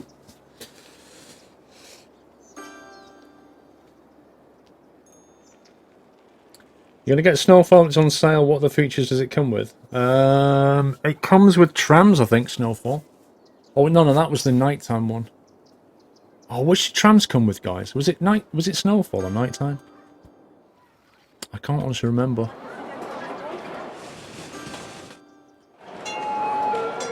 Tram's still not running down here yet. What the heck is that? The burn bean coffee flaming ring.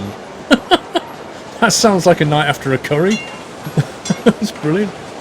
It's the one I was thinking about. Guerrero. I've heard that somewhere. Where have I heard that, Whiteland? How about if we split the distance between Whiteland and Coomdoom and go with San Guerrero? Which sounds like sangria. San Guerrero. Trams comes with Snowfall. Right. Fair dues. This would be a good spot. What does Guerrero translate into, Wyland? Does it have a translation at all? Oh no, we're not doing that.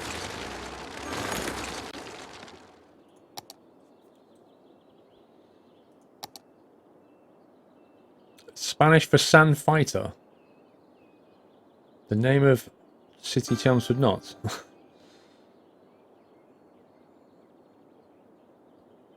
He didn't do anything, Coomdoom. We was just on about the name for the city. I don't think there's Maglev, no. You've changed accounts a lot, Hydrox. Why? You've been a naughty boy.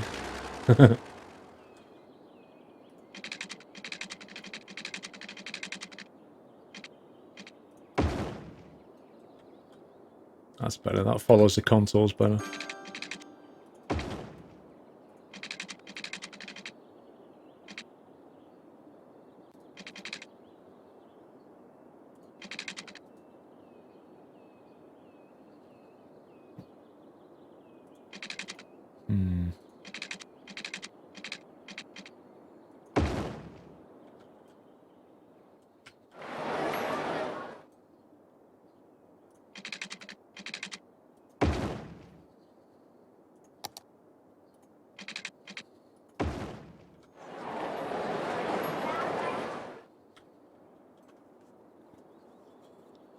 Knotsbrook.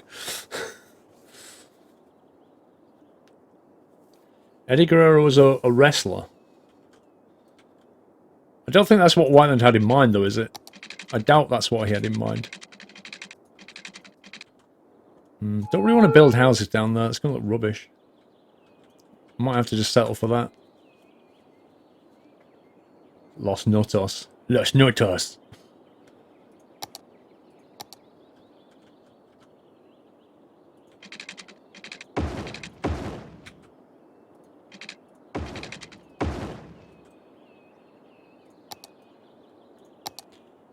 We can get power here. Dropping one of them in.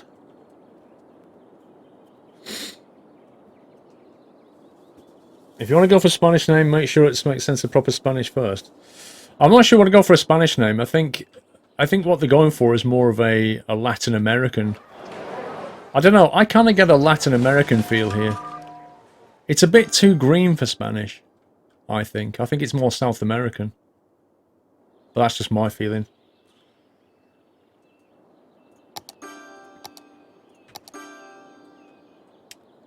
Right, let's get some houses down here.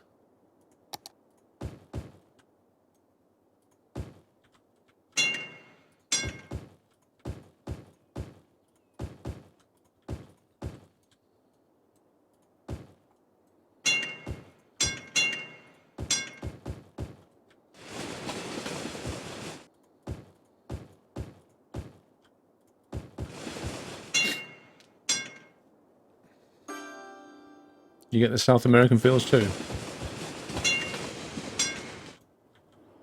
Okay, we built that, but nobody wants to move in yet anyway.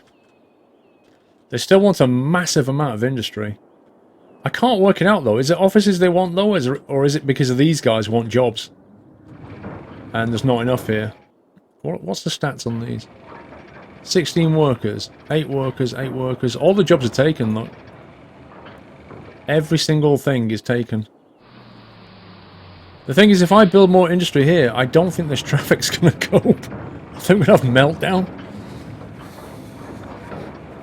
Mr. Whiteman, JJ Guerrero from Asus Motherboards. Hang on.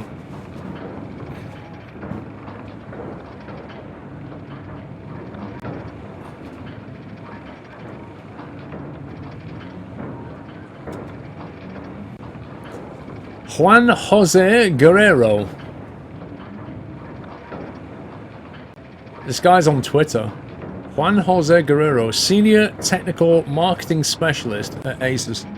Bringing you news, overviews, insights into PC DIY, games and PC related tech. From Fremont in California. Well, there you go.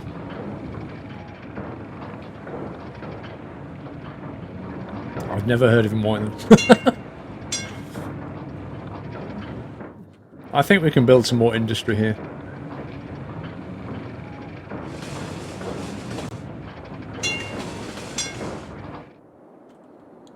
Don't want to build too near them because they'll get sick. Let's have a look at the pollution level. Natural resources, noise pollutions like that.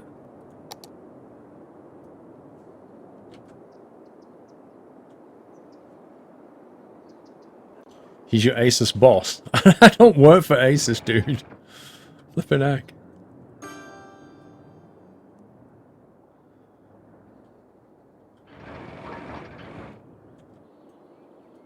Yeah, I think the quickest way to solve the industry problem might be to just build this way. With the old trams.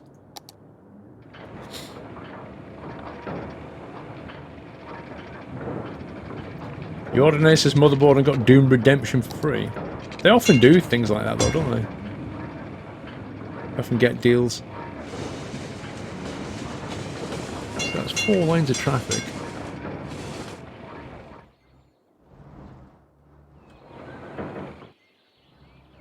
I don't know if more lanes would help them or not, to be honest. Probably not, knowing this game. The spruce trees on this map, I get more like an alpine feeling. Fair enough.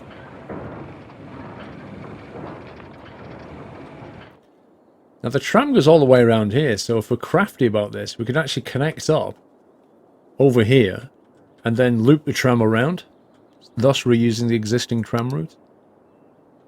A little bit too long, I think. So I think what I'll do is I'll curve that round that way like that.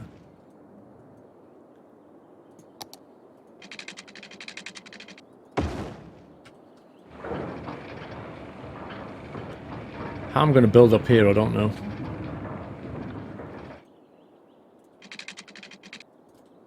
But it's better having more than one road into this system, I think.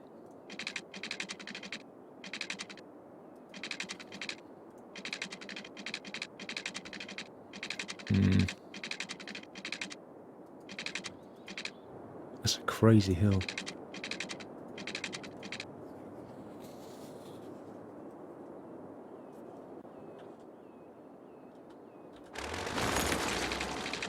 Might be better dropping back and going there.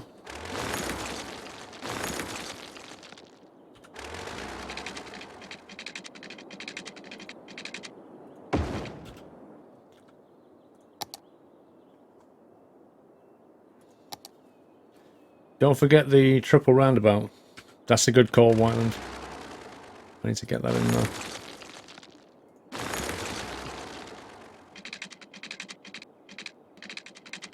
Space already occupied.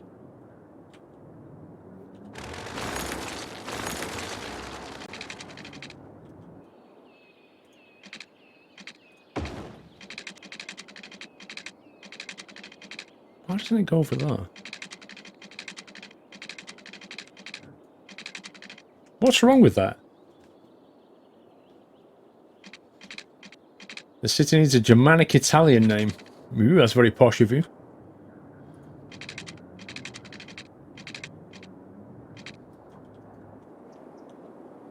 Hmm.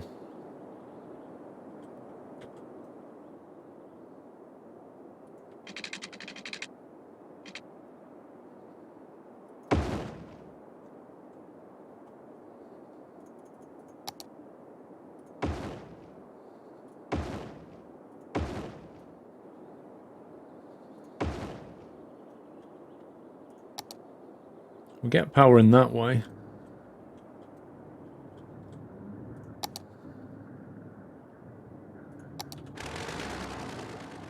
I think I might have to pull the same trick over here, guys. I think what we'll have to do is build up to here like that. And then just use these things, perhaps, to bleed it into place that way. Just because of the way the game works. I'd kind of like it if we could put a little... I mean, I know this is a invisible underground power cables. I'd like it if there was a version of this, but look more like a little substation. Because you could have the power going into like what looks like a substation, and then have your underground power cables going off. And I think that'd look really nice. Put up a windmill.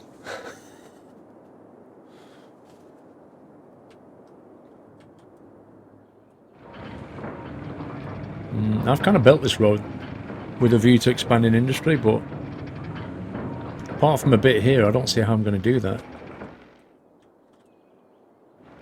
We can have a bunch of horizontal roads there, I guess.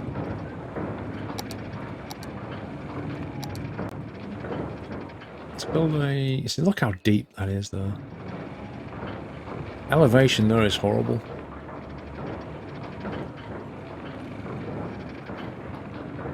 Rio de Janeiro. That's not bad.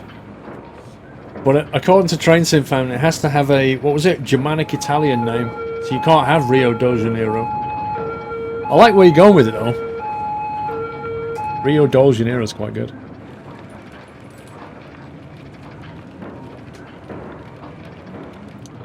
The wires hang too low. Oh, you mean the reason you can't cross? Yeah. Oh, I should have elevated it. What a dumbo. I should have just... I forgot you could do that. I should have built it and then just done that with it. And elevated it up like that. Because that would have been the thing to do, wouldn't it? So if I built this and then gone bonk, then it would have just been fine and dandy.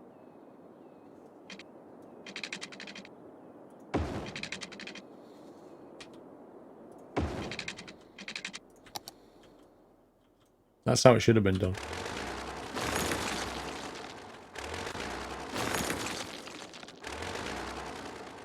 Like that.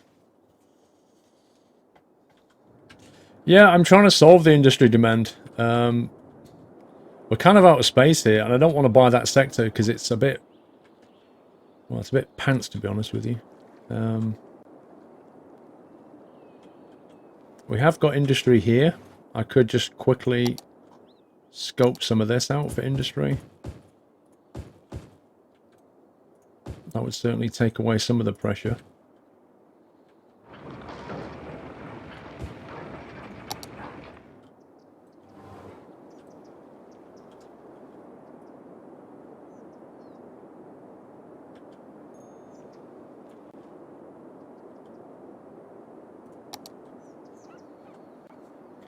Unless you can expand this over maybe that side. Make a green eco-friendly sector. Odd sniper. What do you mean? Like recycling and all that kind of thing?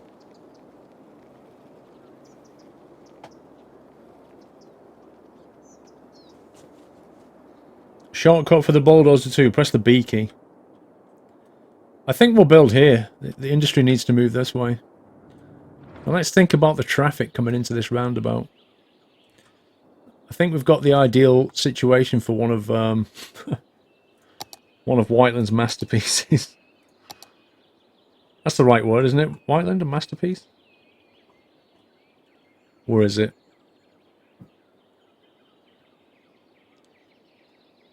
Where's his new creation? Is that it? Was it that one? Small double roundabout. No, that wasn't it. Whiteland's Real Life Ramp 2.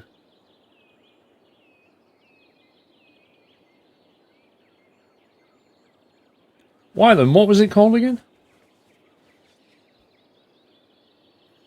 Expand down the walls, follows a piece of flat land here. I think we can go this way for industry. Triple. I'm trying to find it.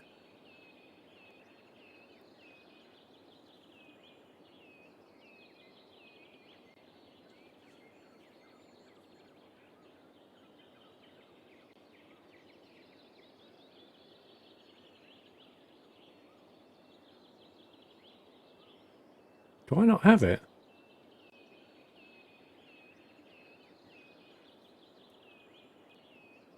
That was the one. He says 15 seconds later. I thought it was that, wasn't it? But Whiten says it was a triple. It's called double. 3 Bs. That's it. It was that. Holy cow. How do I even attach to this thing? Whiteland, where's the connection point? It's insane.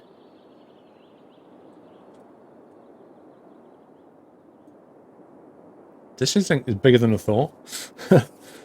Mr. Kundum, if it has to be a Germanic Italian name, Ferraria is still sticking with a nutty theme, but with a bit of class. There should also be an area related to the ambassador, if you remember the old advert. Do you mean the Ferrero Rocher adverts? Ah, ambassador, you spoilers. You mean that one? Ferraria. It's like a play on Ferrero Rocher, isn't it? Santa Puccia.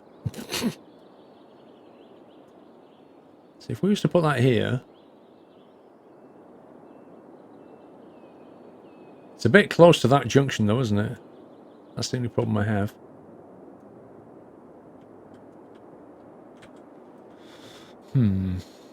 It's actually larger than I thought. I thought it was quite small. Jeez, that's actually massive.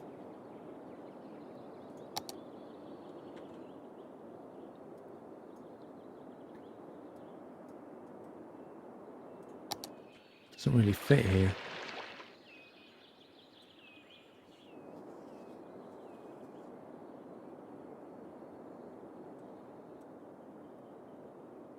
Same size as a small roundabout, it isn't that big. No, I'm not saying it is, it's just that big for where I want to use it.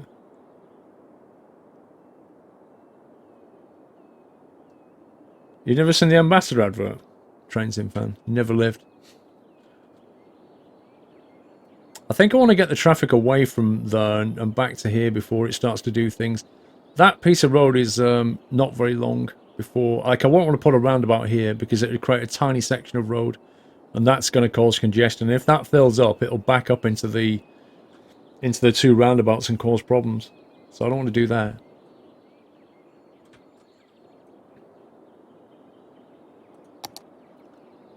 No, you're not Miss Dolly yet. We've not had him on yet.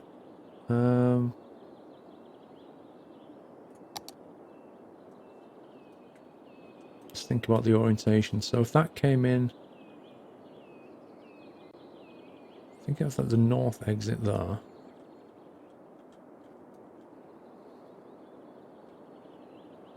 The north exit went to the roundabout and then that came into here.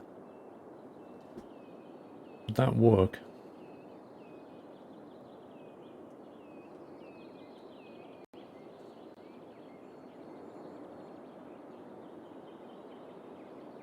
I could of course just reroute that road, couldn't I?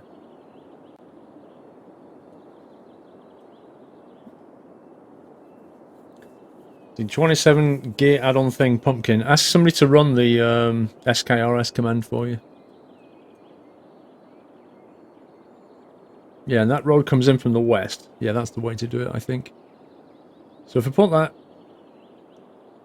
about here, like that. My God, Wyland.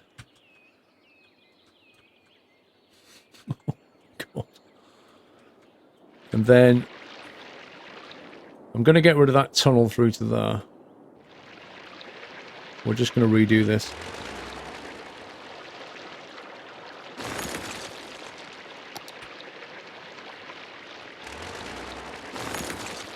Because I don't think traffic wants to go that much anyway. We'll go this way.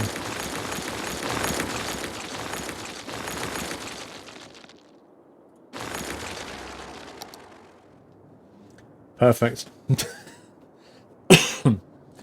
Freebie, 4 months. Thank you, Freebie. Right, so if we come down here, and then we upgrade that. That's going to connect straight into here.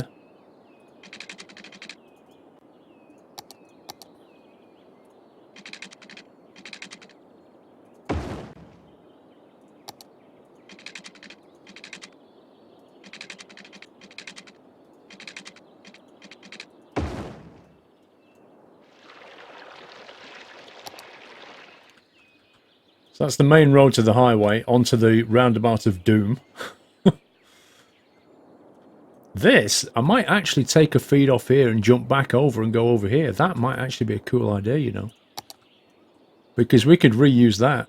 There's not worth dropping into this area off the roundabout, but what we can do is go that way.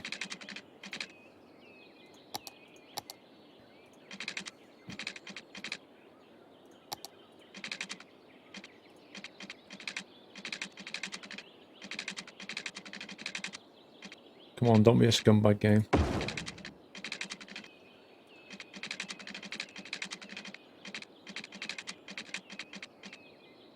You know what I mean? Take it like that. And then we've got all the space to use. Oh, I don't like that.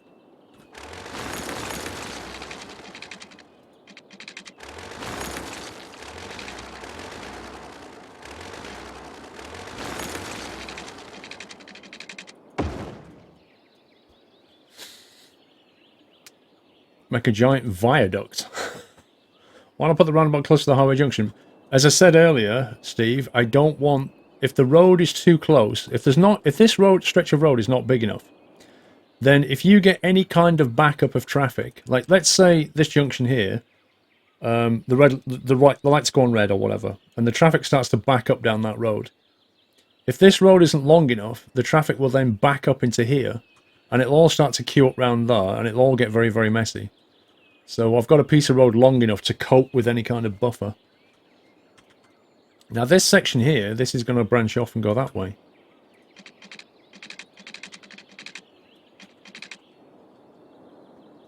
Which unfortunately means traffic has to come all the way down there and go that way, which is a bit of a pain.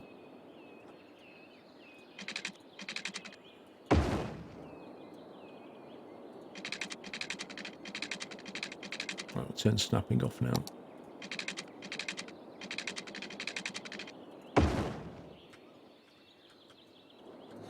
I'm going to upgrade this road if we can.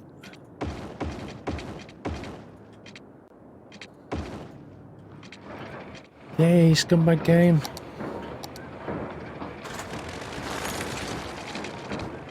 Why was that ever a problem? I don't know. Thanks.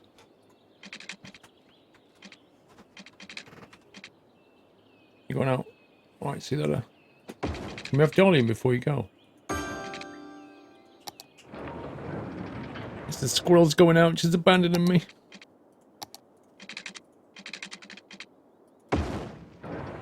Nice. But the traffic coming this way can just go zunk straight out onto the highway. The traffic coming in from the highway has to go round the roundabout a little bit. You seem to be doubling back. I am absolutely doubling back, but it's for the right reason, I think. Right, Mr. Doyle's here. Mr. Doyle, come and say hi. Come on. It's your Saturday night appearance, bro. It's your Saturday night appearance. There you go. Are we going to eat schmackos today? Gonna eat schmackos. Or not. Do you want some schmacko? Yeah, we want some schmacko today. Mr. Rally 4 just going to the tip for a good stream. Keep up the good... Oh, just going to 2. Tip for a good stream. Keep up the good work. Thank you, Rally. I think you were saying just gonna go. That's what I think you were saying. Oh no! Schmacko down, darling. Schmacko down, bro. Say hi, everyone. Are you getting smaller? I swear you're getting smaller.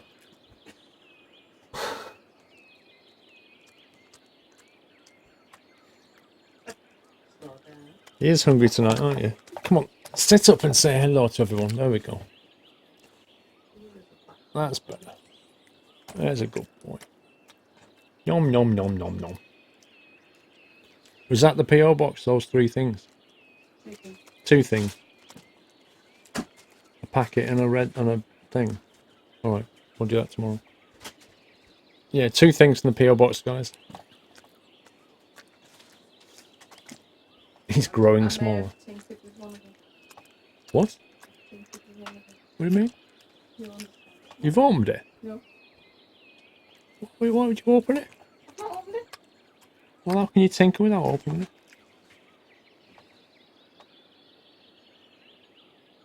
Oh, you think it's for Doyle? Oh, I see. You squeezed it, in other words. The guy did. Because the light bulb's room. Is that for you? I think that's for you. You get that tomorrow, whatever that is. See you there. Bye-bye, Doily. Say bye-bye. There we go. Oh.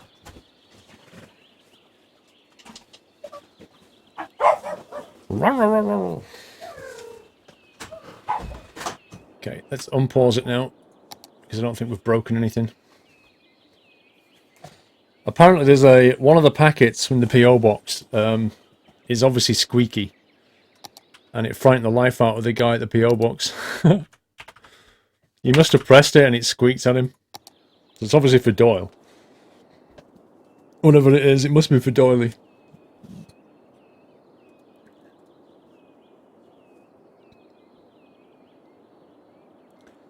You're a squirrel, not a dog. Oh, look at the traffic. Here it comes. Let me get rid of some roundabouts here.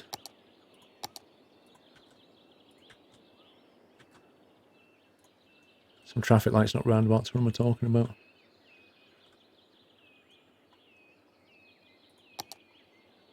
There you go, Whiteland. It's operational. Look at this. Some of the traffic is going on the lower roundabout, and some of the traffic is bizarrely going on the upper roundabout. How does it make that decision?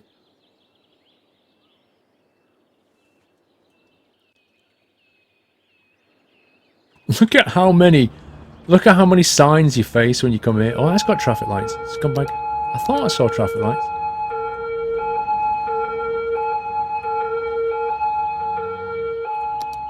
That's better. It's just got speed limits now. There you go. The roundabout's flowing, Doyle. Holy mother of roundabouts.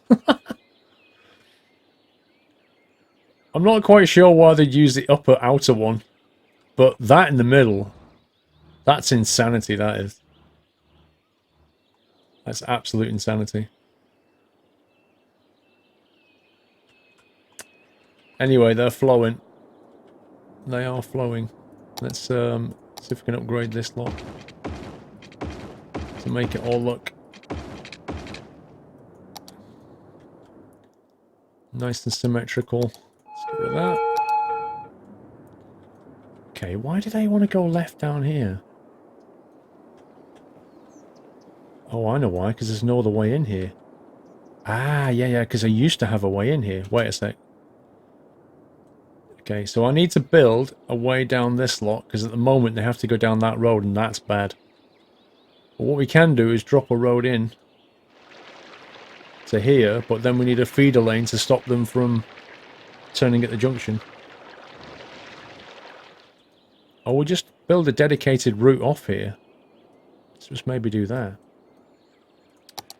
Hang on. One-way road. Single lane. So let's make it 2-lane. 2-lane one-way road. That's an unearthly interchange. you're probably right.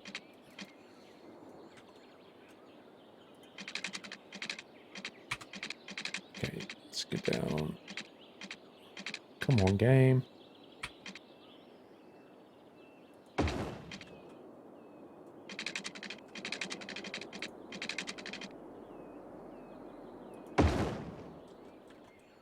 That can come out on here somewhere.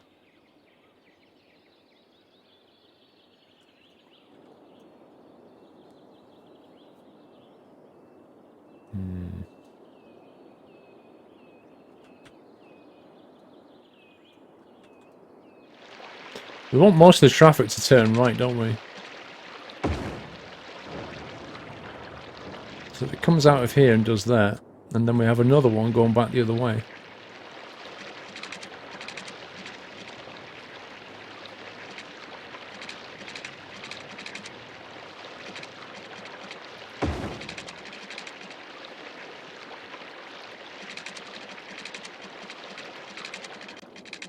Let's get rid of this.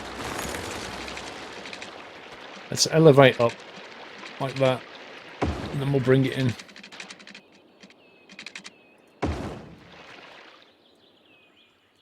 Why does that need lights? That's insane. There's no way that needs lights. Why are you allowing them to turn left? Change lane arrows. Nope. Right turn only, pally peeps. Get rid of the traffic lights.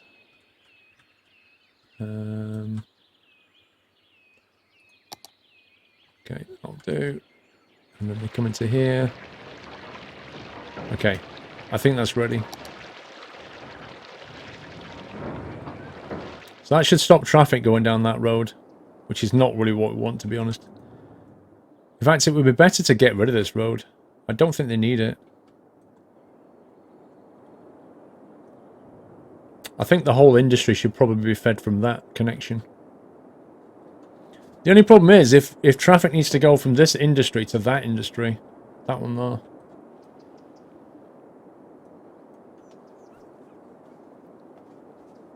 Lights are for slackers. Here they come. Let's see where they all go. Good, that's what I wanted. I wanted most of it to turn right, but not turn left, essentially. Loner, 7-month support, thank you, Loner. On the opposite side of the industrial sector on the hillside, what about making a new highway connector there? The opposite side of the industrial sector on the hillside. So you mean this thing? Yeah, this was meant to connect to the highway, but I didn't have enough money at the time. But the plan was always to connect that back onto the highway, to take off some of the traffic pressure that has to go over to here to get on the highway. So yeah, this should, in theory, branch off. The only problem with it is trying to get a connection before that bridge. It's very hard. But if we branched off and came underneath, we could filter on that way and go under and filter on that way. And then we've got the reverse problem, getting them back again. So it is quite a tricky, because of the bridge, it's quite tricky to do it. But it makes sense to put traffic restriction on the previous double roundabout, on the previous double level roundabout. What restriction are you thinking of, though? The tunnel exit as left turn allowed. Oh god, you're right. Scumbag game. Thank you. Oh, hang on.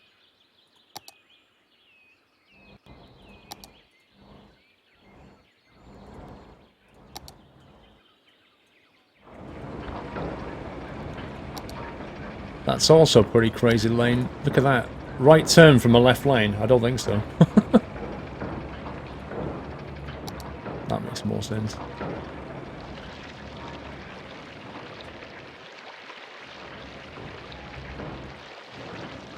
That's better. Whoa, that roundabout's busy. That traffic mod is called Traffic President. And it's very, very, very good. Okay, we've got industrial demand again, so I need to basically get on with construction over here. We've got a bit of land here. I don't know. We could put solar panels there or something. Maybe build an underground road there. Drop a solar panel in. What we're doing on electricity.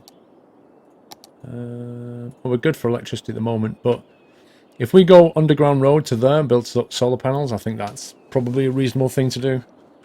I don't think we really need that road, if I'm honest. Or even that one.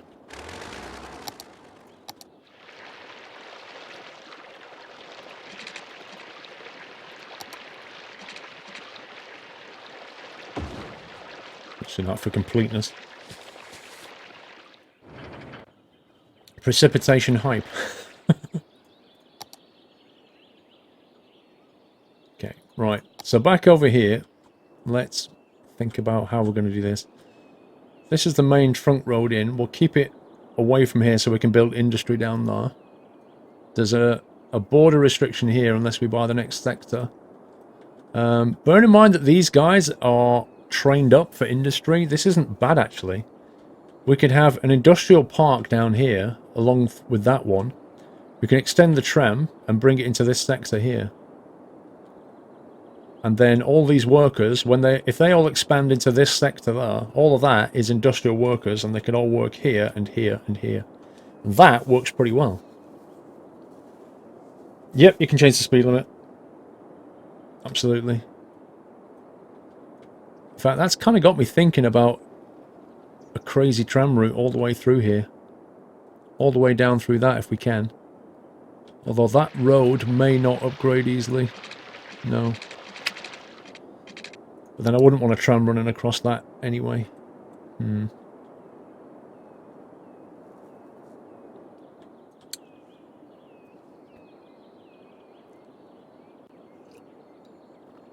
By the sector upstream, you can make a dam. Upstream? Oh, you mean up here?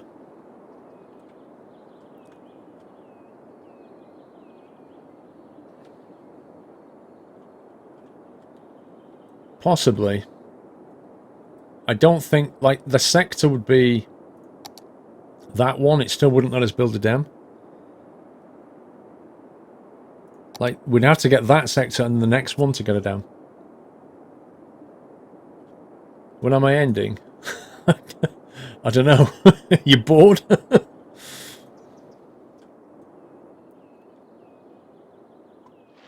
sure is a lot of traffic.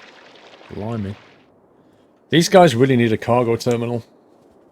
I don't know where the nearest train line is. There, in fact. Hey, that's given me an idea. This useless train track here, we could potentially use it and think about a cargo hub. Now, I've got to think about traffic when we're thinking about a cargo hub. Because it will create a lot of traffic. But I think that's the way to go. Maybe we can have a cargo hub here. Like here somewhere. Because it's close to the highway. And it would get rid of a lot of these trucks. There's so many trucks. Mr. Padders24, thank you for subscribing. Welcome to the Nut House. Thank you for supporting the stream. Welcome to the community, Padders. Can we give him a lovely nutty welcome, everyone? We're building dams, recommend some sort of overflow canal just in case. Not built dams myself. Not bothered with them. Yeah, there's way too much traffic here. Okay, let's start off by branching away here. So we create an industrial park. And then we're going to take a left turn and head up that way. Oh, slope too steep, you scumbag game. Game, please. Okay, we'll have to go sideways.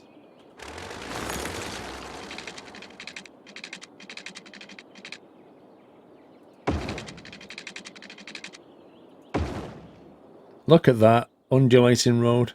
Oh my god.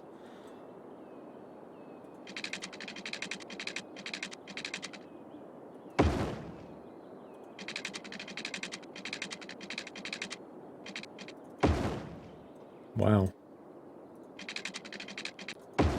This is extremely hilly.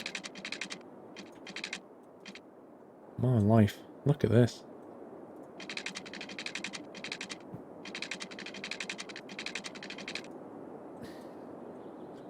I really don't like that. It's nasty, that is. I think we'll top it out and go this way. Oh my god, that's a steep drop.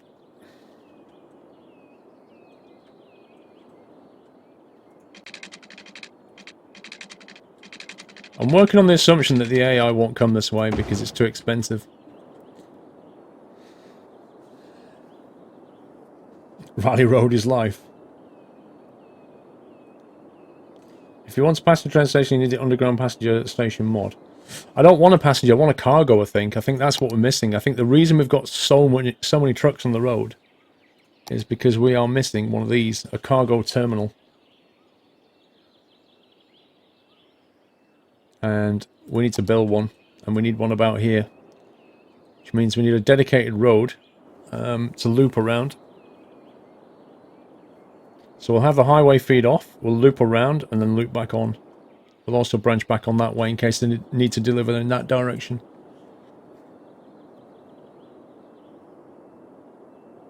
But you can see how bad the traffic is.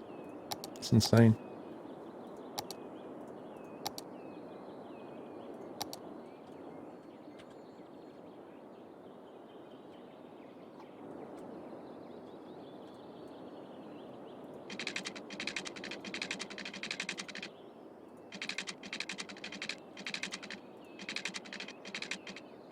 Right, so we get them off the highway like that. In valid shape.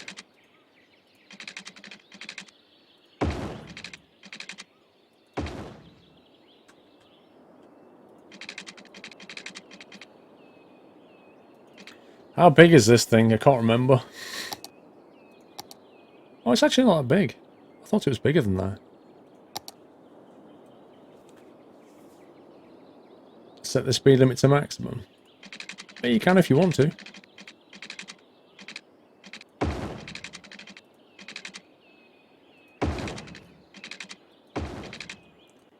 Make this a nice long run-in.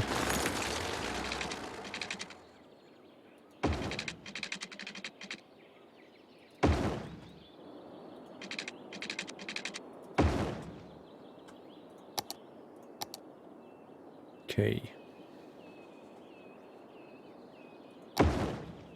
So, cargo terminal is in. So what we need to do now is link up the railway, which is all the way back here. Now, I don't know if anything actually uses this railway. Fundamentally, we've got two tracks to deal with here.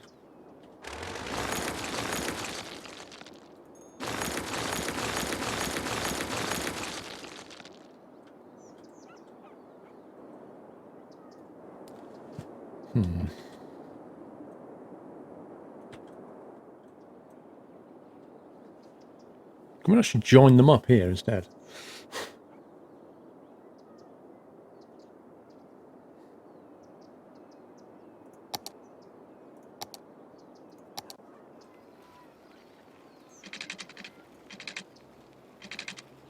This is so close to the road that we can't even elevate it. I mean, we could tunnel. But that's going to get expensive. Elevated railway would look good. What you mean over here? It depends, because it can't stay elevated forever. And if we can't really dig underneath, because we'll hit this tunnel. In some respects, it would be better to tunnel through there like that and run parallel to the road. That's a long bit of tunnel. And then we've still got the problem with this one, but we could probably join them underground and much easier. I think that's the way to go, actually. Let's get rid of this.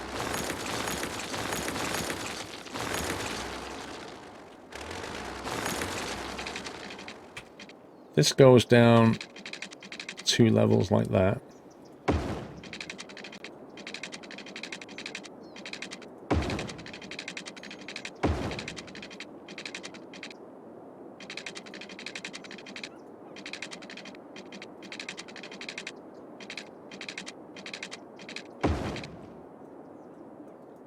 And then, blimey.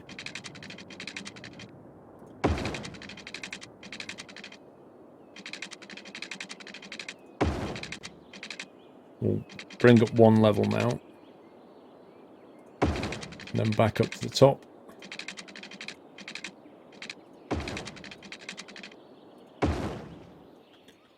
Like that. So that's underneath here. And then this one we can just cut back now.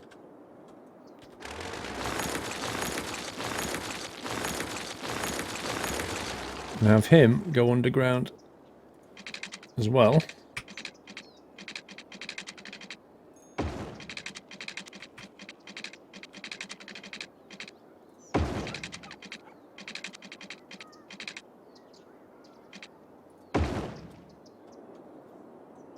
Like this, and he can also branch off that way.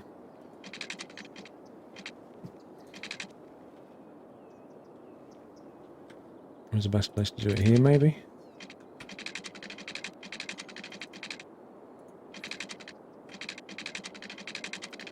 It's not having it. What mod tells you information when you're building a road? It's called... Oh, what's the name of that mod? It's called... Something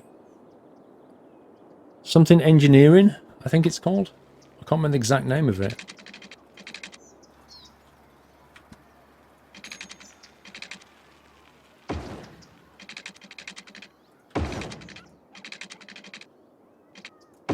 There you go. So now that's linked into a triangle, which is just about what you want.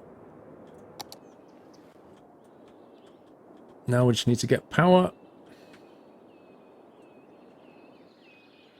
Power and water. Precision engineering, that's it. Precision engineering.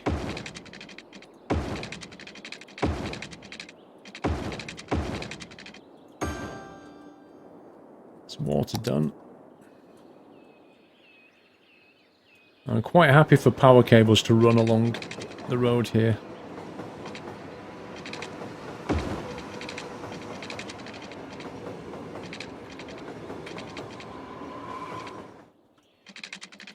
Although I don't really like them being elevated.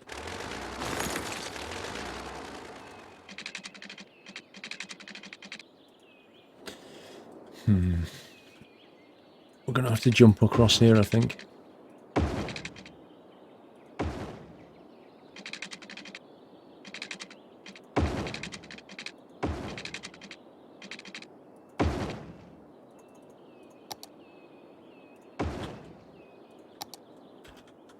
That should do power and water. So that's the cargo hub in place. Now, we need to get this road back to the highway. Also, the highway needs to be able to link into this way for people that want to come down here. That won't be necessary yet, but we need to think about it. So we'll bring them back like that. And we'll let one side go that way.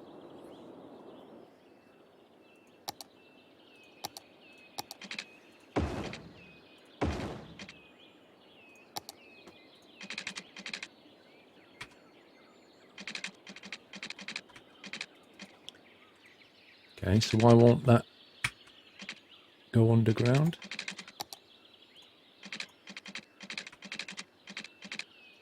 Why would that one lane not go underground? It's weird.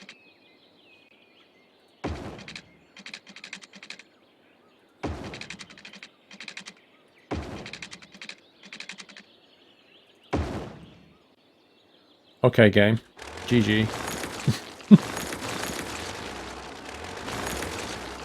I see, despite the fact they've patched the game, they've still not fixed that problem.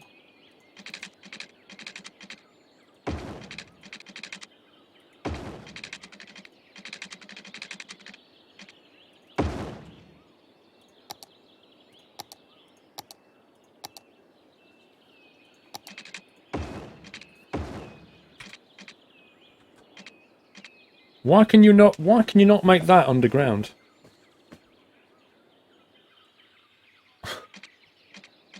Apparently that's not allowed. You can't have a single lane underground road.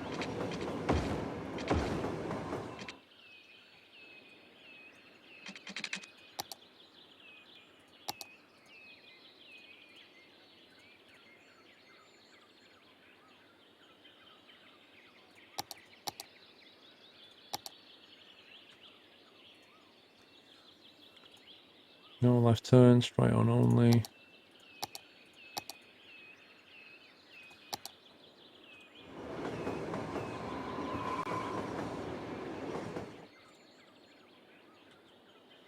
Keep it one way only, now both turns are allowed. Yeah, it was one way only. I only wanted one lane going down here, that's what I'm saying, and it wouldn't let me put this road, which is a one lane, one way, only suitable for neighborhood traffic. So it wouldn't let me tunnel that. So the only road that you can tunnel is a 2-lane one-way road, which is just insane. Just makes no sense.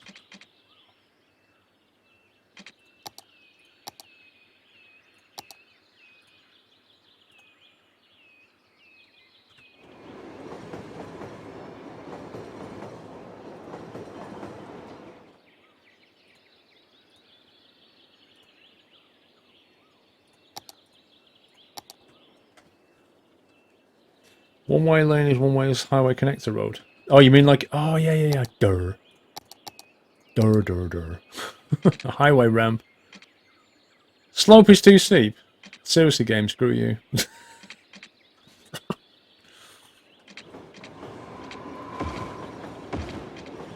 Okay, we'll make that into highway.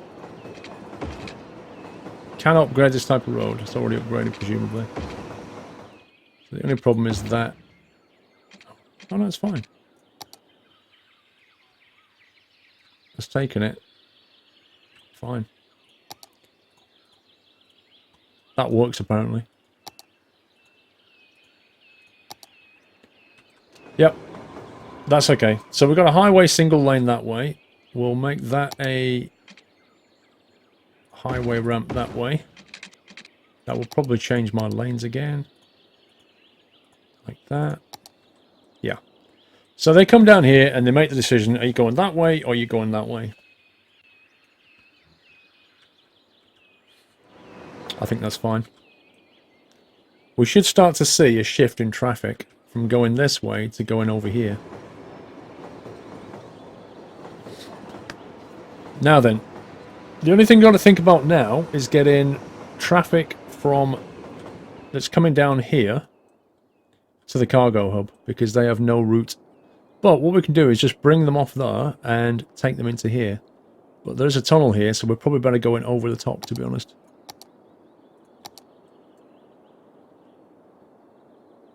So if we take a branch from, say, back here, and elevate up like that.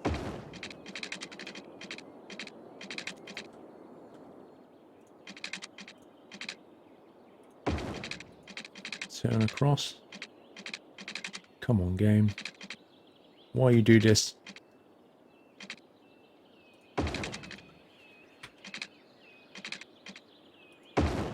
There you go.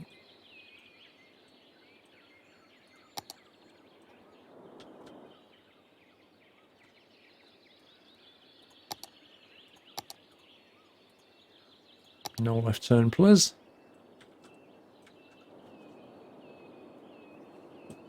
So they can get to the cargo terminal from that way. They can get to the cargo terminal from that way. They can get out from that way. They can get out that way. That's it. We're done. Rip roundabout. What's wrong with the roundabout?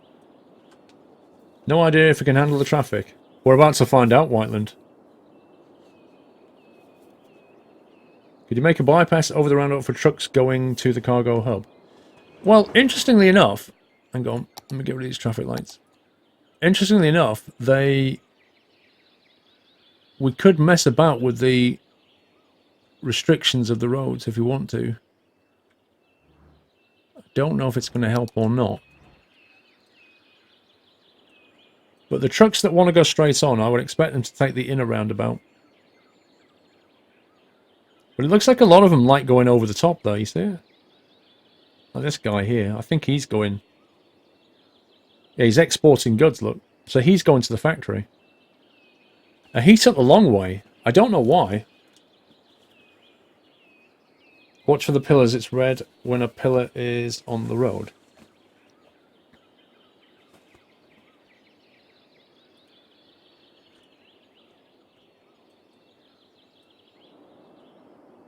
We'll also start exporting a lot of goods, which can never be a bad thing.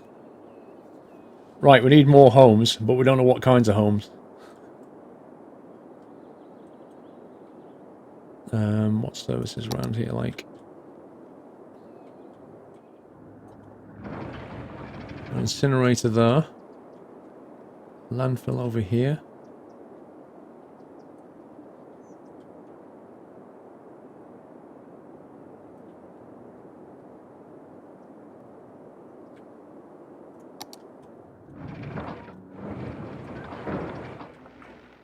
Could do with another incineration plant, really.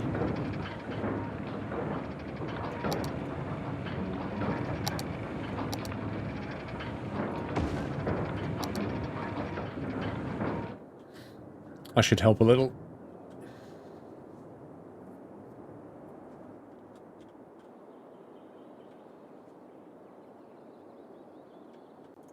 Now then, what's the tram doing around here? Okay, so they're currently going that way, so what we're going to do is we're going to move that and get it to stop round here a bit instead.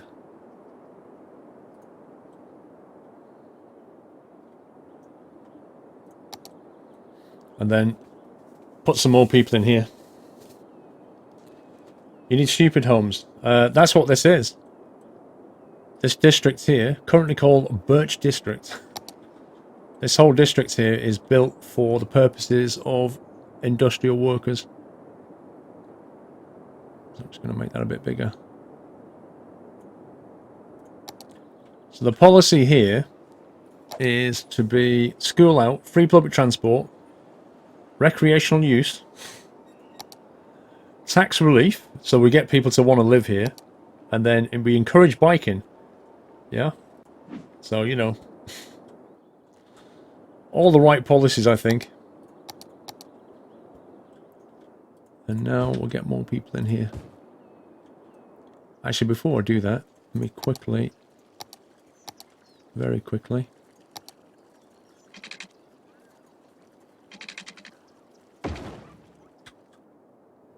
create some walkways between.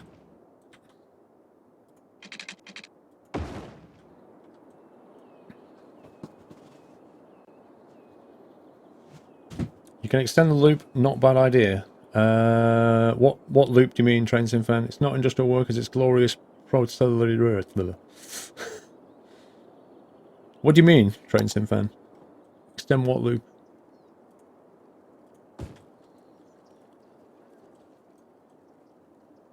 I don't want to build right up to that thing.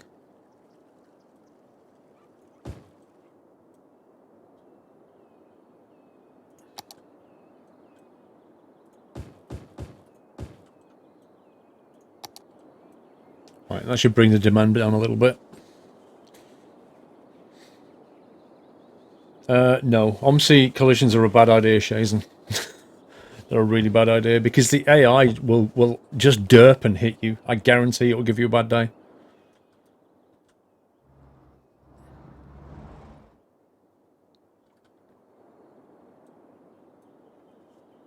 Right, let's get rid of that demand. Okay, so now we can start thinking about industry. Oh, you're supposed to come in before I extend the tram, fair enough. That's what you meant.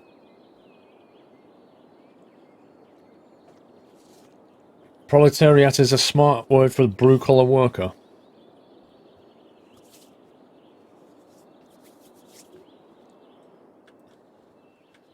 Hello, what's going on here then? Not enough customers. Well, I can't help that. if you've opened your shop and not on the high street because you couldn't be bothered to pay the rent, I can't help if you can't get people there, can I? How is that my problem? Is that a bus? Wait a minute, have I got a bus coming down here? Okay, that needs to be changed a little bit.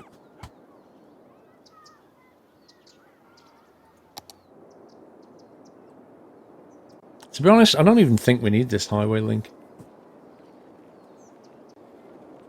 We've got a good highway link over here, although you do have to go all the way up there to get there. But maybe with a better strategic linking from here to here, I don't know. We could have a lane that we could have a lane that branches off and links to this.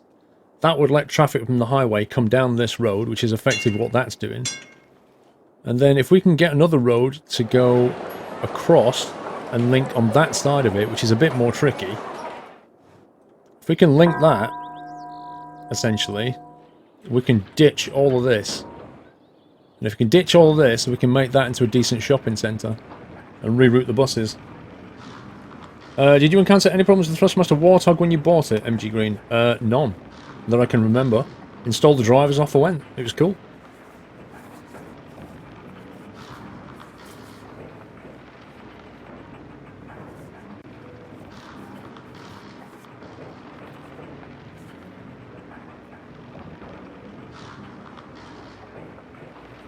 He did put a Cornwall boy did put a capper at the end of it, dude. I think you might have missed the capper. Maybe the road that comes across here. Oh, it's going to be nasty trying to link that. Trying to highway link that. It's going to be horrible. We can build this one. That'll be easy.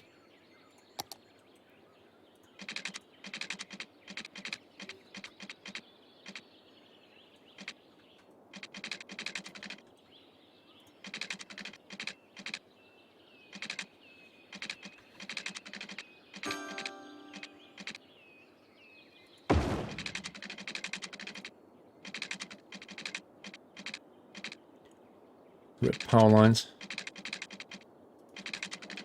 Why does it want to do that, crazy game? Why is it trying to...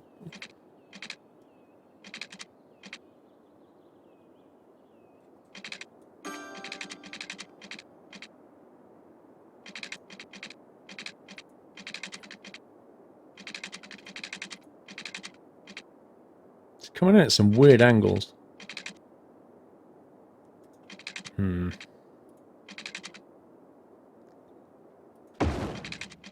Oh my god, game. Are you serious? Are you actually serious? What part of code said, yeah, that's the solution here?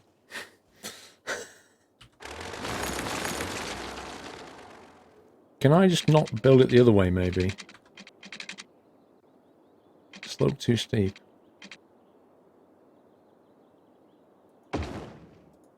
Ay, ay, ay, come on, game. Why do you have to deform the world in such a ridiculous way?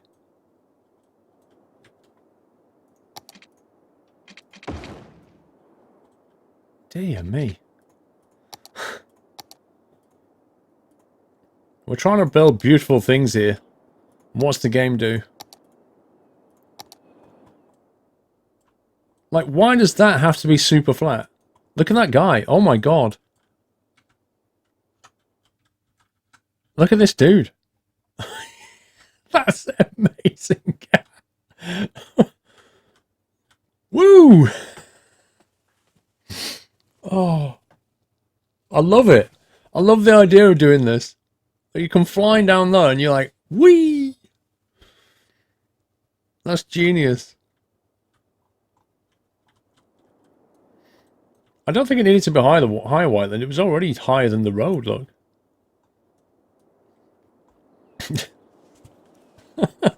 Got on a scooter. Evil Knievel in his early days. Oh man, I just hate that. I really hate that junction. Let's try...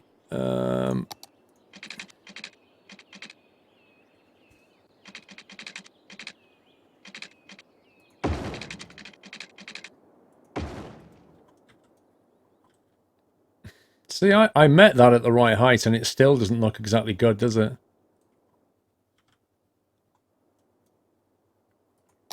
Don't think you can do much about it.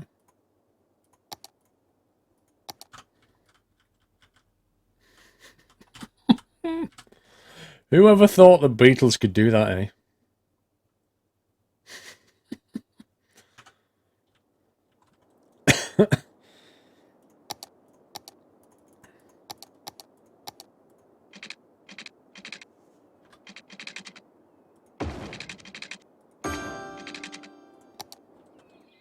Well, that's one side of the highway link done. Doing this one's going to be way harder.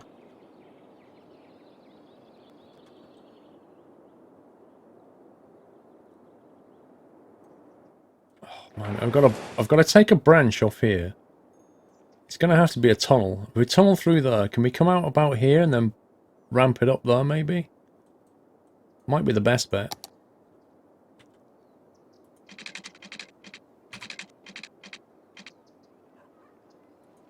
If we tunnel away... No, it's not too steep, game. What are you talking about?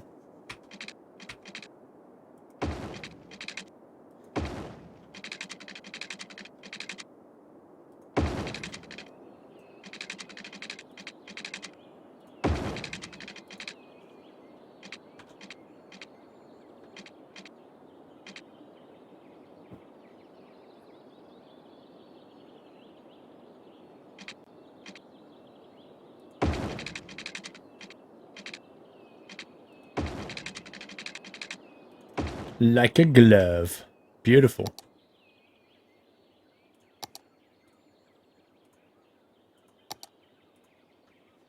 Okay. So that allows people to go northbound, get on the highway, come off the highway and go southbound. Or just carry on as they were.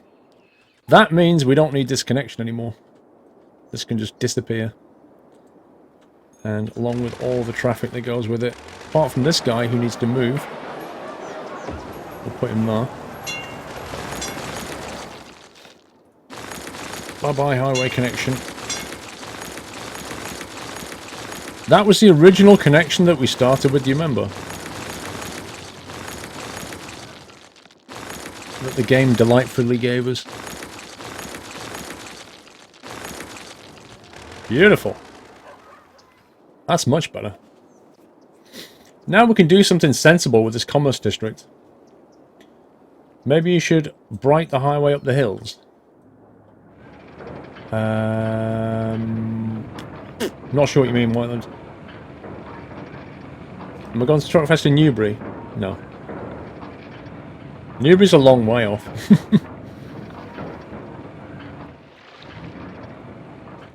I'd kind of like to move these guys now out of the way a bit, but that means emptying them.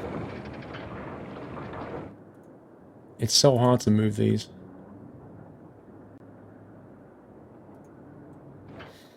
What if I put an incinerator here temporarily? Do you think they'd just empty into that? That might work. Would they take rubbish to it?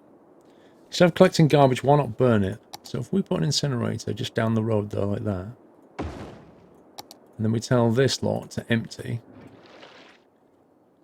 presumably they'll take it to the incineration plant and then I can move this. Let's get two of them emptying. Uh-oh. They need water at the incineration plant, you know, just in case they have a fire. Makes sense. Because I'm thinking if we move these guys, we can kind of free up more land here.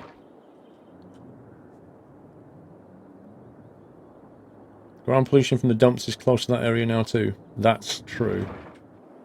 Yeah, we should probably move them all together really, shouldn't we? What's ground pollution like around here? Noise pollution. Which is the industrial pollution?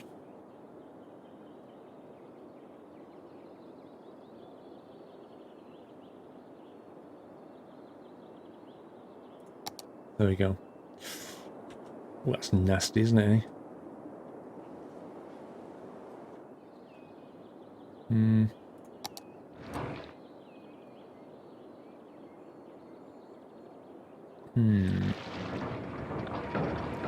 Wait a minute, does that imply that the pollution coming out of this doesn't actually cause that? Isn't that much compared to this? What's the advantage of a landfill then? Why would you not have an incineration plant instead? 15 garbage trucks. 27 garbage trucks, and it produces power. Why would you just not have that? It's crazy.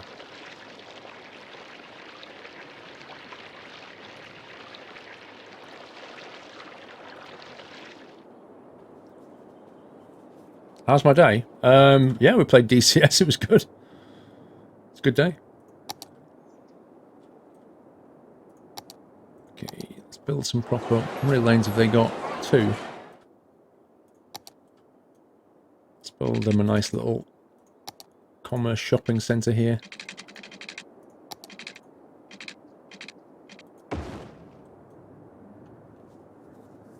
Dump and bury and forget it. Landfill at early game. Incinerators are much, much better. See, I kind of figured that an incinerator would generate a lot of pollution which would blow with the wind. But apparently not. Apparently you're better off having them. And that landfills are really bad.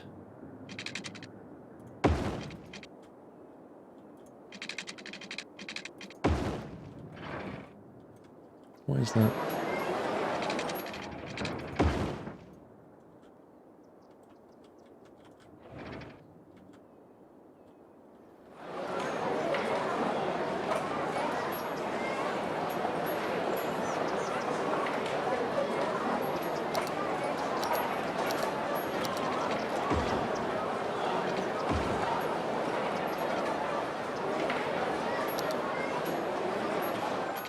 Okay.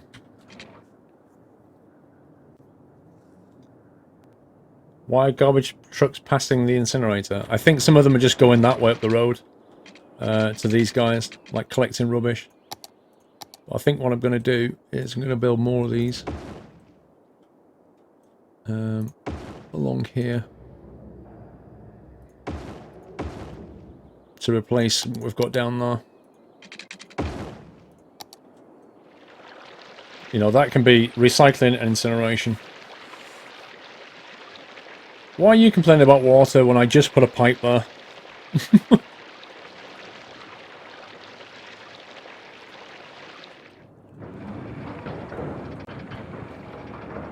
Build another recycling centre and a couple more incinerators.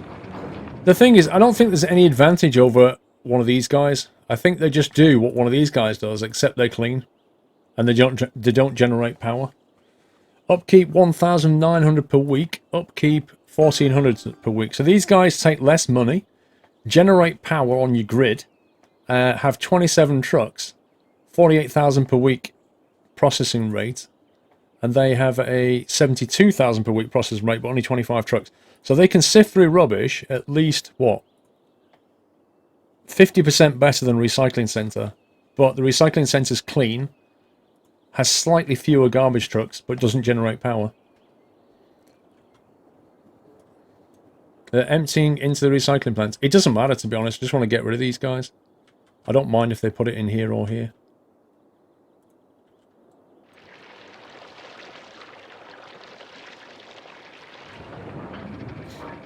Yeah, we need water. Oh, you gave it, yeah.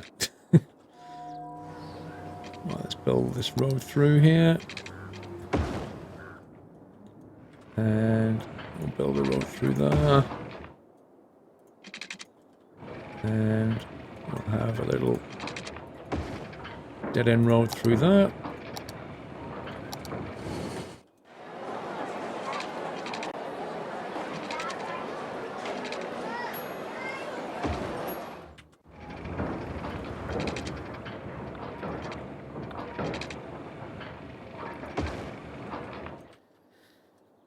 Footpath.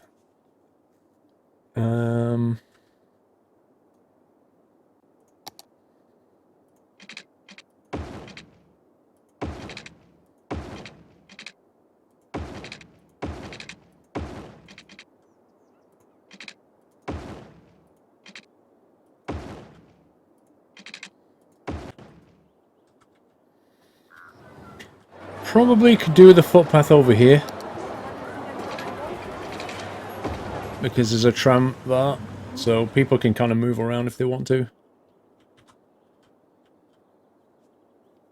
Other than that, and water and stuff.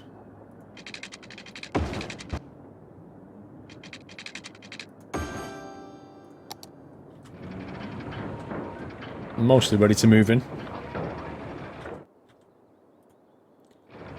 17% full.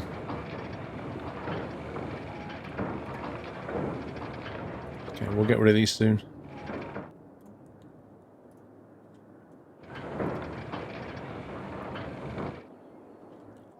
Wow, rip traffic. Rip traffic, look at this. All the traffic coming this way trying to turn left. Getting stuck with these guys, I think.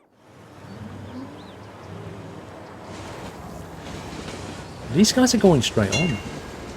Oh, hang on, if we change the arrows here so that the left lane is for left only, that'll keep straight on traffic in the right hand lane. Maybe give these guys a chance. See how that goes. There's a gap in the water coverage. What, in the commerce bit? Thank you, JC. Over here. Oh yeah. Not anymore. I can't really help them turn left. I mean, we can't go underground here.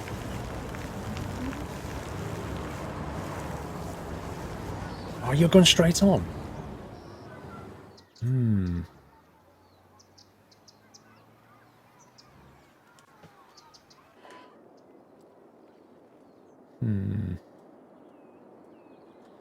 This is why I don't like four-way junctions. I prefer to keep them a maximum of 3 if possible. Because that's turned into a mess now. You have the traffic president mod and I use the arrows thing, but it doesn't work for you, Jimmy. Is that possibly a mod conflict then?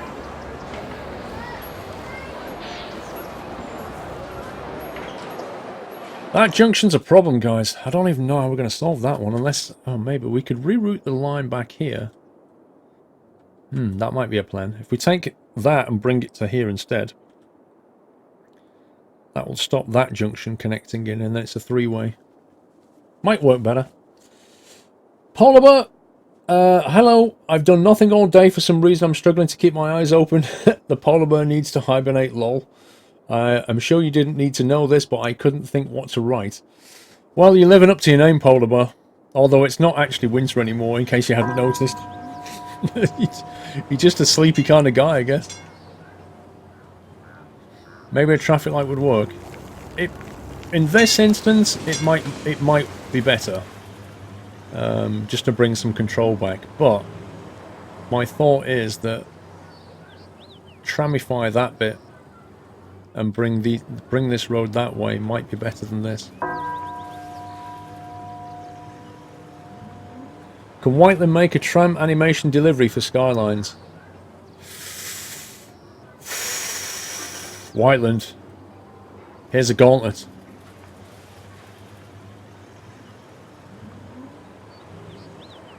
You got way too many mods. Yeah. It sounds like you might have a conflict. I'm not sure the lights really helped, if I'm honest. Okay, we need to do something about this. Let's try plan B.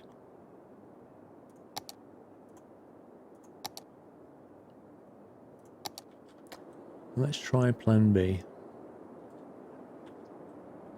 Actually, the other way, of course, is to just have them go that way, which is a bit of a long way around, but... It is plan B. Plan C. We'll call that plan C. This is plan B.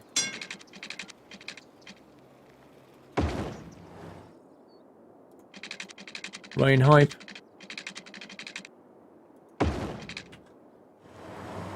Not sure I like that kink in the lane very much.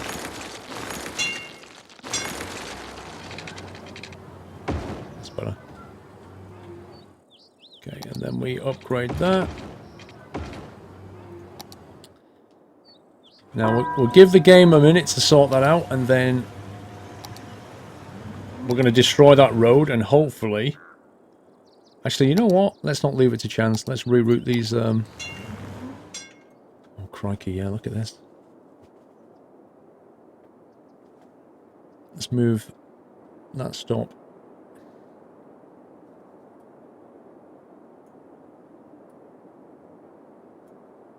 We'll move that for a kickoff. Now, if that road disappears, they can no longer... What is going on with the routing here?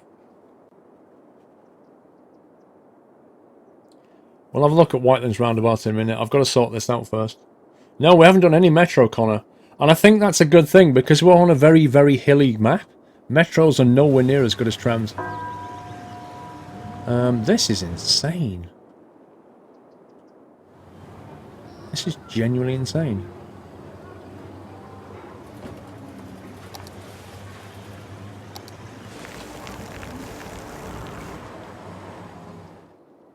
Let's get rid of these stops.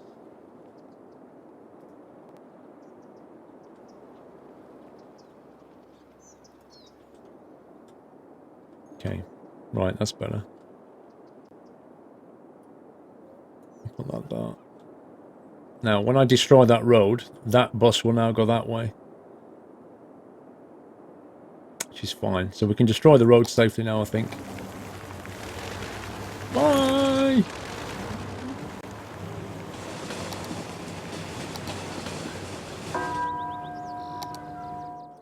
Now, we'll go back to the bus routing and fix the bus route. So we could bring that back to here, maybe.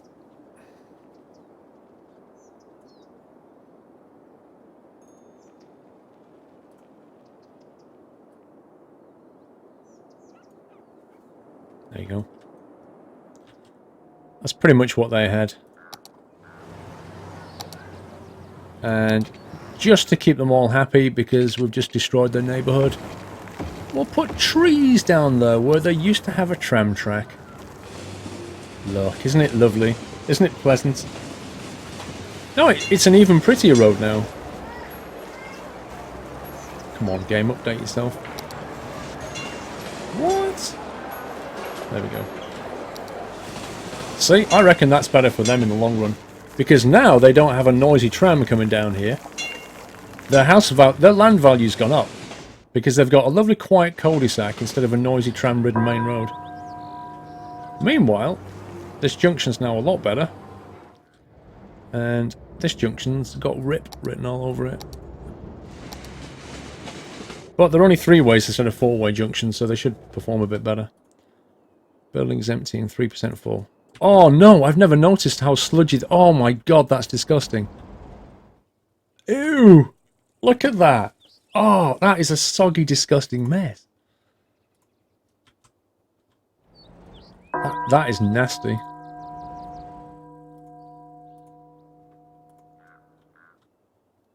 Right, these guys are nearly empty. Pizza Dave, nice. What's the name of your ETS2 map? I don't know what you mean. I don't have an ETS2 map.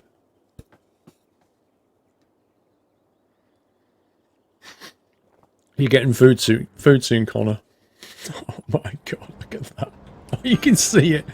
You can see how shiny it is. It is genuinely rank. 2% fall. Get on with it.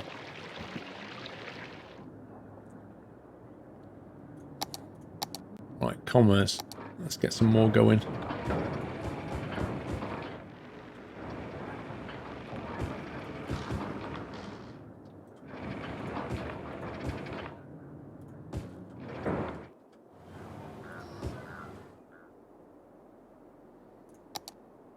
Did we have a bus route? We did have a bus route here, didn't we?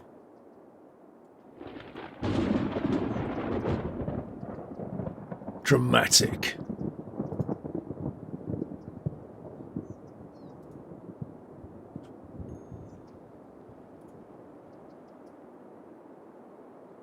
We'll make that go around the outside.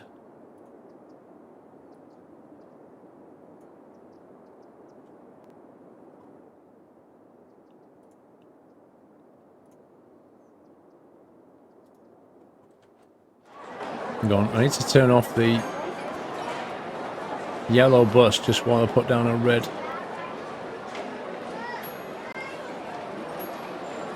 There we go.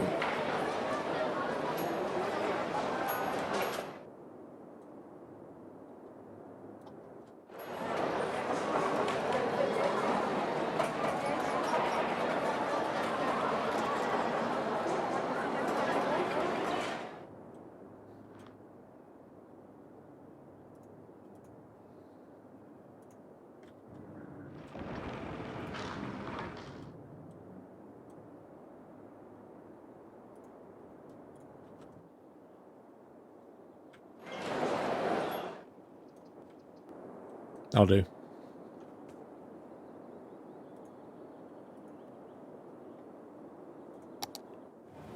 Right.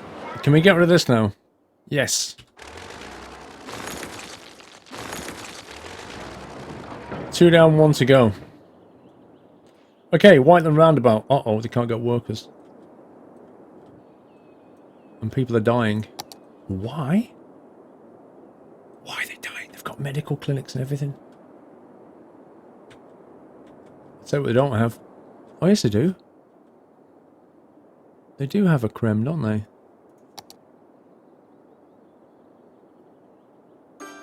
Why are they dying?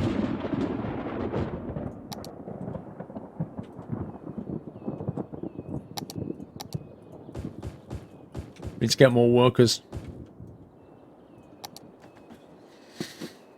No, it's actually in the game, Applestan. It's beautiful. I love it. Look at it. It's not a mod. Please check your emails. Find the one sent on April 26th at 12:32 p.m. What the heck? April 26th at 12:32 p.m. Seabucker. What the heck has it got in it? It's going to take me ages to find that. How do I even search that?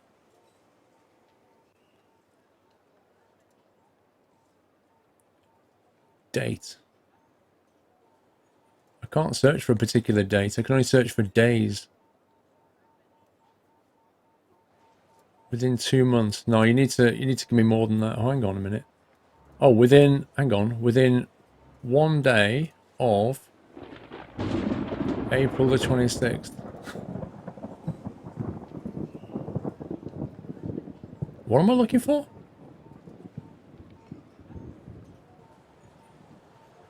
April the 26th.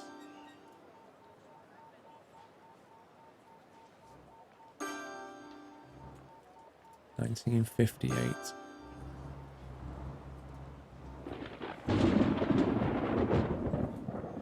What am I looking for here?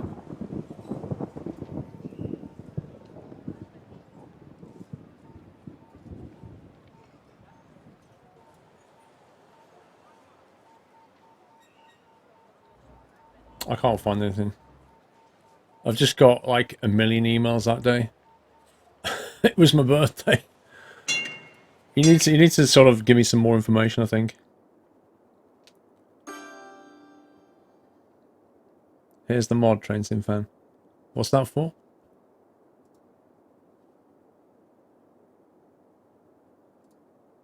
Train Sim Fan, you know you need to ask for a permission before you can post the link. You know that. You know the chat rules. You've read them enough times. I've pointed them out to you enough times. I'm sure you know.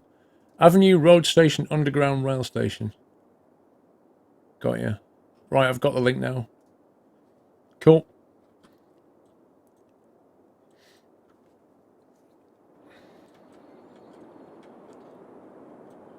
Right, we can build more houses over here quite easily, I think. Because we need to build more people over here.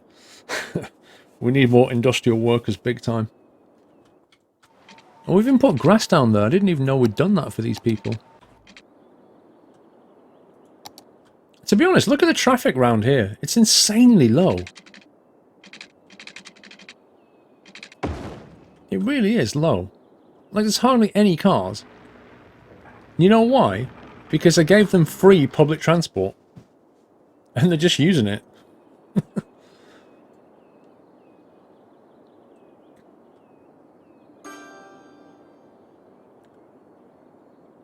He did ask, I granted him permission, but the time ran out before he posted the link. Fair enough, Pringle. Fair enough, Train Sim fan. You must have spent ages before you posted it. You get like a minute or something at least. Let's build these. No, like that. More houses. Not sure about running the houses all the way up to that edge. I don't think I'll build them though. I think that would look nasty. Nobody wants that. They can walk down to the tram station. We'll make sure there's a tram stop here somewhere.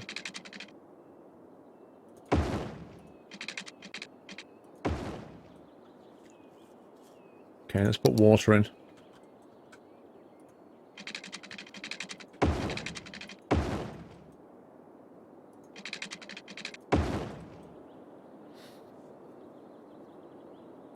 Footpaths is what we need next. I think we'll have...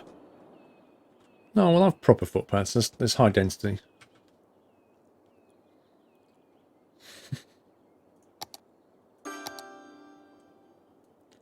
Let's build a straight connection here. No, let's go dirt track. I think it'll look better with the landscape.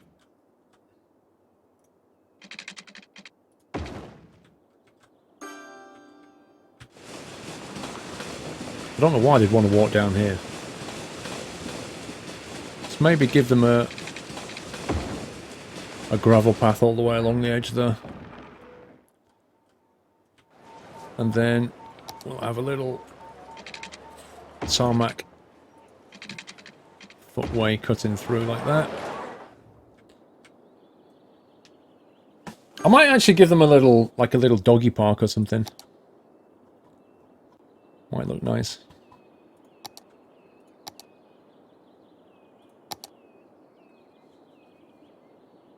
Which one's dog park? Is it that one? Park with trees. Dog park.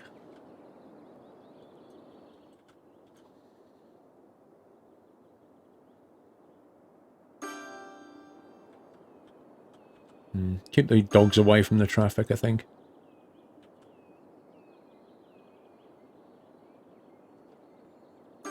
Maybe just on the edge there.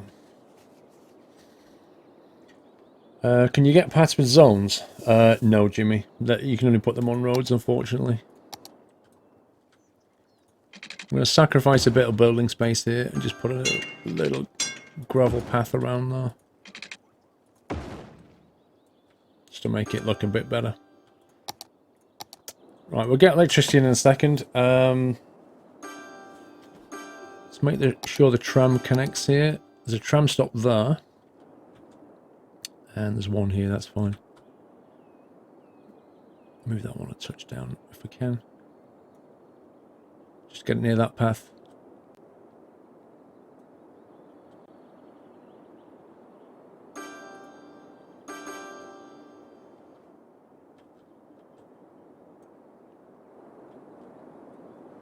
Looks good. Can't argue with that.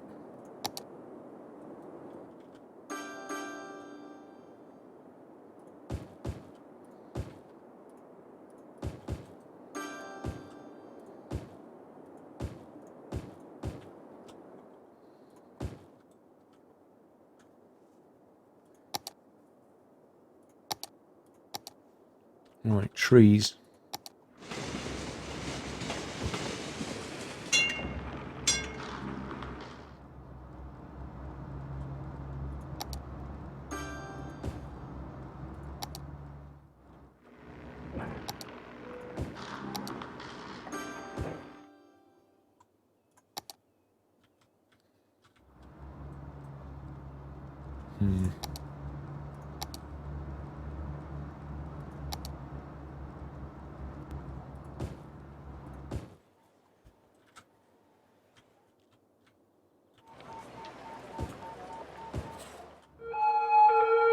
That's fine, that'll do.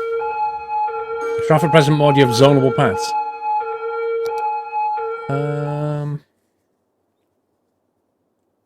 Where do we do that? Town traffic lights, change lane arrows.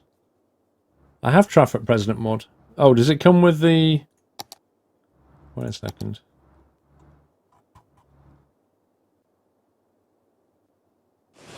Pavement path, pedestrian connection. Where does it put them? 2-lane gravel path.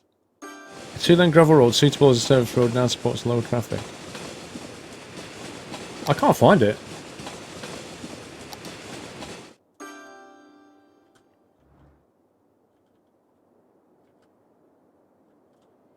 Wow. Oh, that is a high rise. Okay, have they got health cover? Yes. Fire, police, all that good stuff. Education? Nope. That's a lot of dead people. Oh my god. Why are there so many dead people? I don't understand. I don't get it. Why are they having a death wave here? Is it my whole city, or is it just that place? It's just that place, isn't it? Right, the Whiteland Roundabout is coping at the moment. But I put that down to my expert road design, rather than his great roundabout. As he said, he wasn't sure if it was going to cope with the traffic, but I just made sure it would with some genius road design. Wouldn't you say, Whiteland? I knew you'd agree.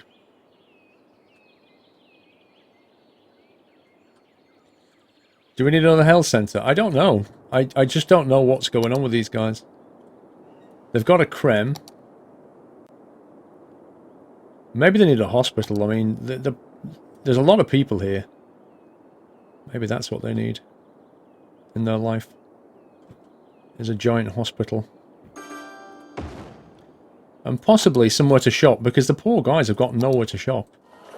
That's very remiss of me, you know. Like, they can't even buy the groceries. It's outrageous. Maybe a creme's full. Deceased, 0 of 105. Nope, there's nobody in there. We'll just make sure they've got a hospital. Maybe that'll solve the problems.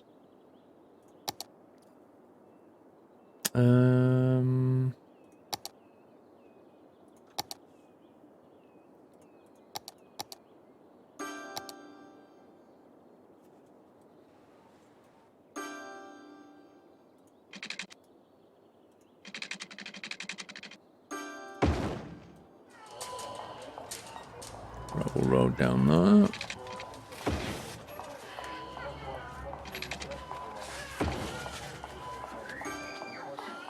That screaming girl annoys me so much. Why did they create an audio sample where they're going "Wah!" in a really high-pitched fashion? Oh, you have some lovely blue bushes outside.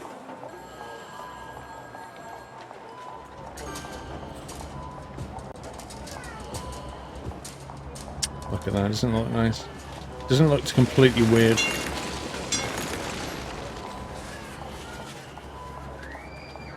You need cremes because all the hearses are in use. Is that what it is? Okay, hang on. Whoa. That's quite nice.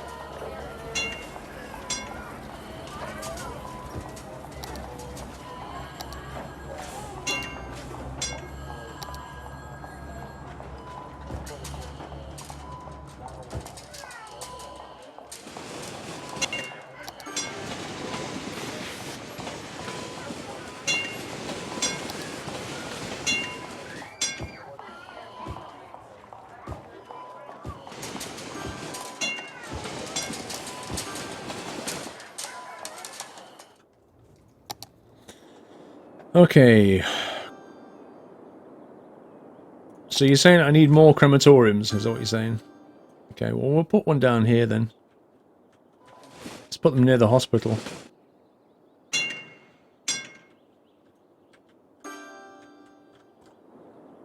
Maybe they need one over here. There you go. That'll keep them happy. Is it a water issue for the death wave on the hill, sewage backing up? I don't think it is. Let me look at the vitals. Water availability is still pretty good, and it can't be a sewage backup because we took the step of separating the water sewage from the water gathering. The water gathering's on the hill. There's no way that sewage can back up from there. So while we're here, we'll put one of these in. So yeah, we extract the water from the hills essentially, and the sewage can do what it likes. We got rid of all that. I think it works a lot better. Cemetery behind the hospital. Well, we can always move that one. Thing is, you can't put it on here, that's the problem. We'd have to build a road to get it here. Which we can have. We can have a dedicated service road or something. Small road. Suitable for neighborhood traffic. That sounds perfect.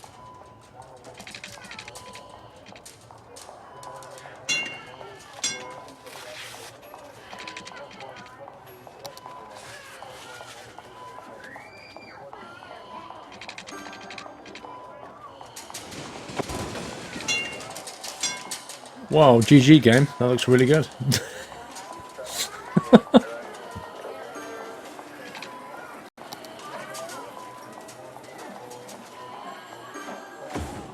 Look, the creme at the end of the road.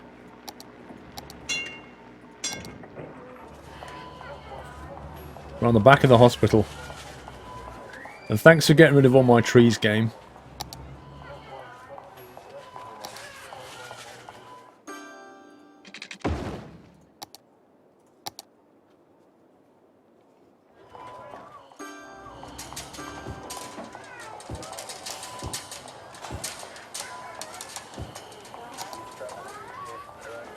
Look at that. Isn't it beautiful?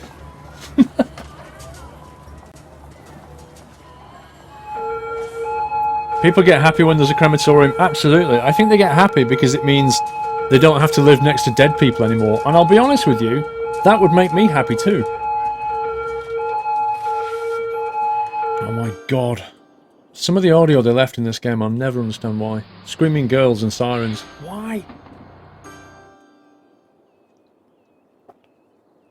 The creme is the end of the road for many. Ba-dum, solo. See, Toby, Squirrel, when you're in Summit, when you zoom in on all the buildings at once, many of them build and move in the same way. They will all get old at the same time, and you then get a massive death wave. That is probably true, Mr. C, Toby. We've lost 3,000 population in the death wave, which is outrageous. Okay, that's all right. We can live with that. We have a light demand for industry. How's the traffic down here? So the traffic's flowing okay now. It's not bad. Even though we never built this highway connection. It seems to be flowing.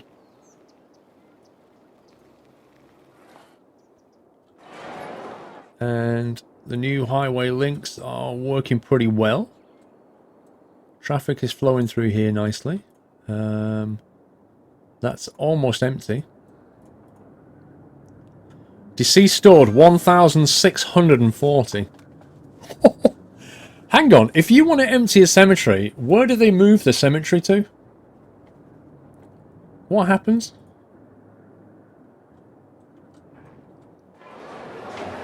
This is very barren down here.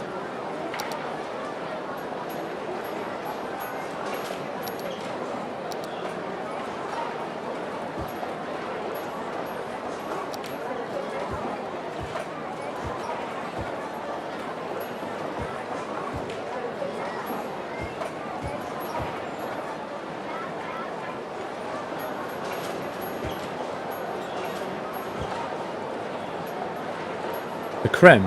They move more to the creme.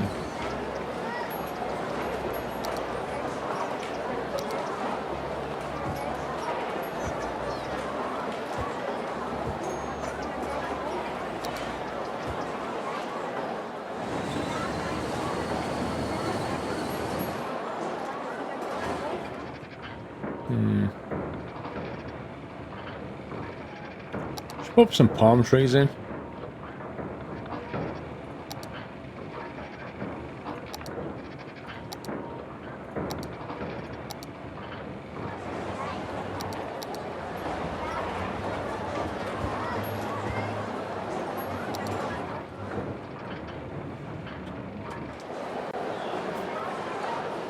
Did ever cease like a mail order bride? When we have a Japanese garden, you were obsessed with Japanese garden strengthening fan. Honestly, you're obsessed with them. Oh, hello.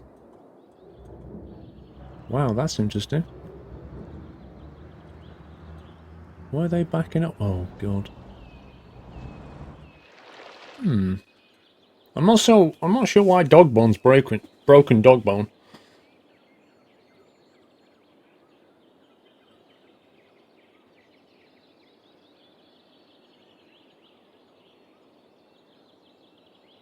Maybe that was just a temporary glitch. It's not good, is it?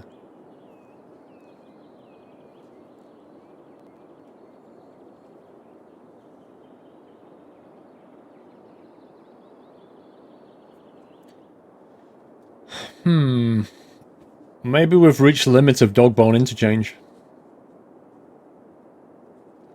What's changed exactly? The only thing that's changed is I put more people up here, but that road's not really busy, so it's not really done. I don't know. I don't know. What are they all trying to get to? They're all going to the industrial centre, aren't they?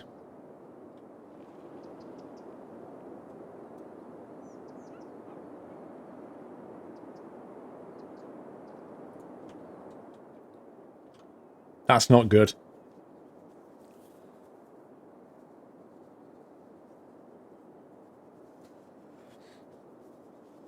Can we have a party at Captain Jack's house? Why are you asking me? Why are you asking me if you can have a party at his house? How does that... I can't give the permission to have a party at somebody else's house. It is a broken dog bone. It really is, and I can't really work out why. I can't see anything happening here. It's just... I don't know. I think it's congestion maybe with this. A lot of traffic wanting to get off here and turn that way maybe. I don't know. It doesn't bode well.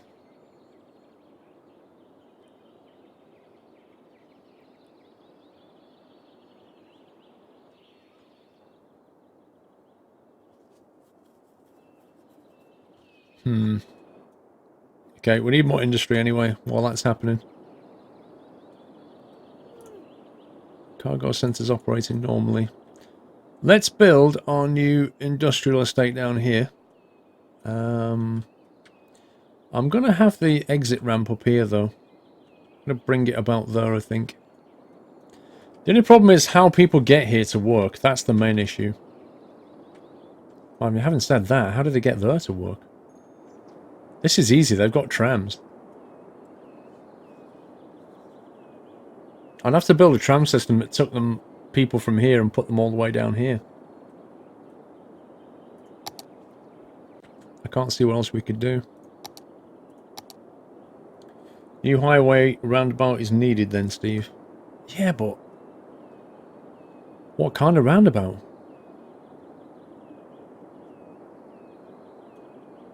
They only use one lane when there's three. Oh, no. They really do. Okay, let's start off by having a...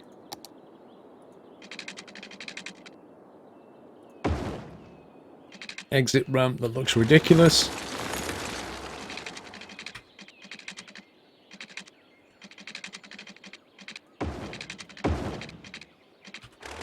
How do we tell the game to just elevate to the ground but not go underneath it?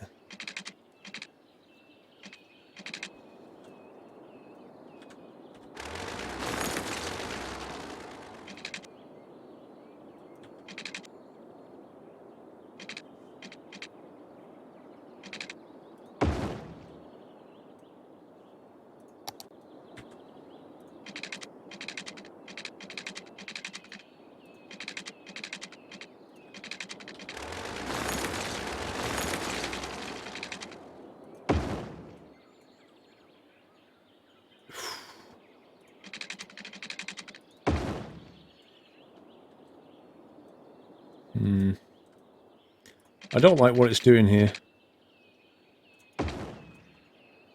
There we go. It's finally on flat land. What about building a commuter train system? Yeah, we haven't really got trains heavily onto this map. We're using trams an awful lot. Make it a Canadian roundabout. What's a Canadian roundabout? Decrease the elevation step. Oh, you mean that one?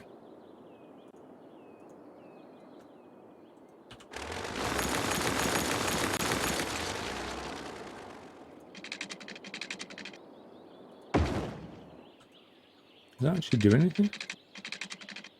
Does that make any difference?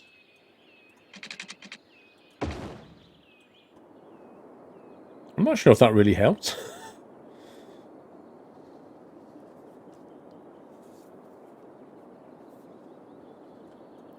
Metros are not the way to go on maps this hilly. Metros are rubbish on hills like this.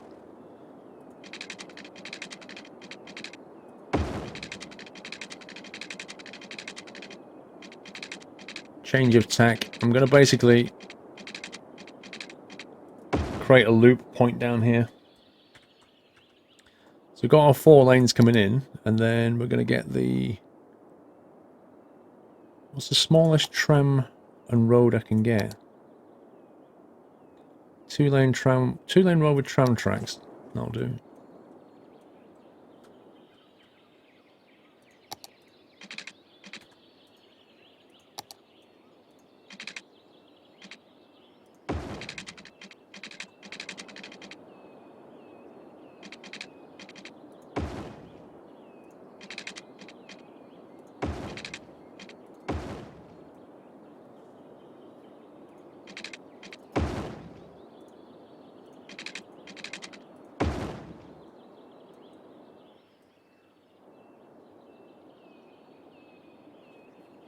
It looks like a tail, doesn't it? A dragon's tail or something.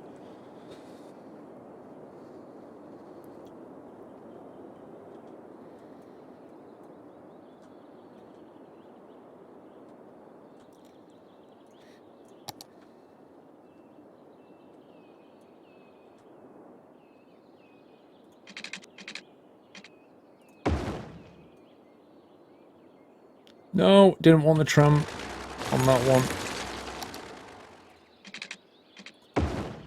We'll have that. And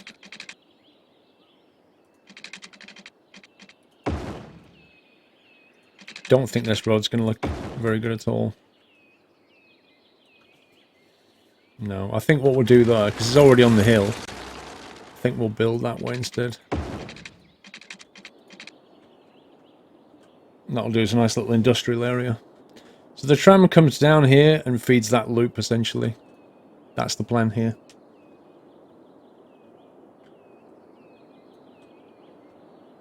Which means we need to upgrade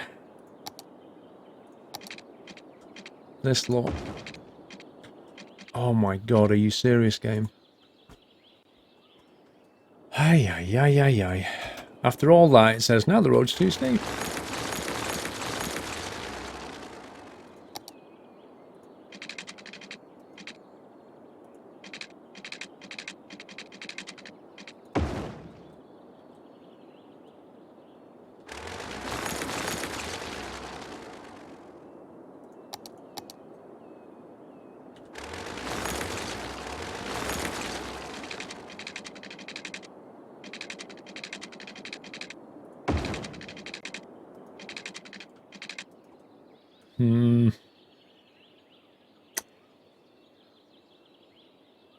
Man Squirrel, has there been any delicious death waves? Oh yeah, we've had one already, MJ.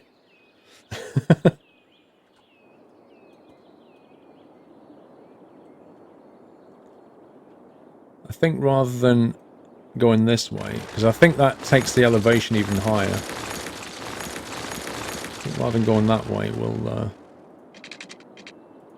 perhaps come this way if we can. There we go.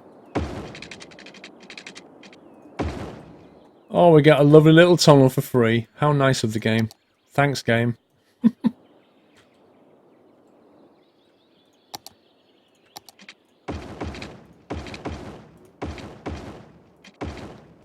Nice. That's now tramified. Get rid of those lights. Unpause it. Okay. Now, we should be able to get water and power from the cargo terminal. That kind of leaves the problem of waste disposal.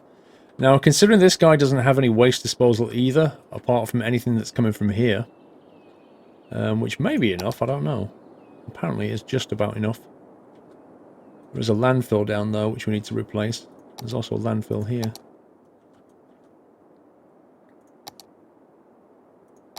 I think we'll get rid of that landfill. So we've already got a recycling centre, haven't we? Okay, in that case, what we'll do is we'll put an incinerator next door, and we'll tell that to empty.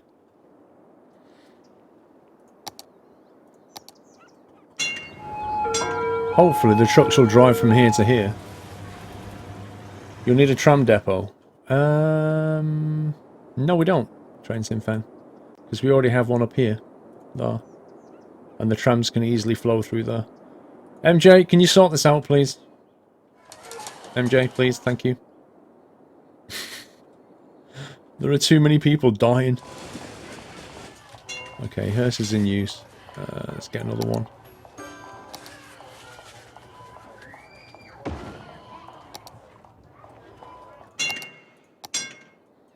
MJ, I've just assigned you some more workers, though.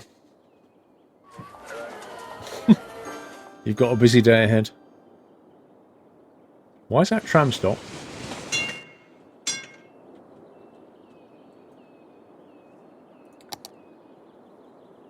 Now then, if we put an incinerator... well, anywhere on this industrial block, really. It will send out the garbage trucks. So let's put it on one of the little roads here.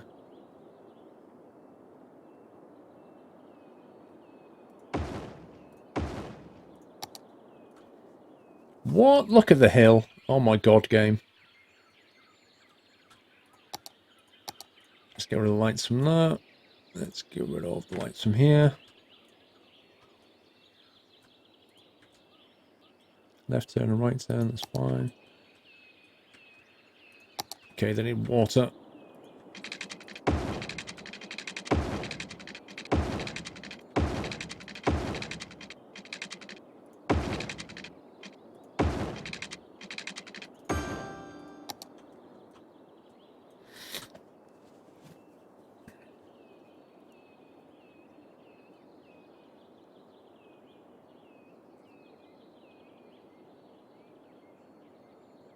You get right on it during the night shift. I thought you'd love the night shift, to be honest. Right, that's waste disposal taken care of. They probably need a small medical clinic down here, because they have nothing else. So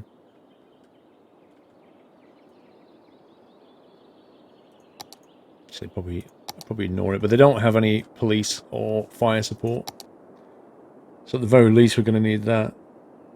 That can be.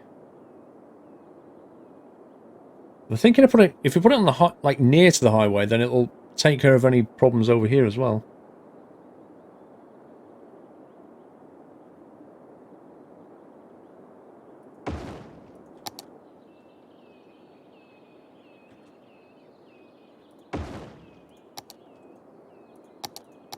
Okay, that's fine.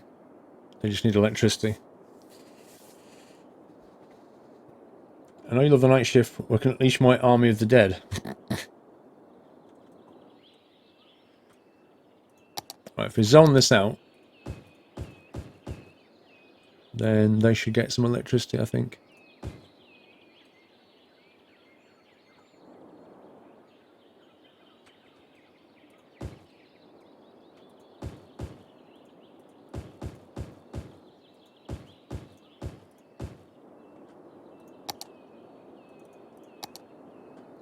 Actually, need to put this all on the grid because it's not feeding power into the main grid.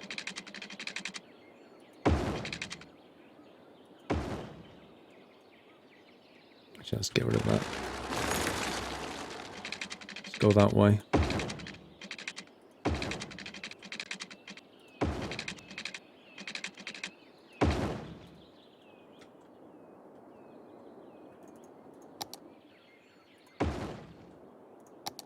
There we go. So the incinerators are producing power. They're pushing it back onto the main grid now.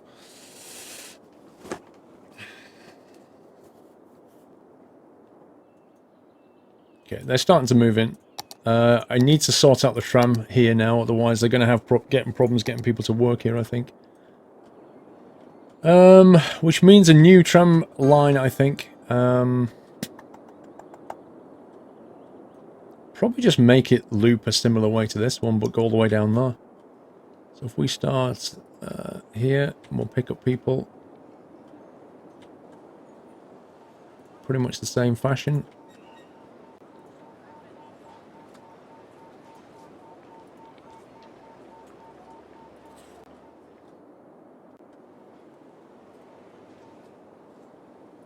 And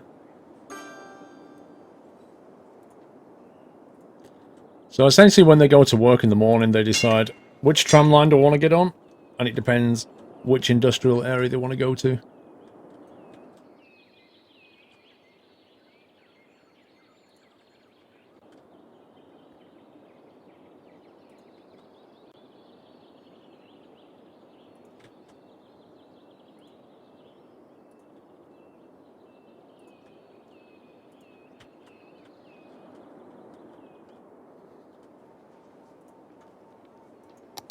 There we go. I should start seeing some trams soon. Good night, Squirrel of Nuts. You can specialize in the forestry, which doesn't pollute. Yeah, Odd Sniper, but getting people to work in industry such as forestry is very, very difficult. I don't know why, particularly with forestry. There's always industrial plants closing down because they can't get the workers. I don't know why. There must be a trick to it. I don't know how you train... Put it this way, I don't know how you train residents to go and work in forestry. I don't know what the trick is. But I've never had a good run with it yet. Okay, I think they could do with a little picnic area. How about a Japanese garden, Train Sim fan? What do you think? Right in the middle of the industrial area. Does that sound like Japanese Zen to you? You know, a bit of yin and yang? Bit of an industry and Japanese garden to chill out in? Does that sound like a thing that would work? Maybe here, right at the busy crossroads. Like, just there, like that. What do you think?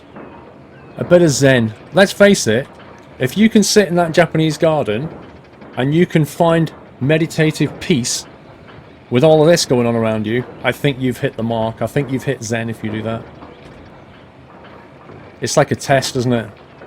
It's like Kung Fu, the film. It's like his final test.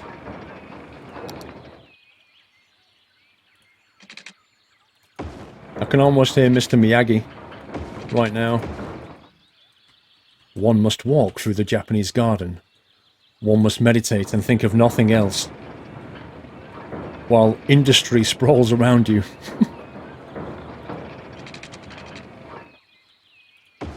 Wax on, wax off. Because there is a car wash nearby. I think that's what he was referring to. You want a corner shop? Flipping heck. Alright, we'll give you a corner shop. Let's have a couple of shops down here. Maybe... How about a corner shop opposite? Just near the Japanese garden. How's that sound? Look at the peace and tranquility.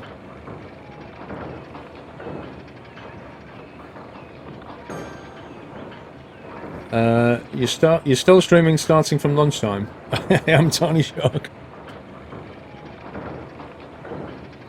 You could paint over the Patswood Road, you mean?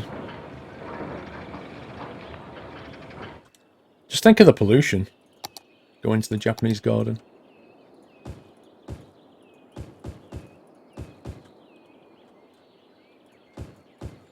See if we can get the traffic in here now. And really test this garden out.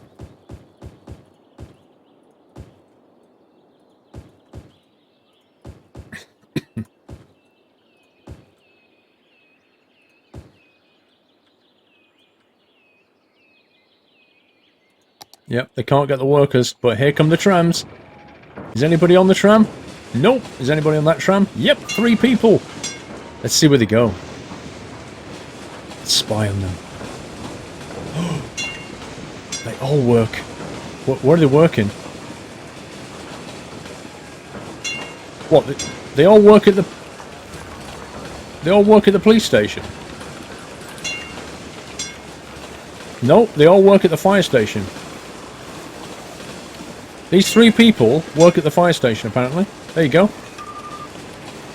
Those 3 uneducated workers work at the fire station.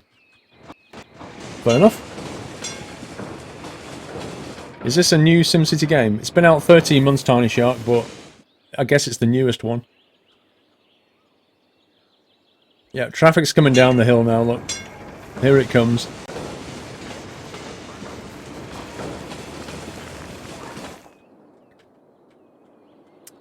Meanwhile, back at Dogbone. Oh, okay. That's kind of eased itself out. I don't know why.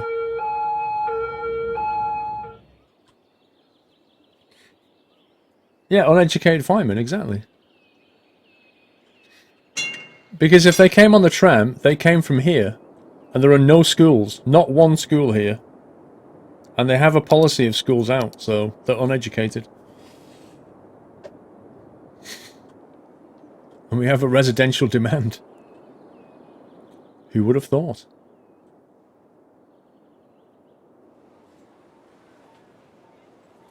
I think we can get more houses here, don't you? More homes.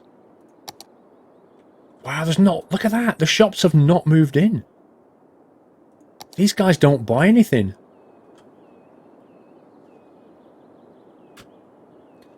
Good night, Kiwi. Where's I put that junction so close to that one? That's a nice park.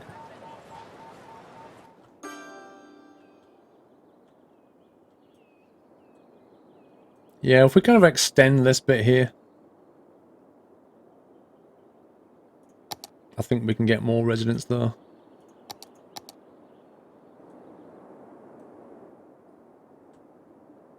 So I don't think I'll bother with the tram track.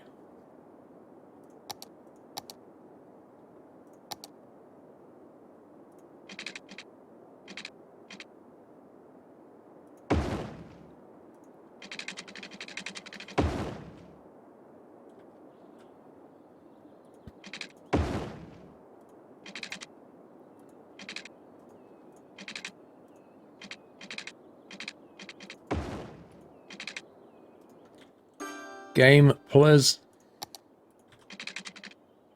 Oh my god.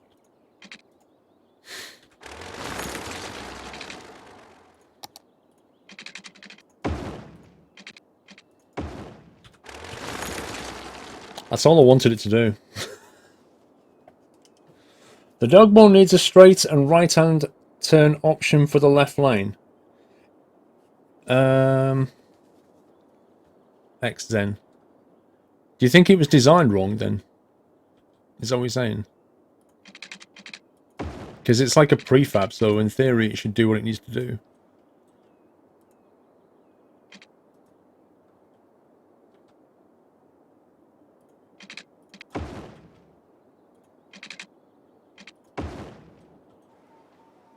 Dang it. How does that even work?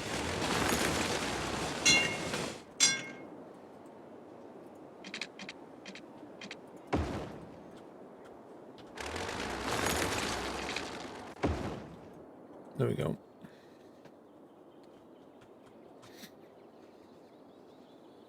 It's only showing a straight line. I don't know which bit you mean though. I'll go and have a look at it in a minute. Let me sort this out.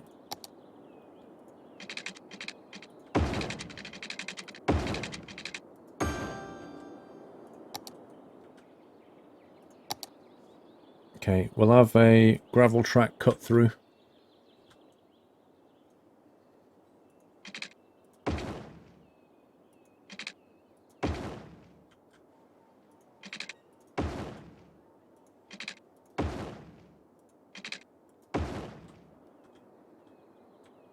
Then I think we'll have a lateral link as well. We go in between those city block bits, then we won't stop any building. Apart from that last one.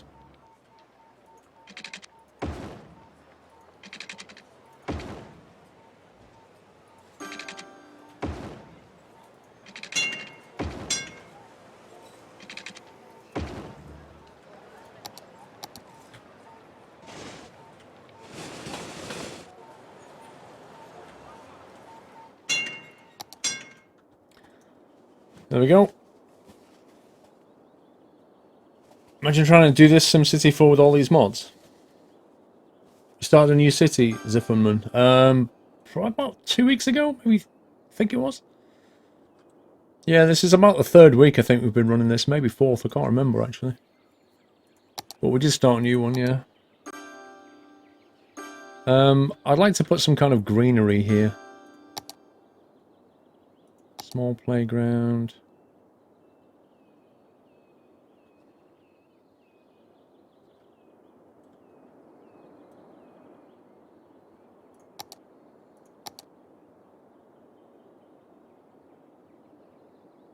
Let's do that.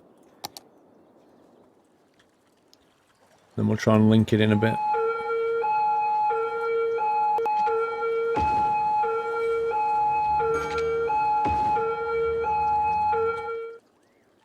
Go, and just to make it look a little bit more lived in.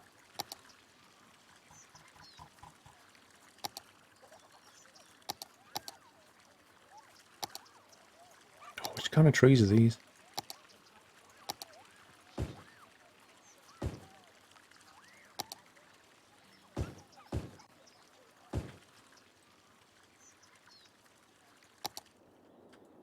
Nice little park. Maybe they need an amusement park. I'd tell you what we've not done. I've not put unique buildings in here for ages. These guys need a unique building, like a oh, they need a McDonald's, don't they? Of course they need a McDonald's. Look at this place. This needs about 5 McDonald's.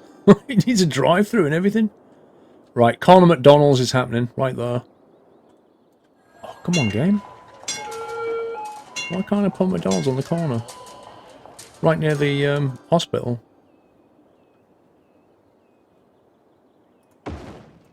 Oh, they like that. Oh, they like that. That made them happy.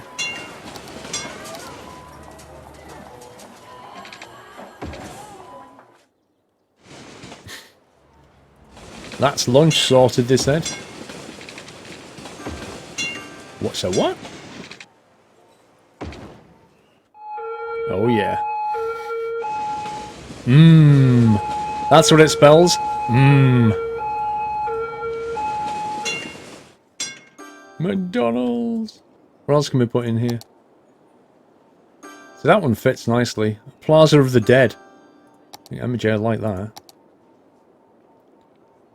What else can we put? What would fit in this high density Tesco? High density uneducated zone. And then I saw Tesco. The answer presented itself.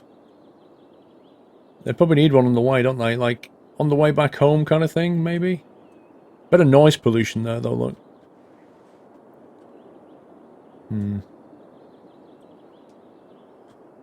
They're loving it, literally. A coffee shop. I don't think we have one. Hang on, we've got a posh mall. A mall of moderation. That's where the mods live. Mods, do you want to live in the mall of moderation? Do you want to live here?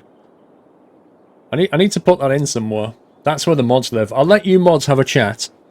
And let me know where in the map you want the mall of moderation. Because that's where you guys live. IKEA. I don't know if uneducated people can put together IKEA furniture, though. I mean, we might have to put that back over at the educated sector. What's this one? Friendly Neighborhood Park. The Fountain of Life and Death. The yin and the yang of it, eh? The official park. That's too posh. Tax office.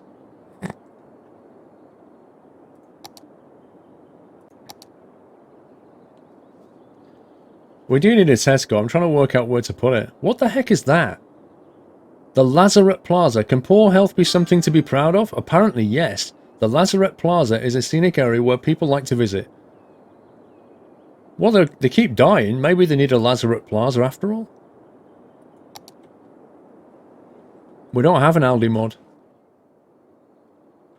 Lazarette Plaza. Where could that sit nicely, eh?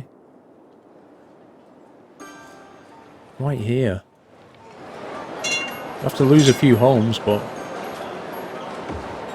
Imagine the land value. Look at that. Suits you, sir.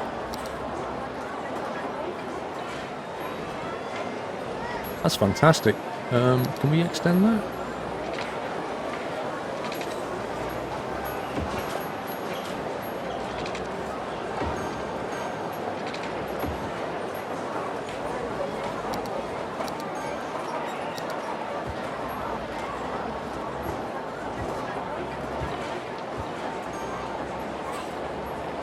Very nice.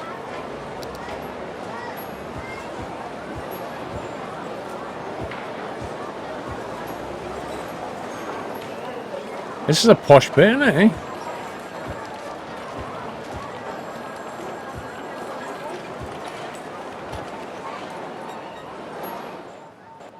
It's quite a nice central area, actually. It's not so bad round here. Right, we need a Tesco, but I'm trying to work out where to put it. Because it has a bit of a noise pollution bubble around it, so you can't... If you put it here, then the noise will... That red bit there is going to catch those guys, which they won't particularly like. We could put it on this main road here, but that kind of goes down to industrial area, so it doesn't make a massive amount of sense.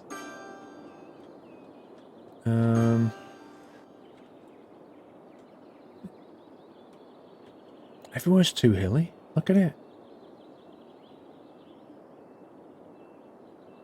It's just so hilly. I could put it at the back, maybe. But... Or we could put it down here.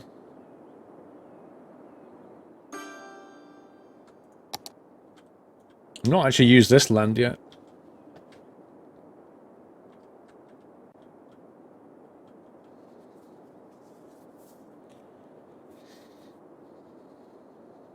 Put it on the other hill? What do you mean, Trenton fan?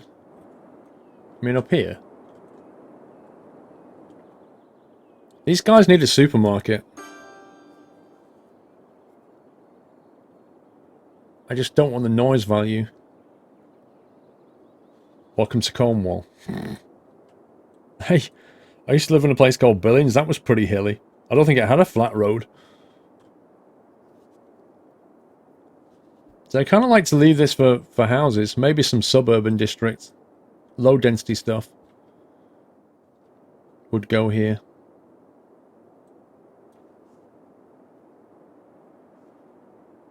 Maybe we'll put it on the... if you have a road through there, put it here. Suburban district going off that way, maybe.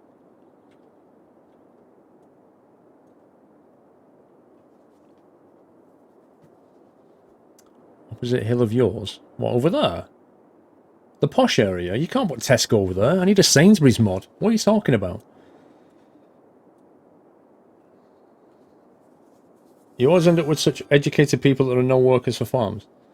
What you need to do, Ready Set Games, is click on that icon there to set a district, zone it out, and then click on the district name, click policies, and then you want to turn this off here. You want to turn that on, schools out. Encourages people not to go to school and university. And then what you want to do is never build a school here, and then they won't get educated and they won't seek it either. Because if you don't build schools, they'll basically travel across town to try and find a school. But if you say school's out, they'll try and not do that either. And then you'll end up with a load of uneducated workers. And that's how it works. Right, 2 lane with grass, let's do this.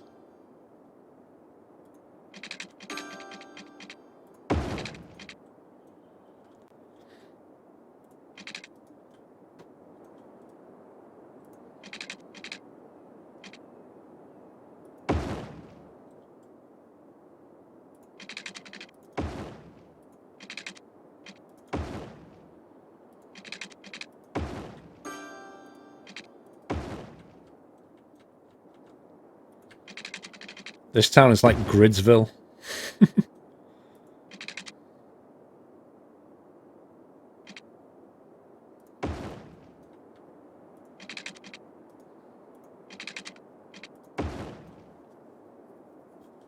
Alright, this is going to be suburban stuff. But they're also going to have a supermarket. I have lots of logging and farms, a 75% educated workforce. How the heck are you doing that?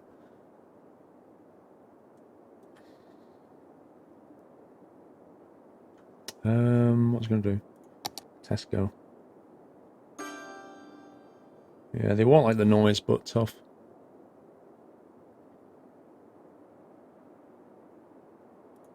Put a Tesco on the corner like that. Well, that made them happy. Amazingly. I have got a car park thingy, haven't I? Oh, crikey, where's that now? Is it down? There it is. Garage.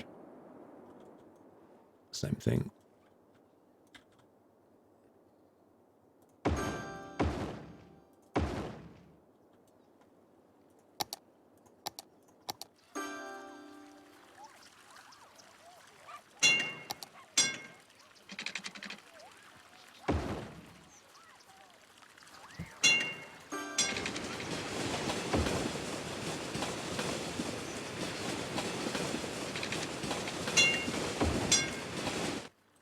Tesco 24-hour with a multi-story car park. And because it's Tesco, the way they bribed the planning office is they said, look, we'll put some trees up and that'll make it all good. And they went, yeah, it's fine. Works for us.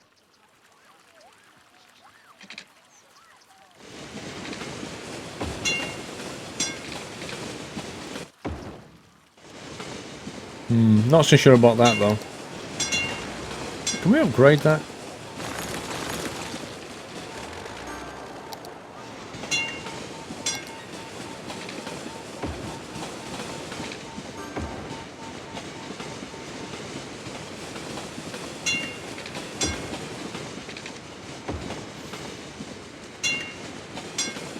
You would have thought one multi-story would be enough. How many times have you been to a supermarket and you've seen people driving around and around and around because they can't find a parking space? Yeah, because everybody wants to be near the door, don't they? It's the way it works. So, the way I see it is, if we put 3 car parks in there, they can all get near the door now, because what they'll all do is everybody will try and fight for the space here so they can just walk the shortest distance. Like, nobody will park here, because that's too far. Like, that 10 meters, what are you talking about? That's like walking across town. I need to be here. I need to drive it around and around so I can get here, near the door. That's the way it works. If I put one car park there, there'd be carnage. I can't even believe suggesting that. Let's put that there. An open park is what, 5 feet away, but that's way too long. Absolutely. Now, people want to walk to Tesco, don't they? No. They'll get their X5 to Tesco. But here, they'll walk to Tesco. So we'll give them, because remember, we encouraged cycling, didn't we? So we'll create a nice little cycle lane for them. We can cut across. So if they want to, they can cycle while they go and get their orange juice. Or the cornflakes. They can just cycle all the way down here. Beautiful. You always park further away to people who are always slamming car in the doors. Pretzel, I do exactly the same, dude. I do exactly the same. Me, I don't park near the door. What I do, because I prefer not to get my car dinged, so I park further away. I park where nobody else does. And then I walk, and then my car doesn't get wrecked. Same thing, bro. Okay, this is going to be low density around here. And we'll put low density all around here. And here. And here. But we're not going to put low density there because it'll look ridiculous, so we'll have to put high density on the main road. Like that. That'll look good when it's fleshed out. You did the same thing, simulator guy. Put cycle paths in. I just did. That's what they are, look. Cycle, see?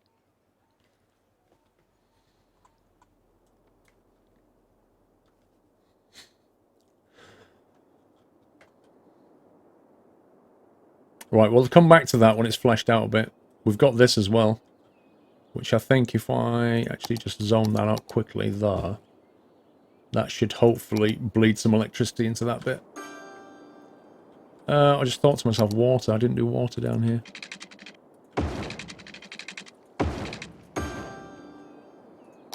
Done. Right, industry. How are we doing down here? Oh my god. What's going on? Too few services. Too few services. You've got a Japanese garden. You've got a flipping... Oh my god. You've got a police station. You've got a firehouse. You've even got incinerators. What do they need? Does it tell me what they need? Probably a medical clinic. I bet you it's a medical clinic. I bet you that shuts them up. It's like, ew, I can't get any plasters from anywhere. And you're like, but there's a shop here. Yeah, but I need a doctor to put my plaster on because I've cut my finger. Have you ever noticed that these days? Everybody phones the doctors and goes to the doctors about the slightest thing now. Yeah, you have to build water pipes, absolutely. Mr. MJ, hey! From the graveyard, we are filling up here. We need to get those crems going. Forgot to put them in the ground. Creme hype. That's a good call, MJ, actually. You do need a creme going. You're quite right, sir. I'm kind of thinking about putting one next to McDonald's. What do you think? Like maybe right next to Mackie D. No, we can't do that.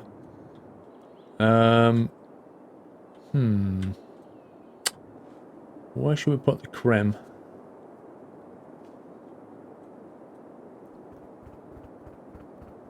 Bad idea to put the industry near the Japanese garden. You wanted a Japanese garden. Don't talk to me about Japanese gardens. You wanted one. I gave you a garden. If you click on the empty box, it shows it upgrade statuses. Will tell you what they want. I thought I'd click that. Hang on. Where've they gone? Click on the empty box. See, I was clicking that box there, and it wasn't showing anything.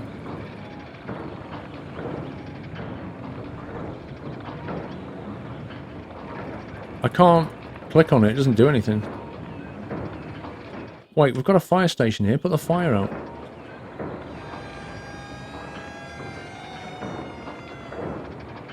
I don't know what they need. They've got medical.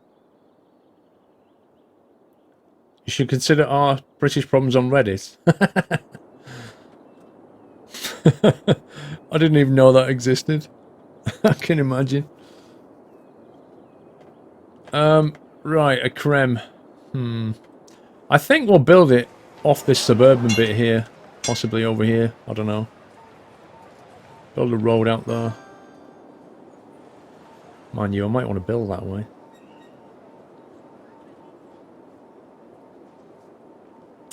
If I build that way, I'll probably go off that way.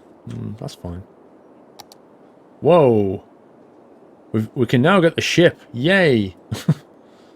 A harbour. Yay! All the things we can't use. Woohoo! Can we build a creme on the hill? That'd be kind of spooky, wouldn't it?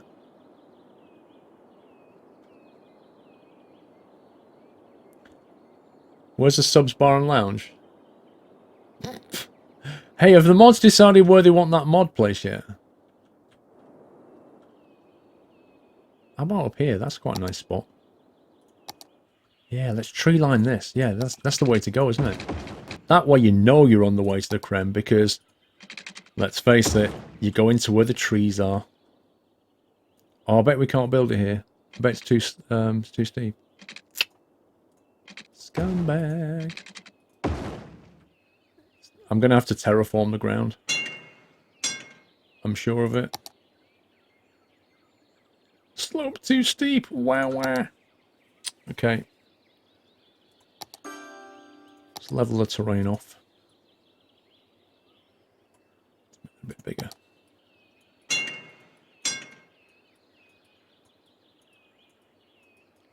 Hey, no, sparing no expense here.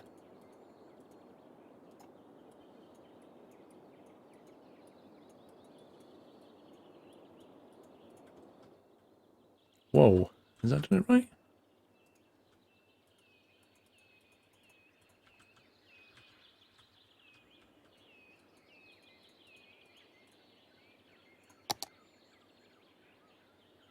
Beautiful.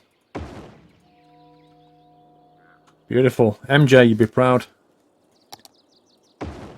Probably need to get water up here. We need to wash the dead. And electricity as well.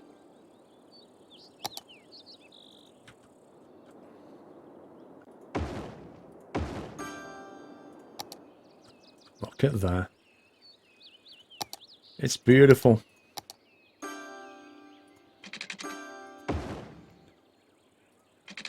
MJ has a home. Do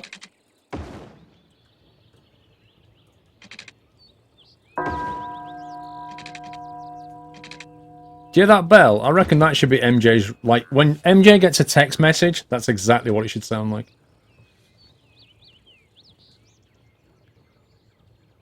Absolutely, MJ. Absolutely. That's where you want to be. I need to get the tall trees now. The conifer things. No, not them. MJ, you need to make that your ringtone, dude. Your SMS ringtone.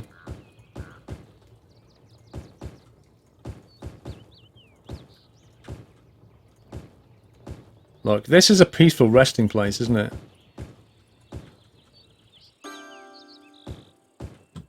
This is where you want to be.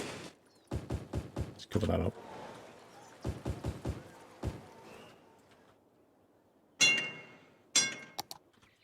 What a fantastic creme that is. And you drive up the tree-lined roads.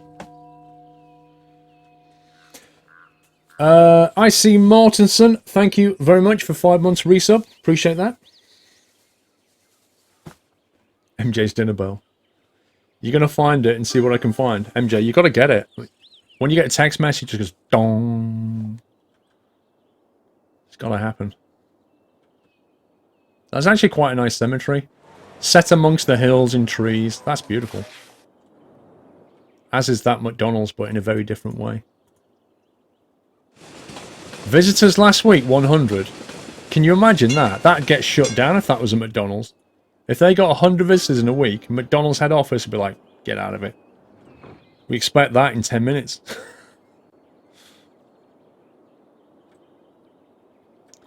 Yeah, they finally cleared off because they couldn't get the services. Even though I don't know what they wanted.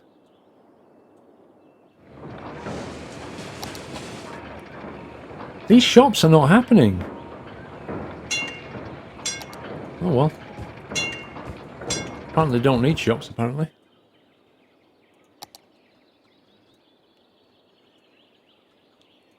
How can we squeeze some more in here, you know?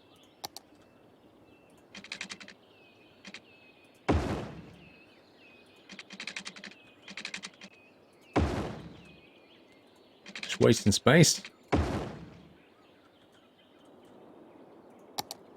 It's raining!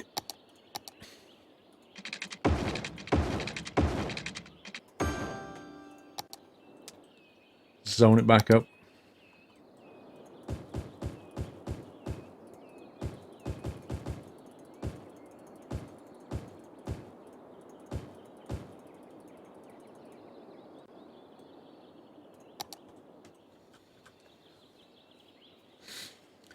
A 100 visitors in a week at McDonald's? Yeah.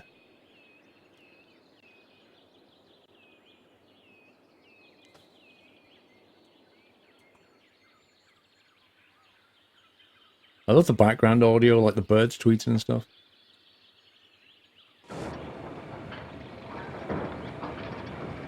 Surely all these lush green trees are going to start dying with all this industry. I I would have thought they would. How's the Japanese garden doing? Oh, look, some people are enjoying it. Look, this is how zen you get in the Japanese garden. You come here and you learn to levitate. Look.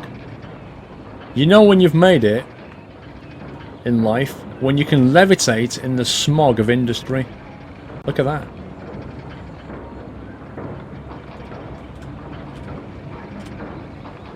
Look.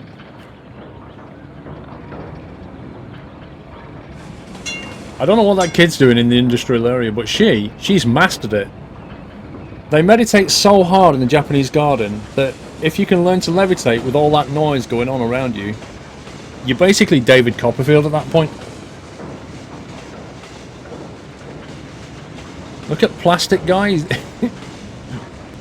It's raining, bro. I suggest you get off your iPad. Unbelievable.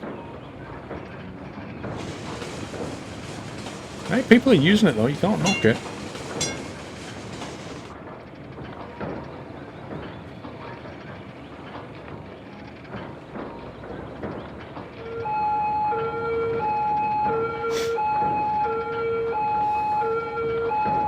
One dude learned to pass through walls.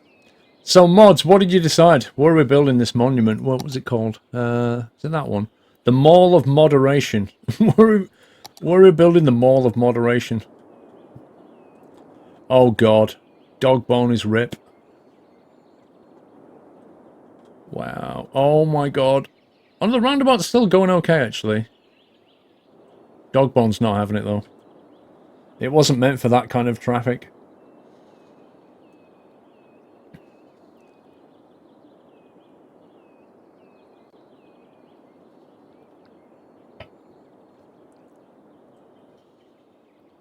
And we still haven't named the city. Oh my god.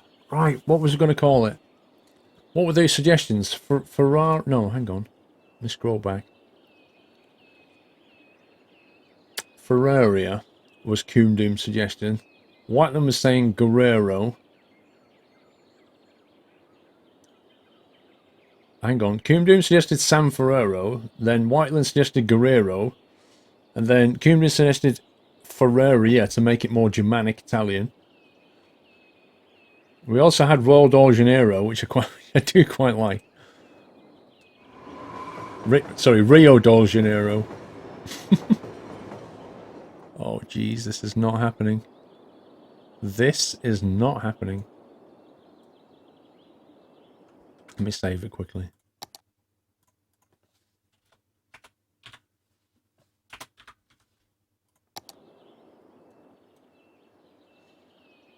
We're not calling it Notre Dame, dude. We've already had a city called Notre Dame. That's the overview. Somebody wanted an overview.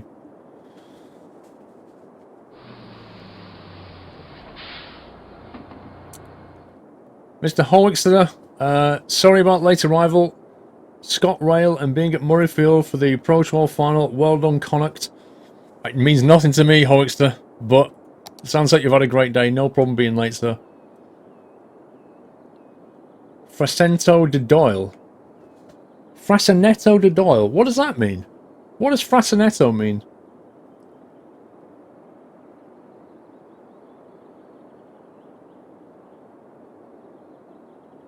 By the land right under. Why? I need to know what Frascento means. It sounds like it might be relevant. Oh god, the traffic here is getting insane. Just call it Atlanta and be done with it, lol. Gee, why are you suggesting that, Atlanta Dog?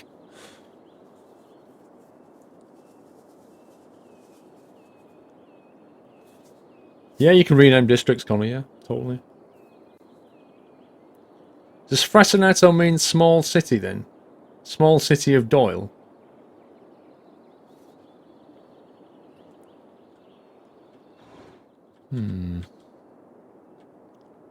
Traffic here's okay, because I designed it sensibly.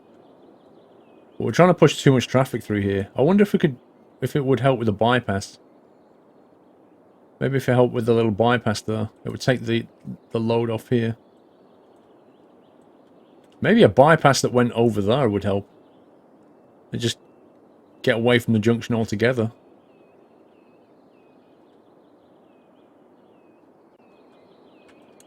Where does it want to go? Yeah, it does. It wants to go that way. So if we create another highway ramp, but we take it over there and put it onto that road, somewhere here maybe.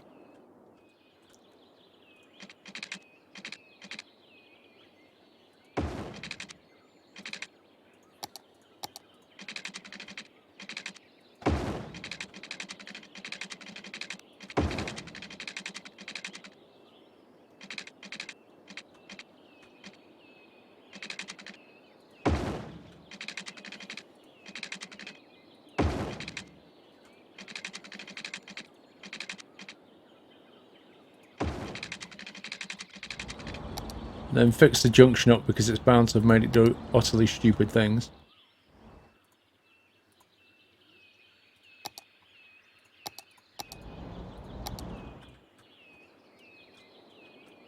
There you go. That should help take some strain off Dogbone. Los Doiles. San Doilego. Yeah, but that's American, isn't it? Los Squirrelos. Pringlesleaf, the mall of moderation should be on a high ground, looking down on the city for the name. For the name, El Greenscreenio de Pringles. El Greenscreenio de Pringles. It's a great name. Oh my god. Oh, that's a good one, Pringle. Los Schmackos, I like it. Los Schmackos is a good one. That's great, that is. 8 to 1 darkness. Los Schmackos. A play on Matty's Los Schmacko. There's some good names there. El Screen. Del Pringle. I wonder if we can do the reverse here. We could probably take a feed there and alleviate the highway route a bit. Take some more strain off the roundabout, possibly.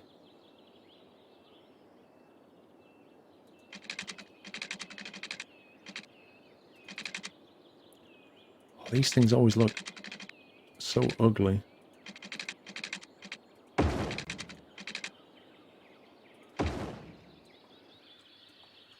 Look at this. As if you'd allow a left-hand turn here.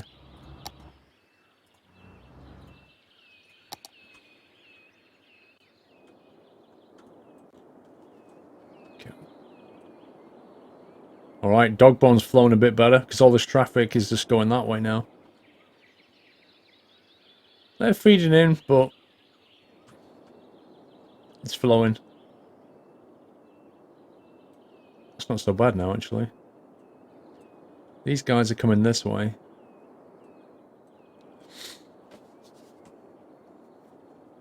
I quite like Los Schmackos.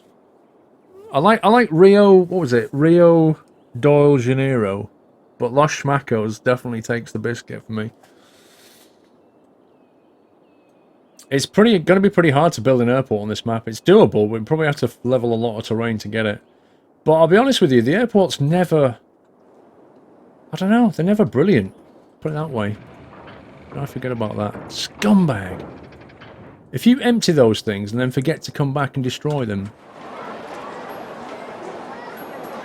they just flipping repopulate?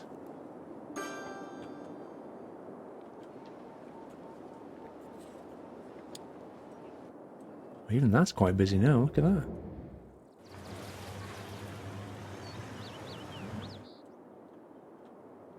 Hey, that's all flushed out now, look at that. It's cool.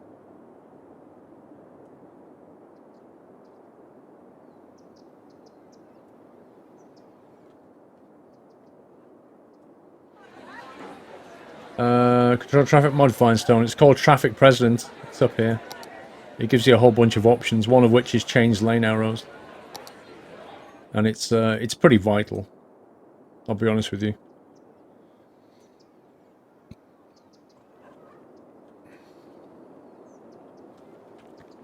Traffic here is okay.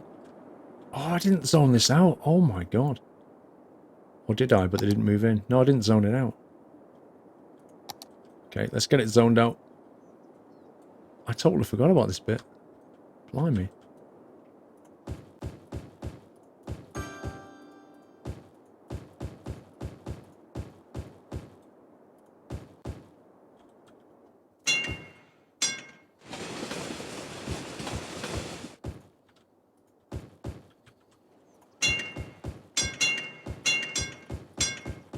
That tram bell. Unbelievable. Okay. That's that bit done. We might as well get this done because I'll forget otherwise. Do we want to build anything around here? You can have a few elite houses there.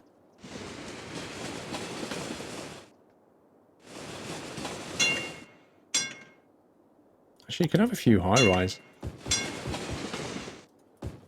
Like little condos. With a great view.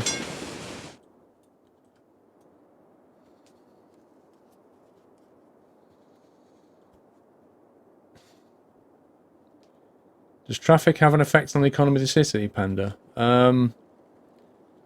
It stops things from moving around. I don't know if it directly affects the economy because it's kind of hard to measure.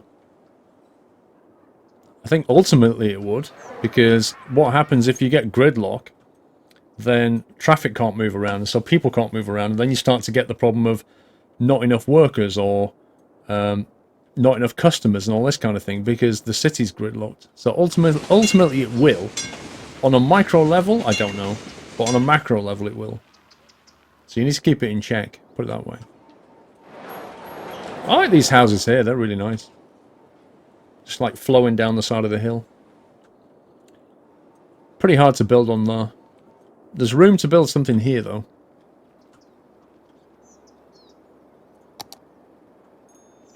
These guys are all educated. We could probably build offices here. We have an industrial demand anyway. The university is like, what, here somewhere? Do we put the uni here? What was the uni?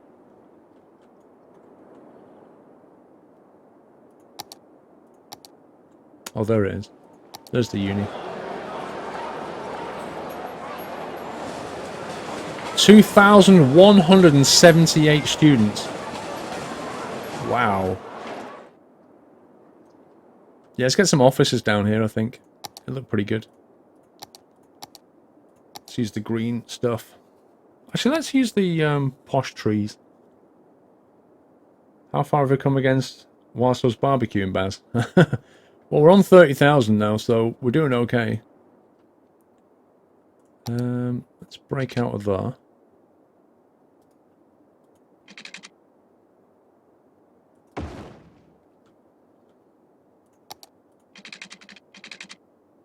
Let's have a nice little office kind of district here like that.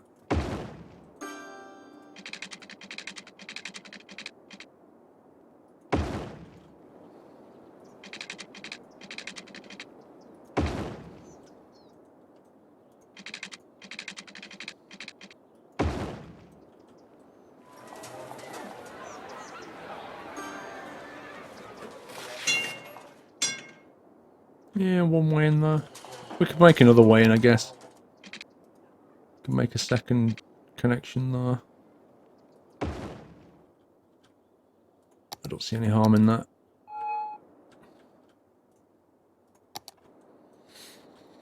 Okay, that's all going to be office space.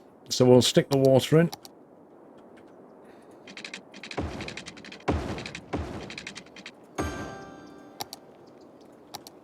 Get the footpaths going. Actually, what is that? Is that a school? Well, I'm not going to destroy the school. Just take the gravel path through there like that.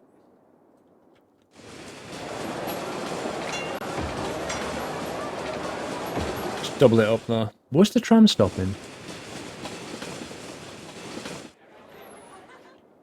I need the tram to stop nearby.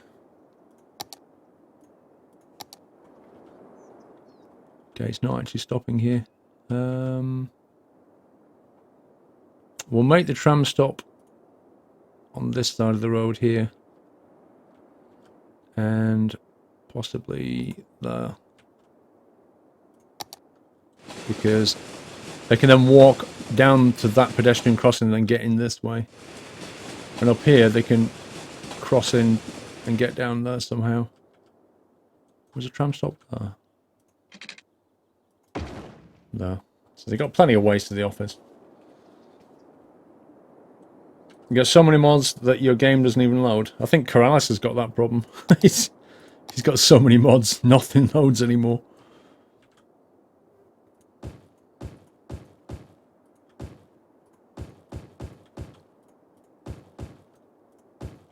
Okay, we can actually put offices all down here. There's no reason not to, really.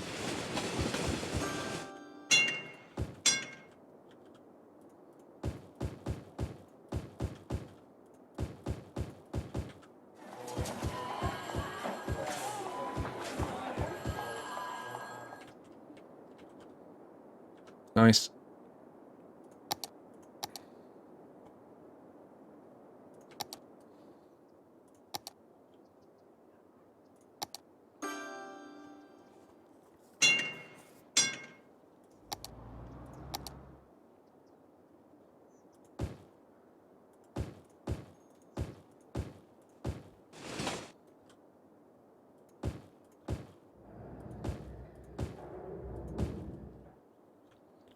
Tree lined all the way up.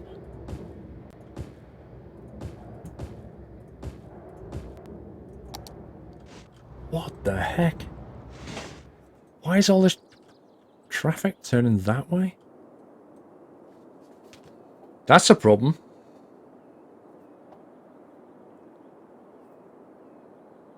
Call it Nottingham.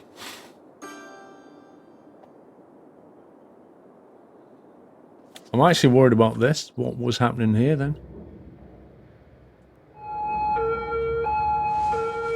Okay, I'm going to do a change lane error on this. I'm going to make that left lane a left turn only. At least get this traffic in the right lane.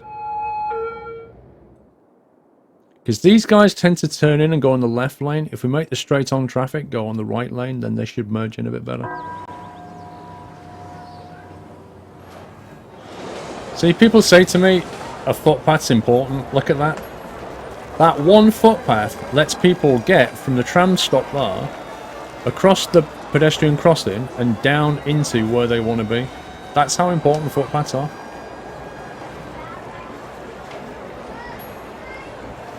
You think for less than a minute I've built a whole new district. Whole new office district. Okay, I'm officially calling it, I've decided. We're officially calling it Los Schmacko. How do you spell Schmackos? Is it with a CKOS? Is it like that? Schmackos? Is it CKOS? Or is it just KOS? Haven't got any Schmacko packets. They're all in the house, I think.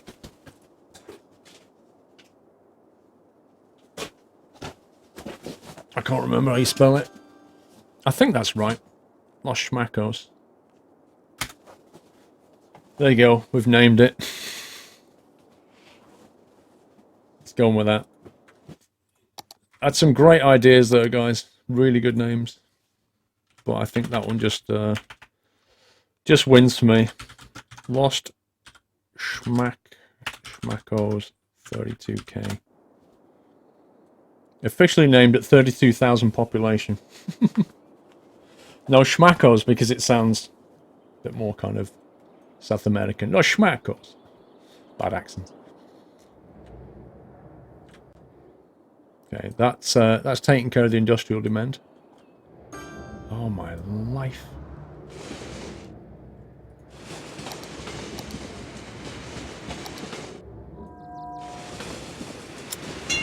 That might be one of those junctions where you just need to have a traffic light. The ground value just skyrocketed at Lantido.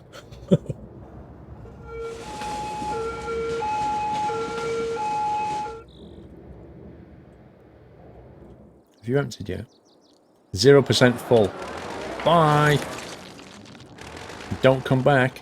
And there's another one over here. 50% full.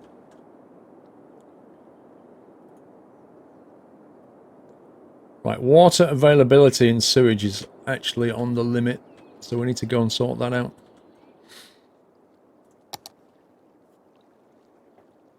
Water treatment plant. A large water pumping station. The perfect solution for serving large volumes of water to your citizen. Sounds quite good, actually.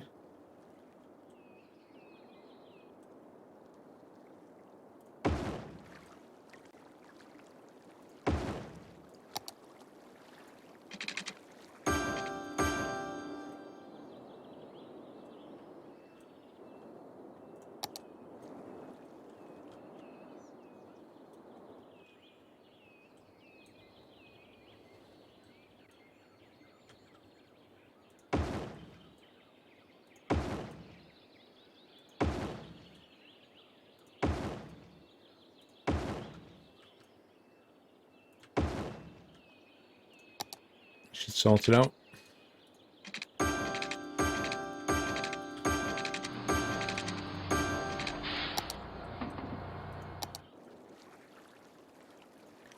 Shouldn't have a problem getting water for a while. Just don't create the chocolate water again. Look at the fountain now. It's just not quite what it used to be. King Awesome, hey Paul, my G27 broke a few days ago. Oh, crikey. Waiting on a replacement part. If that's not the problem, then I'm buying a new wheel. So since then, all I've played is Skylines. Loving the stream as always. Thank you, King Awesome. Hopefully the part will work. I hope you get back in the driving seat again. What does that mean? Flooding.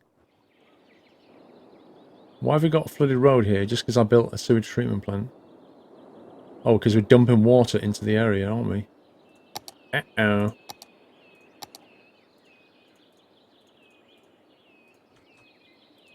What if we just terraform the land?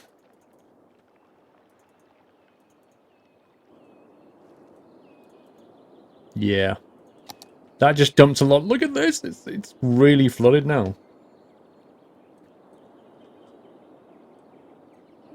See, I'd like to buy that sector just so we can put the pump here, but it's just not great building land. Like, all of that is just nasty. But we might have to do it at some point.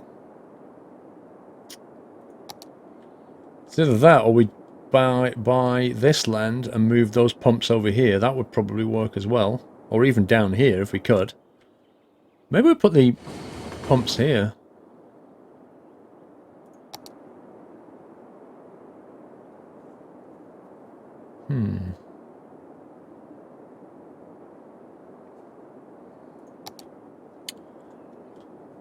What's this?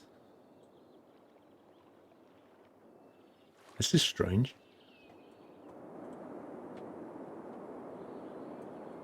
So I think Pringle's saying that he wants the mod thing to be up here, right? That's more or less the high peak. Broken electric line building towers, check the connection pole. Okay. How did I manage that then? What?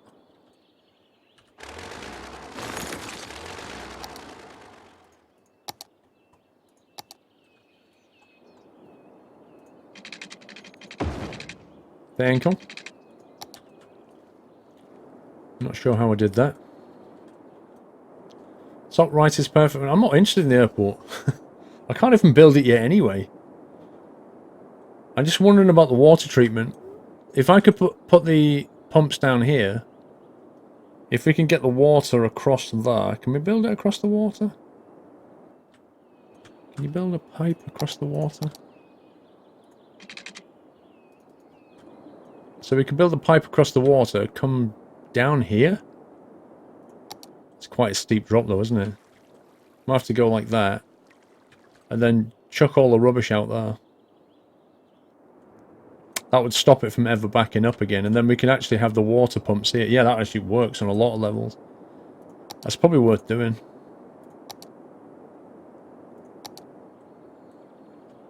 Okay, so if we extend the pipe across there like that.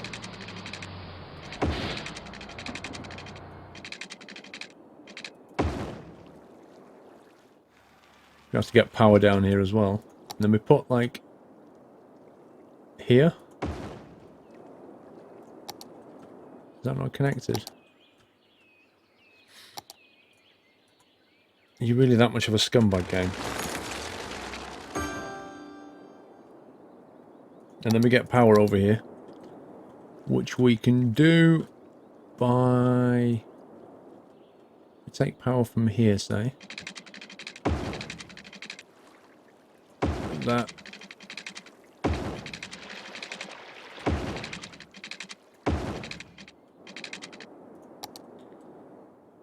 And then we just relocate these. Mr. Jimstar, just leaving a tip of support for 7 months of sub. Oh, thank you, Mr. Jimstar. Appreciate that. Thank you.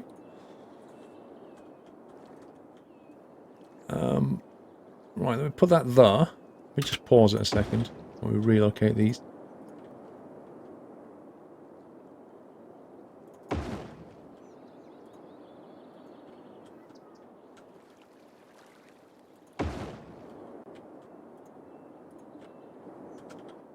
Don't know how far along the coast we can go with that.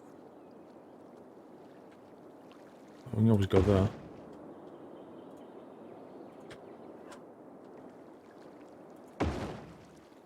Go. And then we just link this lot up. Like that. And then we just destroy that pipe there. We could, in theory, build... Actually, we're not build it yet. We'll have to let the water clear out first. We'll let all of that sludge move on. That should lower the water table here because they're not dumping water into this bit anymore. So that should come right down. That sludge should clear up pretty quickly. That water should turn blue. And, look at this, all flooded! Oh my god! Oh my god, how does that even work? I don't know. That should settle down in a minute, but that's crazy. There's just too much water. Yeah, there was too much of it up here. That should move on. Jimster's 8-month sub. Apparently it is. Thank you, Jimster.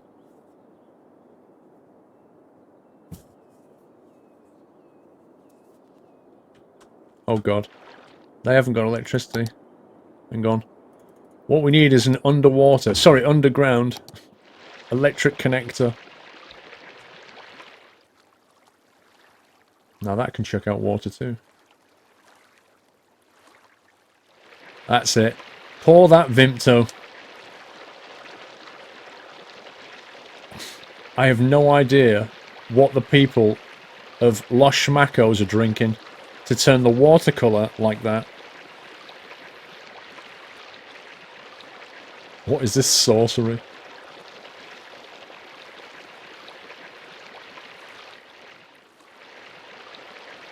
Oh, you're flooded.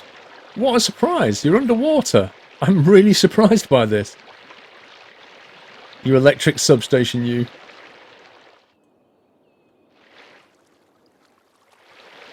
Okay, that should settle down shortly, hopefully.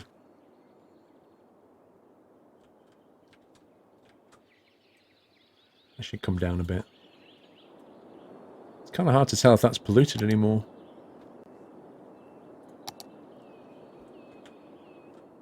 No, it looks like it's fairly clear. It's got a bit of an orange tinge to it still. Look, can you see it? Just a very faint glow. It's Vimeo water.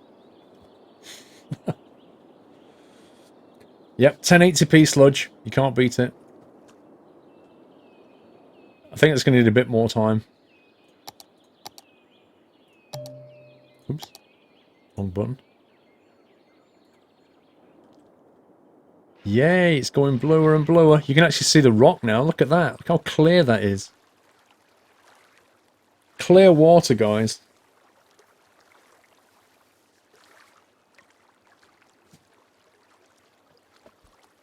It's beautiful. And it just turns Vimto down here now. Yeah, it's not underwater anymore. We did the right thing. I think maybe now this should be alright. If we put it in too early, then they'll get sick. You can't miss a 60 FPS, Atlanta. Swings and roundabouts, bro. Clarity over frame rate, I don't know.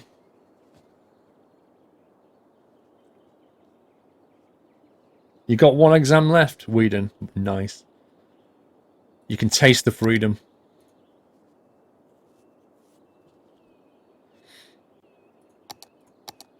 Right, let's go and check on the rest of the city.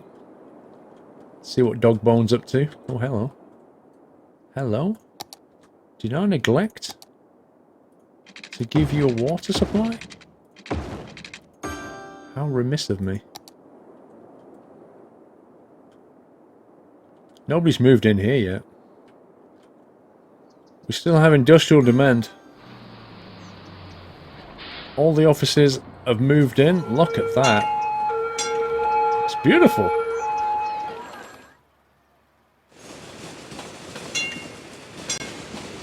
The public transport in Los Schmacos is pretty fantastic. The use of trams, it's just unbelievable. You got building with no supplies at the old treatment site. Building with no supplies at the old treatment site. What do you mean? No, I've not. I've just left the power line. The power line will get used when I connect in the water extractor. I've left it there deliberately. Just waiting for that. You can see that tinge is there now and it's gone. If I was to build a water pump here, I think it would be okay. But you can just see a little bit of a tinge there. So I'm going to give it a little bit longer.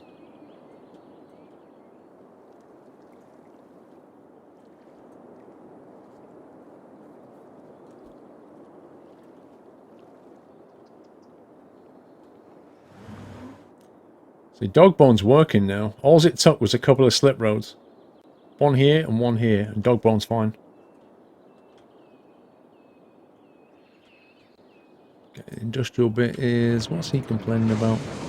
Not enough buyers for the products? Well, export them, you banana. You've got a flipping freight terminal here. Send them abroad. What's wrong with you? Why is every problem my problem? I tell you what, I'll sort your problems out for you. There you go.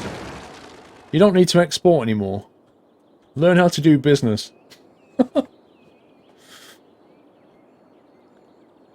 have a massive demand for industry. Trying to work out where to go next with the industry. We've got this bit here, which is a nice little loop. We've got that space there, which you could potentially build on. The answer to every single situation is send it abroad. Ebola, send it abroad!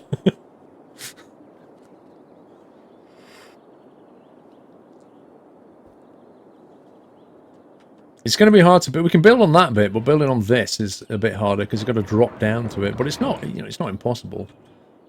Getting the trams to route that way is a bit more tricky. The tram line currently does that and then loops back again. It'd have to kind of go that way as well. Offices are industry too, Vrome. I mean, that's the other, you know... There's a balance though, isn't there? If you look how many people are here, there's a lot of people. And the only industry is here, here, and here. So I'm kind of thinking that these guys need the stuff rather than the office is over here. Which I could build. I've not got a problem with building it, but... It's easier to build offices here. In fact, I could just put offices all around the outskirts and that would probably solve a lot of problems.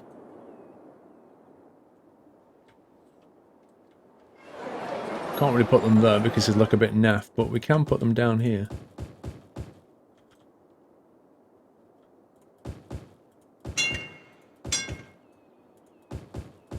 We'll go to there because I want to build off that bit.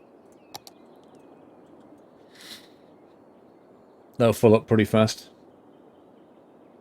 It's going fine, thank you. Trams are already running here, so we're good on trams. Ferry links. I don't think there are on this one. I've not even seen any ships, look. It's going to be pretty hard to get any kind of ferry system here, I think. I mean, according to this, there's a yellow dotted line, which I think is a... Hang on, what's the...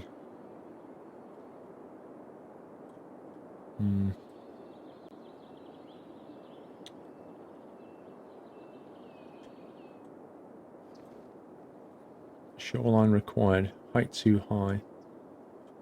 It looks like in theory it's possible. Except the city limits... Oh, I'm just outside of the city limit. I could flatten the shoreline and possibly build something. Like if we own that sector here, I could probably build here. Shoreline required. There. So it's doable in the future, I think. We could build a harbour there. Which doesn't make any sense because... Look at this. This is like worse than the Panama Canal. I mean, really? Wow, there's a ship. It's a train there.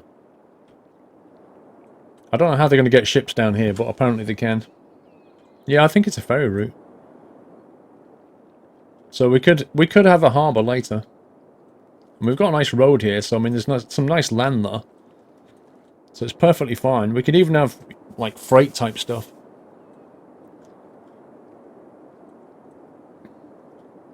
A super airport. Can't build airports yet, but in theory we could. This little kind of village here. You've got a great view. A very pocket village. I was actually going to make something with this, wasn't I? I don't think I'll bother. I'll wait until I've got these sectors. Or at least that one. And build something a bit bigger. Mr. Jimster, sorry, I meant 8 months GG me. I kind of figured you meant 8 months Jimster. Thank you for your support, sir. I appreciate that. Somebody in chat was saying 8 months. Wow, they've still not moved in. What is wrong with these people? The train line is very picturesque. What, the one along the coast? Yeah, that comes with the map. I've left space down here just in case I want to put a train line down there at some point, although that slope there is going to get interesting. But that's why I left that gap. This is the next expansion, I think. This bit. We need to do something around here. Lots of building land here. And I kind of think maybe here, either here or here is the spot for the mod monitoring site. What's wrong with these guys? Not enough customers.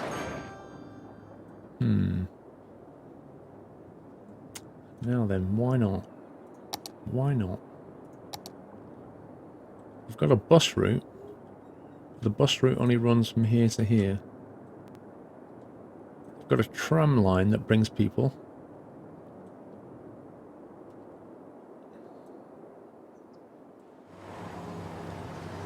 Maybe they're just selling the wrong kind of goods. Can you have a house in the village with a great view on Applestan? Let's not start that one because we know what's going to happen straight after, don't we?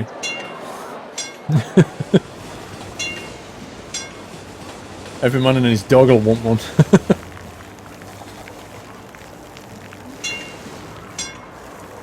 Good night, Tony Shark. Make a cult village with only scumbags ghetto. This map does demand dead zones, I've found. Yeah, it's a hilly map. It makes it's much more challenging, but I think it's also much more interesting for that reason. Like, this little suburb here has been running since the very early days, Organic Heights. So cold because of that beautiful view. But the water now runs clear here, look. Look at that, that's so different. In fact, that's hardly any water at all. Do you remember what that was like? And now look at it. If I stick a water pump over here now, that'll drop even more. Look, that's all gone now. So we could come in and put the massive water pump in. Like that. Hook it up.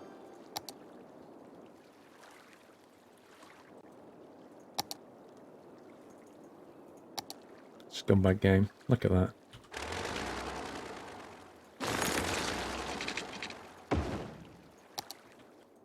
That'll just... Look at the water level! Oh my god! That's a really bad place to put it. Look at the state of that. That's got nope written all over it. Like, clearly that doesn't work. I might have to go around here.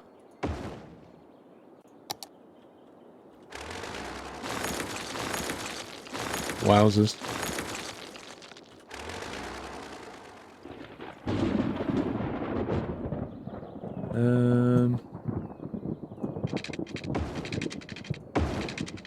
That thunder is just so good.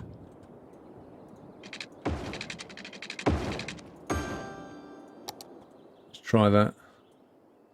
Crikey, even that. Even that just takes so much water. Look at it. You spent hours just detailing the airport and you have exams next week, Banjo God. Yeah, you see, the thing is, Banjo God, when you've got exams, you can find 1,000 things that you would rather be doing than revising. Look, there's no water. It's going to turn into a trickle. This thing is sucking the landscape dry. You made it a dam before the pump station. I can't build a dam yet. Actually, it's kind of settled down a bit. It's taken a lot of water, but...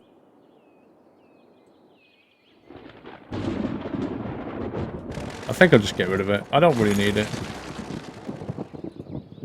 We've got more than enough water supply from here. I mean, that's the thing I don't get, right, is... I have, if you look at my vitals here, water availability, look at that. I have way more water extraction than demand. And yet, when I put that in there, it's almost like it took precedence over that and it just started to pump water, even though it didn't need to. Which is kind of weird. We'll leave it. In the interest of the waterfall running dry. Look at that. It looks so sad now. I like to see it gushing. I'm not going to take the water. Wait, what? Look at my pipe. Oh, it's not a pipe. What is that? Is that a tree? Why is it textured grey like the rock? You would think with it raining so much, you would think that that would be flooded. Right, not enough customers. Not enough customers. Let's build more offices and create more demand, I think. Let's see, that's your main artery back to the roundabout. Do we want to branch off here or here? Wait, why have we got a problem with crime? Oh, that's why we've got a problem with crime. Okay, we'll soon sort that out.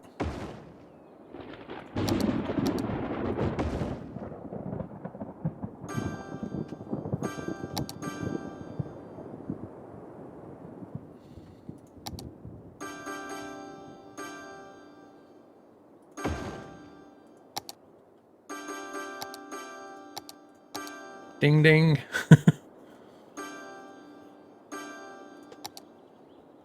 Water pumps will pump wherever there is pipe attachment. You can pump pollution with pumps that aren't connected to the main water supply. Not offices, industry. It will create more jobs, which will increase the housing, which will increase the commercial. Are you sure? If that's the case, then we need to get over here and build industry.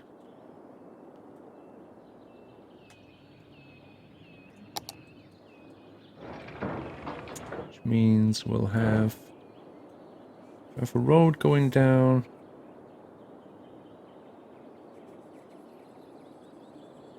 It's going to be tricky because of this slope.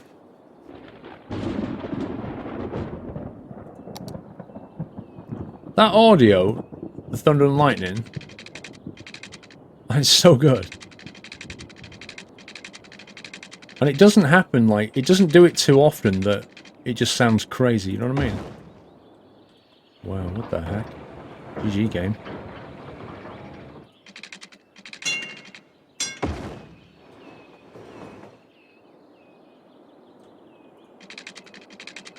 I'm going to try and create something that snakes its way up this thing.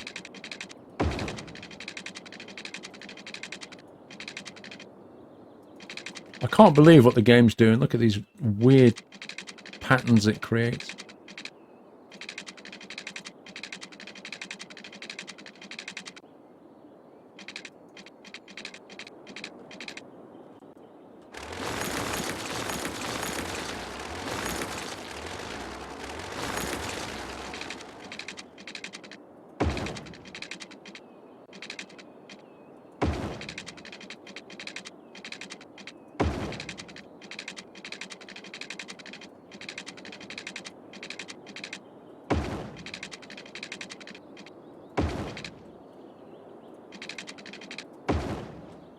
The world's biggest tram track.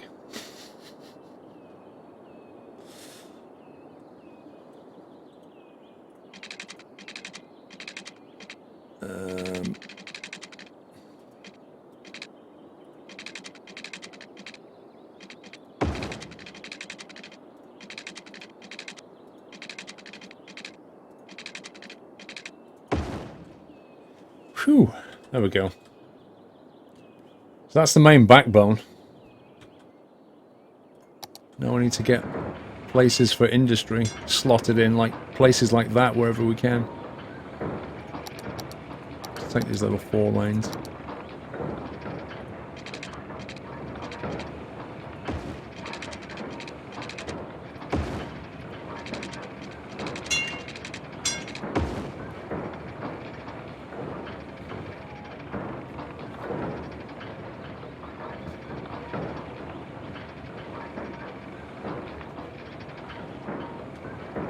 Why do they want so much industry? It's the three bars down the bottom left: residential, commerce, and industry.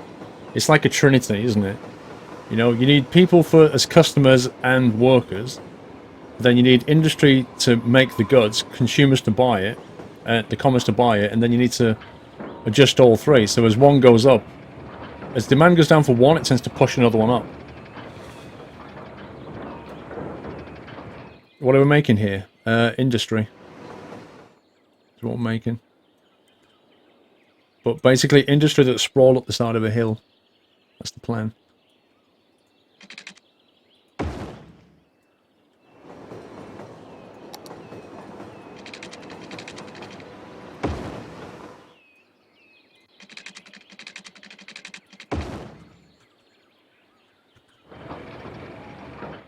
Which is not terribly easy, to be honest. Wow, there's cars coming down here already.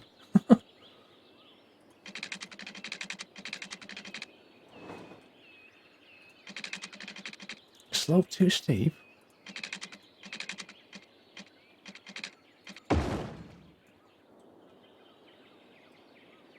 I could try creating side roads going up here, but I could cut them back maybe. I don't know how much building space it's going to give us. Oh my god, that looks so... Where are you going? Hey, what's down here? Oh, nothing.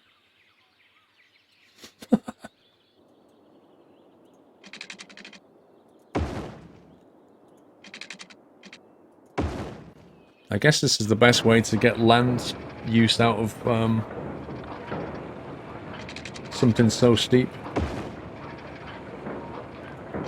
Even if it does look absolutely terrible.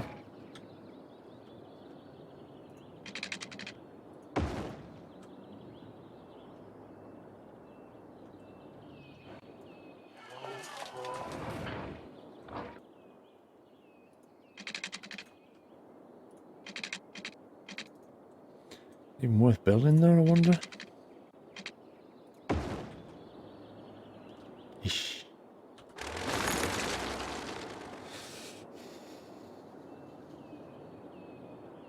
10 to 12 and you're starving, Glyn. Midnight snack hype. That's what you mean. So I could potentially build some of this land here. I don't want to get industry too close to these guys. They will not like it. Nope, too steep.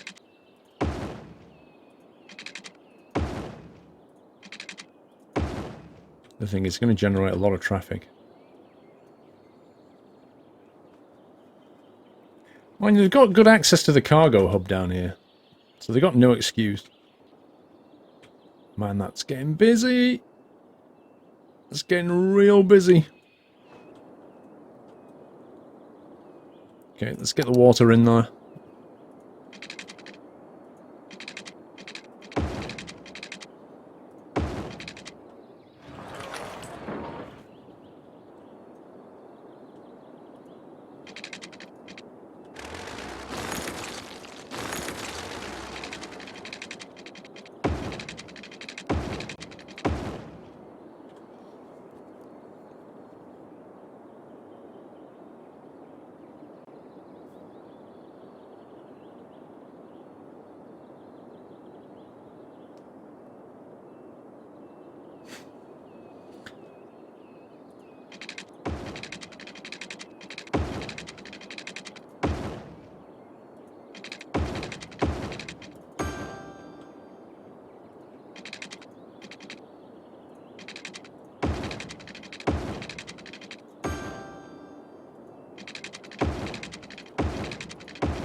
I'm going to do this road because it's going to need it anyway. At some point, I'll end up using it. Okay. It's going to be interesting putting services on here. Let's put a fire up here somewhere.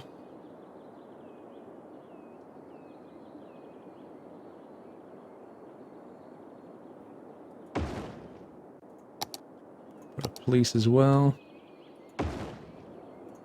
We'll even give them a medical clinic. Refuse, they've got an incinerator down there, but I think I'll drop some incinerators just in here. Just to sort of help out locally. Is your city efficient? What do you mean? In what way?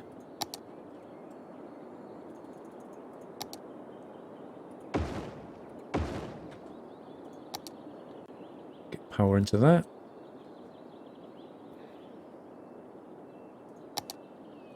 And then we'll just let rip and see what happens. I need to reroute the tram as well. Look at that. It's not even worth building though.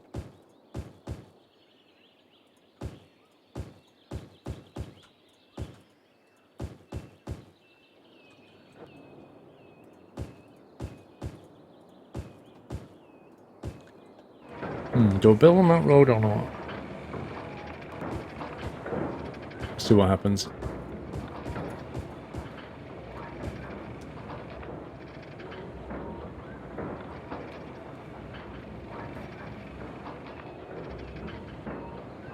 Is it 2 AM for train sim van? Flipping heck. I'll be finishing soon anyway. Must be coming up for 12. Yeah, we're coming up for 12 hours. I'm pretty certain the mods are tired as well.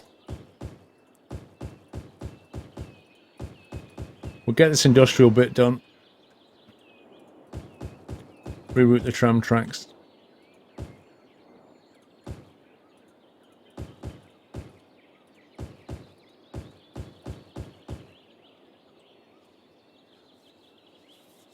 Thyrox, Mr. Thyrox there, 34 months. Thank you so much, Mr. Thyrox. 34 months of support. What can you say to that, eh? Thank you so much, sir. My very, very first subscriber was Mr. Thyrox.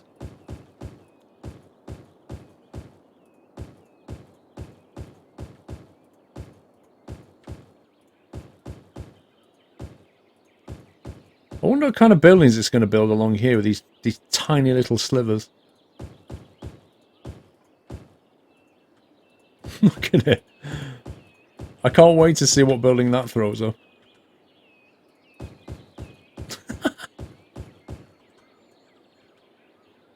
Right, I'm not going to build past the stations there. That's the demarcation boundary.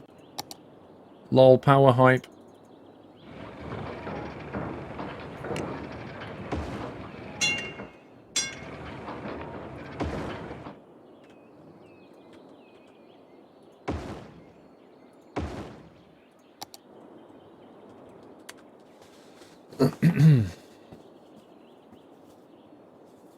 It's been a long stream, Evie. Yeah, it has.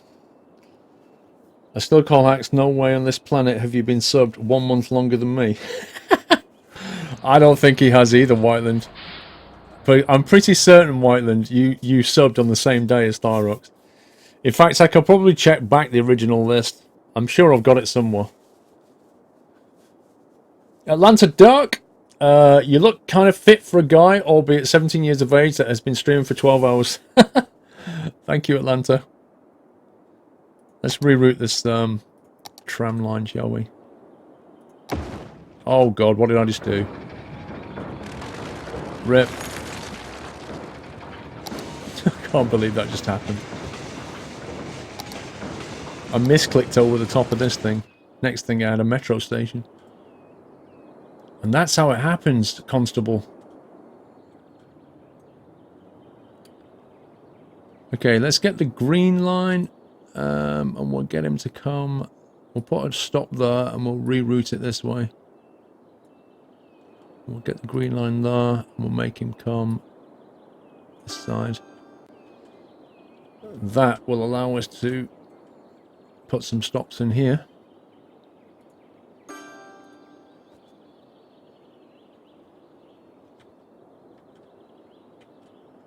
And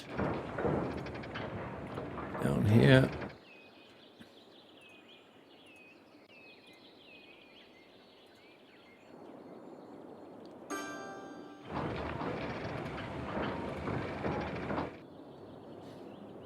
That should pretty much do it, I think.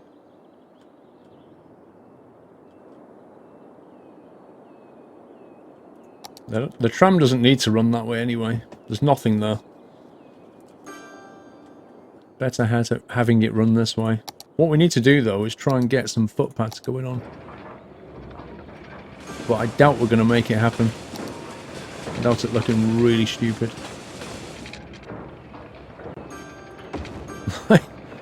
Imagine walking up there to get the tram.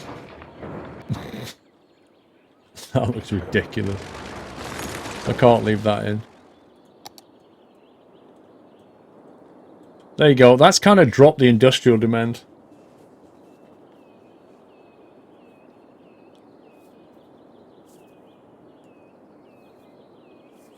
Not an all-day stream, Super. My day ends in...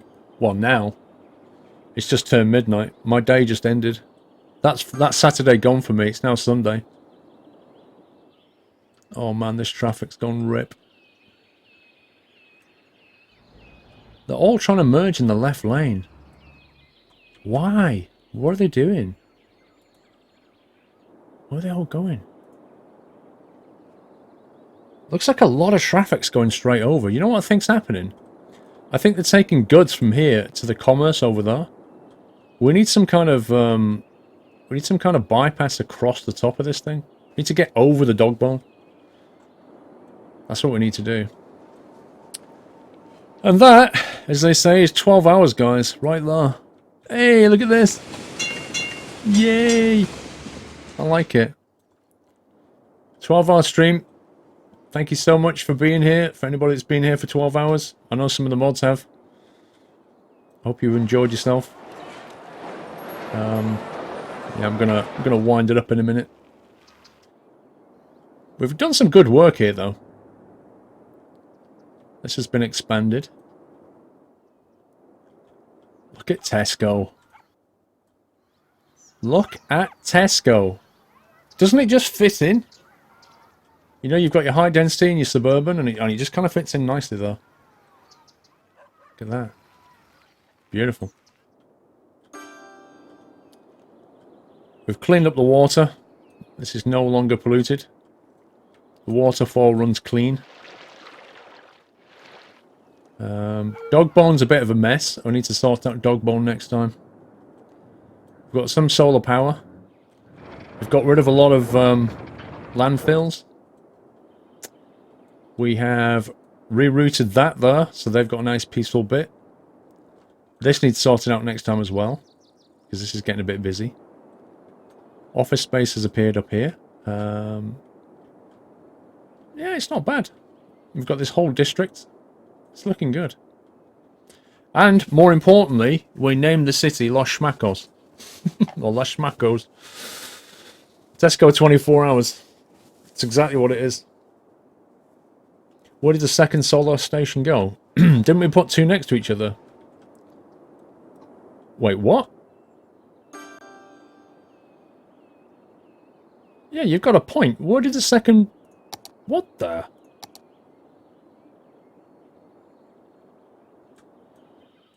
Where did they...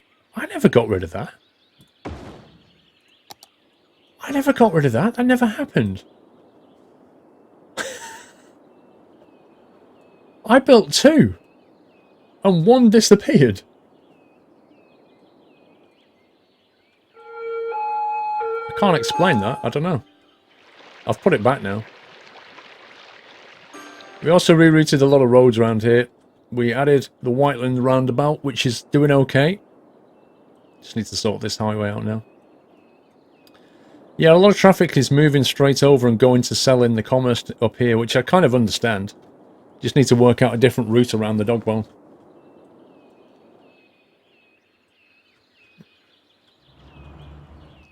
$35,000 population is what we're on. 35k.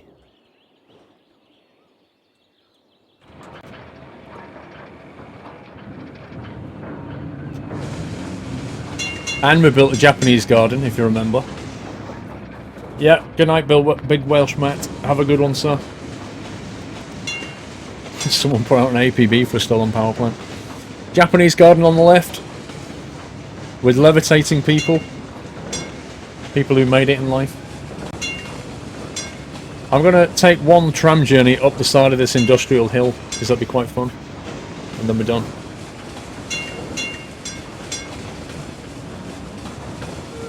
I've run out of juice and tea and everything here. I'm not getting any service. Mrs. Squirrel's gone out.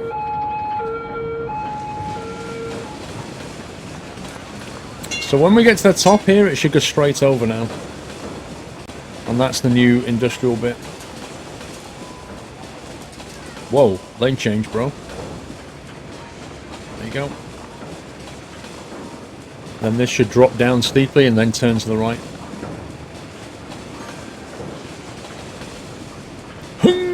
Oh my god! What a brilliant ride. The brakes on this tram are too good.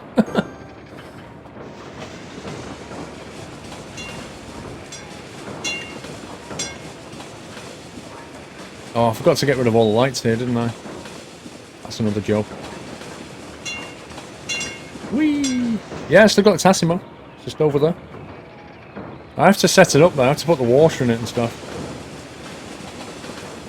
Thing is, I don't like... When I do a 12-hour stream, I try to stay away from coffee. Bizarrely, if I start feeling a bit tired and I have a coffee, I'm alright for an hour and then I have a big crash. It's better that I don't.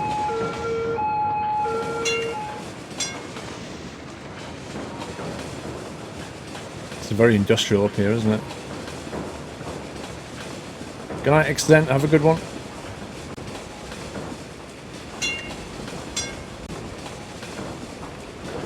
Considering we're going up the side of a hill, we're going down a lot.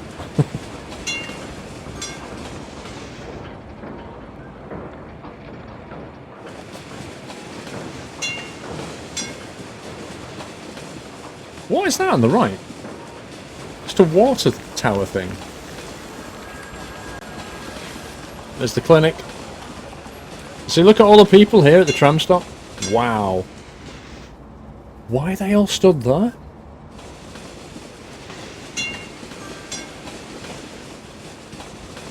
McDonald's! We're coming up to McDonald's! Get out, Moldy Biscuit. There's McDonald's, the big M's. I can't remember if we turn right or go straight on. I got a feeling we turn right here. Yeah, we're doing a anti-clockwise circuit.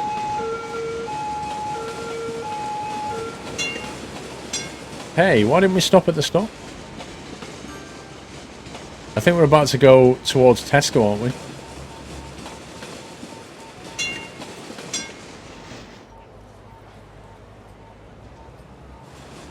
think that's a stop with a steep path?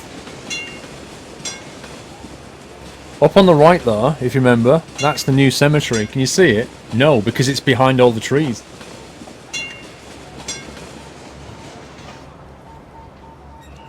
We're coming past McDonald's on the way back. We go past Tesco first, and then McDonald's.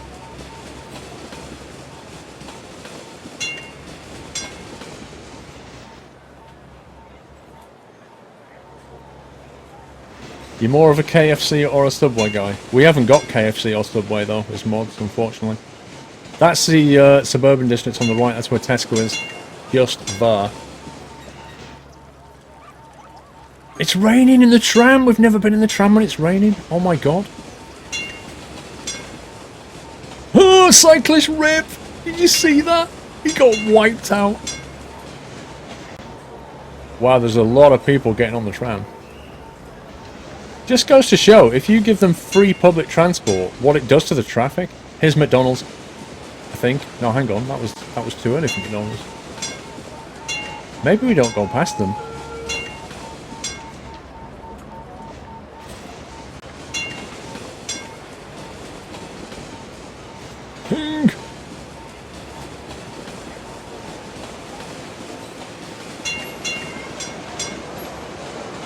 What's that though? It must be McDonald's on the left down here. I'm sure we're turning to McDonald's now. Where's it? Where is it? Where's it gone? You're a fan of free public transport when you build your cities, otherwise everything gets crazy. I must admit, it seems to work pretty well. There it is, the golden arches. Chicken Legend, anyone? Guys, I'm going to wind it up here. Can we please give the mods some love in chat? I'm sure you already did. But yeah, they've done a great job as ever. I've been live for just over 12 hours. And it's time to call it a night. I shall be back tomorrow, 6 PM, Sunday Night Trucking. Yeah, beyond now. So yeah, if you want to join me in about 18 hours time, I'll be live again. Sorry, not 18 hours time. Yes, 18 hours time, I'll be live again. Don't forget the G2A giveaway there. If you want to enter, you can win 5 €10 G2A tickets. Just a little giveaway. And yeah, other than that, I hope you all have a fantastic Saturday, a great Sunday,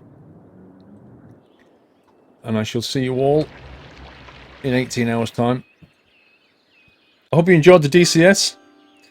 Wayne Taylor, I'm not sure who you're speaking to, but I hope it's not me. Hope you enjoyed the DCS and the City Skylines. I shall be back tomorrow. Sunday Night Trucking. Thank you for all your love and support as ever, guys. Take it easy. Love you all. Good night.